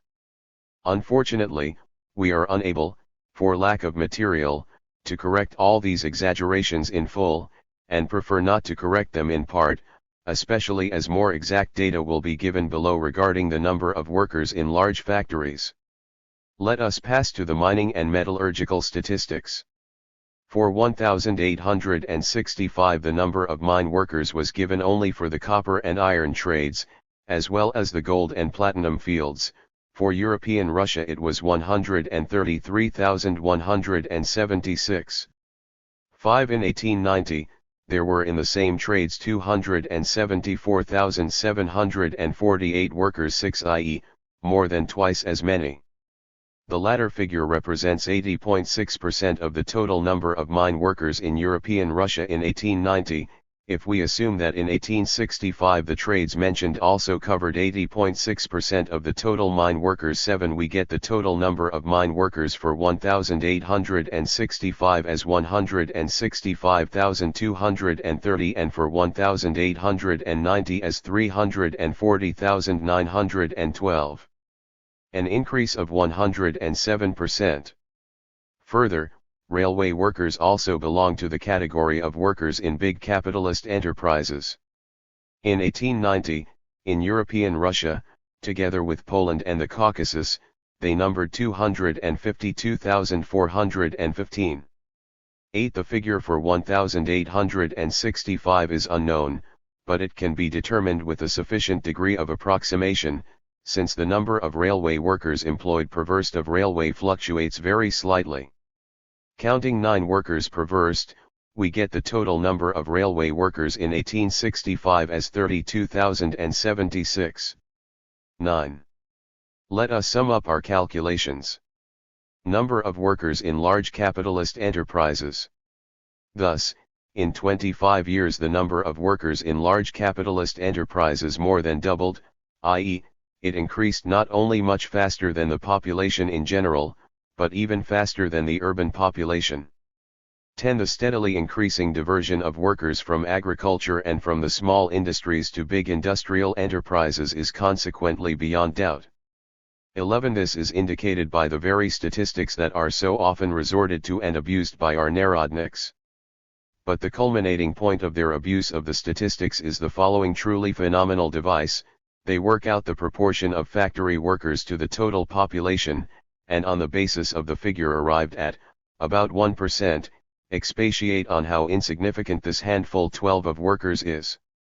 Mr. Kablukov, for example, after repeating the calculation of the proportion of factory workers in Russia 13 to the population, goes on to say, in the West, however, the number of workers engaged in manufacturing industry. Is it not obvious to every schoolboy that factory workers and workers engaged in manufacturing industry are not one and the same thing at all? Constitute quite a different proportion of the population, namely, from 53% in Britain to 23% in France. It is not difficult to see that the difference in the proportion of the class of factory workers, there and here is so great that it is out of the question to identify the course of our development with that of Western Europe.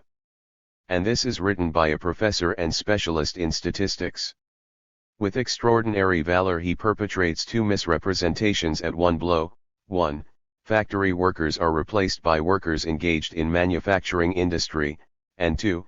The latter are replaced by the population engaged in manufacturing industry. Let us explain the meaning of these categories to our learned statisticians.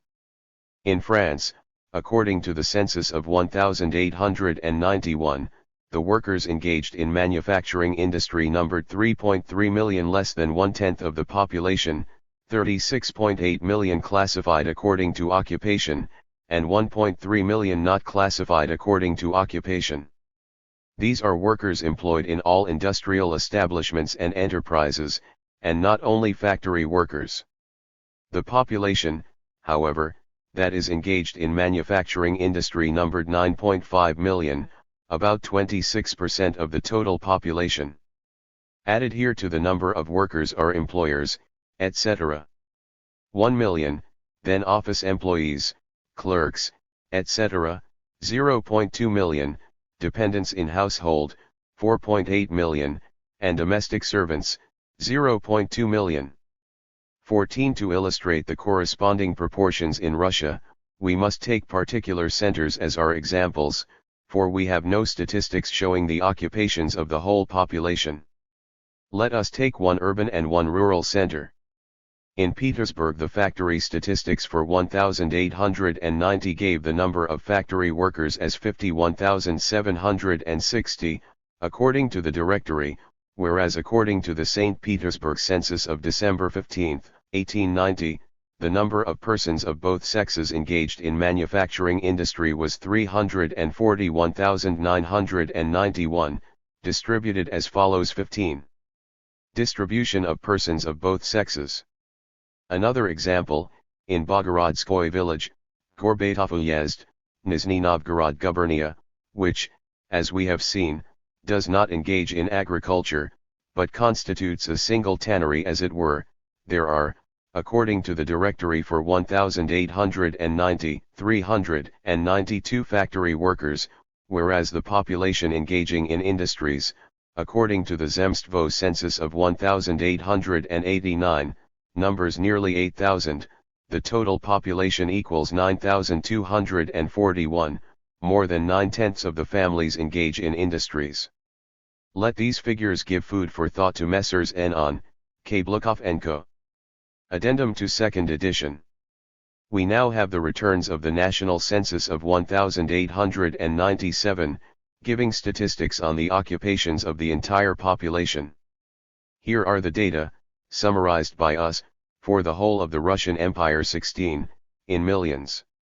Occupation by sex. Needless to say, these data fully confirm what has been said above regarding the absurdity of the Narodnik device of comparing the number of factory workers with the whole population.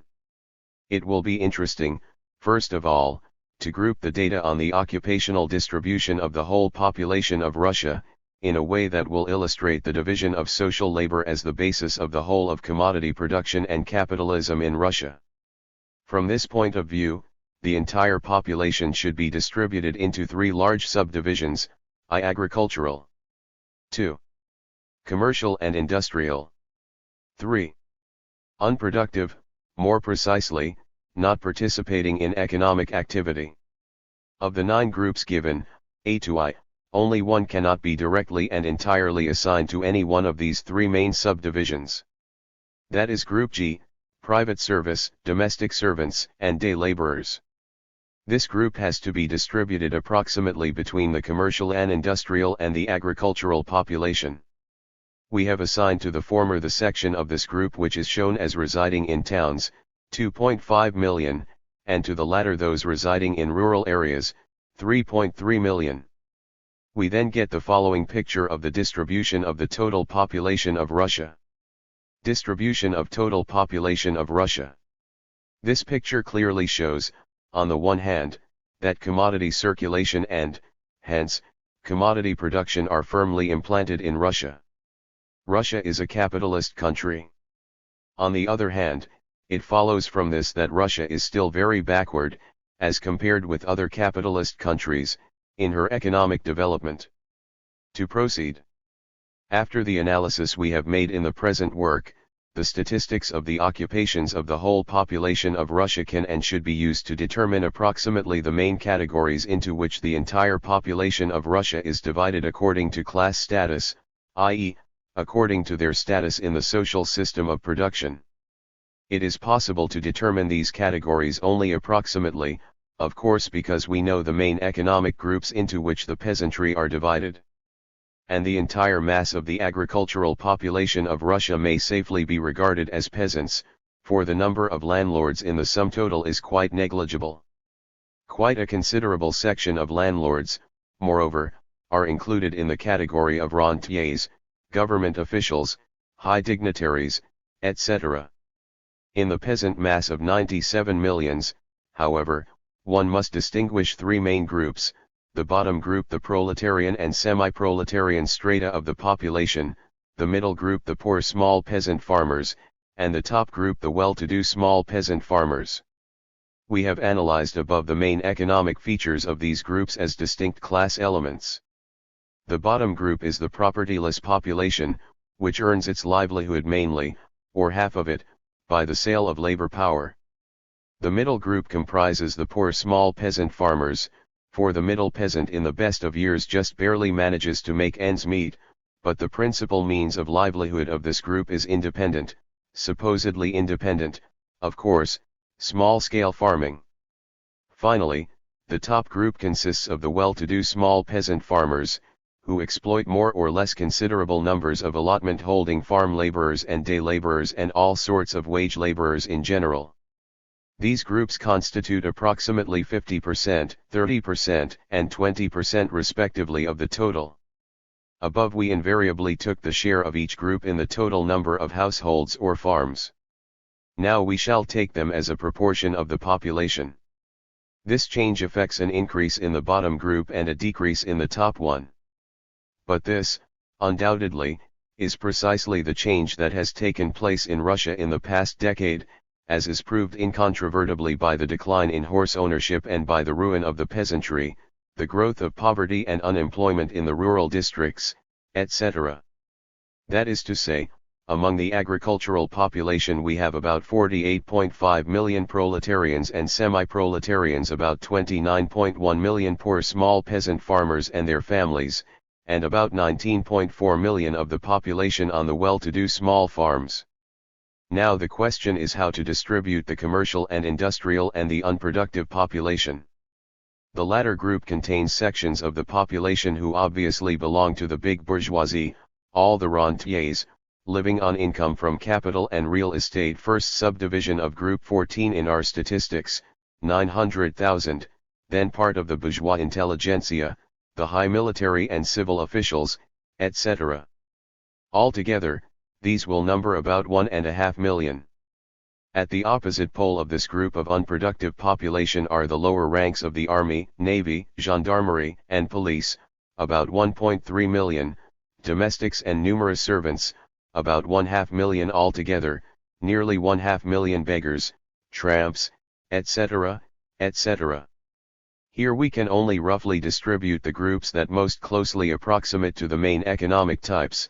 About 2 million will go to the proletarian and semi-proletarian population, partly lumpen proletarians, about 1.9 million to the poor small proprietors, and about 1.5 million to the well-to-do small proprietors, including the bulk of the clerks, managerial personnel, bourgeois intellectuals, etc. Lastly, among the commercial and industrial population the largest section is undoubtedly the proletariat, and the gulf is widest between the proletariat and the big bourgeoisie. But the census returns supply no data as to the distribution of this section of the population into employers, one-man producers, workers, etc. We have no alternative but to take as a model the above quoted data on the industrial population of St. Petersburg, classified according to position in production. On the basis of these data we may roughly assign about 7% to the big bourgeoisie, 10% to the well-to-do petty bourgeoisie, 22% to the poor small proprietors and 61% to the proletariat. In Russia as a whole, small production in industry is, of course, much more tenacious than it is in St. Petersburg, but then we do not assign to the semi-proletarian population the mass of one-man producers and handicraftsmen who work in their homes for masters. Hence, on the whole, the proportions taken will in all probability not differ very much from what they actually are. For the commercial and industrial population we shall then get about 1.5 million big bourgeoisie, about 2.2 million well-to-do, about 4.8 million needy small producers, and about 13.2 million belonging to the proletarian and semi-proletarian strata of the population. By combining the agricultural, commercial, and industrial, and unproductive sections of the population, we shall get the following approximate distribution of the entire population of Russia according to class status. Distribution of population by class status. Proletarian 17. We have no doubt that our cadet and quasi-cadet economists and politicians will raise their voices in indignation against this oversimplified concept of the economy of Russia. After all, it is so convenient, so advantageous to gloss over the profundity of economic contradictions in a detailed analysis and at the same time to complain of the crudity of socialist views on these contradictions as a whole. Such criticism of the conclusion we have reached is, of course, without scientific value. Differences of opinion are, of course, possible about the degree of approximation of various figures. It is of interest to note, from this point of view, the work of Mr. Lositsky, Studies of the Population of Russia based on the census of 1897, Mir Bazh 1905, number 8. The author took the bare census figures of the number of workers and servants, and from these estimated the proletarian population in Russia at 22 million, the peasant and land-owning population at 80 million, employers and clerks in commerce and industry at about 12 million, and the population not engaged in industry at about 12 million. The number of proletarians according to these figures comes quite close to the figure we have arrived at. 19. To deny the existence of a vast mass of semi-proletarians among the poor peasants who are dependent upon employments, among the handicraftsmen, etc., would be to scoff at all the data on the Russian economy. One need but recall the 3¼ million horseless households in European Russia alone, the 3.4 million one-horse households, the sum total of Zemstvo statistics on rented land, employments, budgets, etc., to abandon all doubt about the huge size of the semi-proletarian population. To agree that the proletarian and semi-proletarian population taken together comprises 1/2 of the peasantry is probably no understatement and no exaggeration of its numbers. And outside of the agricultural population, the proletarians and semi-proletarians undoubtedly constitute a still higher percentage. Further, if we are not to replace the complete economic picture by petty details, we should include among the well-to-do small proprietors a considerable section of the commercial and industrial managerial personnel, clerks, bourgeois intellectuals, government officials, and so on. Here we have perhaps been too cautious and fixed the number of this group of the population too high. It is quite possible that we should have put the poor small proprietors at a higher figure and the well-to-do at a lower. But, of course, in making such divisions one does not lay claim to absolute statistical accuracy. Statistics should illustrate the socio-economic relations established by an all-round analysis, and not be made an end in themselves, as too often happens in our country. To gloss over the large numbers of the petty bourgeois strata in the population of Russia would be simply to falsify the picture of our real economic situation. Vi. Steam engine statistics. The employment of steam engines in production is one of the most characteristic features of large-scale machine industry. It will be interesting therefore to examine the data available on this subject. For the years 1875 to 1878 the number of steam engines is supplied by material for the statistics of steam engines in the Russian Empire, St. Petersburg, 1882. Published by the Central Statistical Committee. 1 for 1892 we have the figures of collection of data on factory industry, which cover all factory and mining trades. Here are these data compared. Number of steam engines in industry.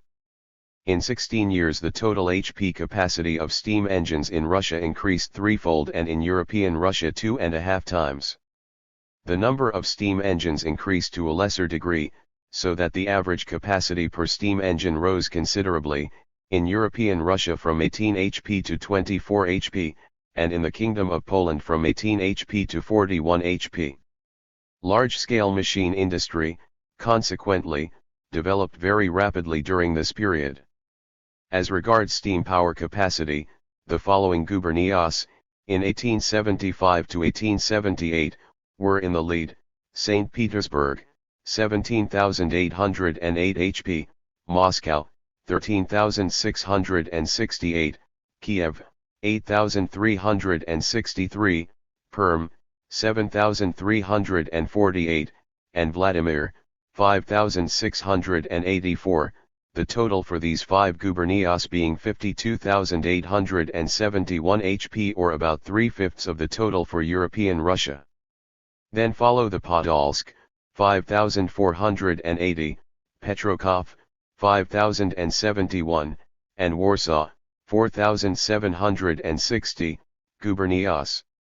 In 1892 the order changed: Petrokov, 59,063, St. Petersburg, 43,961, Ekaterinoslav, 27,839, Moscow, 24,704, Vladimir, 15,857, and Kiev, 14,211, the total for the last 5 gubernias being 126,572 HP, or nearly 1/2 the total for European Russia. Then follow the gubernias of Warsaw, 11,310, and Perm, 11,245. These figures clearly indicate the formation of 2 new industrial centers, in Poland and in the south. In Petrokov gubernia, the total capacity increased 11.6-fold, and in the Ekaterinoslav and Don gubernias taken together from 2,834 to 30,932 HP, or 10.9-fold. These industrial centers, which have grown so rapidly, have moved up from the bottom to the top places and have supplanted the old industrial centers. Let us observe that these data, too, reveal the particularly rapid growth of the industries producing articles of productive consumption, namely, the mining and metallurgical industries. In 1875 to 78 these industries employed 1,040 steam engines with a total of 22,966 HP. In European Russia, and in 1890 1,960 steam engines with a total of 74,204 HP, i.e., an increase in 14 years that exceeds the increase in the total number of steam engines in industry as a whole in 16 years. The industries producing means of production constitute an ever-growing part of industry as a whole. 3.7. The growth of large factories. The unsatisfactory nature of our factory statistics, as demonstrated above, has compelled us to resort to more complex calculations in order to determine the development of large-scale machine industry in Russia since the reform. We have selected data for 1866, 1879, 1890 and 1894 to 95 on the largest factories, namely, those with 100 and more workers per establishment. Outside workers are strictly separated only in the data of the list for 1894 to 95, hence, the data for previous years, particularly 1866 and 1879, may still be somewhat exaggerated, notwithstanding the corrections referred to in the footnote. We give the returns on these largest factories, p. 510. Largest factories in European Russia in the years. Let us commence our analysis of this table with the data for the years 1866, 1879 and 1890.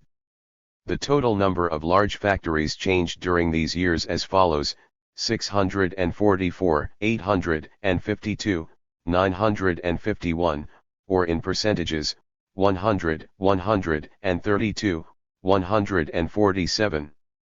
In the course of 24 years the number of large factories increased, consequently, by nearly 50%. Moreover, if we take the data for the different categories of large factories, we shall see that the larger the factories, the faster their number grows: a. 512, 641, 712 factories, b. 90, 130, 140, c. 42, 81, 99. This indicates a growing concentration of production. The number of mechanized establishments grows more rapidly than the total number of factories, in percentages as follows: 100, 178, 226. An increasing number of large factories introduce steam engines. The larger the factories, the greater the number of mechanized establishments among them. If we calculate the percentage of these establishments to the total number of factories in the given category, we obtain the following: A. 39%, 53%, 63%, B. 75%, 91%, 100%, C. 83%, 94%, 100%. The employment of steam engines is closely bound up with the expansion of the volume of output, with the expansion of cooperation in production. The number of workers in all large factories changed in percentages as follows: 100, 168, 200. During the 24 years the number of workers doubled, i.e., exceeded the increase in the total number of factory workers. The average number of workers per large factory was by years: 359, 458, 488, and by categories: A. 213, 221, 220, B. 665, 706, 673, C. 1495, 1935, 2154.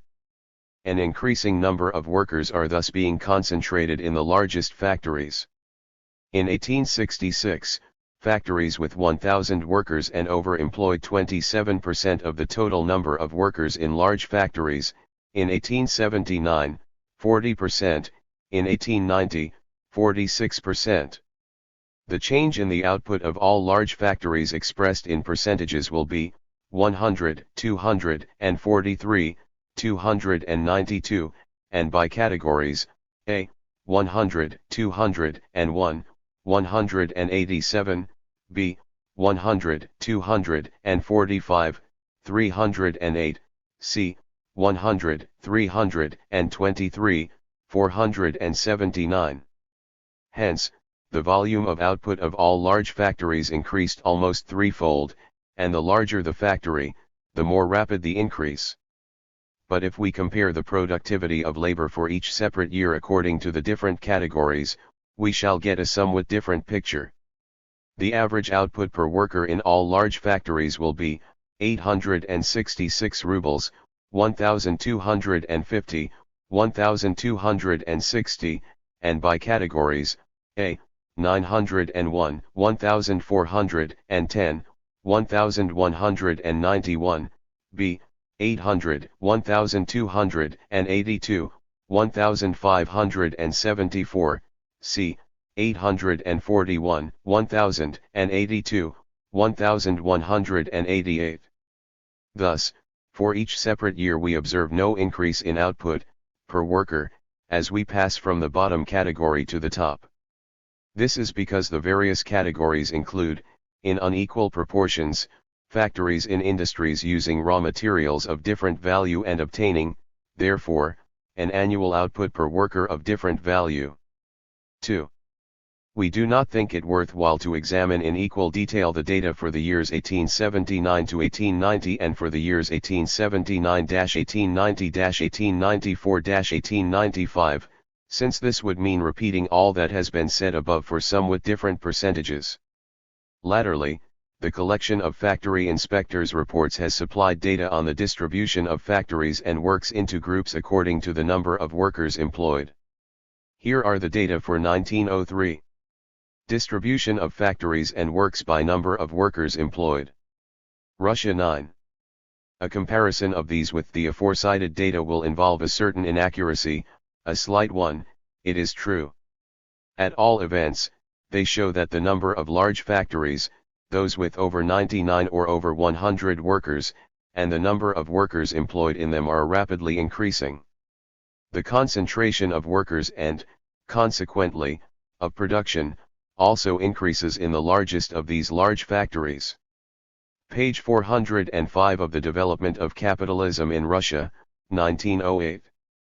Comparing the data on the large factories with those on all factories and works given in our of official statistics, we see that in 1879 the large factories, constituting 4.4% of all factories and works, concentrated 66.8% of the total number of factory workers and 54.8% of the total output. In 1890 they constituted 6.7% of the total number of factories and works, and concentrated 71.1% of all factory workers and 57.2% of the total output. In 1894 to 95 they constituted 10.1% of all factories and works, and concentrated 74% of all factory workers and 70.8% of the total output. In 1903, the large factories in European Russia, those with over 100 workers, constituted 17% of the total number of factories and works and concentrated 76.6% of the total number of factory workers. 3. Thus, the large, mostly steam-powered, factories, despite their small numbers, concentrate an overwhelming and ever-growing proportion of the workers and output of all factories and works. The tremendous rapidity with which these large factories have been growing in the post-reform period has already been noted. Let us now cite data on the equally large enterprises in the mining industry. 4. Largest industrial enterprises in European Russia in 1890. In the mining industry the concentration of workers in large enterprises is still greater, although the percentage of enterprises employing steam engines is smaller, 258,000 workers out of 305,000, i.e., 84.5%, are concentrated in enterprises with 100 and more workers. Almost half of the mine workers, 145,000 out of 305,000, are employed in a few very large establishments each employing 1,000 and more workers. And of the total number of factory and mining workers in European Russia, 1,180,000 in 1890, 3/4, 74.6%, are concentrated in enterprises employing 100 workers and over, nearly half, 570,000 out of 1,180,000, are concentrated in enterprises each employing 500 and more workers. 5. We think it worthwhile to deal here with the question raised by Mr. N, on concerning a slowing down of the development of capitalism and of the growth of the factory population in the period of 1880 to 1890, as compared with that of 1865 to 1880. 6. From this remarkable discovery Mr. N, on contrived, thanks to the original logic that distinguishes him, to draw the conclusion that the facts fully confirm the assertion made in sketches that capitalism, after reaching certain limits of its development, affects a shrinkage of its own home market. Firstly, it is absurd to argue that a slowing down in the rate of increase indicates a shrinkage of the home market. If the number of factory workers is growing faster than the population, and this is precisely the case according to Mr. N, on's own data, an increase between 1880 and 1890 of 25%, this shows that the population is being diverted from agriculture and that the home market is growing even for articles of personal consumption. We say nothing of the market for means of production. Secondly, a decline in the growth, expressed in percentages, always has to take place in a capitalist country at a certain stage of development, for small magnitudes always grow faster, in percentages, than big ones. The only deduction one can draw from the fact that the initial steps in the development of capitalism are particularly rapid is that the young country is striving to overtake the older ones. It is wrong, however, to take the percentage increase in the initial period as a standard for subsequent periods. Thirdly, the fact itself of a decline in the growth is not proved at all by comparing the periods taken by Mr. N, on. The development of capitalist industry cannot proceed except in cycles, therefore, to compare different periods, one must take data for a whole number of years 7 so that the particularly prosperous, boom years and the slump years may stand out distinctly. Mr. N, On did not do this and slipped into profound error, for he overlooked the fact that the year 1880 was a high boom year. Moreover, Mr. N. On did not even hesitate to concoct the opposite assertion. We must also note, he argues, that the intervening year, between 1865 and 1890, of 1880 was a year of crop failure, so that the number of workers registered in that year was below the normal. Ibid, pages 103 to 104. Mr. N. On had only to glance at the text of the very publication from which he plucked the figures for 1880, Directory, 3rd edition, to read there that 1880 was marked by a spurt in industry, particularly in leather and machine building, P4, and that this was due to the enhanced demand for goods after the war and to increased government orders. It is sufficient to look through the directory for 1879 to get a clear idea of the extent of this spurt. 8. But Mr. N. On does not hesitate completely to distort the facts to suit his romantic theory. Point 8. The distribution of large-scale industry. Besides the concentration of production in very large establishments, the concentration of production in separate factory industrial centers and the different types of factory centers are also important in characterizing large-scale machine industry. Unfortunately, our factory statistics not only supply unsatisfactory and incomparable material, but arrange it in a far from adequate manner. For example, in contemporary publications the distribution of industry is shown only by gubernias, and not by towns and uyezds as was done in the best publications of the 60s, which, in addition, illustrated the distribution of factory industry with maps. But in order to present an accurate picture of the distribution of large-scale industry, the data must be taken for separate centers, i.e., for separate towns, industrial settlements, or groups of industrial settlements situated close together. Gubernias or uyezds are too big as territorial units. In view of this, we thought it advisable to compute from the directory for 1879 and 1890 data on the concentration of our factory industry in the most important centers. The table given in the appendix, Appendix 3, contains data for 103 factory centers in European Russia, centers in which about half the total number of factory workers are concentrated. 2. The table shows three main types of factory centers in Russia. 1. The towns. These take first place, being distinguished for the greatest concentration of both workers and establishments. Particularly outstanding in this respect are the large towns. In each of the metropolitan cities, including the suburbs, about 70,000 factory workers are concentrated. Riga has 16,000, Ivanovo-Voznesensk 15,000, and Bogorodsk had 10,000 in 1890, the other towns have fewer than 10,000 each. It is sufficient to take a cursory glance at the official figures on factory workers in several large cities: Odessa 8,600 in 1890, Kiev 6,000, Rostov-on-Don 5,700, etc., to be convinced that these figures are ridiculously low. The instance of St. Petersburg given above shows how many times these figures would have to be multiplied for the correct number of industrial workers in these centers to be obtained. In addition to the towns, the suburbs must also be indicated. The suburbs of large towns are very often big industrial centers, but from the data we possess we have been able to separate only one such center, the suburbs of St. Petersburg, where in 1890 the number of workers was 18,900. Several of the settlements in the Moscow uyezd included in our table are also actually suburbs. 3. The second type of center is the factory villages, which are particularly numerous in the Moscow, Vladimir, and Kostroma gubernias. Of the 63 most important rural centers included in our table, 42 are in these gubernias. These centers are headed by the township of Orakhovo-Zhivievo. In the table, Orakhovo and Zhivievo are given separately, but they are actually one center. As to the number of workers, it comes second only to the capitals, 26,800 in 1890.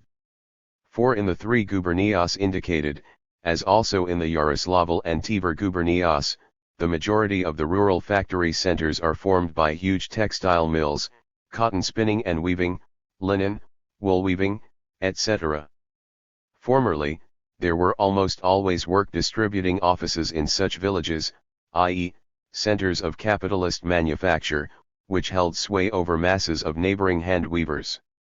In those cases where the statistics do not confuse home workers with factory workers, the data on the development of such centers clearly reveal the growth of large-scale machine industry which attracts thousands of peasants from the surrounding areas and transforms them into factory workers. Further, a considerable number of rural factory centers are formed by large mining and metallurgical plants, Kolomna works in the village of Bobrovo, Yuzovka works, Bryansk works, and others. The majority of these are classified under mining, and for that reason were not included in our table. The beet sugar refineries situated in the villages and townships of the southwestern gubernias also form quite a number of village factory centers. For our example, we have taken one of the largest, the township of Smila, in Kiev gubernia. The third type of factory center is the handicraft villages, the largest establishments in which are often classified as factories and works. In our table, the villages of Pavlovo, Vorzma, Bogorodskoy, and Dubovka serve as examples of such centers. A comparison between the number of factory workers in such centers and the total of their industrial population was made above in the case of Bogorodskoy village. If we group the centers given in our table according to number of workers in each center and according to the type of center, town or village, we get the following data. See next page. Leading centers of factory industry in European Russia. The table shows that in 1879 there were 356,000 workers, out of a total of 752,000, concentrated in these 103 centers, while in 1890 there were 451,000, out of 876,000. Accordingly, the number of workers increased by 26.8%, whereas in the large factories in general, of 100 and more workers, the increase was only 22.2%, while the total number of workers increased over this period by only 16.5%. Thus the workers are being concentrated in the largest centers. In 1879, only 11 centers had over 5,000 workers, in 1890 there were 21. Particularly striking is the increase in the number of centers with from 5,000 to 10,000 workers. This occurred for two reasons: 1, because of the exceptional growth of factory industry in the south, Odessa, Rostov-on-Don, etc., and 2, because of the growth of the factory villages in the central gubernias. A comparison between the urban and the rural centers shows that in 1890 the latter embraced about one-third of the total number of workers in the leading centers, 152,000 out of 451,000.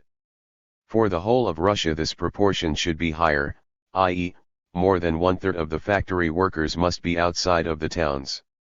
Indeed, all the outstanding urban centers are included in our table, whereas rural centers with several hundred workers each, apart from those we have mentioned, exist in exceedingly large numbers: settlements with glassworks, brickworks, distilleries, beet sugar refineries, etc.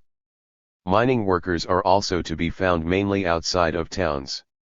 One may consider, therefore, that of the total number of factory and mining workers in European Russia not less, and maybe more, than half are to be found outside of towns. This conclusion is very important, for it shows that the industrial population in Russia greatly exceeds the urban population. 5. If we now turn to the pace at which factory industry develops in urban and in rural centers, we see that it is undoubtedly faster in the latter.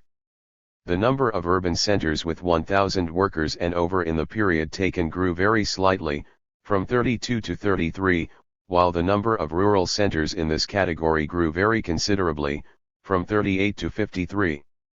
The number of workers in the 40 urban centers grew by only 16.1%, from 257,000 to 299,000, while in the 63 rural centers it grew by 54.7%, from 98,500 to 152,500. The average number of workers per urban center rose only from 6,400 to 7,500, whereas the average number per rural center rose from 1,500 to 2,400.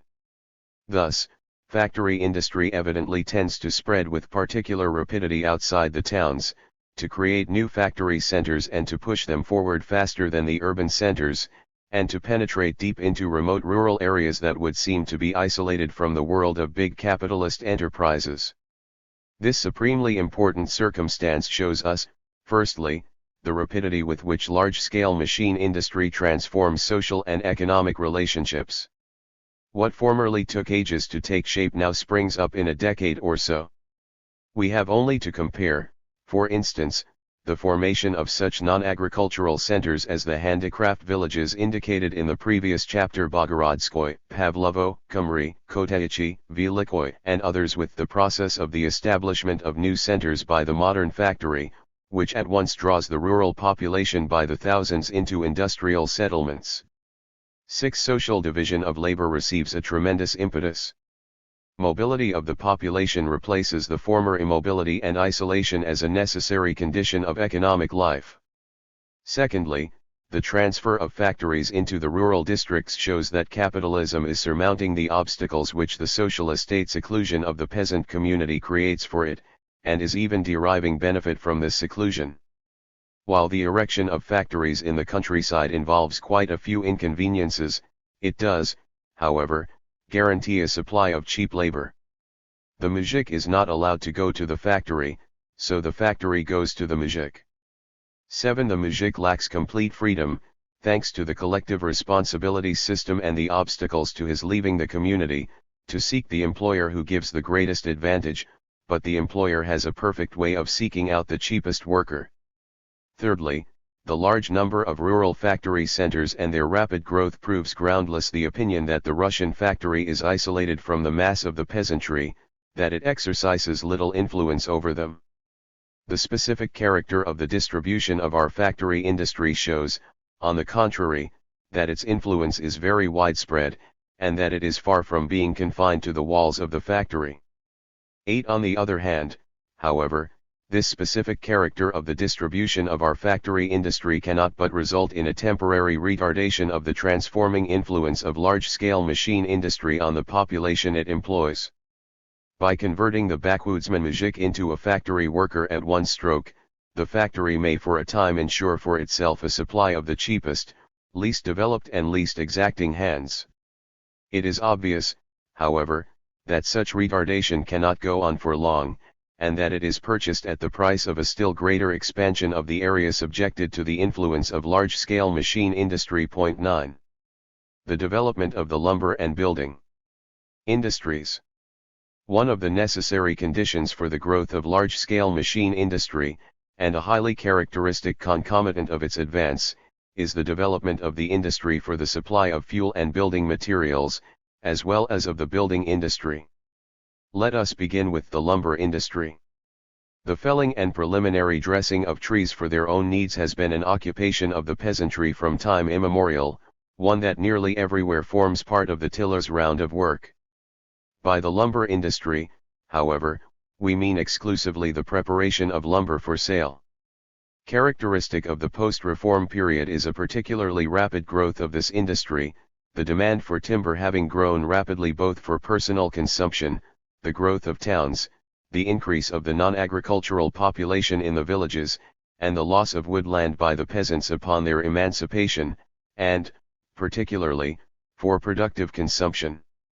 The development of commerce, industry, urban life, military requirements, railroads, etc., etc., has led to an enormous increase in the demand for timber to be used, not by human beings, but by capital. In the industrial gubernias, for instance, the price of wood fuel has risen by leaps and bounds, in the last 5 years, up to 1,881, the price of wood fuel has more than doubled. 1. The price of timber has begun to rise enormously. 2. In Kostroma Gubernia, with the huge consumption of wood fuel by the factories, the price has doubled in the past 7 years. 3. Etc. Timber exports rose from 5,947,000 rubles in 1856 to 30,153,000 rubles in 1881 and 39,200,000 rubles in 1894, i.e., in the ratio 100, 507, 659. 4. The amount of building timber and wood fuel transported along one-he inland waterways of European Russia in 1866 to 1868 averaged 156 million poods per year. 5. And in 1888 to 1890, 701 million poods per year. 6. i.e., there was a more than fourfold increase. The amount transported by railway in 1888 to 1890 averaged 290 million poods. 7. Whereas in 1866 to 1868 it was probably no more than 70 million poods. 8. That is to say, total timber freights in the 60s amounted to about 226 million poods, and in 1888 to 1890 to 991 million poods, a more than fourfold increase. The vast growth of the lumber industry in precisely the post-reform period is thus beyond doubt. How is this industry organized? On purely capitalist lines. Forest land is bought from landowners by entrepreneurs, lumber industrialists, who hire workers to fell and saw the timber, to float it, etc. In Moscow Gubernia, for example, the Zemstvo statisticians listed only 337 lumber industrialists out of 24,000 peasants engaged in lumber industries. 9. In Slobodskoye Uyezd, Vyatka Gubernia, 123 lumber industrialists were listed. The small ones are mostly subcontractors of the big ones, of whom there were only 10, while the number of workers engaged in lumbering was 18,865, with average earnings of 19.5 rubles per worker. 10. Mr. S. Korolenko calculated that in the whole of European Russia as many as 2 million peasants were engaged in lumbering. 11. And this figure is hardly an exaggeration if, for instance, in 9 uyezds of Vyatka Gubernia, out of 11, about 56,430 lumber workers were listed, and in the whole of Kostroma Gubernia, about 47,000. 12. Lumbering is one of the worst paid occupations, the sanitary conditions are atrocious, and the workers' health is severely affected. Left to toil in the remote forest depths, these workers are in a totally defenseless position, and in this branch of industry bondage, the truck system, and such like concomitants of the patriarchal peasant industries prevail. In confirmation of this description, let us quote some opinions of local investigators. Moscow statisticians mention the compulsory purchase of provisions, which usually reduces to a marked degree the lumber workers' earnings.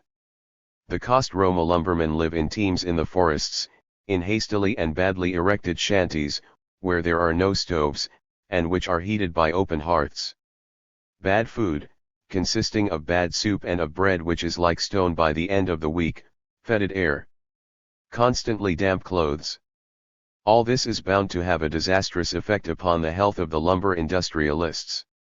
The people live in much dirtier conditions in the lumber volosts than in the industrial volosts, i.e., the volosts in which outside employment predominates. 13. Regarding Tikhvin Uyezd, Novgorod Gubernia, we read, agriculture constitutes an auxiliary source of income, although in all official statistics you will find that the people engage in farming. All that the peasant gets to meet his essential needs is earned in felling and floating lumber for the lumber industrialists. But a crisis will set in soon. In some 5 or 10 years, no forests will be left. The men who work in the lumber camps are more like boatmen. 28, they spend the winter in the forest-encircled lumber camps. And in the spring, having lost the habit of working at home, are drawn to the work of lumber floating. Harvesting and haymaking alone make them return to their homes. The peasants are in perpetual bondage to the lumber industrialists. 14. Vyatka investigators note that the hiring season for lumbering is usually arranged to coincide with tax-paying time, and that the purchase of provisions from the employer greatly reduces earnings. Both the tree fellers and the wood choppers receive about 17 kopecks per summer day, and about 33 kopecks per day when they work with their own horses. This paltry pay is an inadequate remuneration for labor, if we bear in mind the extremely insanitary conditions under which it is done, 15 etc., etc. Thus, the lumber workers constitute one of the big sections of the rural proletariat. They have tiny plots of land and are compelled to sell their labor power on the most disadvantageous terms. The occupation is extremely irregular and casual. The lumbermen, therefore, represent that form of the reserve army, or relative surplus population in capitalist society, which theory describes as latent 16, a certain, and, as we have seen, quite large, section of the rural population must always be ready to undertake such work, must always be in need of it. That is a condition for the existence and development of capitalism. To the extent that the forests are destroyed by the rapacious methods of the lumber industrialists, which proceeds with tremendous rapidity, an ever-growing need is felt for replacing wood by coal, and the coal industry, which alone is capable of serving as a firm basis for large-scale machine industry, develops at an ever faster rate. Cheap fuel, obtainable at any time and in any quantity, at a definite and little fluctuating price, such is the demand of the modern factory. The lumber industry is not in a position to meet this demand. 17. That is why its predominance over the coal industry as a source of fuel supply corresponds to a low level of capitalist development. As for the social relations of production, in this respect the lumber industry is to the coal industry approximately what capitalist manufacture is to large-scale machine industry. The lumber industry means a technique of the most elementary kind, the exploitation of natural resources by primitive methods. The coal industry leads to a complete technical revolution and to the extensive use of machinery. The lumber industry leaves the producer a peasant, the coal industry transforms him into a factory hand. The lumber industry leaves all the old, patriarchal way of life practically intact, enmeshing in the worst forms of bondage the workers left to toil in the remote forest depths and taking advantage of their ignorance, defenselessness, and isolation. The coal industry creates mobility of the population, establishes large industrial centers and inevitably leads to the introduction of public control over production. In a word, the changeover described is of the same progressive significance as the replacement of the manufactory by the factory. 18. Building was originally also part of the peasant's round of domestic occupations, and it continues to be so to this day wherever semi-natural peasant economy is preserved. Subsequent development leads to the building workers turning into specialist artisans, who work to customers' orders. In the villages and small towns the building industry is largely organized on these lines even today. The artisan usually maintains his connection with the land and works for a very narrow circle of small clients. With the development of capitalism, the retention of this system of industry becomes impossible. The growth of trade, factories, towns, and railways creates a demand for types of buildings that are architecturally and dimensionally different from the old buildings of the patriarchal epoch. The new buildings require very diverse and costly materials, the cooperation of masses of workers of the most varied specialties and a considerable length of time for their completion. The distribution of these new buildings does not correspond at all to the traditional distribution of the population. They are erected in large towns or suburbs, in uninhabited places, along railways in process of construction, etc. The local artisan turns into a migratory worker and is hired by an entrepreneur contractor, who gradually thrusts himself in between the consumer and the producer and becomes a real capitalist. The spasmodic development of capitalist economy, the alternation of prolonged periods of bad business with periods of building booms, like the one we are experiencing now, in 1898, tremendously accelerate the expansion and deepening of capitalist relationships in the building industry. Such, according to the material of Russian economic literature, has been the post-reform evolution of the industry under review. 19. This evolution finds particularly striking expression in the territorial division of labor, in the formation of large areas in which the working population specializes in some particular branch of building. 20. This specialization of areas presupposes the formation of large markets for building work and, in this connection, The rise of capitalist relationships. To illustrate this point, let us quote data for one such area. Pokrov Uyezd, Vladimir Gubernia, has long been celebrated for its carpenters, who already at the beginning of the century constituted more than half the total population. After the reform, carpentry continued to spread.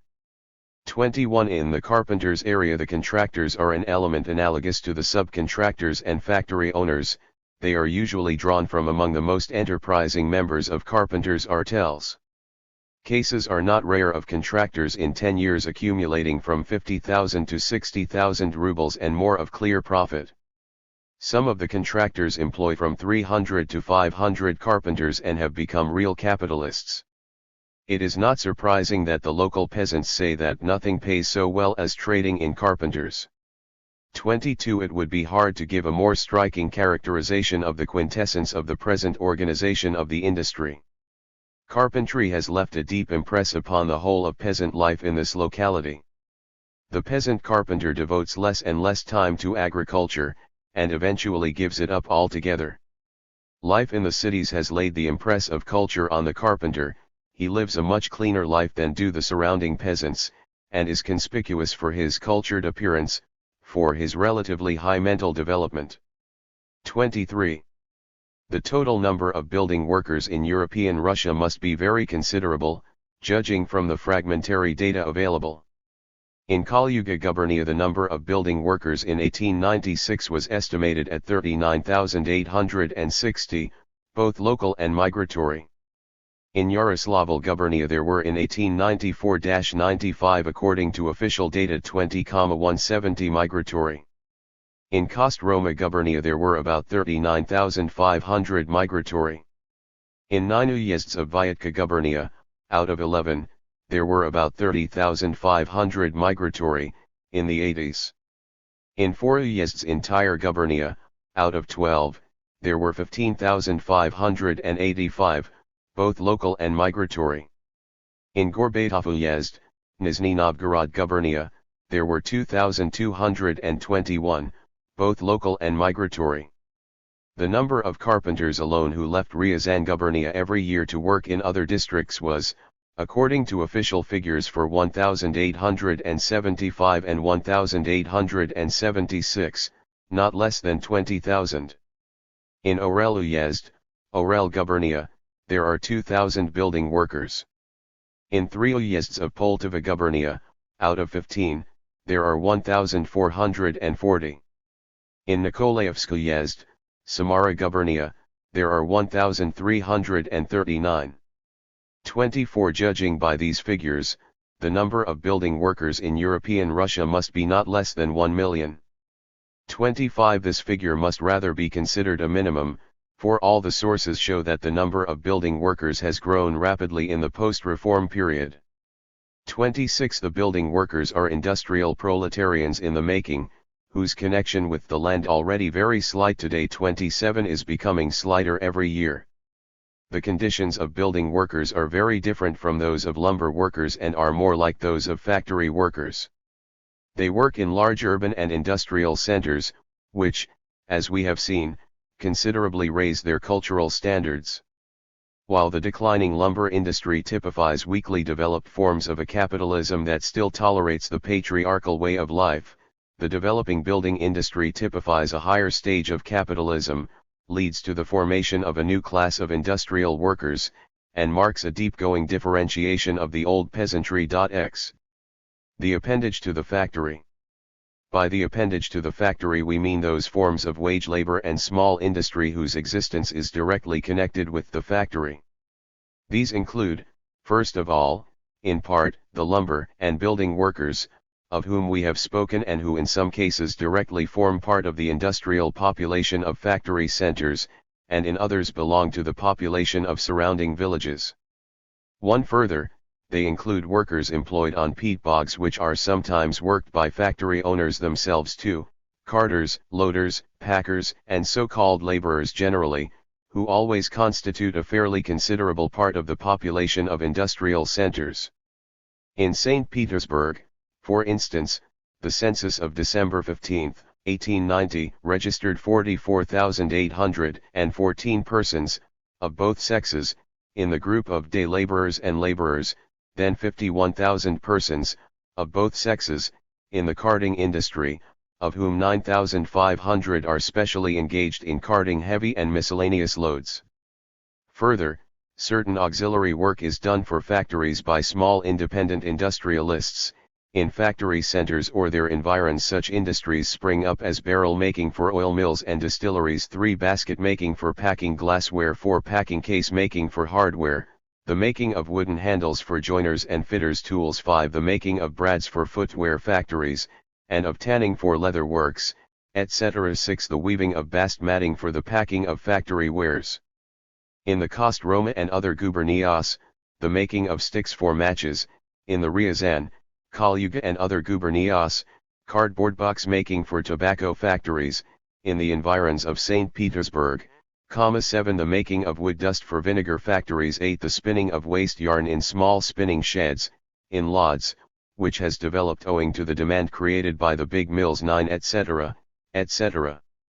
All these small industrialists, like the wage workers referred to above, belong either to the industrial population of factory centers, or to the semi-agricultural population of the surrounding villages.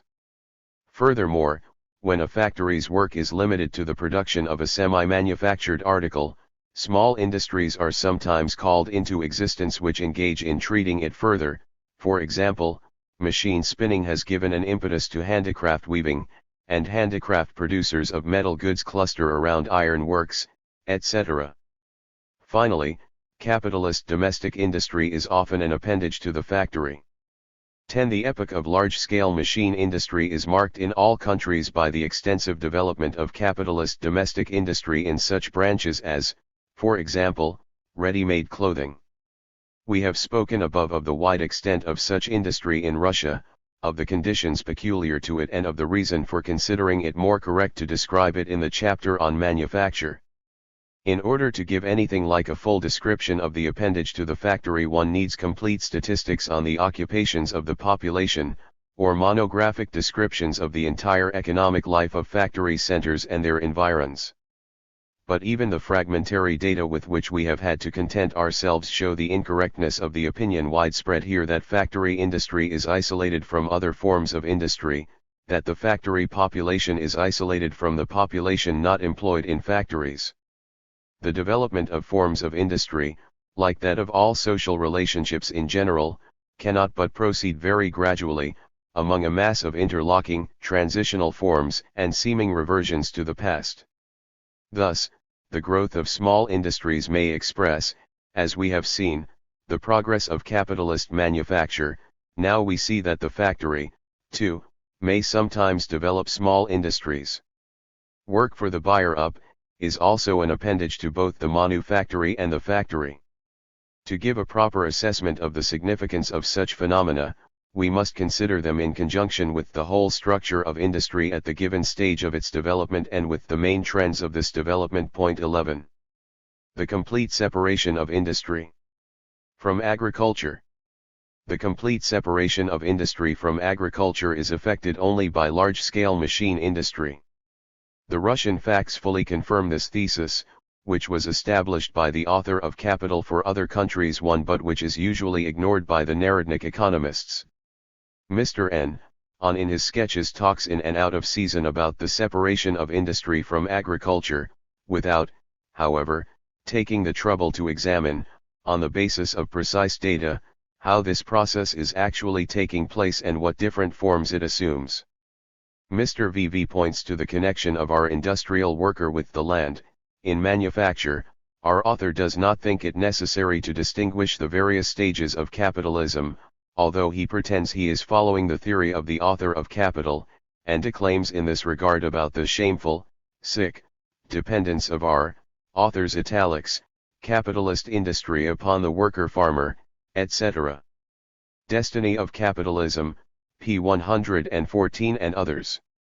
Mr. VV has apparently not heard, or has forgotten if he has beard, that not only in our country but everywhere in the West, Capitalism failed to bring about the complete separation of the workers from the land before large-scale machine industry was established. Finally, Mr. Kablukov has quite recently presented his students with the following amazing distortion of the facts: whereas in the West work in the factory is the sole means of livelihood for the worker, in our country, with relatively few exceptions, the worker regards work in the factory as a subsidiary occupation, he is more attracted to the land. 2. A factual analysis of this question has been made in Mr. Dementiev's essay on the factory workers' connection with agriculture in the Moscow Sanitary Statistics. 3 systematically collated statistics embracing about 20,000 workers have shown that only 14.1% of the factory workers leave for agricultural employment. But far more important is the fact, proved in the greatest detail in the work mentioned, that it is precisely machine production that divorces the workers from the land. Of a whole series of figures quoted in proof of this fact, we select the following most striking ones. 4% leaving for work in fields. We have supplemented the author's table by dividing 8 of the trades into those carried on by hand and those by machinery. As regards the 9th, felt cloth production, let us note that it is conducted partly by hand and partly by machinery. Of the weavers in handloom factories, about 63% leave for field work, while of those working on power looms not one leaves. Of the workers in departments of cloth mills that are mechanized, 3.3% leave. Thus, the most important reason for factory workers breaking their ties with the land is the transition from hand to machine production. Despite the still relatively considerable number of factories with hand production, the number of workers employed in them, as compared with the number in factories with machine production, is quite negligible. That is why, of those who leave for field work, we get proportions as small as 14.1% of adult workers in general and 15.4% of adult workers belonging exclusively to the peasant social estate. 5. Let us recall that the returns of the sanitary inspection of factories in Moscow Gubernia gave the following figures: mechanical factories, 22.6% of the total, including 18.4% using steam engines. In these, 80.7% of the total number of workers are concentrated. Hand labor factories constitute 69.2%, employing only 16.2% of the total number of workers. At the 244 mechanized factories there are 92,302 workers, 378 workers per factory, while at the 747 hand labor factories there are 18,520 workers, 25 workers per factory. 6. We have shown above the considerable concentration of all Russian factory workers in the largest enterprises, mostly mechanized, which have an average of 488 and more workers per establishment. Mr. Dementiev has studied in detail the influence of the workers' place of birth on their separation from the land, differences between local-born and migrant workers, differences in social estate, burgher or peasant, etc., and it turned out that all these differences are eclipsed by the influence of the main factor, the transition from hand to machine production. 7. Whatever causes may have helped to turn the former cultivator into a factory worker, these special workers already exist. They are merely counted as peasants, but their only connection with the village is by way of the taxes they pay when renewing their passports, for actually they have no farm in the village, and very often not even a house, which has usually been sold.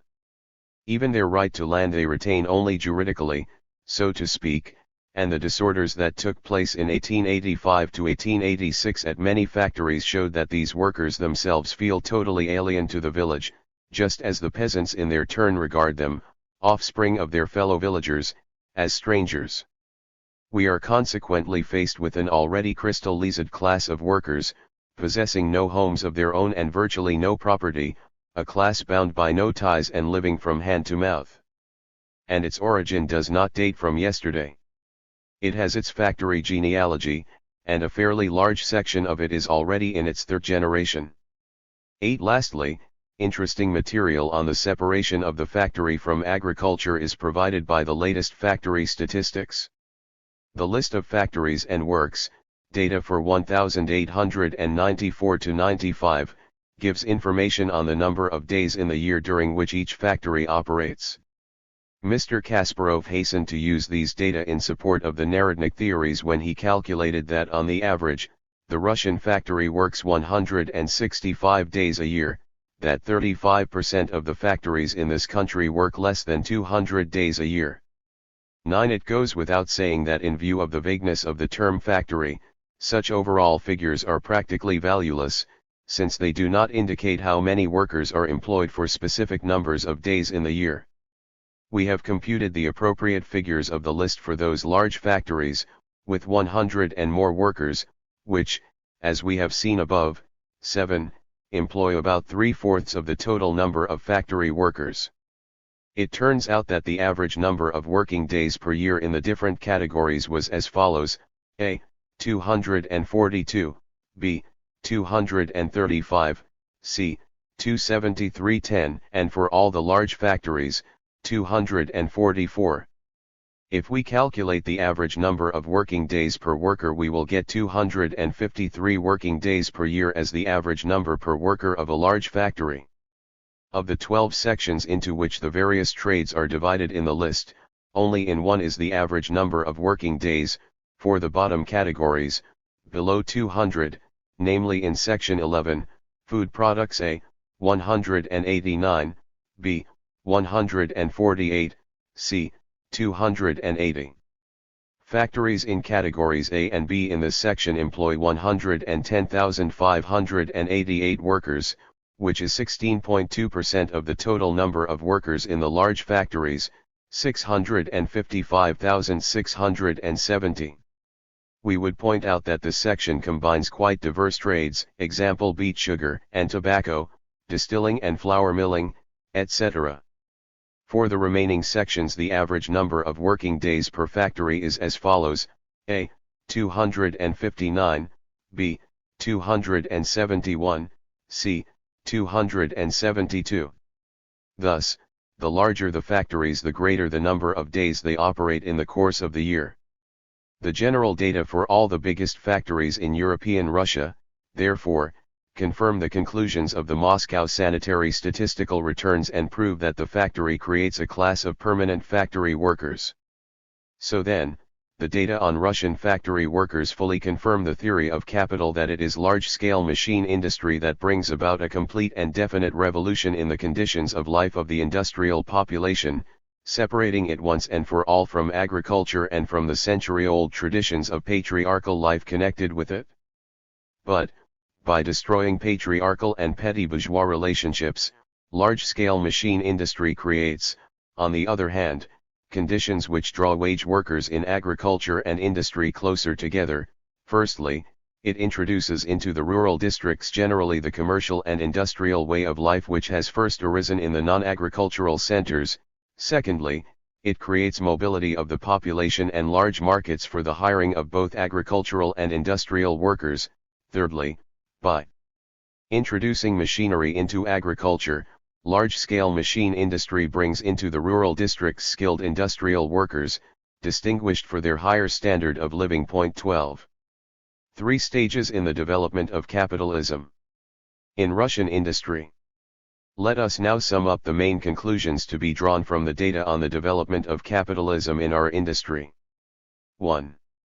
There are 3 main stages in this development: small commodity production, small, mainly peasant industries, capitalist manufacture, and the factory, large-scale machine industry. The facts utterly refute the view widespread here in Russia that factory and handicraft industry are isolated from each other. On the contrary, such a division is purely artificial. The connection and continuity between the forms of industry mentioned is of the most direct and intimate kind. The facts quite clearly show that the main trend of small commodity production is towards the development of capitalism, in particular, towards the rise of manufacture, and manufacture is growing with enormous rapidity before our very eyes into large-scale machine industry. Perhaps one of the most striking manifestations of the intimate and direct connection between the consecutive forms of industry is the fact that many of the big and even the biggest factory owners were at one time the smallest of small industrialists and passed through all the stages from popular production to capitalism. Sava Morozov was a peasant serf. He purchased his freedom in 1820, a cowherd, a carter, a worker weaver, a handicraft weaver who used to journey to Moscow on foot in order to sell his goods to buyers up. Then he became the owner of a small establishment, a work distributing office, a factory. When he died in 1862, he and his numerous sons owned 2 large factories. In 1890, the 4 factories belonging to his descendants employed 39,000 workers, producing goods to the value of 35 million rubles. 2 In the silk industry of Vladimir Gubernia, a number of big factory owners were formerly worker weavers or handicraft weavers. 3 The biggest factory owners in Ivanovo-Voznesensk, the Kavayevs, Fokins, Zubkovs, Kokushkins, Bobrovs and many others, were formerly handicraftsmen. 4 The brocade factories in Moscow Gubernia all grew out of handicraft workrooms. 5 The factory owner Zavyelov, of Pavlovo district, still had in 1864 a vivid recollection of the time when he was a plain employee of craftsman Kabarov. 6 Factory owner Vorypayev used to be a small handicraftsman. 7 Kondratov was a handicraftsman who used to walk to Pavlovo carrying his wares in a bag. 8 Mill owner Asmolov used to be a peddler's horse driver, then a small trader, then proprietor of a small tobacco workshop, and finally owner of a factory with a turnover of many millions. 9 And so on and so forth. It would be interesting to see how, in these and similar cases, the Narodnik economists would determine where artificial capitalism begins and people's industry ends. The 3 main forms of industry enumerated above differ first of all in their systems of technique. Small commodity production is characterized by its totally primitive, hand technique that remained unchanged almost from time immemorial. The small producer in industry remains a peasant who follows tradition in his methods of processing raw material. Manufacture introduces division of labor, which effects a substantial change in technique and transforms the peasant into a factory hand, a laborer performing one detailed operation. But production by hand remains, and, on its basis, progress in methods of production is inevitably very slow. Division of labor springs up spontaneously and is passed on by tradition just as peasant labor is. Large-scale machine industry alone introduces a radical change, throws manual skill overboard, transforms production on new, rational principles, and systematically applies science to production. So long as capitalism in Russia did not organize large-scale machine industry, and in those industries in which it has not done so yet, we see almost complete stagnation in technique. We see the employment of the same handloom and the same watermill or windmill that were used in production centuries ago. On the other hand, in industries subordinated to the factory we observe a complete technical revolution and extremely rapid progress in the methods of machine production. We see that the different stages of the development of capitalism are connected with different systems of technique. Small commodity production and manufacture are characterized by the prevalence of small establishments, from among which only a few large ones emerge. Large-scale machine industry completely eliminates the small establishments. Capitalist relationships arise in the small industries too, in the form of workshops employing wage workers and of merchants' capital, but these are still poorly developed and are not crystallized in sharp oppositions between the groups participating in production. Neither big capital nor extensive proletarian strata as yet exist. In manufacture we see the rise of both. The gulf between the one who owns the means of production and the one who works now becomes very wide. Wealthy industrial settlements spring up, the bulk of whose inhabitants are poor working people. A small number of merchants, who do an enormous business buying raw materials and selling finished goods, and a mass of detail workers living from hand to mouth, such is the general picture of manufacture. But the multitude of small establishments, the retention of the tie with the land, the adherence to tradition in production and in the whole manner of living. All this creates a mass of intermediary elements between the extremes of manufacture and retards the development of these extremes. In large-scale machine industry all these retarding factors disappear, the acuteness of social contradictions reaches the highest point. All the dark sides of capitalism become concentrated, as it were. The machine, as we know, gives a tremendous impulse to the greatest possible prolongation of the working day. Women and children are drawn into industry, a reserve army of unemployed is formed, and must be formed by virtue of the conditions of factory production, etc. However, the socialization of labor effected on a vast scale by the factory, and the transformation of the sentiments and conceptions of the people it employs, in particular, the destruction of patriarchal and petty bourgeois traditions, cause a reaction. Large-scale machine industry, unlike the preceding stages, imperatively calls for the planned regulation of production and public control over it. A manifestation of the latter tendency is factory legislation. 10. The very character of the development of production changes at the various stages of capitalism. In the small industries this development follows in the wake of the development of peasant economy. The market is extremely narrow, the distance between the producer and the consumer is short, and the insignificant scale of production easily adapts itself to the slightly fluctuating local demand. That is why industry at this stage is characterized by the greatest stability, but this stability is tantamount to stagnation in technique and the preservation of patriarchal social relationships tangled up with all sorts of survivals of medieval traditions. The manufactories work for a big market, sometimes for the whole country, and, accordingly, production acquires the instability characteristic of capitalism, an instability which attains the greatest intensity under factory production. Large-scale machine industry can only develop in spurts, in alternating periods of prosperity and of crisis. The ruin of small producers is tremendously accelerated by this spasmodic growth of the factory. The workers are drawn into the factory in masses during a boom period, and are then thrown out. The formation of a vast reserve army of unemployed, ready to undertake any kind of work, becomes a condition for the existence and development of large-scale machine industry. In Chapter 2 we showed from which strata of the peasantry this army is recruited, and in subsequent chapters we indicated the main types of occupations for which capital keeps these reserves ready. The instability of large-scale machine industry has always evoked, and continues to evoke, reactionary complaints from individuals who continue to look at things through the eyes of the small producer and who forget that it is this instability alone that replaced the former stagnation by the rapid transformation of methods of production and of all social relationships. One of the manifestations of this transformation is the separation of industry from agriculture, the liberation of social relations in industry from the traditions of the feudal and patriarchal system that weigh down on agriculture. In small commodity production the industrialist has not yet emerged at all from his peasant shell. In the majority of cases he remains a farmer, and this connection between small industry and small agriculture is so profound that we observe the interesting law of the parallel differentiation of the small producers in industry and in agriculture.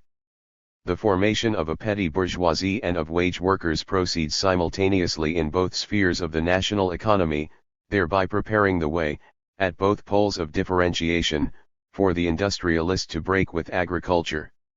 Under manufacture this break is already very considerable. A whole number of industrial centers arise that do not engage in agriculture.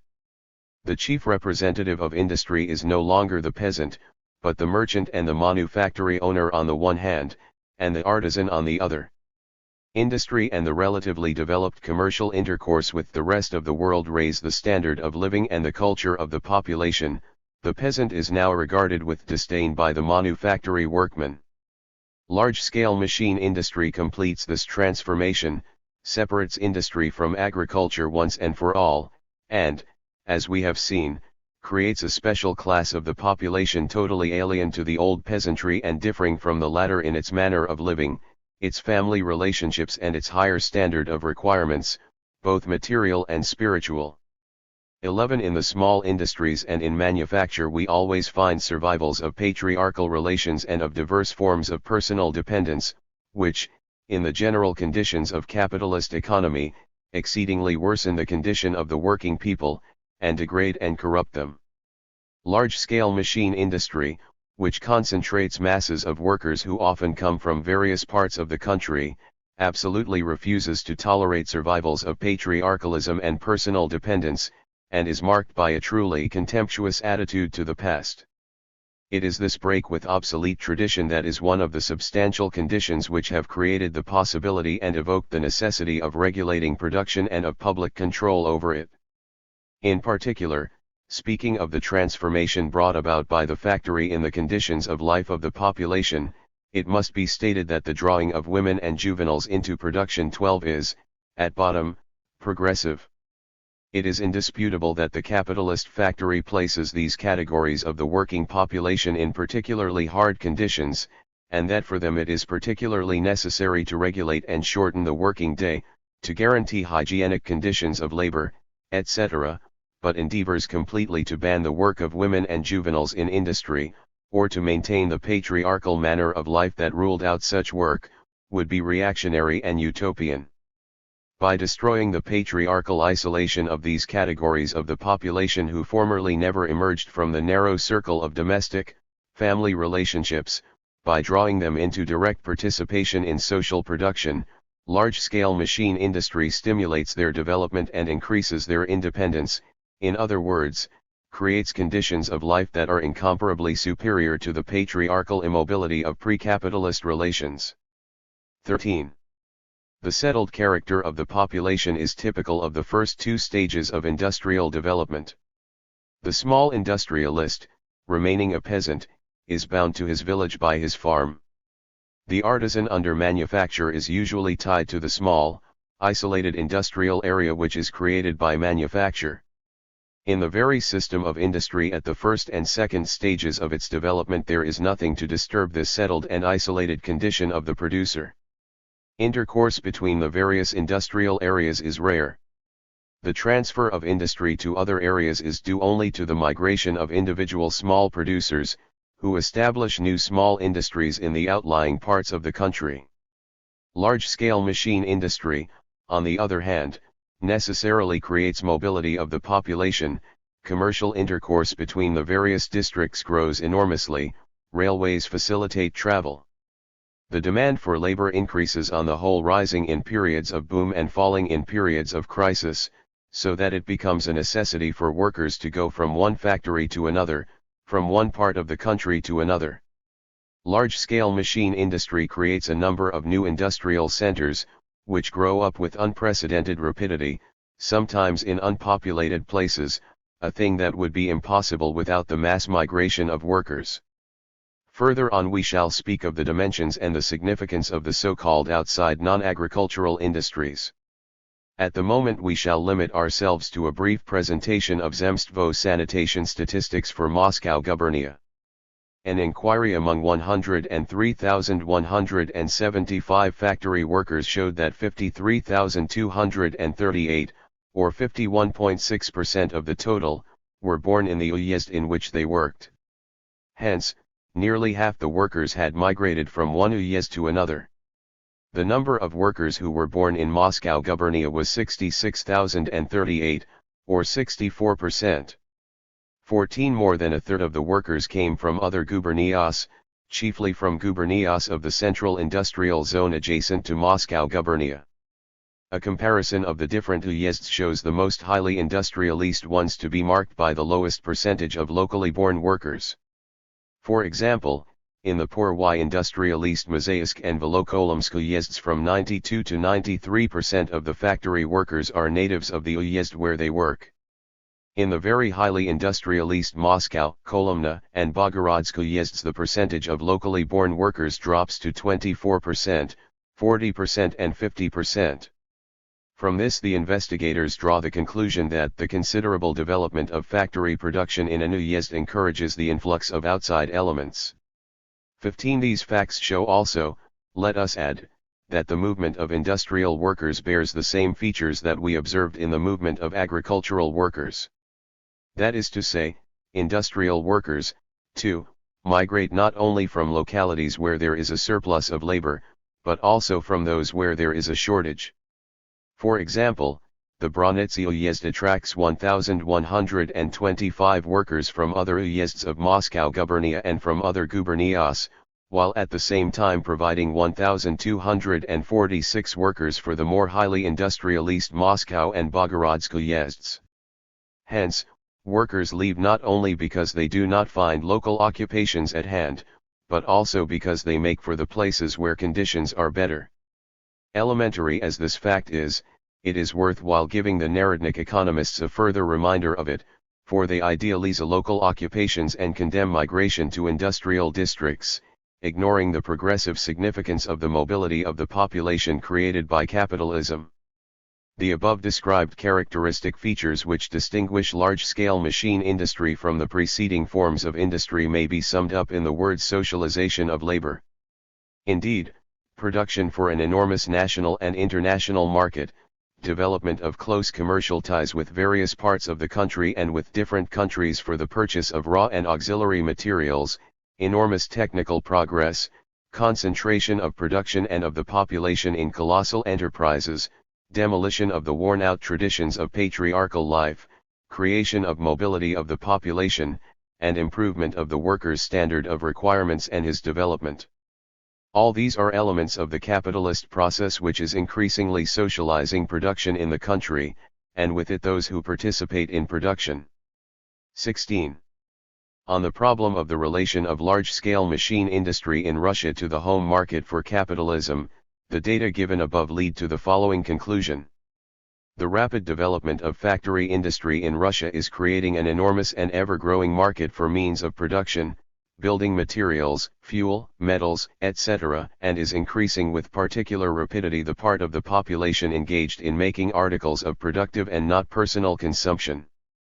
But the market for articles of personal consumption is also growing rapidly, owing to the growth of large-scale machine industry, which is diverting an increasingly large part of the population from agriculture into commercial and industrial occupations. As for the home market for factory-made products, the process of the formation of that market was examined in detail in the early chapters of this book. Chapter 8. The formation of the home market. We now have to sum up the data examined in the preceding chapters and to try to give an idea of the interdependence of the various spheres of the national economy in their capitalist development. I. The growth of commodity circulation.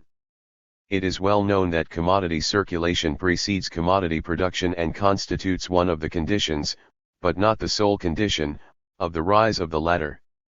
In the present work we have confined ourselves to an examination of data on commodity and capitalist production, and for that reason do not intend to deal in detail with the important problem of the growth of commodity circulation in post-reform Russia.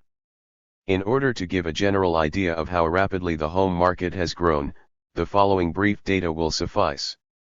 The length of the Russian railway system increased from 3,819 kilometers in 1865 to 29,063 kilometers in 1891, i.e., more than sevenfold.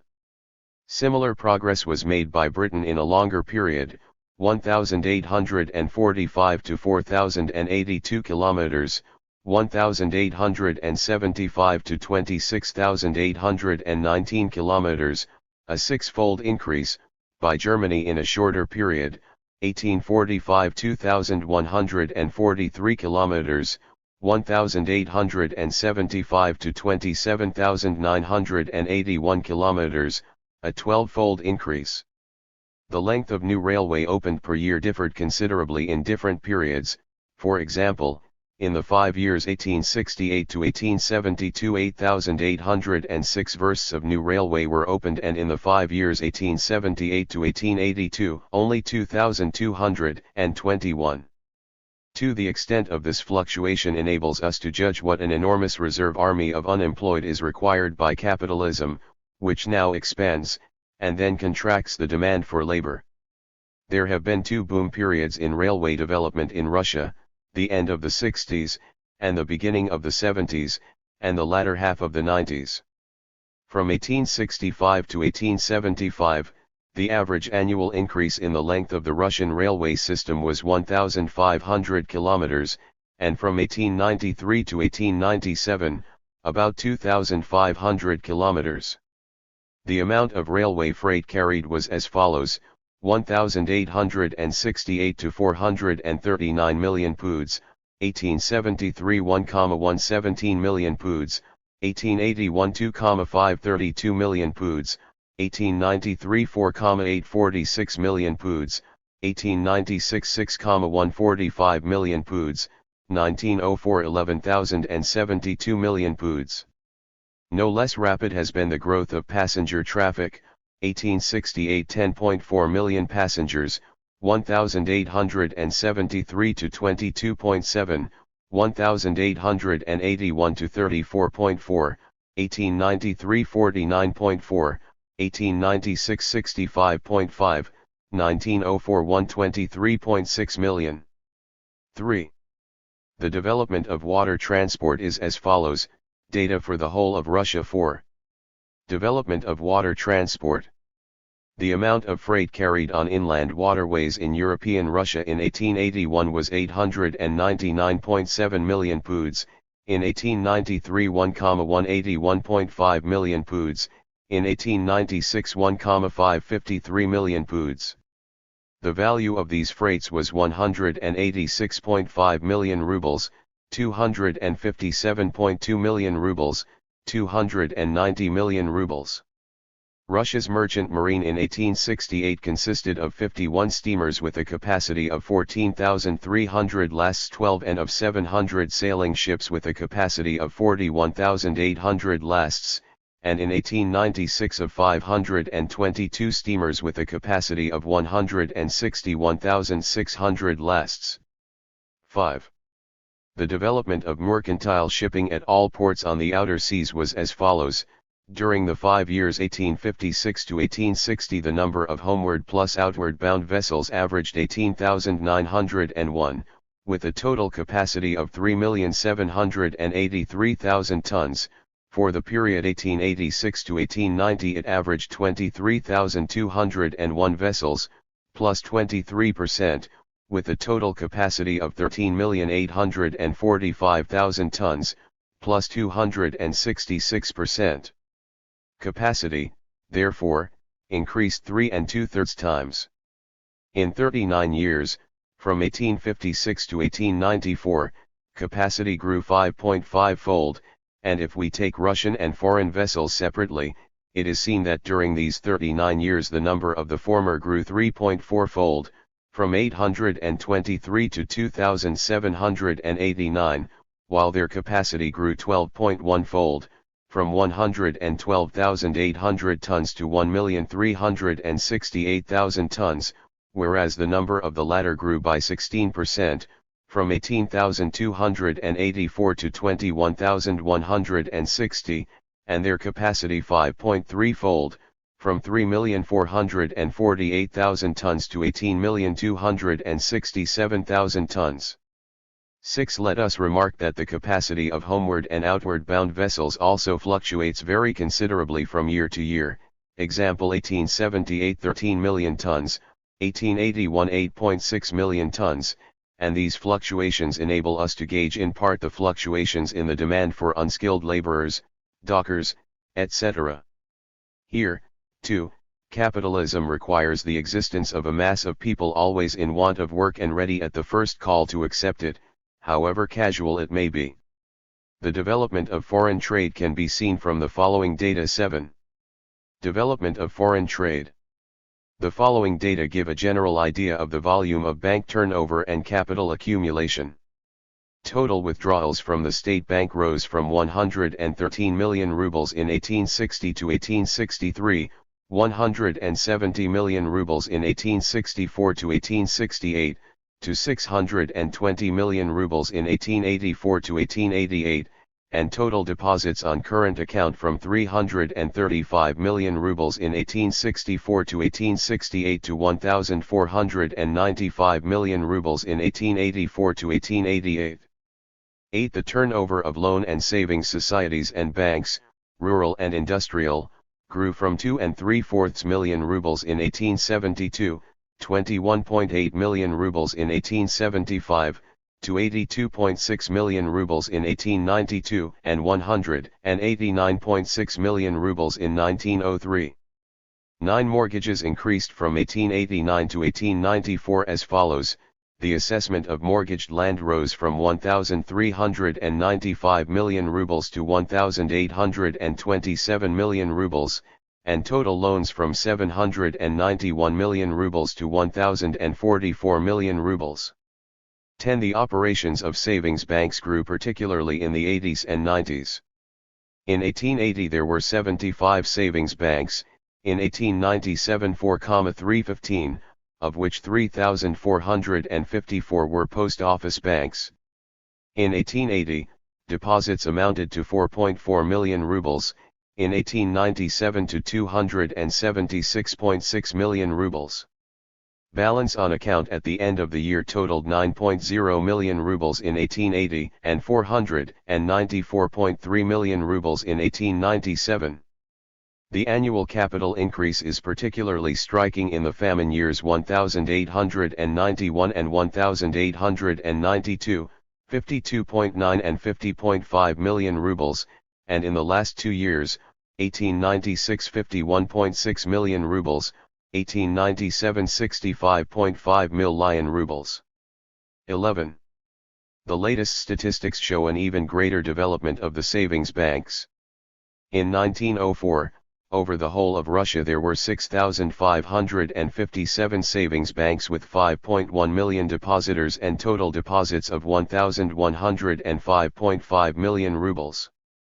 Incidentally, in this country both the old Narodniks and the new opportunists in the socialist movement have frequently been very na/ive, to put it mildly, in talking about the increase in the number of savings banks constituting a sign of the people's well-being. It will perhaps not be out of place, therefore, to compare the distribution of savings bank deposits in Russia, 1904, with that of France, 1900. Information from Bulletin de l'Office du Travail, 1901, number 10. Deposits. What a wealth of material there is here for Narodnik revisionist cadet apologists. It is interesting, in passing, to note that in Russia deposits are also divided into 12 groups according to the occupations and professions of depositors. It appears that the largest sum of deposits to 28.5 million rubles is that of persons engaged in agriculture and rural industries, and these deposits are growing with particular rapidity. The village is becoming civilized, and to make the muzhik's ruin a source of business is becoming increasingly profitable. But let us return to our immediate theme. As we see, the data indicate an enormous growth of commodity circulation and capital accumulation.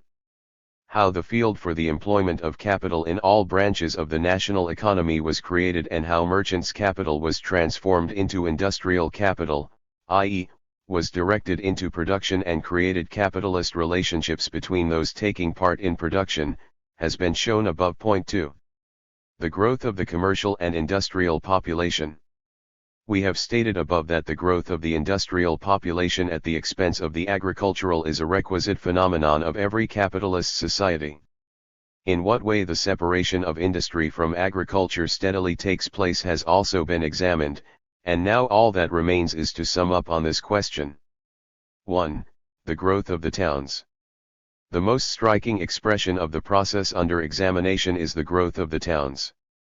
Here are data on this growth in European Russia, 50 gubernias, in the post-reform period. 1. Population. V I Lenin's grouping of towns in European Russia according to the population census of 1897. Thus, the percentage of urban population is constantly growing, that is, the population is being diverted from agriculture into commercial and industrial occupations. 2. The population of the towns is growing twice as fast as that of the rest of the country. From 1863 to 1897 the total population increased 53.3%, the rural 48.5%, while the urban increased 97%.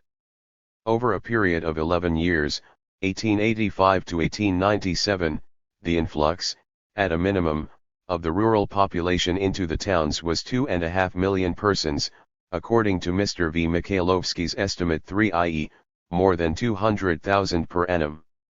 The population of towns that are important industrial and commercial centers is growing much more rapidly than the urban population generally. The number of towns with 50,000 and more inhabitants more than trebled between 1863 and 1897, 13 and 44. In 1863, of the total urban population only about 27%, 1.7 million out of 6.1, were concentrated in such large centers. In 1885 it was nearly 41%, 4.1 million out of 9.9, 4, and in 1897 it was already more than half, about 53%, 6.4 million out of 12 million. In the 1860s, therefore, the smaller towns provided the general pattern of the urban population, but in the 1890s they were completely outweighed by the big cities. The population of the 14 towns that had been the biggest in 1863 increased from 1.7 million inhabitants to 4.3 million, i.e., by 153%, whereas the overall urban population increased by only 97%. Hence, the enormous growth of large industrial centers and the emergence of a large number of new centers is one of the most characteristic features of the post-reform period. 2. The significance of home colonization. As we have pointed out above, Chapter I, 2, p. 40, theory deduces the law that the industrial population grows at the expense of the agricultural from the fact that in industry variable capital increases absolutely. The growth of variable capital means a growth of the number of industrial workers and a growth of the total commercial and industrial population, whereas in agriculture the variable capital required for the exploitation of a certain plot of land decreases absolutely. It can thus only increase, Marx adds, to the extent that new land is taken into cultivation, but this again requires as a prerequisite a still greater growth of the non-agricultural population.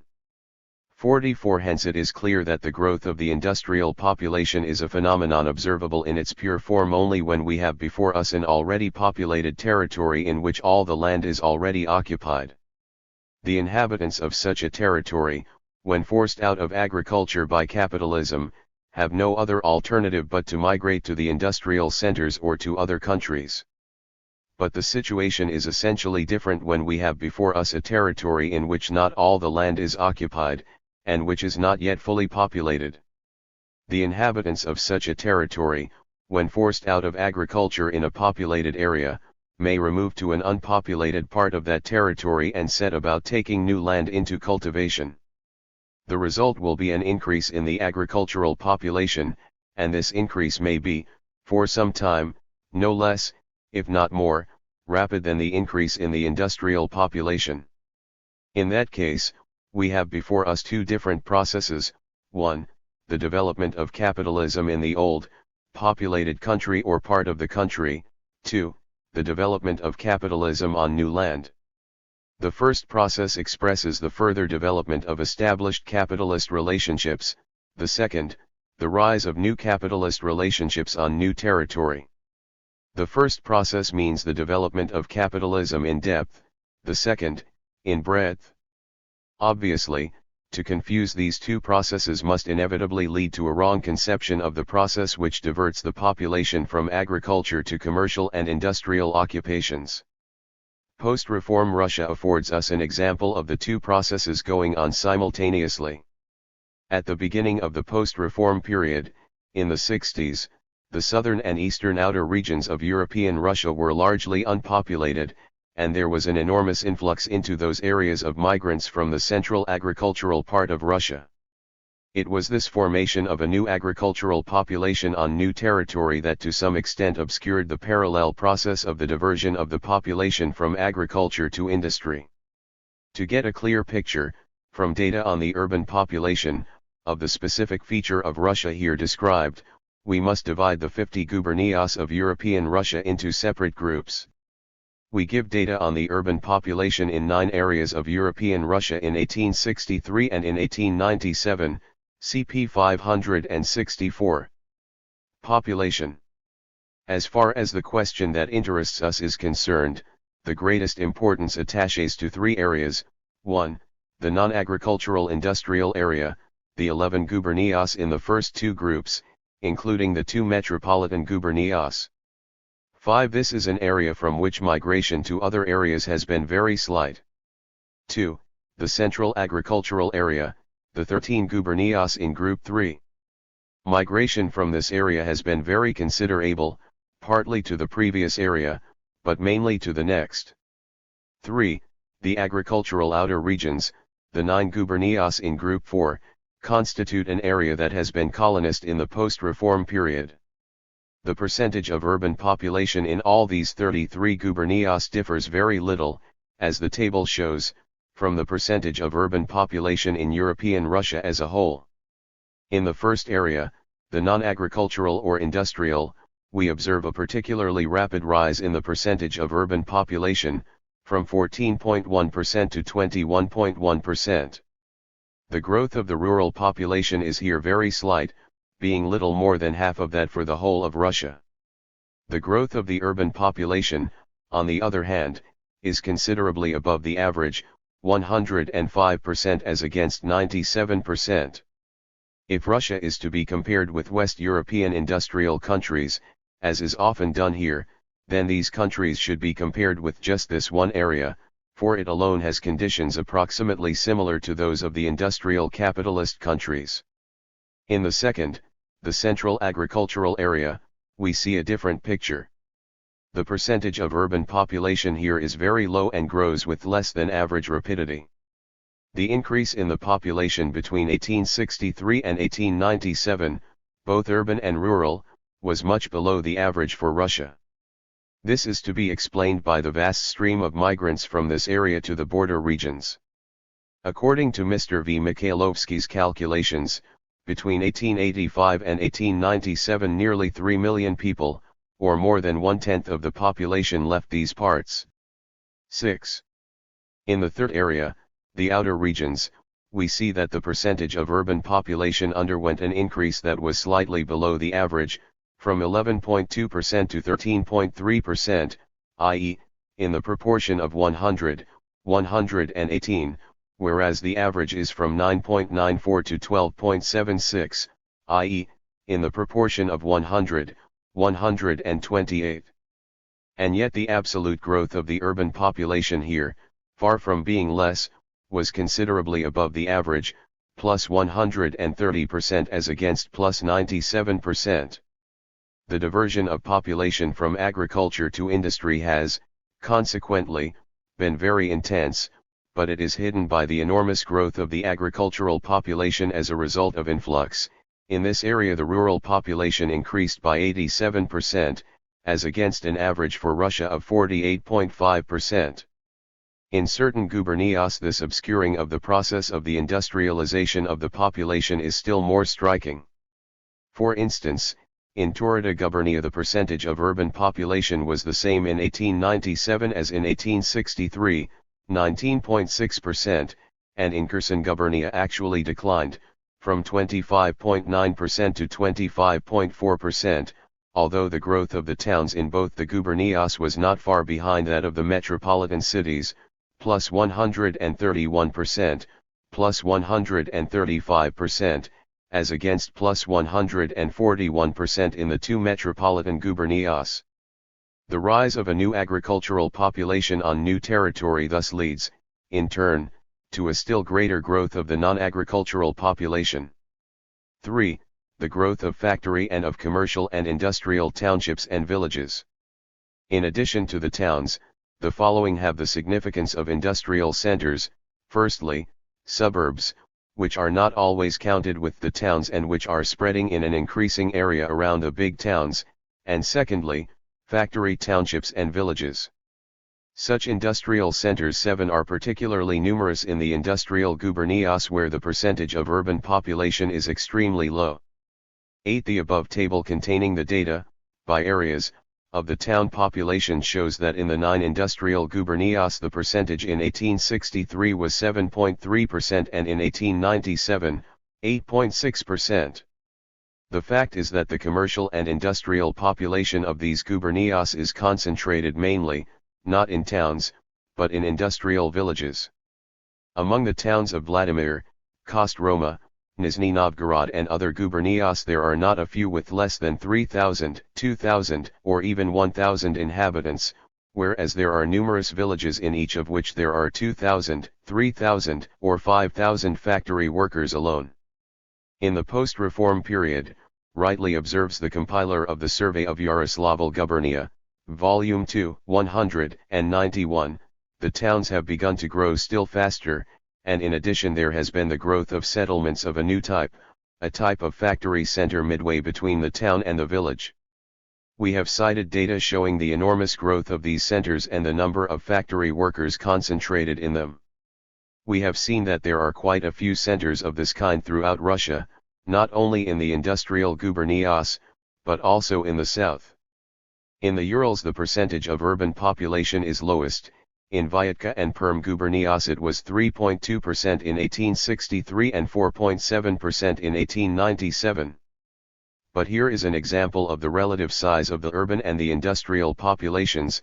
In Krasnoufimsk Uyezd, Perm gubernia, the urban population numbers 6,400, 1,897, whereas according to the Zemstvo census of 1888 to 1891, the population of the industrial section of the Uyezd numbers 84,700, of whom 56,000 do not engage in agriculture at all, and only 5,600 obtain their livelihood mainly from the land. In Ekaterinburg Uyezd, according to the Zemstvo census, 65,000 inhabitants are landless and 81,000 have only meadow land. Hence, the industrial non-urban population of two uyezds alone is larger than the urban population of the whole gubernia. In 1897 it was 195,600. Finally, in addition to factory settlements, the significance of industrial centers attaches to the trading and industrial villages, which are either at the head of large handicraft districts, or have developed rapidly since the reform, owing to their situation on the banks of rivers, near railway stations, etc. Several examples of such villages were given in Chapter 6.2, and we saw that, like the towns, they attract the rural population, and that they are usually marked by a level of literacy among the population above the average. 9. As a further example, let us quote data on Voronezh gubernia in order to show the relative importance of urban and non-urban industrial and commercial centers of population. The combined returns for Voronezh gubernia gives a combined table classifying the villages in 8 uyezds of the gubernia. In these uyezds there are 8 towns, with a population of 56,149, in 1897. Of the villages, on the other hand, 4 stand out with 9,376 households, and with 53,732 inhabitants, i.e., they are much bigger than the towns. In 5 these villages there are 240 commercial and 404 industrial establishments. Of the total households, 60% do not cultivate at all, 21% cultivate by neighbor hire or on a half-crop basis, 71% have neither draft animals nor implements, 63% buy grain all year round, 86% engage in industries. By placing the entire population of these centers in the category of commercial and industrial, we not only do not exaggerate, but rather minimize, the size of the latter, for altogether in these 8 uyezds 21,956 households cultivate no land at all. Nevertheless, in the agricultural gubernia we have taken, the commercial and industrial population outside the towns turns out to be not less than that inside the towns. 4. Non-agricultural outside employments. But even if we add to the towns the factory and commercial and industrial villages and townships, we are far from exhausting the total industrial population of Russia. The lack of freedom of movement and the social estate exclusiveness of the village community fully explain the remarkable characteristic of Russia that we have to include no small part of the rural population in its industrial population, that part which obtains its livelihood by working in industrial centers and spends part of the year in these centers. We refer to the so-called non-agricultural outside employments. From the official point of view, these industrialists are peasant farmers who merely have subsidiary employments, and the majority of the Narodnik economists have, without further ado, adopted that viewpoint. There is no need, after what has been said above, to prove in detail how unsound it is. At all events, however much opinions on it may vary, there cannot be the slightest doubt that it indicates a diversion of the population from agriculture into commercial and industrial occupations. 10. How far this fact changes our idea of the size of the industrial population in the towns may be seen from the following example. In Kalyuga gubernia the percentage of urban population is much lower than the average for Russia, 8.3%, as against 12.8%. Now the statistical survey of that gubernia for 1896 calculates, on the basis of passport data, the total number of months during which migratory workers were absent from their homes. It appears that the total is 1,491,600 months, divided by 12. This will give an absent population of 124,300 persons, i.e., nearly 11% of the total population, LOCCIT, 46. Add this number to the urban population, in 1897 97,900, and the percentage of industrial population will be a very considerable one. Of course, a certain part of the migratory non-agricultural workers are registered among the existing town population, and are also part of the population of the non-urban industrial centers to which we have already referred.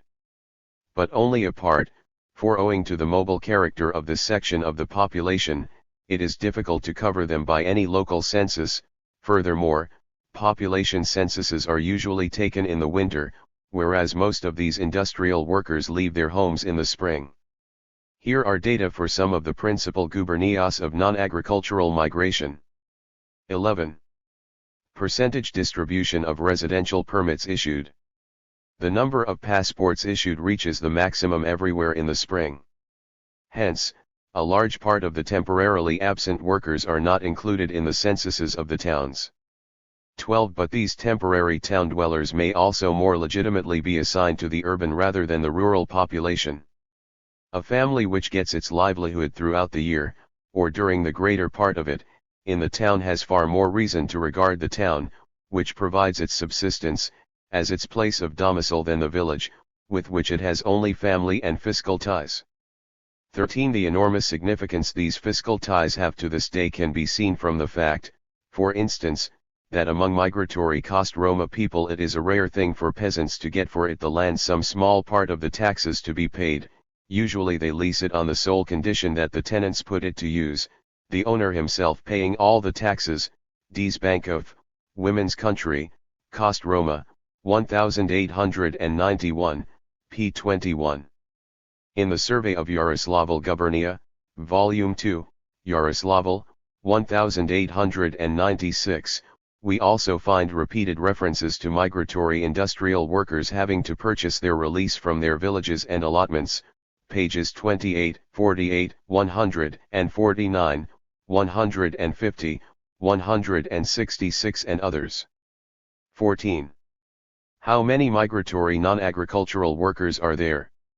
The number of people engaged in all kinds of industries employing migratory workers is not less than from 5 to 6 millions. In fact, in 1884, about 4.67 million passports and identity cards were issued in European Russia. 15. And passport revenue grew between 1884 and 1894 by more than one-third, from 3.3 to 4.5 million rubles. In 1897 the total number of passports and cards issued in Russia was 9,495,700, of which 9,333,200 were issued in the 50 gubernias of European Russia. In 1898 the number was 8,259,900, European Russia, 7,809,600. 16. The number of workers superfluous, as compared with local demand, in European Russia has been estimated by Mr. S. Korolenko at 6.3 million. Above we have seen, Chapter 3, 9, p. 239, that in 11 agricultural gubernias the number of passports issued exceeded Mr. Korolenko's estimate, 2 million as against 1.7 million. Now we can add the data for 6 non-agricultural gubernias. Mr. Korolenko sets the number of superfluous workers in these at 1,287,800, while the number of passports issued was 1,298,600. 17 Thus, in 17 gubernias of European Russia, 11 Black Earth, plus 6 non-Black Earth, there are, according to Mr. Korolenko, 3 million workers who are superfluous, as against the local demand. In the 90s, however, the number of passports and cards issued in these 17 gubernias was 3.3 million. In 1891, these gubernias provided 52.2% of the total passport revenue. Hence, the number of migratory workers in all probability exceeds 6 million. Finally, Zemstvo statistical data, most of which are obsolete, led Mr. Ivarov to the conclusion that Mr. Korolenko's figure was close to the truth, and that the figure of 5 million migratory workers was very highly probable. 18. The question now arises, how large is the number of non-agricultural and of agricultural migratory workers? Mr. N, on very boldly and quite mistakenly asserts that the overwhelming majority of peasant outside employments are agricultural. Sketches, p. 16. Shaslovsky, whom Mr. N, on cites, expresses himself much more cautiously. He cites no data and limits himself to general remarks about the size of the areas which provide workers of one type or another. On the other hand, Mr. N, on's railway passenger traffic data prove absolutely nothing, for non-agricultural workers also leave their homes mainly in spring and, moreover, use the railways much more than agricultural workers do. 19. We presume, on the contrary, that the majority, although not the overwhelming majority, of the migratory workers are probably non-agricultural workers. This view is based, firstly, on data concerning the distribution of passport revenue, and, secondly, on Mr. Vasin's data. Years ago Flerovsky, on the basis of the returns for 1862-63 showing the distribution of revenue from miscellaneous duties, more than one-third of which was obtained from the issue of passports, drew the conclusion that the greatest movement of peasants in search of work was from the metropolitan and the non-agricultural gubernias. 20. If we take the 11 non-agricultural gubernias which we combined above, part 2 of this section, into a single area, and which non-agricultural workers leave in large numbers, we shall see that these gubernias in 1885 contained only 18.7% of the population of all European Russia, in 1897 18.3%, whereas they accounted for 42.9% of the passport revenue in 1885, in 1891 40.7%. 21 non-agricultural workers are provided by very many other gubernias, and we must therefore conclude that agricultural workers constitute less than half of the migrants. Mr. Vasin divides 38 gubernias of European Russia, which account for 90% of the departure permits, into groups according to the different types of migration that predominate, and obtains the following results. 22. Number of departure permits issued. These figures show that industries employing migratory workers are more prevalent in the first group than in the third. These figures also show that there is a diversity in the duration of absence to secure employment corresponding to the difference in the groups. Where non-agricultural industries employing migratory workers predominate, the length of absence is much greater. Diallo, 1886, number 7, p. 134. Finally, the statistics given above for excise-paying trades, etc., enable us to classify the residential permits issued in all the 50 gubernias of European Russia.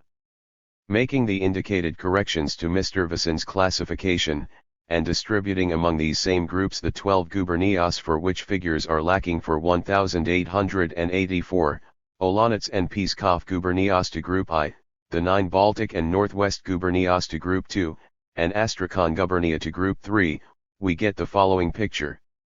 Total residential permits issued. 1898-23.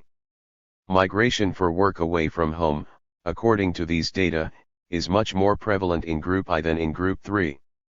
Thus, there can be no doubt that the mobility of the population is far greater in Russia's non-agricultural zone than in the agricultural. The number of non-agricultural migratory workers must be greater than that of the agricultural, and must be not less than 3 million. The enormous and ever-increasing growth of migration is confirmed by all sources. Passport revenue increased from 2.1 million rubles in 1868, 1.75 million rubles in 1866, to 4.5 million rubles in 1893-94, i.e., it more than doubled. The number of passports and identity cards issued increased in Moscow gubernia between 1877 and 1885 by 20%, males, and 53%, females, in Tver gubernia, between 1893 and 1896 by 5.6%, in Kalyuga gubernia, between 1885 and 1895 by 23%, and the number of months of absence by 26%, in Smolensk gubernia, from 100,000 in 1875 to 117,000 in 1885 and 140,000 in 1895, in Pskov gubernia, from 11,716 in 1865 to 1875 to 14,944 in 1876 and to 43,765 in 1896, males. In Kostroma gubernia, in 1868, 23.8 passports and cards per 100 males were issued and 0.85 per 100 females, and in 1880 33.1 and 2.2. And so on and so forth. Like the diversion of the population from agriculture to the towns, non-agricultural migration is a progressive phenomenon. It tears the population out of the neglected, backward, history-forgotten remote spots and draws them into the whirlpool of modern social life. It increases literacy among the population 24, heightens their understanding 25, and gives them civilized habits and requirements. 26. The peasants are induced to migrate by motives of a higher order, i.e., by the greater smartness and polish of the Petersburger. They look for places where things are better. Life and work in Petersburg are considered to be easier than in the country. 27. All country folk are called raw, and the strange thing is that they are not in the least offended at this, but refer to themselves as such and complain that their parents did not send them to St. Petersburg to study. It should be stated, however, that these raw country people are not nearly so raw as those in the purely agricultural districts. They unconsciously copy the outward appearance and the habits of the Petersburgers. The light of the metropolis falls indirectly on them. 28. In Yaroslavl gubernia, apart from examples of people growing rich, there is still another cause which drives everyone from his home. That is public opinion, which dubs a bumpkin to the end of his days anybody who has not lived in Petersburg, or somewhere else, but engages in agriculture or some handicraft, and such a man finds it hard to get a wife. Survey of Yaroslavl gubernia, 2, 118. Migration to the town elevates the peasant as a citizen, releasing him from the host of patriarchal and personal relationships of dependence and social estate divisions so strongly entrenched in the rural districts. 29. A prime factor that fosters migration is the growing sense of human dignity among the people.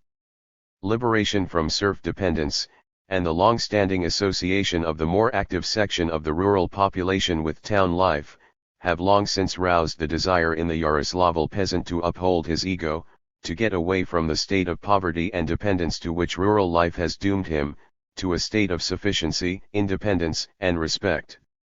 The peasant who lives on outside earnings feels freer and more on a level of equality with people belonging to other social estates, which is why the rural youth are so eager to go to the town. Survey of Yaroslavl gubernia, 2, 189 to 190. Migration to the towns loosens the old patriarchal family ties and places women in a more independent position, on an equal footing with men.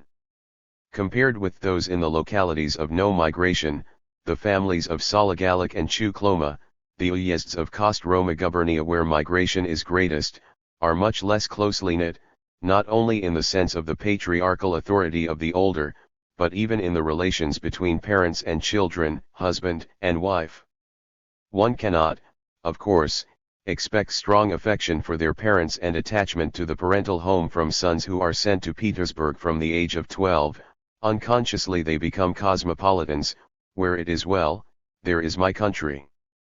30. Accustomed to dispense with the authority and assistance of her husband, the Sologalic woman is quite unlike the downtrodden peasant woman of the agricultural zone, she is independent and self-reliant.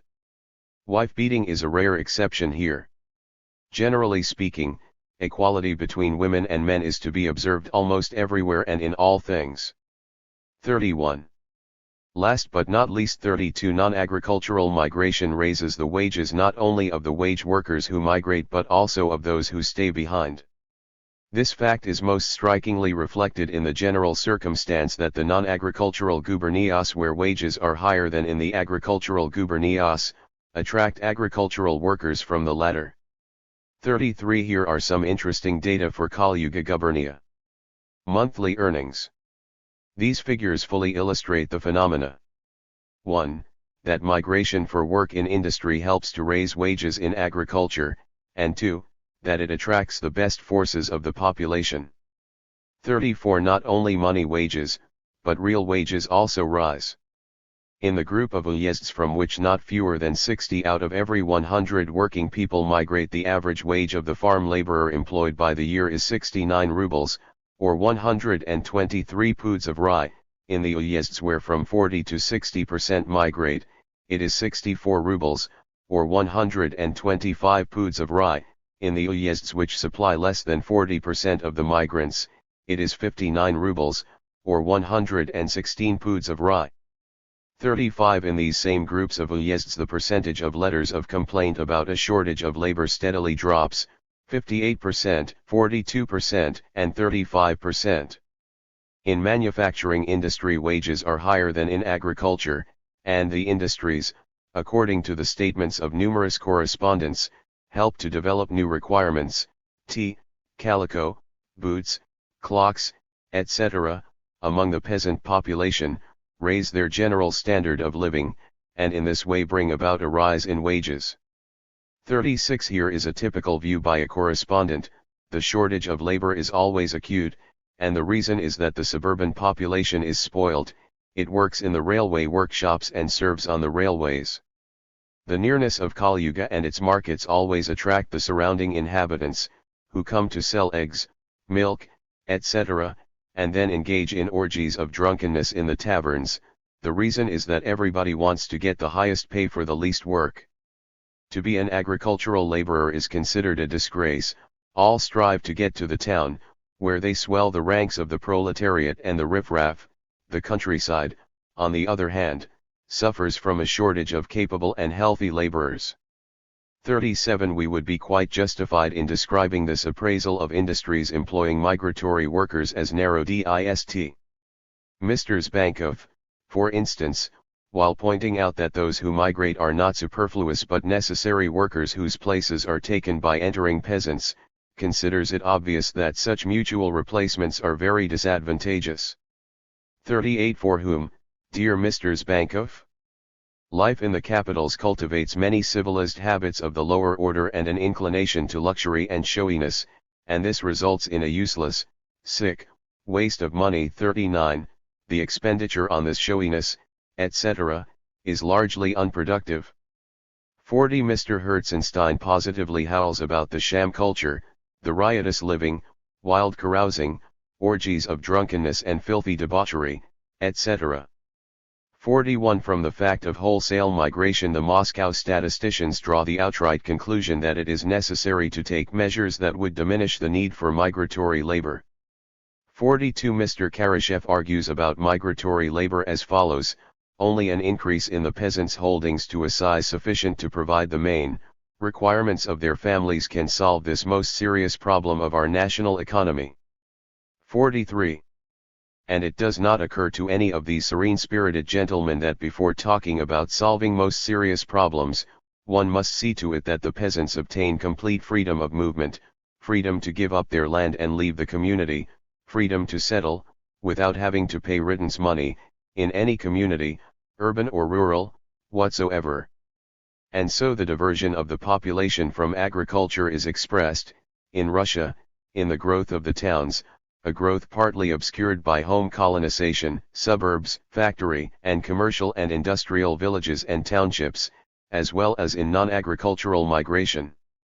All these processes, which have been and are rapidly developing in breadth and depth in the post-reform period, are necessary components of capitalist development and are profoundly progressive as compared with the old forms of life. Point 3. The growth of the employment of wage labor. In considering the development of capitalism, perhaps the greatest importance attaches to the extent to which wage labor is employed. Capitalism is that stage in the development of commodity production in which labor power, too, becomes a commodity. The main tendency of capitalism is to apply the sum total of labor power in the national economy to production only after it has been sold and has been purchased by the employers. Above, we made an attempt to show in detail how this tendency has manifested itself in post-reform Russia. Now, we must draw the necessary conclusions. Firstly, let us compute the data on the number of sellers of labor power given in the preceding chapters and then, in the next section, describe the purchasers of labor power. The sellers of labor power are provided by the country's working population engaged in the production of material values. It is estimated that this population numbers about 15.5 million adult male workers. In Chapter 2 we showed that the bottom group of the peasantry is nothing else than a rural proletariat, and we stated, p. 177, footnote, that the forms in which this proletariat sells its labor power would be examined later. Let us now combine the categories of wage workers previously enumerated. 1. Agricultural wage workers. These number about 3.5 million, in European Russia. 2. Factory, mining, and railway workers about 1.5 million. Total, 5 million professional wage workers. Further, 3. Building workers about 1 million. 4.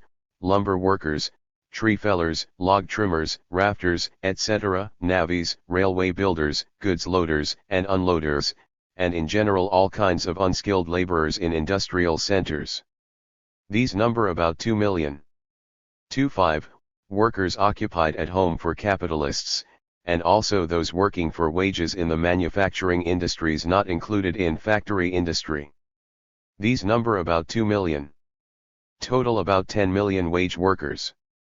If we deduct the women and children, say 1/4 we get 7.5 million adult male wage workers, i.e., about half the total adult male population that is engaged in the production of material values in the country.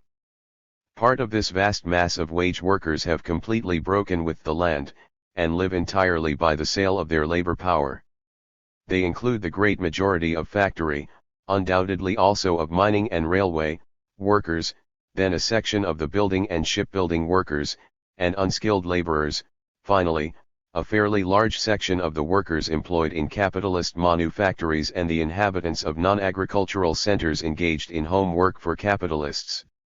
The other, and larger, section has not yet broken with the land, covers its expenditures in part with the produce that comes from farming tiny plots of land, and, consequently, forms the type of allotment holding wage worker which we attempted to describe in detail in Chapter 2. In earlier remarks it was shown that this vast mass of wage workers has been formed mainly in the post-reform period and that it continues to grow rapidly. It is important to note the significance of our conclusion regarding the relative surplus population, or reserve army of unemployed, created by capitalism. The data regarding the total number of wage workers in all branches of the national economy bring out very clearly the basic error committed by the Narodnik economists on this point.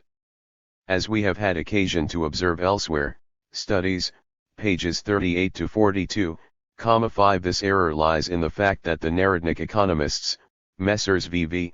N., On and others, who have talked a great deal about capitalism freeing the workers, have not thought of investigating the concrete forms of capitalist overpopulation in Russia, as well as in the fact that they failed completely to understand that the very existence and development of capitalism in this country require an enormous mass of reserve workers.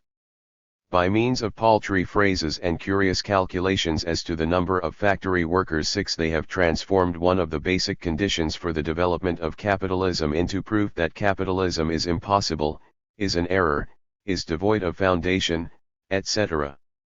Actually, however, Russian capitalism could never have developed to its present level, could not have survived a single year, had the expropriation of the small producers not created an army of many millions of wage workers ready at the first call to satisfy the maximum demand of the employers in agriculture, lumbering, building, commerce and in the manufacturing, mining and transport industries, etc. We say the maximum demand, because capitalism can only develop spasmodically, and consequently, the number of producers who need to sell their labor power must always exceed capitalism's average demand for workers. We have now estimated the total number of the various categories of wage workers, but in doing so do not wish to say that capitalism is in a position to give regular employment to them all. There is not, nor can there be, such regularity of employment in capitalist society, whichever category of wage worker we take. Of the millions of migratory and resident workers, a certain section is constantly in the reserve army of unemployed, and this reserve army now swells to enormous dimensions in years of crisis, or if there is a slump in some industry in a particular district, or if there is a particularly rapid extension of machine production, which displaces workers and now shrinks to a minimum, even causing that shortage of labor which is often the subject of complaint by employers in some industries, in some years, in some parts of the country. It is impossible to determine even approximately the number of unemployed in an average year, owing to the complete absence of anything like reliable statistics, but there is no doubt that the number must be a very large one, as is evidenced by both the tremendous fluctuations in capitalist industry, trade, and agriculture, to which repeated reference was made above, and by the usual deficits in the budgets of the bottom group peasants recorded by Zemstvo statistics.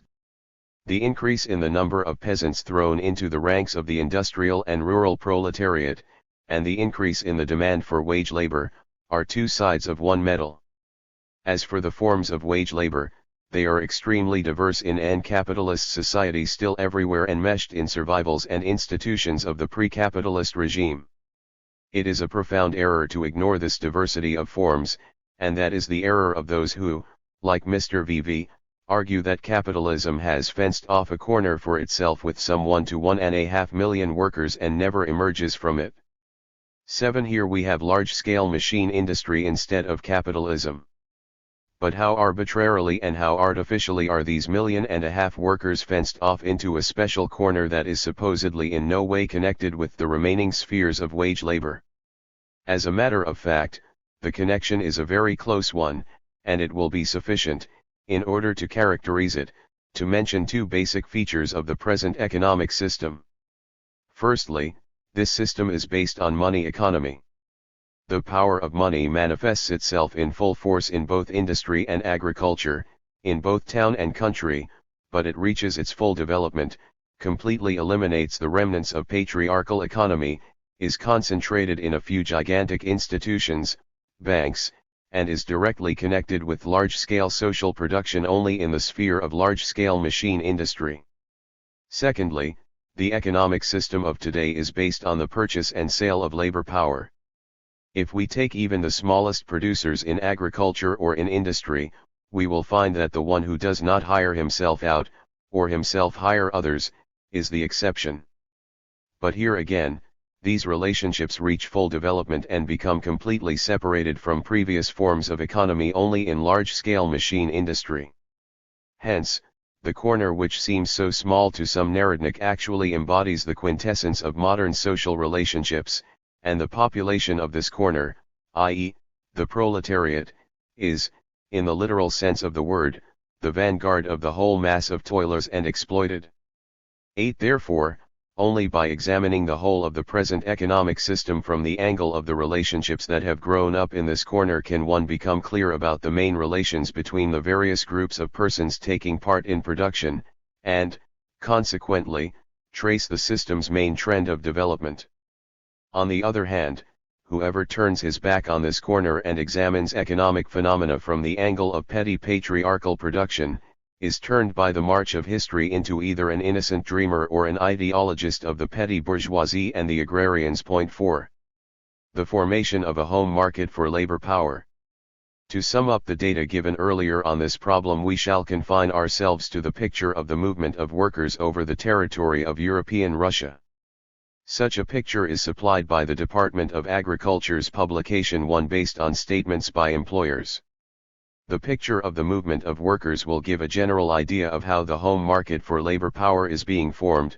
Using the material of the publication mentioned, we have only tried to draw a distinction between the movement of agricultural and non-agricultural workers, although the map appended to the publication and illustrating the movement of the workers does not show this distinction. The main movements of agricultural workers are the following: 1. From the central agricultural gubernias to the southern and eastern outer regions. 2. From the northern Black Earth gubernias to the southern Black Earth gubernias, from which, in turn, the workers go to the border regions, cf. Chapter 3, 9, pages 237 to 238 and X, pages 242 to 243. 3. From the central agricultural gubernias to the industrial gubernias, cf. Chapter 4, 4, pages 270 to 271. 4. From the central and the southwestern agricultural gubernias to the area of sugar beet plantations, workers come in part to these places even from Galicia. The main movements of non-agricultural workers are: 1. To the metropolitan cities and the large towns, chiefly from the non-agricultural gubernias, but to a considerable degree also from the agricultural gubernias. 2. To the industrial area, to the factories of Vladimir, Yaroslavl, and other gubernias from the same localities. 3. To new centers of industry or to new branches of industry, to centers of non-factory industry, etc. These include the movement: a. To the beet sugar refineries of the southwestern gubernias, b. To the southern mining area, c. To jobs at the docks, Odessa, Rostov-on-Don, Riga, etc., d. To the peat beds in Vladimir and other gubernias, e. To the mining and metallurgical area of the Urals, f.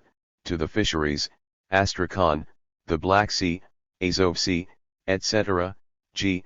To shipbuilding, sailoring, lumbering and rafting jobs, etc., h.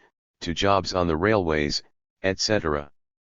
These are the main movements of the workers which, according to the evidence of employers, more or less materially affect the conditions of labor hire in the various localities. To appreciate more clearly the significance of these movements, let us compare them with the data on wages in the various districts from and to which the workers migrate. Confining ourselves to 28 gubernias in European Russia, we divide these into 6 groups according to the character of the movement of workers, and get the following data too. Average wages and extent of movement of workers. This table clearly shows us the basis of the process that creates the home market for labor power and, consequently, the home market for capitalism. 2 main areas, those most developed capitalistically, attract vast numbers of workers: the area of agricultural capitalism, the southern and the eastern outer regions, and the area of industrial capitalism, the metropolitan and the industrial gubernias. Wages are lowest in the area of departure, the central agricultural gubernias, where capitalism, both in agriculture and in industry, is least developed. 3. In the influx areas, on the other hand, wages rise for all types of work, as does also the percentage of money wage to total wage, i.e., money economy gains ground at the expense of natural economy. The intermediary areas, those between the areas of the greatest influx, and of the highest wages, and the area of departure, and of the lowest wages, reveal the mutual replacement of workers to which reference was made above. Workers leave in such numbers that in the places of departure a shortage of labor is created which attracts workers from the more poorly paid gubernias.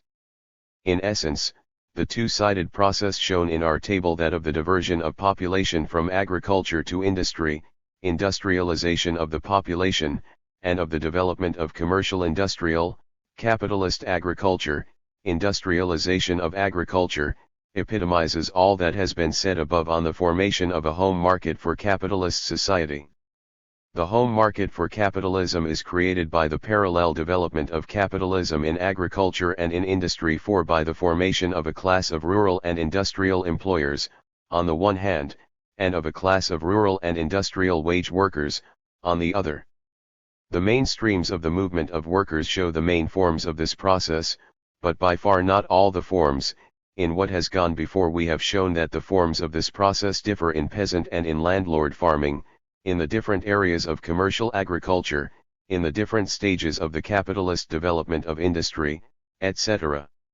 How far this process is distorted and confused by the representatives of Narodnik economics is seen most clearly in 6 of Part 2 of Mr. N, on Sketches, which bears the significant heading, The Influence of the Redistribution of the Social Productive Forces upon the Economic Position of the Agricultural Population. Here is how Mr. N, on pictures this redistribution. In capitalist society, every increase in the productive power of labor entails the freeing of a corresponding number of workers, who are compelled to seek some other employment, and since this occurs in all branches of production, and this freeing takes place over the whole of capitalist society, the only thing left open to them is to turn to the means of production of which they have not yet been deprived, namely, the land, p. 126. Our peasants have not been deprived of the land, and that is why they turn their efforts towards it. When they lose their employment in the factory, or are obliged to abandon their subsidiary domestic occupations, they see no other course but to set about the increased exploitation of the soil. All Zemstvo statistical returns note the fact that the area under cultivation is growing. 128. As you see, Mr. N, on knows of quite a special sort of capitalism that has never existed anywhere and that no economist could conceive of. Mr. N, on's capitalism does not divert the population from agriculture to industry, does not divide the agriculturists into opposite classes. Quite the contrary. Capitalism frees the workers from industry and there is nothing left for them to do but to turn to the land, for our peasants have not been deprived of the land. At the bottom of this theory, which originally redistributes in poetic disorder all the processes of capitalist development, lie the ingenious tricks of all Narodniks which we have examined in detail previously. They lump together the peasant bourgeoisie and the rural proletariat, they ignore the growth of commercial farming, they concoct stories about people's handicraft industries being isolated from capitalist factory industry, instead of analyzing the consecutive forms and diverse manifestations of capitalism in industry. V. The significance of the border regions. Home or foreign market. In Chapter I we pointed to the erroneous character of the theory that links the problem of a foreign market for capitalism with that of the realization of the product, pages 64 to 65 and full.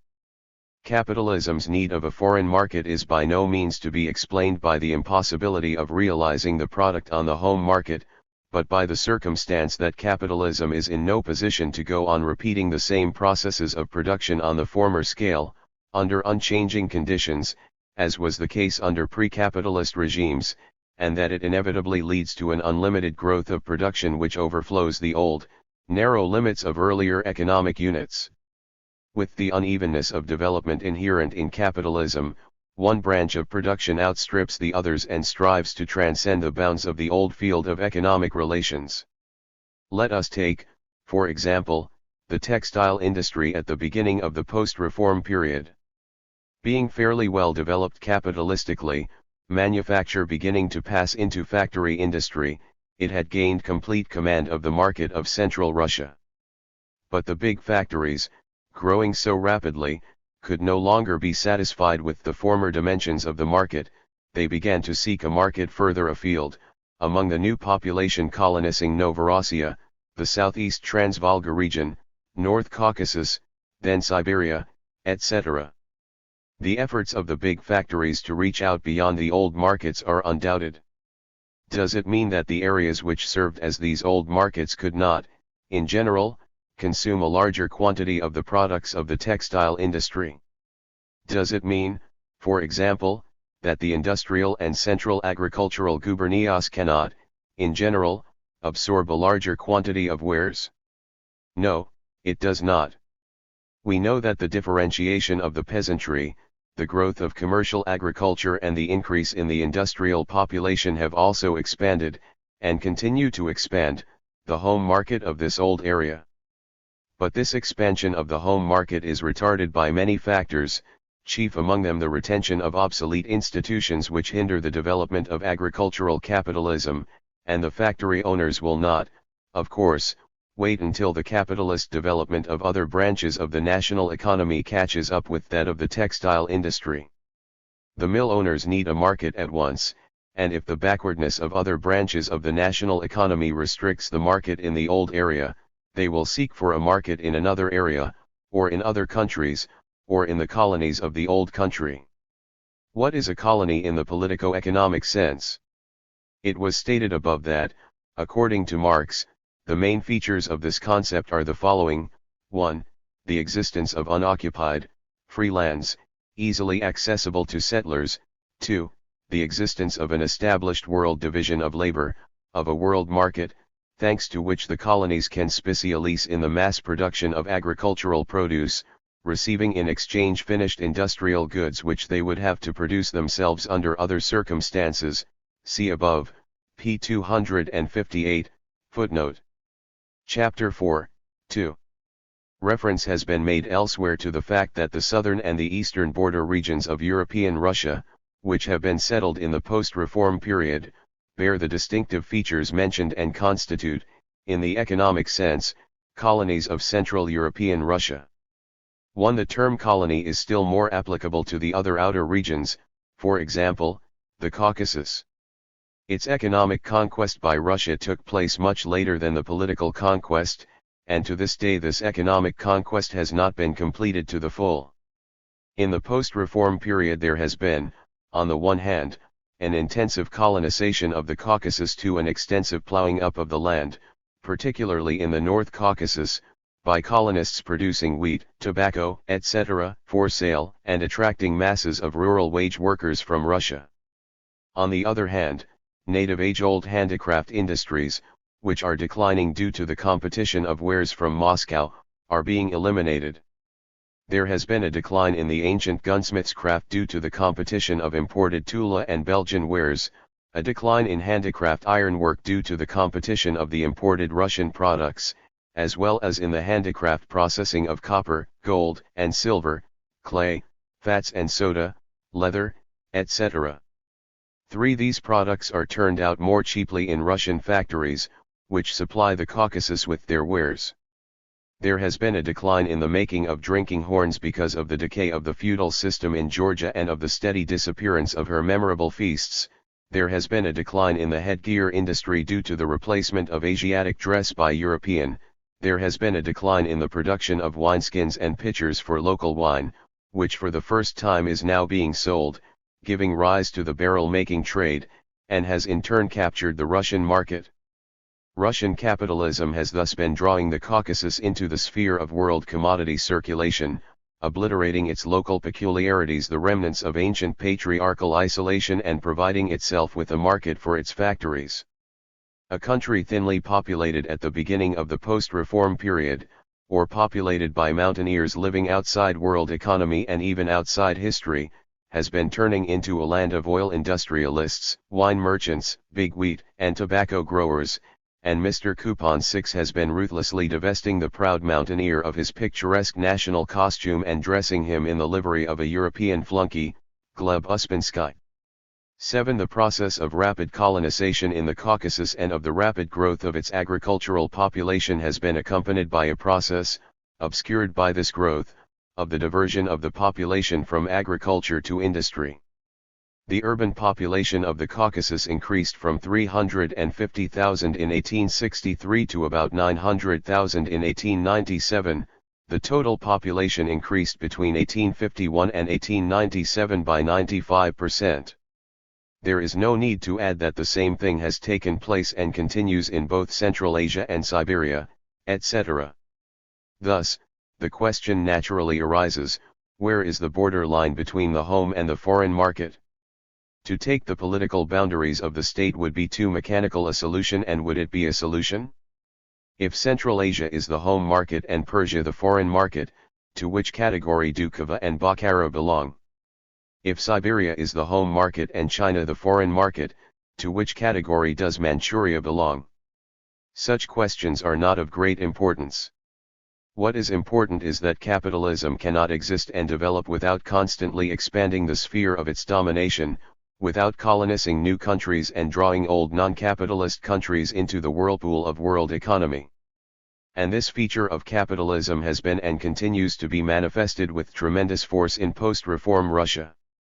Hence, the process of the formation of a market for capitalism has two aspects, namely, the development of capitalism in depth, i.e., the further growth of capitalist agriculture and industry in the given, definite, and enclosed territory, and the development of capitalism in breadth, i.e., the extension of the sphere of the capitalist domination to new territory.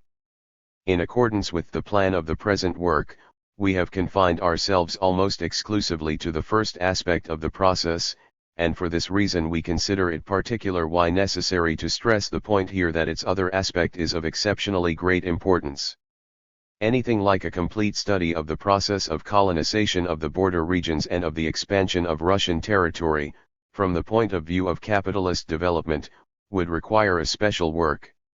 Suffice it to mention here that Russia is in a particularly favored position as compared with other capitalist countries, due to the abundance of free land accessible for colonization in her border regions. For to say nothing of Asiatic Russia, we have also in European Russia border regions which, because of their exceeding remoteness and bad means of communication, are still very poorly connected economically with Central Russia. Let us take, for instance, the far north Archangel Gubernia. The boundless stretches of territory and their natural resources are still exploited very slightly. One of the principal local products, timber, was until recently exported mainly to England. In this respect, therefore, that part of European Russia was a foreign market for Britain without being a home market for Russia. The Russian entrepreneurs naturally envied the British, and now, with the extension of the railway line to Archangel, they are jubilant at the prospect of elevated moods and business activity in various branches of industry in the region. 5.6. The mission of capitalism. We still have, in conclusion, to sum up on the question which in literature has come to be known as that of the mission of capitalism, i.e., of its historical role in the economic development of Russia. Recognition of the progressiveness of this role is quite compatible, as we have tried to show in detail at every stage in our exposition of the facts, with the full recognition of the negative and dark sides of capitalism, with the full recognition of the profound and all-round social contradictions which are inevitably inherent in capitalism, and which reveal the historically transient character of this economic regime. It is the Narodniks who exert every effort to show that an admission of the historically progressive nature of capitalism means an apology for capitalism, who are at fault in underrating, and sometimes in even ignoring, the most profound contradictions of Russian capitalism, by glossing over the differentiation of the peasantry, the capitalist character of the evolution of our agriculture, and the rise of a class of rural and industrial allotment holding wage laborers, by glossing over the complete predominance of the lowest and worst forms of capitalism in the celebrated handicraft industries. The progressive historical role of capitalism may be summed up in two brief propositions: increase in the productive forces of social labor, and the socialization of that labor. But both these facts manifest themselves in extremely diverse processes in different branches of the national economy. The development of the productive forces of social labor is to be observed in full relief only in the epoch of large-scale machine industry. Until that highest stage of capitalism was reached, there still remained hand production and primitive technique, which developed quite spontaneously and exceedingly slowly. The post-reform epoch differs radically in this respect from previous epochs in Russian history. The Russia of the wooden plough and the flail, of the watermill and the handloom, began rapidly to be transformed into the Russia of the iron plough and the threshing machine, of the steam mill and the power loom. An equally thorough transformation of technique is seen in every branch of the national economy where capitalist production predominates. This process of transformation must, by the very nature of capitalism, take place in the midst of much that is uneven and disproportionate, periods of prosperity alternate with periods of crisis. The development of one industry leads to the decline of another. There is progress in one aspect of agriculture in one area and in another aspect in another area. The growth of trade and industry outstrips the growth of agriculture, etc. A large number of errors made by Narodnik writers spring from their efforts to prove that this disproportionate, spasmodic, feverish development is not development. 1. Another feature of the development by capitalism of the social productive forces is that the growth of the means of production, productive consumption, outstrips by far the growth of personal consumption. We have indicated on more than one occasion how this is manifested in agriculture and in industry. This feature springs from the general laws of the realization of the product in capitalist society, and fully conforms to the antagonistic nature of this society. 2. The socialization of labor by capitalism is manifested in the following processes. Firstly, the very growth of commodity production destroys the scattered condition of small economic units that is characteristic of natural economy and draws together the small local markets into an enormous national, and then world, market.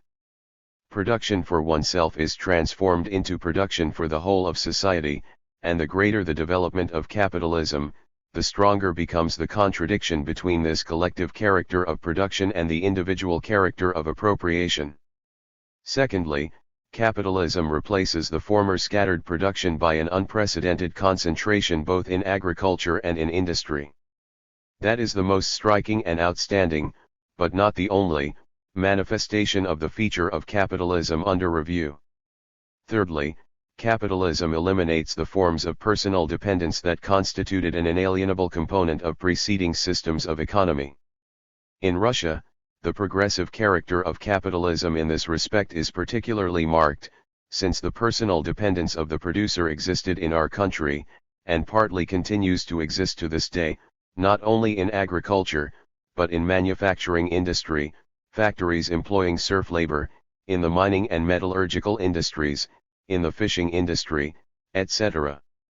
3. Compared with the labor of the dependent or bonded peasant, the labor of the hired worker is progressive in all branches of the national economy. Fourthly, capitalism necessarily creates mobility of the population, something not required by previous systems of social economy and impossible under them on anything like a large scale. Fifthly, capitalism constantly reduces the proportion of the population engaged in agriculture, where the most backward forms of social and economic relationships always prevail, and increases the number of large industrial centers. Sixthly, capitalist society increases the population's need for association, for organization, and lends these organizations a character distinct from those of former times.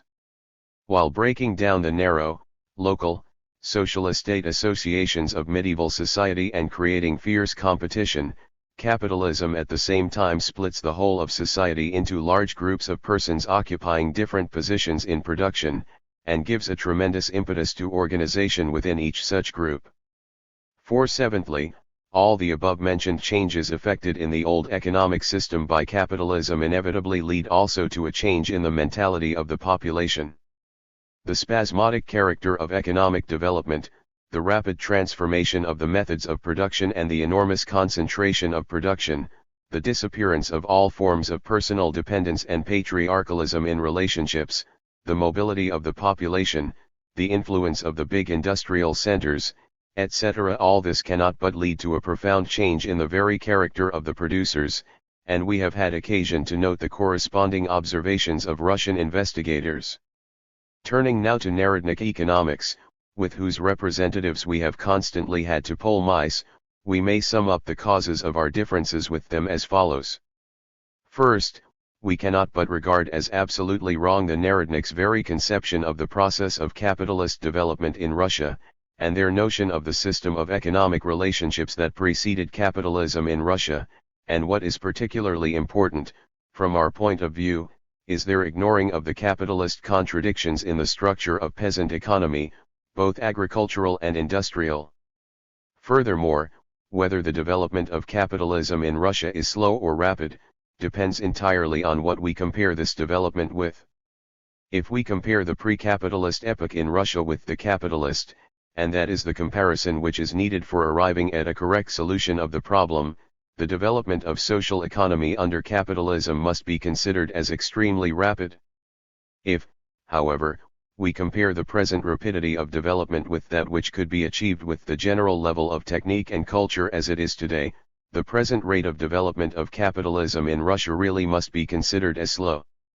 And it cannot but be slow, for in no single capitalist country has there been such an abundant survival of ancient institutions that are incompatible with capitalism, retard its development, and immeasurably worsen the condition of the producers, who suffer not only from the development of capitalist production, but also from the incompleteness of that development. 5. Finally, perhaps the profoundest cause of disagreement with the Narodniks is the difference in our fundamental views on social and economic processes. When studying the latter, the Narodnik usually draws conclusions that point to some moral. He does not regard the diverse groups of persons taking part in production as creators of various forms of life. He does not set out to present the sum total of social and economic relationships as the result of the mutual relations between these groups, which have different interests and different historical roles. If the writer of these lines has succeeded in providing some material for clarifying these problems, he may regard his labors as not having been fruitless. Uncritical criticism. Regarding Mr. P. Skvortsov's article Commodity Fetishism in Nochnoye Obozrenie, No. 12, 1899. Written in January-March, 1900. Published in May and June, 1900 in the magazine Nochnoye Obozrenie, NOS 5 and 610. Published according to the text of Nochnoye Obozrenie. Source, Lenin Collected Works, Moscow, Volume 3, pages 609 to 632. Translated. Transcription / markup, R. Simbala. Public domain, Lenin Internet Archive, 2002. You may freely copy, distribute, display and perform this work, as well as make derivative and commercial works. Please credit Marxist's Internet Archive as your source. README. Jove is wrathful. This has long been known as a very amusing sort of spectacle, and actually the anger of the stern thunderer merely calls forth laughter. Further confirmation of this old truth has been supplied by Mr. P. Skvortsov, who has let loose a host of the choicest radleful remarks against my book on the process of the formation of a home market for Russian capitalism. To depict the process as a whole, Mr. Skvortsov grandly instructs me, one must set forth one's understanding of the capitalist mode of production. To confine oneself to mere references to the theory of realization is quite superfluous. Why references to the theory of the home market are superfluous in a book devoted to an analysis of data on the home market, remains the secret of our stern Jove, who by setting forth one's understanding, understands. Giving extracts from Capital, half of which are irrelevant. The author may be reproached for the dialectical, a specimen of Mr. Skvortsov's wit. Contradiction that, having set himself the aim of examining a problem, of how the home market is being formed for Russian capitalism, he comes, at the end of his references to theory, to the conclusion that no such problem exists at all. Mr. Skvortsov is so pleased with this remark of his that he repeats it several times, not seeing, or not wishing to see, that it is based on a gross error. At the end of the first chapter of my book I say that the problem of the home market as a separate, self-sufficient problem not depending on that of the degree of capitalist development does not exist at all. 69. 11. Well, does the critic disagree with that? No, he agrees with it, for on the preceding page he says that my remarks are fair. That being the case, what has occasioned his clamor and attempt to divest my conclusion of its most important part? That also remains a secret. At the end of the introductory, theoretical chapter, I definitely indicate the theme of interest to me, the question of how a home market is being formed for Russian capitalism reduces itself to the following: how and in what direction are the diverse aspects of the Russian national economy developing? What constitutes the connection between and interdependence of these diverse aspects? 69. Does the critic consider these questions unworthy of examination? No, he prefers to avoid the issue of the theme I set myself and to point to other themes with which, at Jove's behest, I should have occupied myself. I should, in his opinion, have described the reproduction and circulation both of that part of the product which is produced in agriculture and in industry capitalistically, and of that part which is produced by independent peasant producers. And shown the relation between them, i.e., the magnitudes of constant and variable capital and of surplus value in each of the indicated departments of social labor, 2278. Now that is simply a high-sounding and totally meaningless phrase. Before attempting to describe the reproduction and circulation of the product which is produced in agriculture capitalistically, one must first ascertain exactly how and to what extent agriculture becomes capitalist, among peasants or among landlords, in one district or in another, etc. Unless this is done, and that is what I have done in my book, the description suggested by Mr. Skvortsov will remain a series of commonplaces. Before we can speak of the part of the product which is produced in industry capitalistically, we must first ascertain exactly which industry in Russia is becoming capitalist and to what extent it is doing so. That is precisely what I tried to do by processing the data on the handicraft industry. For example, our stern critic grandly passes all this by in silence and with a supremely serious air invites me to mark time and to dispose of the matter with empty commonplaces about capitalist industry. The question as to exactly which peasants in Russia are independent producers also requires a study of the facts, and that is what I tried to undertake in my book. Had Mr. Skvortsov pondered over this question, he would not have made the nonsensical assertion that the categories of constant capital, variable capital, and surplus value may, without further ado, be applied to the economy of independent peasant producers. In a word, the elaboration of the theme proposed by Mr. Skvortsov is possible only after clearing up the questions I have indicated. Under the guise of amending my formulation of the problem, our stern critic beats a retreat from an analysis of concrete and historically specific reality to simply copying Marx. Incidentally, we cannot pass by in silence the following trick by Mr. P. Skvortsov, one that splendidly characterizes our critic's methods. Professor Sombart, says Mr. P. Skvortsov, shows that German exports lag behind the development of German industry. These data, Mr. P. Skvortsov explains, go to confirm my conception of markets. Good, isn't it? Mr. Skvortsov's arguments illustrate the meaning of the well-known saying, "There's a bush in the garden, and my uncle's in Kiev." We are discussing the theory of realization, and he tells us, capitalism, like feudalism, lives on surplus labor. If we add to such inimitable trick a number of stern rebukes, we shall get the sum total of Mr. Skvortsov's criticism. But let the reader judge for himself. To show my failure to understand, Mr. P. Skvortsov cites, on pages 2279 and 2280, extracts from various parts of the first chapter, picks out isolated words from isolated sentences and exclaims, the finding, the exchange, the theory of the home market, the finding of the replacing, and finally, the compensating. I do not think such precision of terms can be taken as evidence that Mr. Ilyin clearly understands Marx's remarkable theory of realization. Now that is precisely the sort of criticism that was once ridiculed by Chernyshevsky. A man takes up the adventures of Shishikov and begins to criticize, Chichikov, Chichi. Oh, how funny!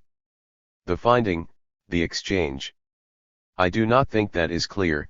12. What destructive criticism!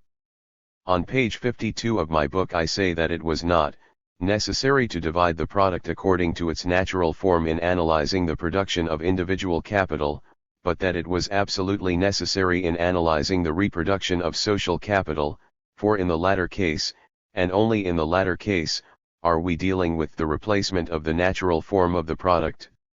Mr. Skvortsov asserts that I failed to understand Marx, severely reprimands me for translating freely, considers it necessary to quote Capital at length, the passages quoted stating exactly what I said, and pounces upon the following words of mine. Now, however, the question, i.e., in analyzing the reproduction of social, and not of individual, capital, is, where will the workers and the capitalists obtain their articles of consumption, where will the capitalists obtain their means of production, how will the finished product meet all these demands and enable production to expand? Underlining this passage, Mr. Skvortsov goes on to say, the passages I have underlined do indeed contain a theory of realization, only not Marx's, but Mr. Ilin's, a theory which has nothing in common with Marx's theory, 2282. Strongly put. But let us see what sort of proof is advanced. The proofs, of course, are quotations from Marx, including the following, the question as it immediately forelies, sic. 1 is this, how is the capital consumed in production replaced in value out of the annual product, and how is the movement of this replacement intertwined with the consumption of surplus value by the capitalists, and of wages by the workers? Conclusion, I believe that I have shown sufficiently that the theory of realization which Mr. Ilyin presents as Marx's has nothing in common with the analysis given by Marx, etc. All I can do is to ask once again, good, isn't it? What the difference is between what I say and what is said in the quotations from Marx remains the secret of our stern critic. All that is clear is that my mortal sin lies in translating freely, or perhaps in that I explain Marx in my own words, as Mr. Skvortsov expresses it in another part of his article, 2287. Just think of it. To expound Marx in one's own words. Genuine Marxism consists in learning Capital by heart and quoting passages from it, in season and out. A la Mr. Nikolayan. Here is an illustration confirming this last remark. In my book I say that capitalism makes its appearance only as a result of widely developed commodity circulation, and, in another place, that capitalism is that stage in the development of commodity production in which labor power, too, becomes a commodity. Midst thunder and lightning our stern Jove announces, under what conditions capitalism makes its appearance. Is known to every more or less educated reader, sic, Mr. Ilyin's bourgeois horizon, and other pearls adorning the polemics of the wrathful Mr. Skvortsov. Then follow quotations from Marx. The first says exactly what I said, the purchase and sale of labor power is the basic condition of capitalist production. The second says that the mode of circulation derives from the social character of production and not vice versa, Das Kapital, 2. B. 93. 13. Mr. Skvortsov imagines he has utterly confused his opponent with this last quotation. Actually, however, he has replaced the question I raised by another one and given proof of his ability to offer irrelevant quotations. What did I speak of in the incriminating passage? Of the fact that capitalism is the result of commodity circulation, i.e., of the historical relation between capitalist production and commodity circulation. And what is spoken of in the passage quoted from Volume 2 of Capital, the volume devoted to the circulation of capital? The relation between capitalist production and capitalist circulation, Marx is polemizing in this passage, s. 92. 2b. 14 against the economists who contrasted natural economy, money economy, and credit economy as three characteristic economic forms of movement in social production. Marx says that that is wrong, because money and credit economy are merely modes of circulation peculiar to different stages in the development of capitalist production, and he concludes with a remark about the bourgeois horizon of these economists. Mr. Skvortsov thinks that genuine Marxism consists in clutching at the last word of Marx and repeating it, even against an opponent who did not dream of discussing the relation between natural, money and credit economy. We leave it to the reader to determine which party displays failure to understand, and among what sort of literature such tricks are classified. Behind the clamour of his stern rebukes, Mr. Skvortsov not only resorted to the point of replacing but also completely evaded the problem of the relation between capitalist production and commodity circulation. That is a very important problem, to which I revert many times in my book, emphasizing the historical role of merchants' capital as the predecessor of capitalist production. Mr. Skvortsov would seem to have no objection to this, judging by the fact that he says nothing about it. That being the case, what sense is there in the noise he makes about my statement that capitalism is a result of commodity circulation? Does not merchants' capital express the development of commerce, i.e., commodity circulation without capitalist production? These questions too, once again, remain the secret of the wrathful Jove. To finish with the criticism Mr. Skvortsov directs against the theoretical part of my book, I have to examine a few more of the stern rebukes and gross errors which abound in the article Commodity Fetishism. In my book I say, the need for a capitalist country to have a foreign market is determined by the fact that capitalism makes its appearance only as a result of widely developed commodity circulation, which transcends the limits of the state. It is therefore impossible to conceive a capitalist nation without foreign trade, nor is there any such nation. As the reader sees, this reason is of a historical order. 65. The stern Jove criticizes, I, as a reader, do not see that this reason is of a historical order. A totally unfounded assertion, 2284, etc. If commodity circulation is the necessary historical predecessor of capitalism, is there any need to explain in addition why this reason is of a historical order? For the abstract theory of capitalism, all that exists is developed and fully established capitalism, and the question of its origin is eliminated. Mr. I Lenin. For the realization of the product in capitalist society, turns to the aid of the foreign market, 2286. To the reader who is familiar with my studies and the development of capitalism in Russia, I need scarcely explain that this, too, is a trick performed by the same method as the preceding ones. A quotation from Marx. Foreign commerce only replaces home products by articles of other use or bodily form. 15. Conclusion. Every literate person, with the exception of critically minded individuals, will understand that Marx says the very opposite of Mr. I Lenin's theory, that there is no need to go to the foreign market to find an equivalent for that part of the product which is being sold, to find another part of the capitalist product that can replace the first. 2284. Oh, splendid Mr. Skvortsov! Mr. I Lenin. By ignoring the essential features of capitalist society and thus converting it into planned production, proportion in the development of different trades undoubtedly means planned production nicely realizes, in the end, the same quantity of products within the country. 2286. Our critic's new trick consists in attributing to me the notion that capitalism ensures regular proportion. Constant, deliberately maintained proportion would, indeed, signify the existence of planning, but this is not the proportion which is established only as the average magnitude of a number of continual fluctuations. That is what I say in the passage quoted by Mr. Skvortsov. I definitely say that proportion, or conformity, is assumed by theory, but in fact it is constantly disturbed, that to replace one distribution of capital by another and so create proportion there must be a crisis. All the words underlined are to be found on that very page 66, which is quoted by Mr. Skvortsov.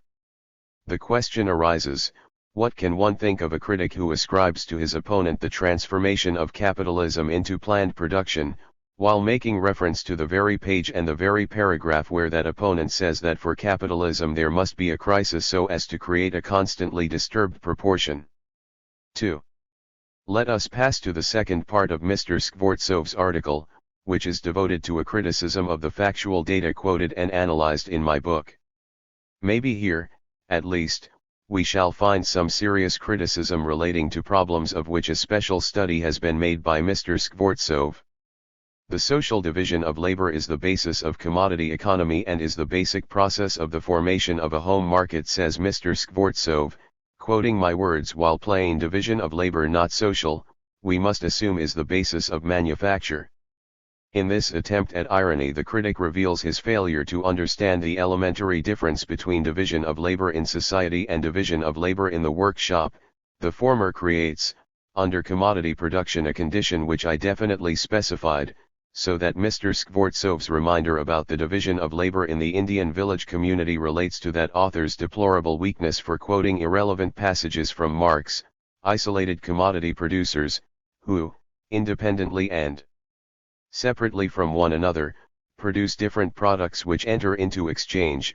The latter does not alter the relation of the producers to society, but merely transforms their position in the workshop.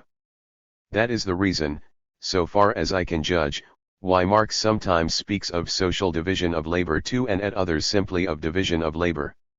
If Mr. Skvortsov thinks otherwise, he should formulate and explain his opinion instead of dealing out stern but wholly meaningless remarks.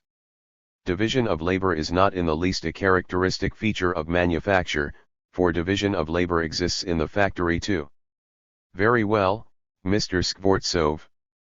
But have I said that this is the only feature that distinguishes manufacture from the factory?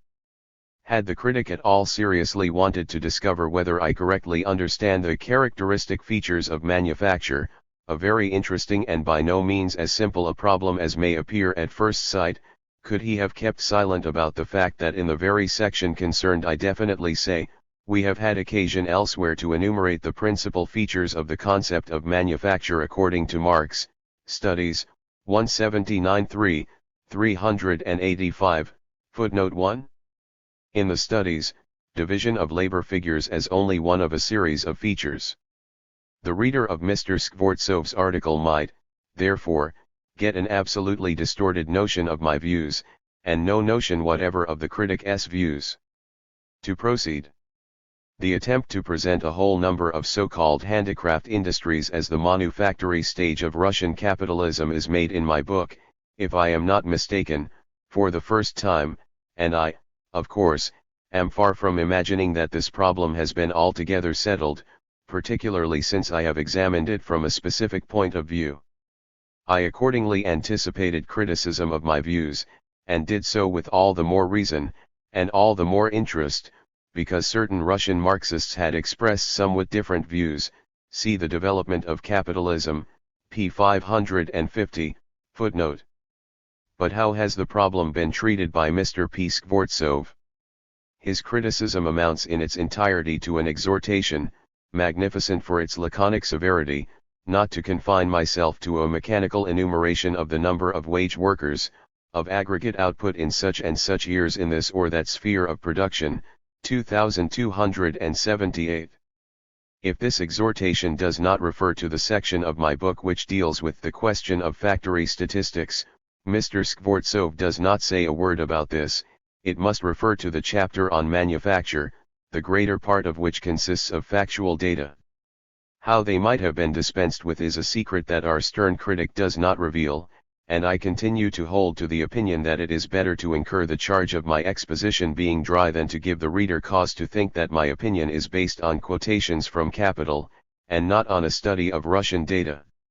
If Mr. Skvortsov thinks my enumeration is mechanical, are we to take it that he considers as wrong the conclusions which I have drawn from these data in the second half of Chapter 6, and repeated in Chapter 7, 11I, are we to take it that he does not agree that these data show a specific structure of industry characterized by a specific system of 1. Technique, 2. Economy, and 3. Culture? The stern Jove had not a single word to say about this in his criticism, which, if we discount the wrathful rebukes, is left without any content whatsoever. That's rather little, most respected Mr. Skvortsov. Let us pass to the part played by peasant taxes in developing commodity economy. I asserted that at one time poll taxes had been an important factor in the development of exchange, but that now commodity production had become so firmly established that the importance of taxes is becoming altogether secondary. Against this Mr. Skvortsov launches a host of paltry and fearful words such as, fetishism of commodities, unite everything, omnipotence, potency of commodity production, etc., but alas, These potent words merely cover up the stern critic's impotence to refute the conclusion I drew. Even Mr. Kosky, writes Mr. Skvortsov, to whom Mr. Ilyin bears resemblance in many respects. Poor Mr. Kosky, who bears resemblance to the commodity fetishist, completely fails to understand capital, and resembles that man who is weighed down by a bourgeois horizon, Mr. Ilyin. Will he recover from the blow struck by a genuine Marxist? Says that the conversion of peasant dues in kind into dues in cash increases the peasant's demand for money, 2288. Very well, stern Mr. Critic, but surely that has absolutely nothing to do with the problem of the part played by taxes in the peasant's cash expenditure as compared with outlays on the rest of their needs and requirements. This problem is not even touched upon by Kosky. Mr. Skvortsov over and over again reveals his remarkable talent for offering irrelevant quotations. The main question, says Mr. Skvortsov, advancing his second objection, which is not explained even by the budget data, is as follows: where is the horseless peasant to obtain 25 rubles to pay his taxes, 25% of his cash expenditure? 25 rubles out of 100 rubles has been turned by Mr. Skvortsov simply into 25 rubles. And the horse-owning peasant 10 rubles? The question is not what part of the income, taxes constitute in the peasant's total cash expenditure, 2290.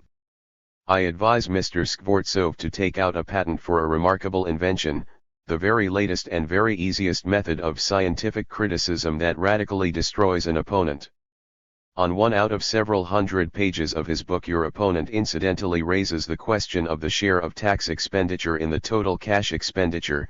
All you have to do is to quote this passage, foist another question on your opponent, and you brilliantly prove that he is a commodity fetishist, who, monster that he is, does not give a thought to where the poor horseless peasant is to get 25 rubles. And then, as to other pages in the book, which deal with the ratio of taxes to income, with the items and with the source of income, you can omit them and thus prove that your opponent has a bourgeois horizon. Really, take out a patent, Mr. Skvortsov. Here is another example of how Mr. Skvortsov utilizes his invention. I ask the reader's attention, such gems of scientific criticism are the only ones of their kind. We refer to the same page 156, which deals with the budget figures for peasant taxes. After showing the role of taxes in the peasant's total cash expenditure, I continue, if, however, we do not take the role of taxes in the development of exchange, but take them relative to income, we shall see that it is an excessively high one. How heavily the traditions of the pre-reform epoch weigh down upon the peasant of today is seen most strikingly in the existence of taxes which absorb 1/7 of the gross expenditure of the small farmer, or even of the allotment-holding farm laborer. Moreover, the distribution of taxes within the village community is astonishingly uneven. The better off the peasant, the smaller the part of his total expenditure that goes in taxes. The horseless peasant pays in proportion to his income nearly 3 times as much as the peasant owning many horses. See above, table on distribution of expenditure. Any reader who is at all attentive in his approach to what he reads must naturally ask, why do I speak of the distribution of taxes within the village community, when the budgets relate to the farms of peasants not only of different communities, but even of different uyezds? Perhaps the uneven distribution is here fortuitous, perhaps it depends on the different assessment of 1 desiatin of allotment land in the different uyezds or in the different village communities from which the farms were taken for compiling the typical budgets. And so, in order to eliminate this inevitable objection, I immediately went on, after what I had said, to explain. We speak of the distribution of taxes within the village community, because if we calculate the amount of taxes and duties per desiatin of allotment land, it will be found to be nearly uniform. Had the critic wanted to verify these words, all he needed to do was to compare the table on page 151, amount of taxes and dues per farm, with the table on p. 157, quantity of allotment land per household, to convince himself with ease that, judging by the budget data, although the budgeted farms belong to different communities, and even to different uyezds, the amounts of taxes and dues per desyatine of allotment land are nearly uniform. And now, observe what methods Mr. Critic uses to destroy his opponent. He picks out the words I underlined about the amount of taxes per desyatine of allotment land, fails to notice, that these words relate only to the budget data, ascribes to these words the meaning that the amount of taxes per desyatine of allotment land is nearly uniform for the whole of the Russian peasantry, triumphantly accuses me, because of this latter conclusion, of not being acquainted with Zemstvo statistical publications, and cites two tables to confirm the generally known fact that in different village communities, volosts and uyezds, the amounts of taxes per desyatine of allotment land are far from being uniform. Having performed this trick, the critic goes on to add, indeed, within a village community where one and the same size of allotment is received, the payments will be not nearly but actually uniform in size. The whole point is that Mr. Lenin does not know which village community he is talking about. To finish with Mr. Lenin's abuse of the Zemstvo statistics, etc.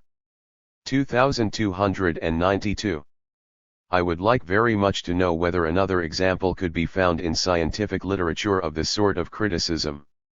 Having acquainted ourselves with the methods by which Mr. Skvortsov has proved the utter worthlessness of the budget data I have given, we may presumably ignore the potent, and impotent, terms in which the critic expresses his dissatisfaction with the very use of budget data. In demanding mass data on budgets, Mr. Skvortsov is evidently talking again about something that has nothing to do with the case, for descriptions of specific farms, such as I made use of, never are and never can be of a mass nature. The literature relating to the budgets of specific farms is indicated by me at the beginning of the section criticized, and I would, of course, only be grateful to the critic if he supplemented or corrected me. But Mr. Skvortsov knows how to criticize without touching on the substance of the point at issue. I attempted to prove that the budgets were typical by comparing the average sizes of family, crop area, land rented and number of animals per horseless and one-horse households, according to the budget data and the mass data, p. 158 of my book, but our stern critic simply calls this a curiosity. On what grounds, nobody knows. Perhaps for the same reason that a certain critic found the name Shishakov so funny. The budgets are not typical. If only because the disposal of grain from the autumn onwards and its acquisition in the spring are very rarely met with in Voronezh gubernia, whereas for the whole of Russia such disposal has been proved to be the case, supposedly, by Mr. Nick. On 2291. It is a true proverb which says that les beaux esprits s'y rencontrent *, that genuine Marxist, Mr. Pavel Skvortsov, coming up against a contradiction between the assertions of the genuine Marxist, Mr. Nikolai On, and Zemstvo statistical data, unhesitatingly settles the problem along the lines that the data are not typical, and not that Mr. Nick On's statements are wrong, or too general. Besides, what has the question of selling grain in autumn and buying grain in spring to do with the controversy over whether or not certain budgets are typical, budgets which, in examining the problem, I do not use at all? 3. After the thankless job of explaining the things imputed to me, it is a pleasure to meet, at last, with an objection on fundamentals, even if formulated in terms of the Stein rebukes, fetishism, utter failure to understand, which Mr. Skvortsov evidently considers very convincing, and even if the critic's own opinions have had to be surmised rather than seen plainly stated. Mr. Skvortsov is quite right when he says that my views are the central theme of the entire book. In order to set off our points of disagreement more sharply, I will compare two extreme formulations of our opposite views. Mr. Skvortsov probably thinks, at all events, it follows from his objections, that the less the land the peasants received when they were emancipated, and the higher the price they paid for it, the faster would have been the development of capitalism in Russia.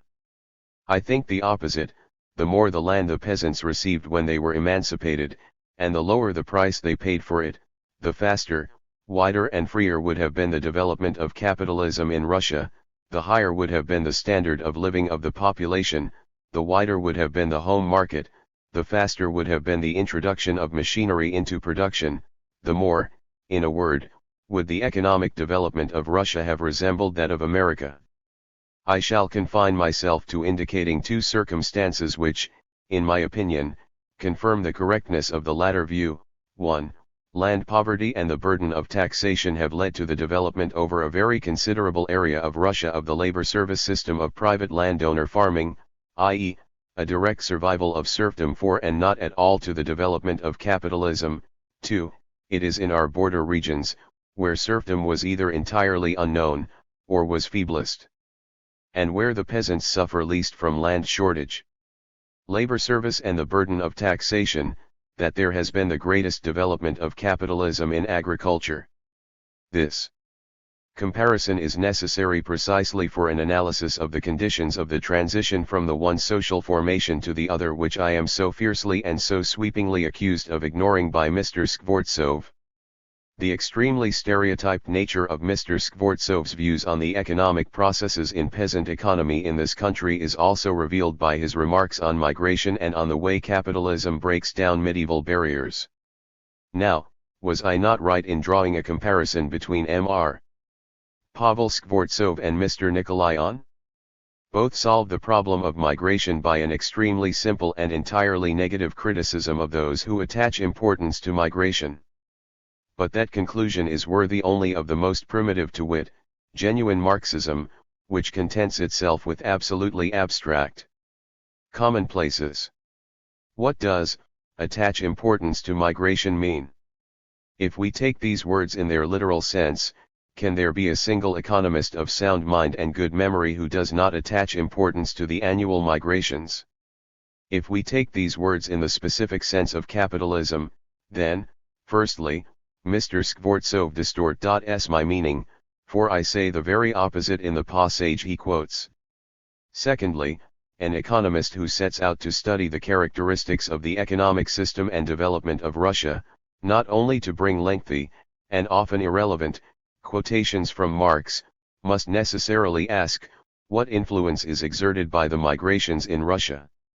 Without making a special study of the question, I remarked in the passage indicated by Mr. Skvortsov that my conclusions on the differentiation of the peasantry fully correspond to those of Mr. Auerwich. 5. Moreover, I repeatedly touch on the subject of migration in other parts of my book. Maybe my views on this subject are wrong, but Mr. Skvortsov does absolutely nothing to correct or to supplement them. He totally obscures the issue with his stern rebukes. Further, my remarks give Mr. Skvortsov grounds for concluding that the commodity fetishist believes in the miraculous power of his fetish now. Now, that is truly crushing.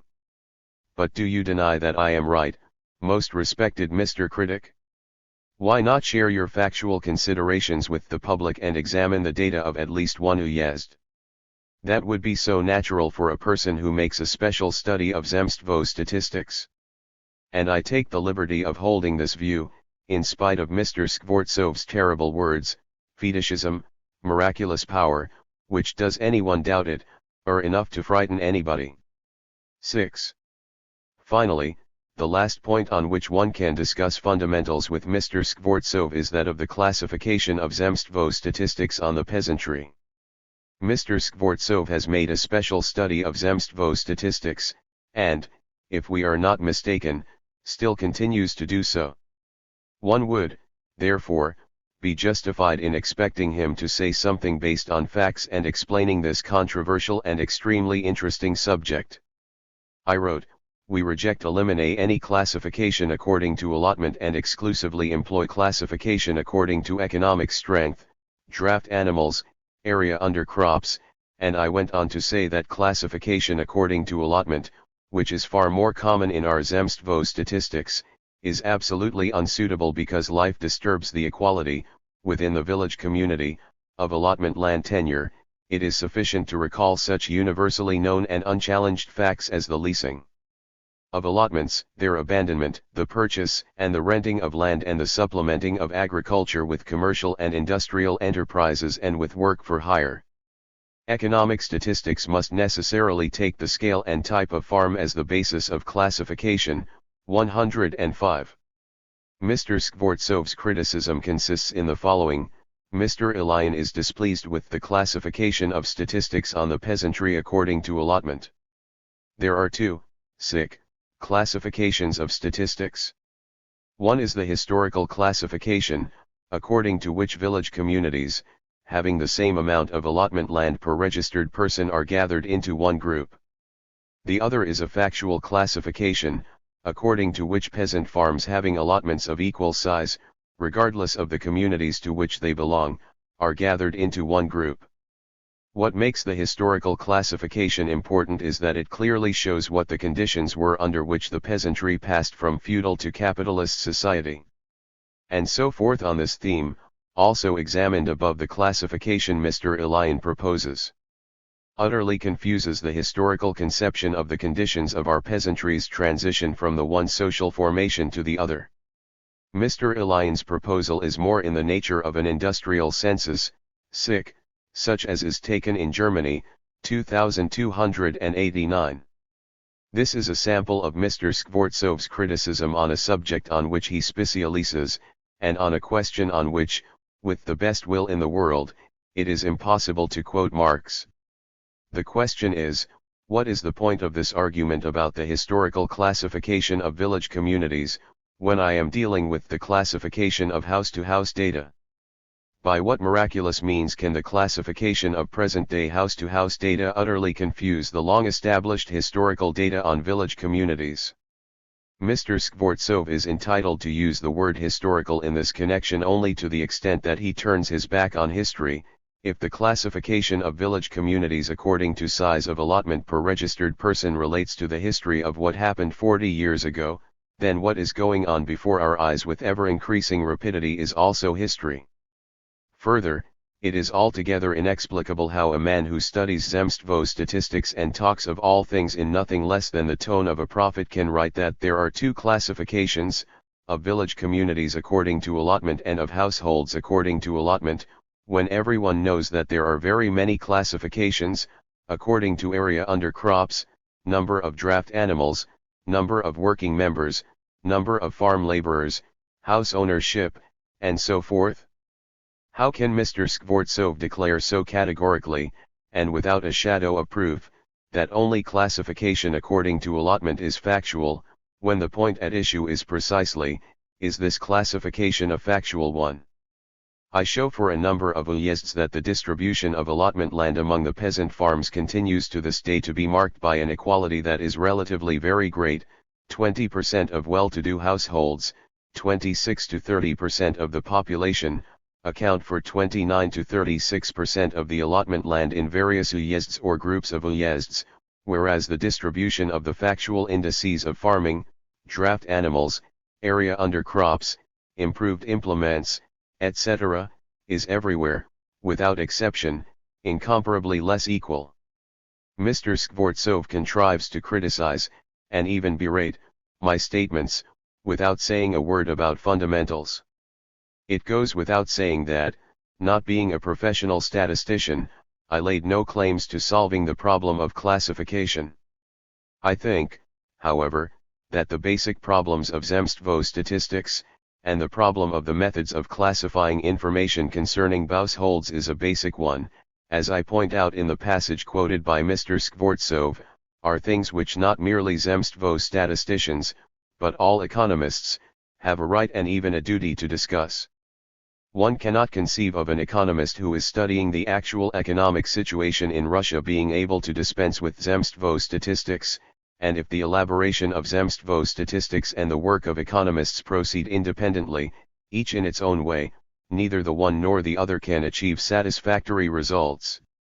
That classification according to allotment is not a satisfactory factual classification has been admitted in part by the Zemstvo statisticians themselves, who have given a number of classifications according to draft animals and to area under crops of which I made use in my book.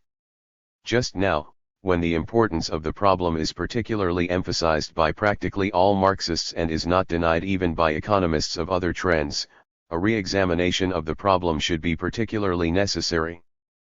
But Mr. Skvortsov, instead of offering criticism, presents us with pompous but quite vapid phrases like the following: we need a summary of Zemstvo returns which gives a detailed account of the production and reproduction of peasant farming, so that anyone who desires may take up such an abstract and verify the conclusions of Messrs.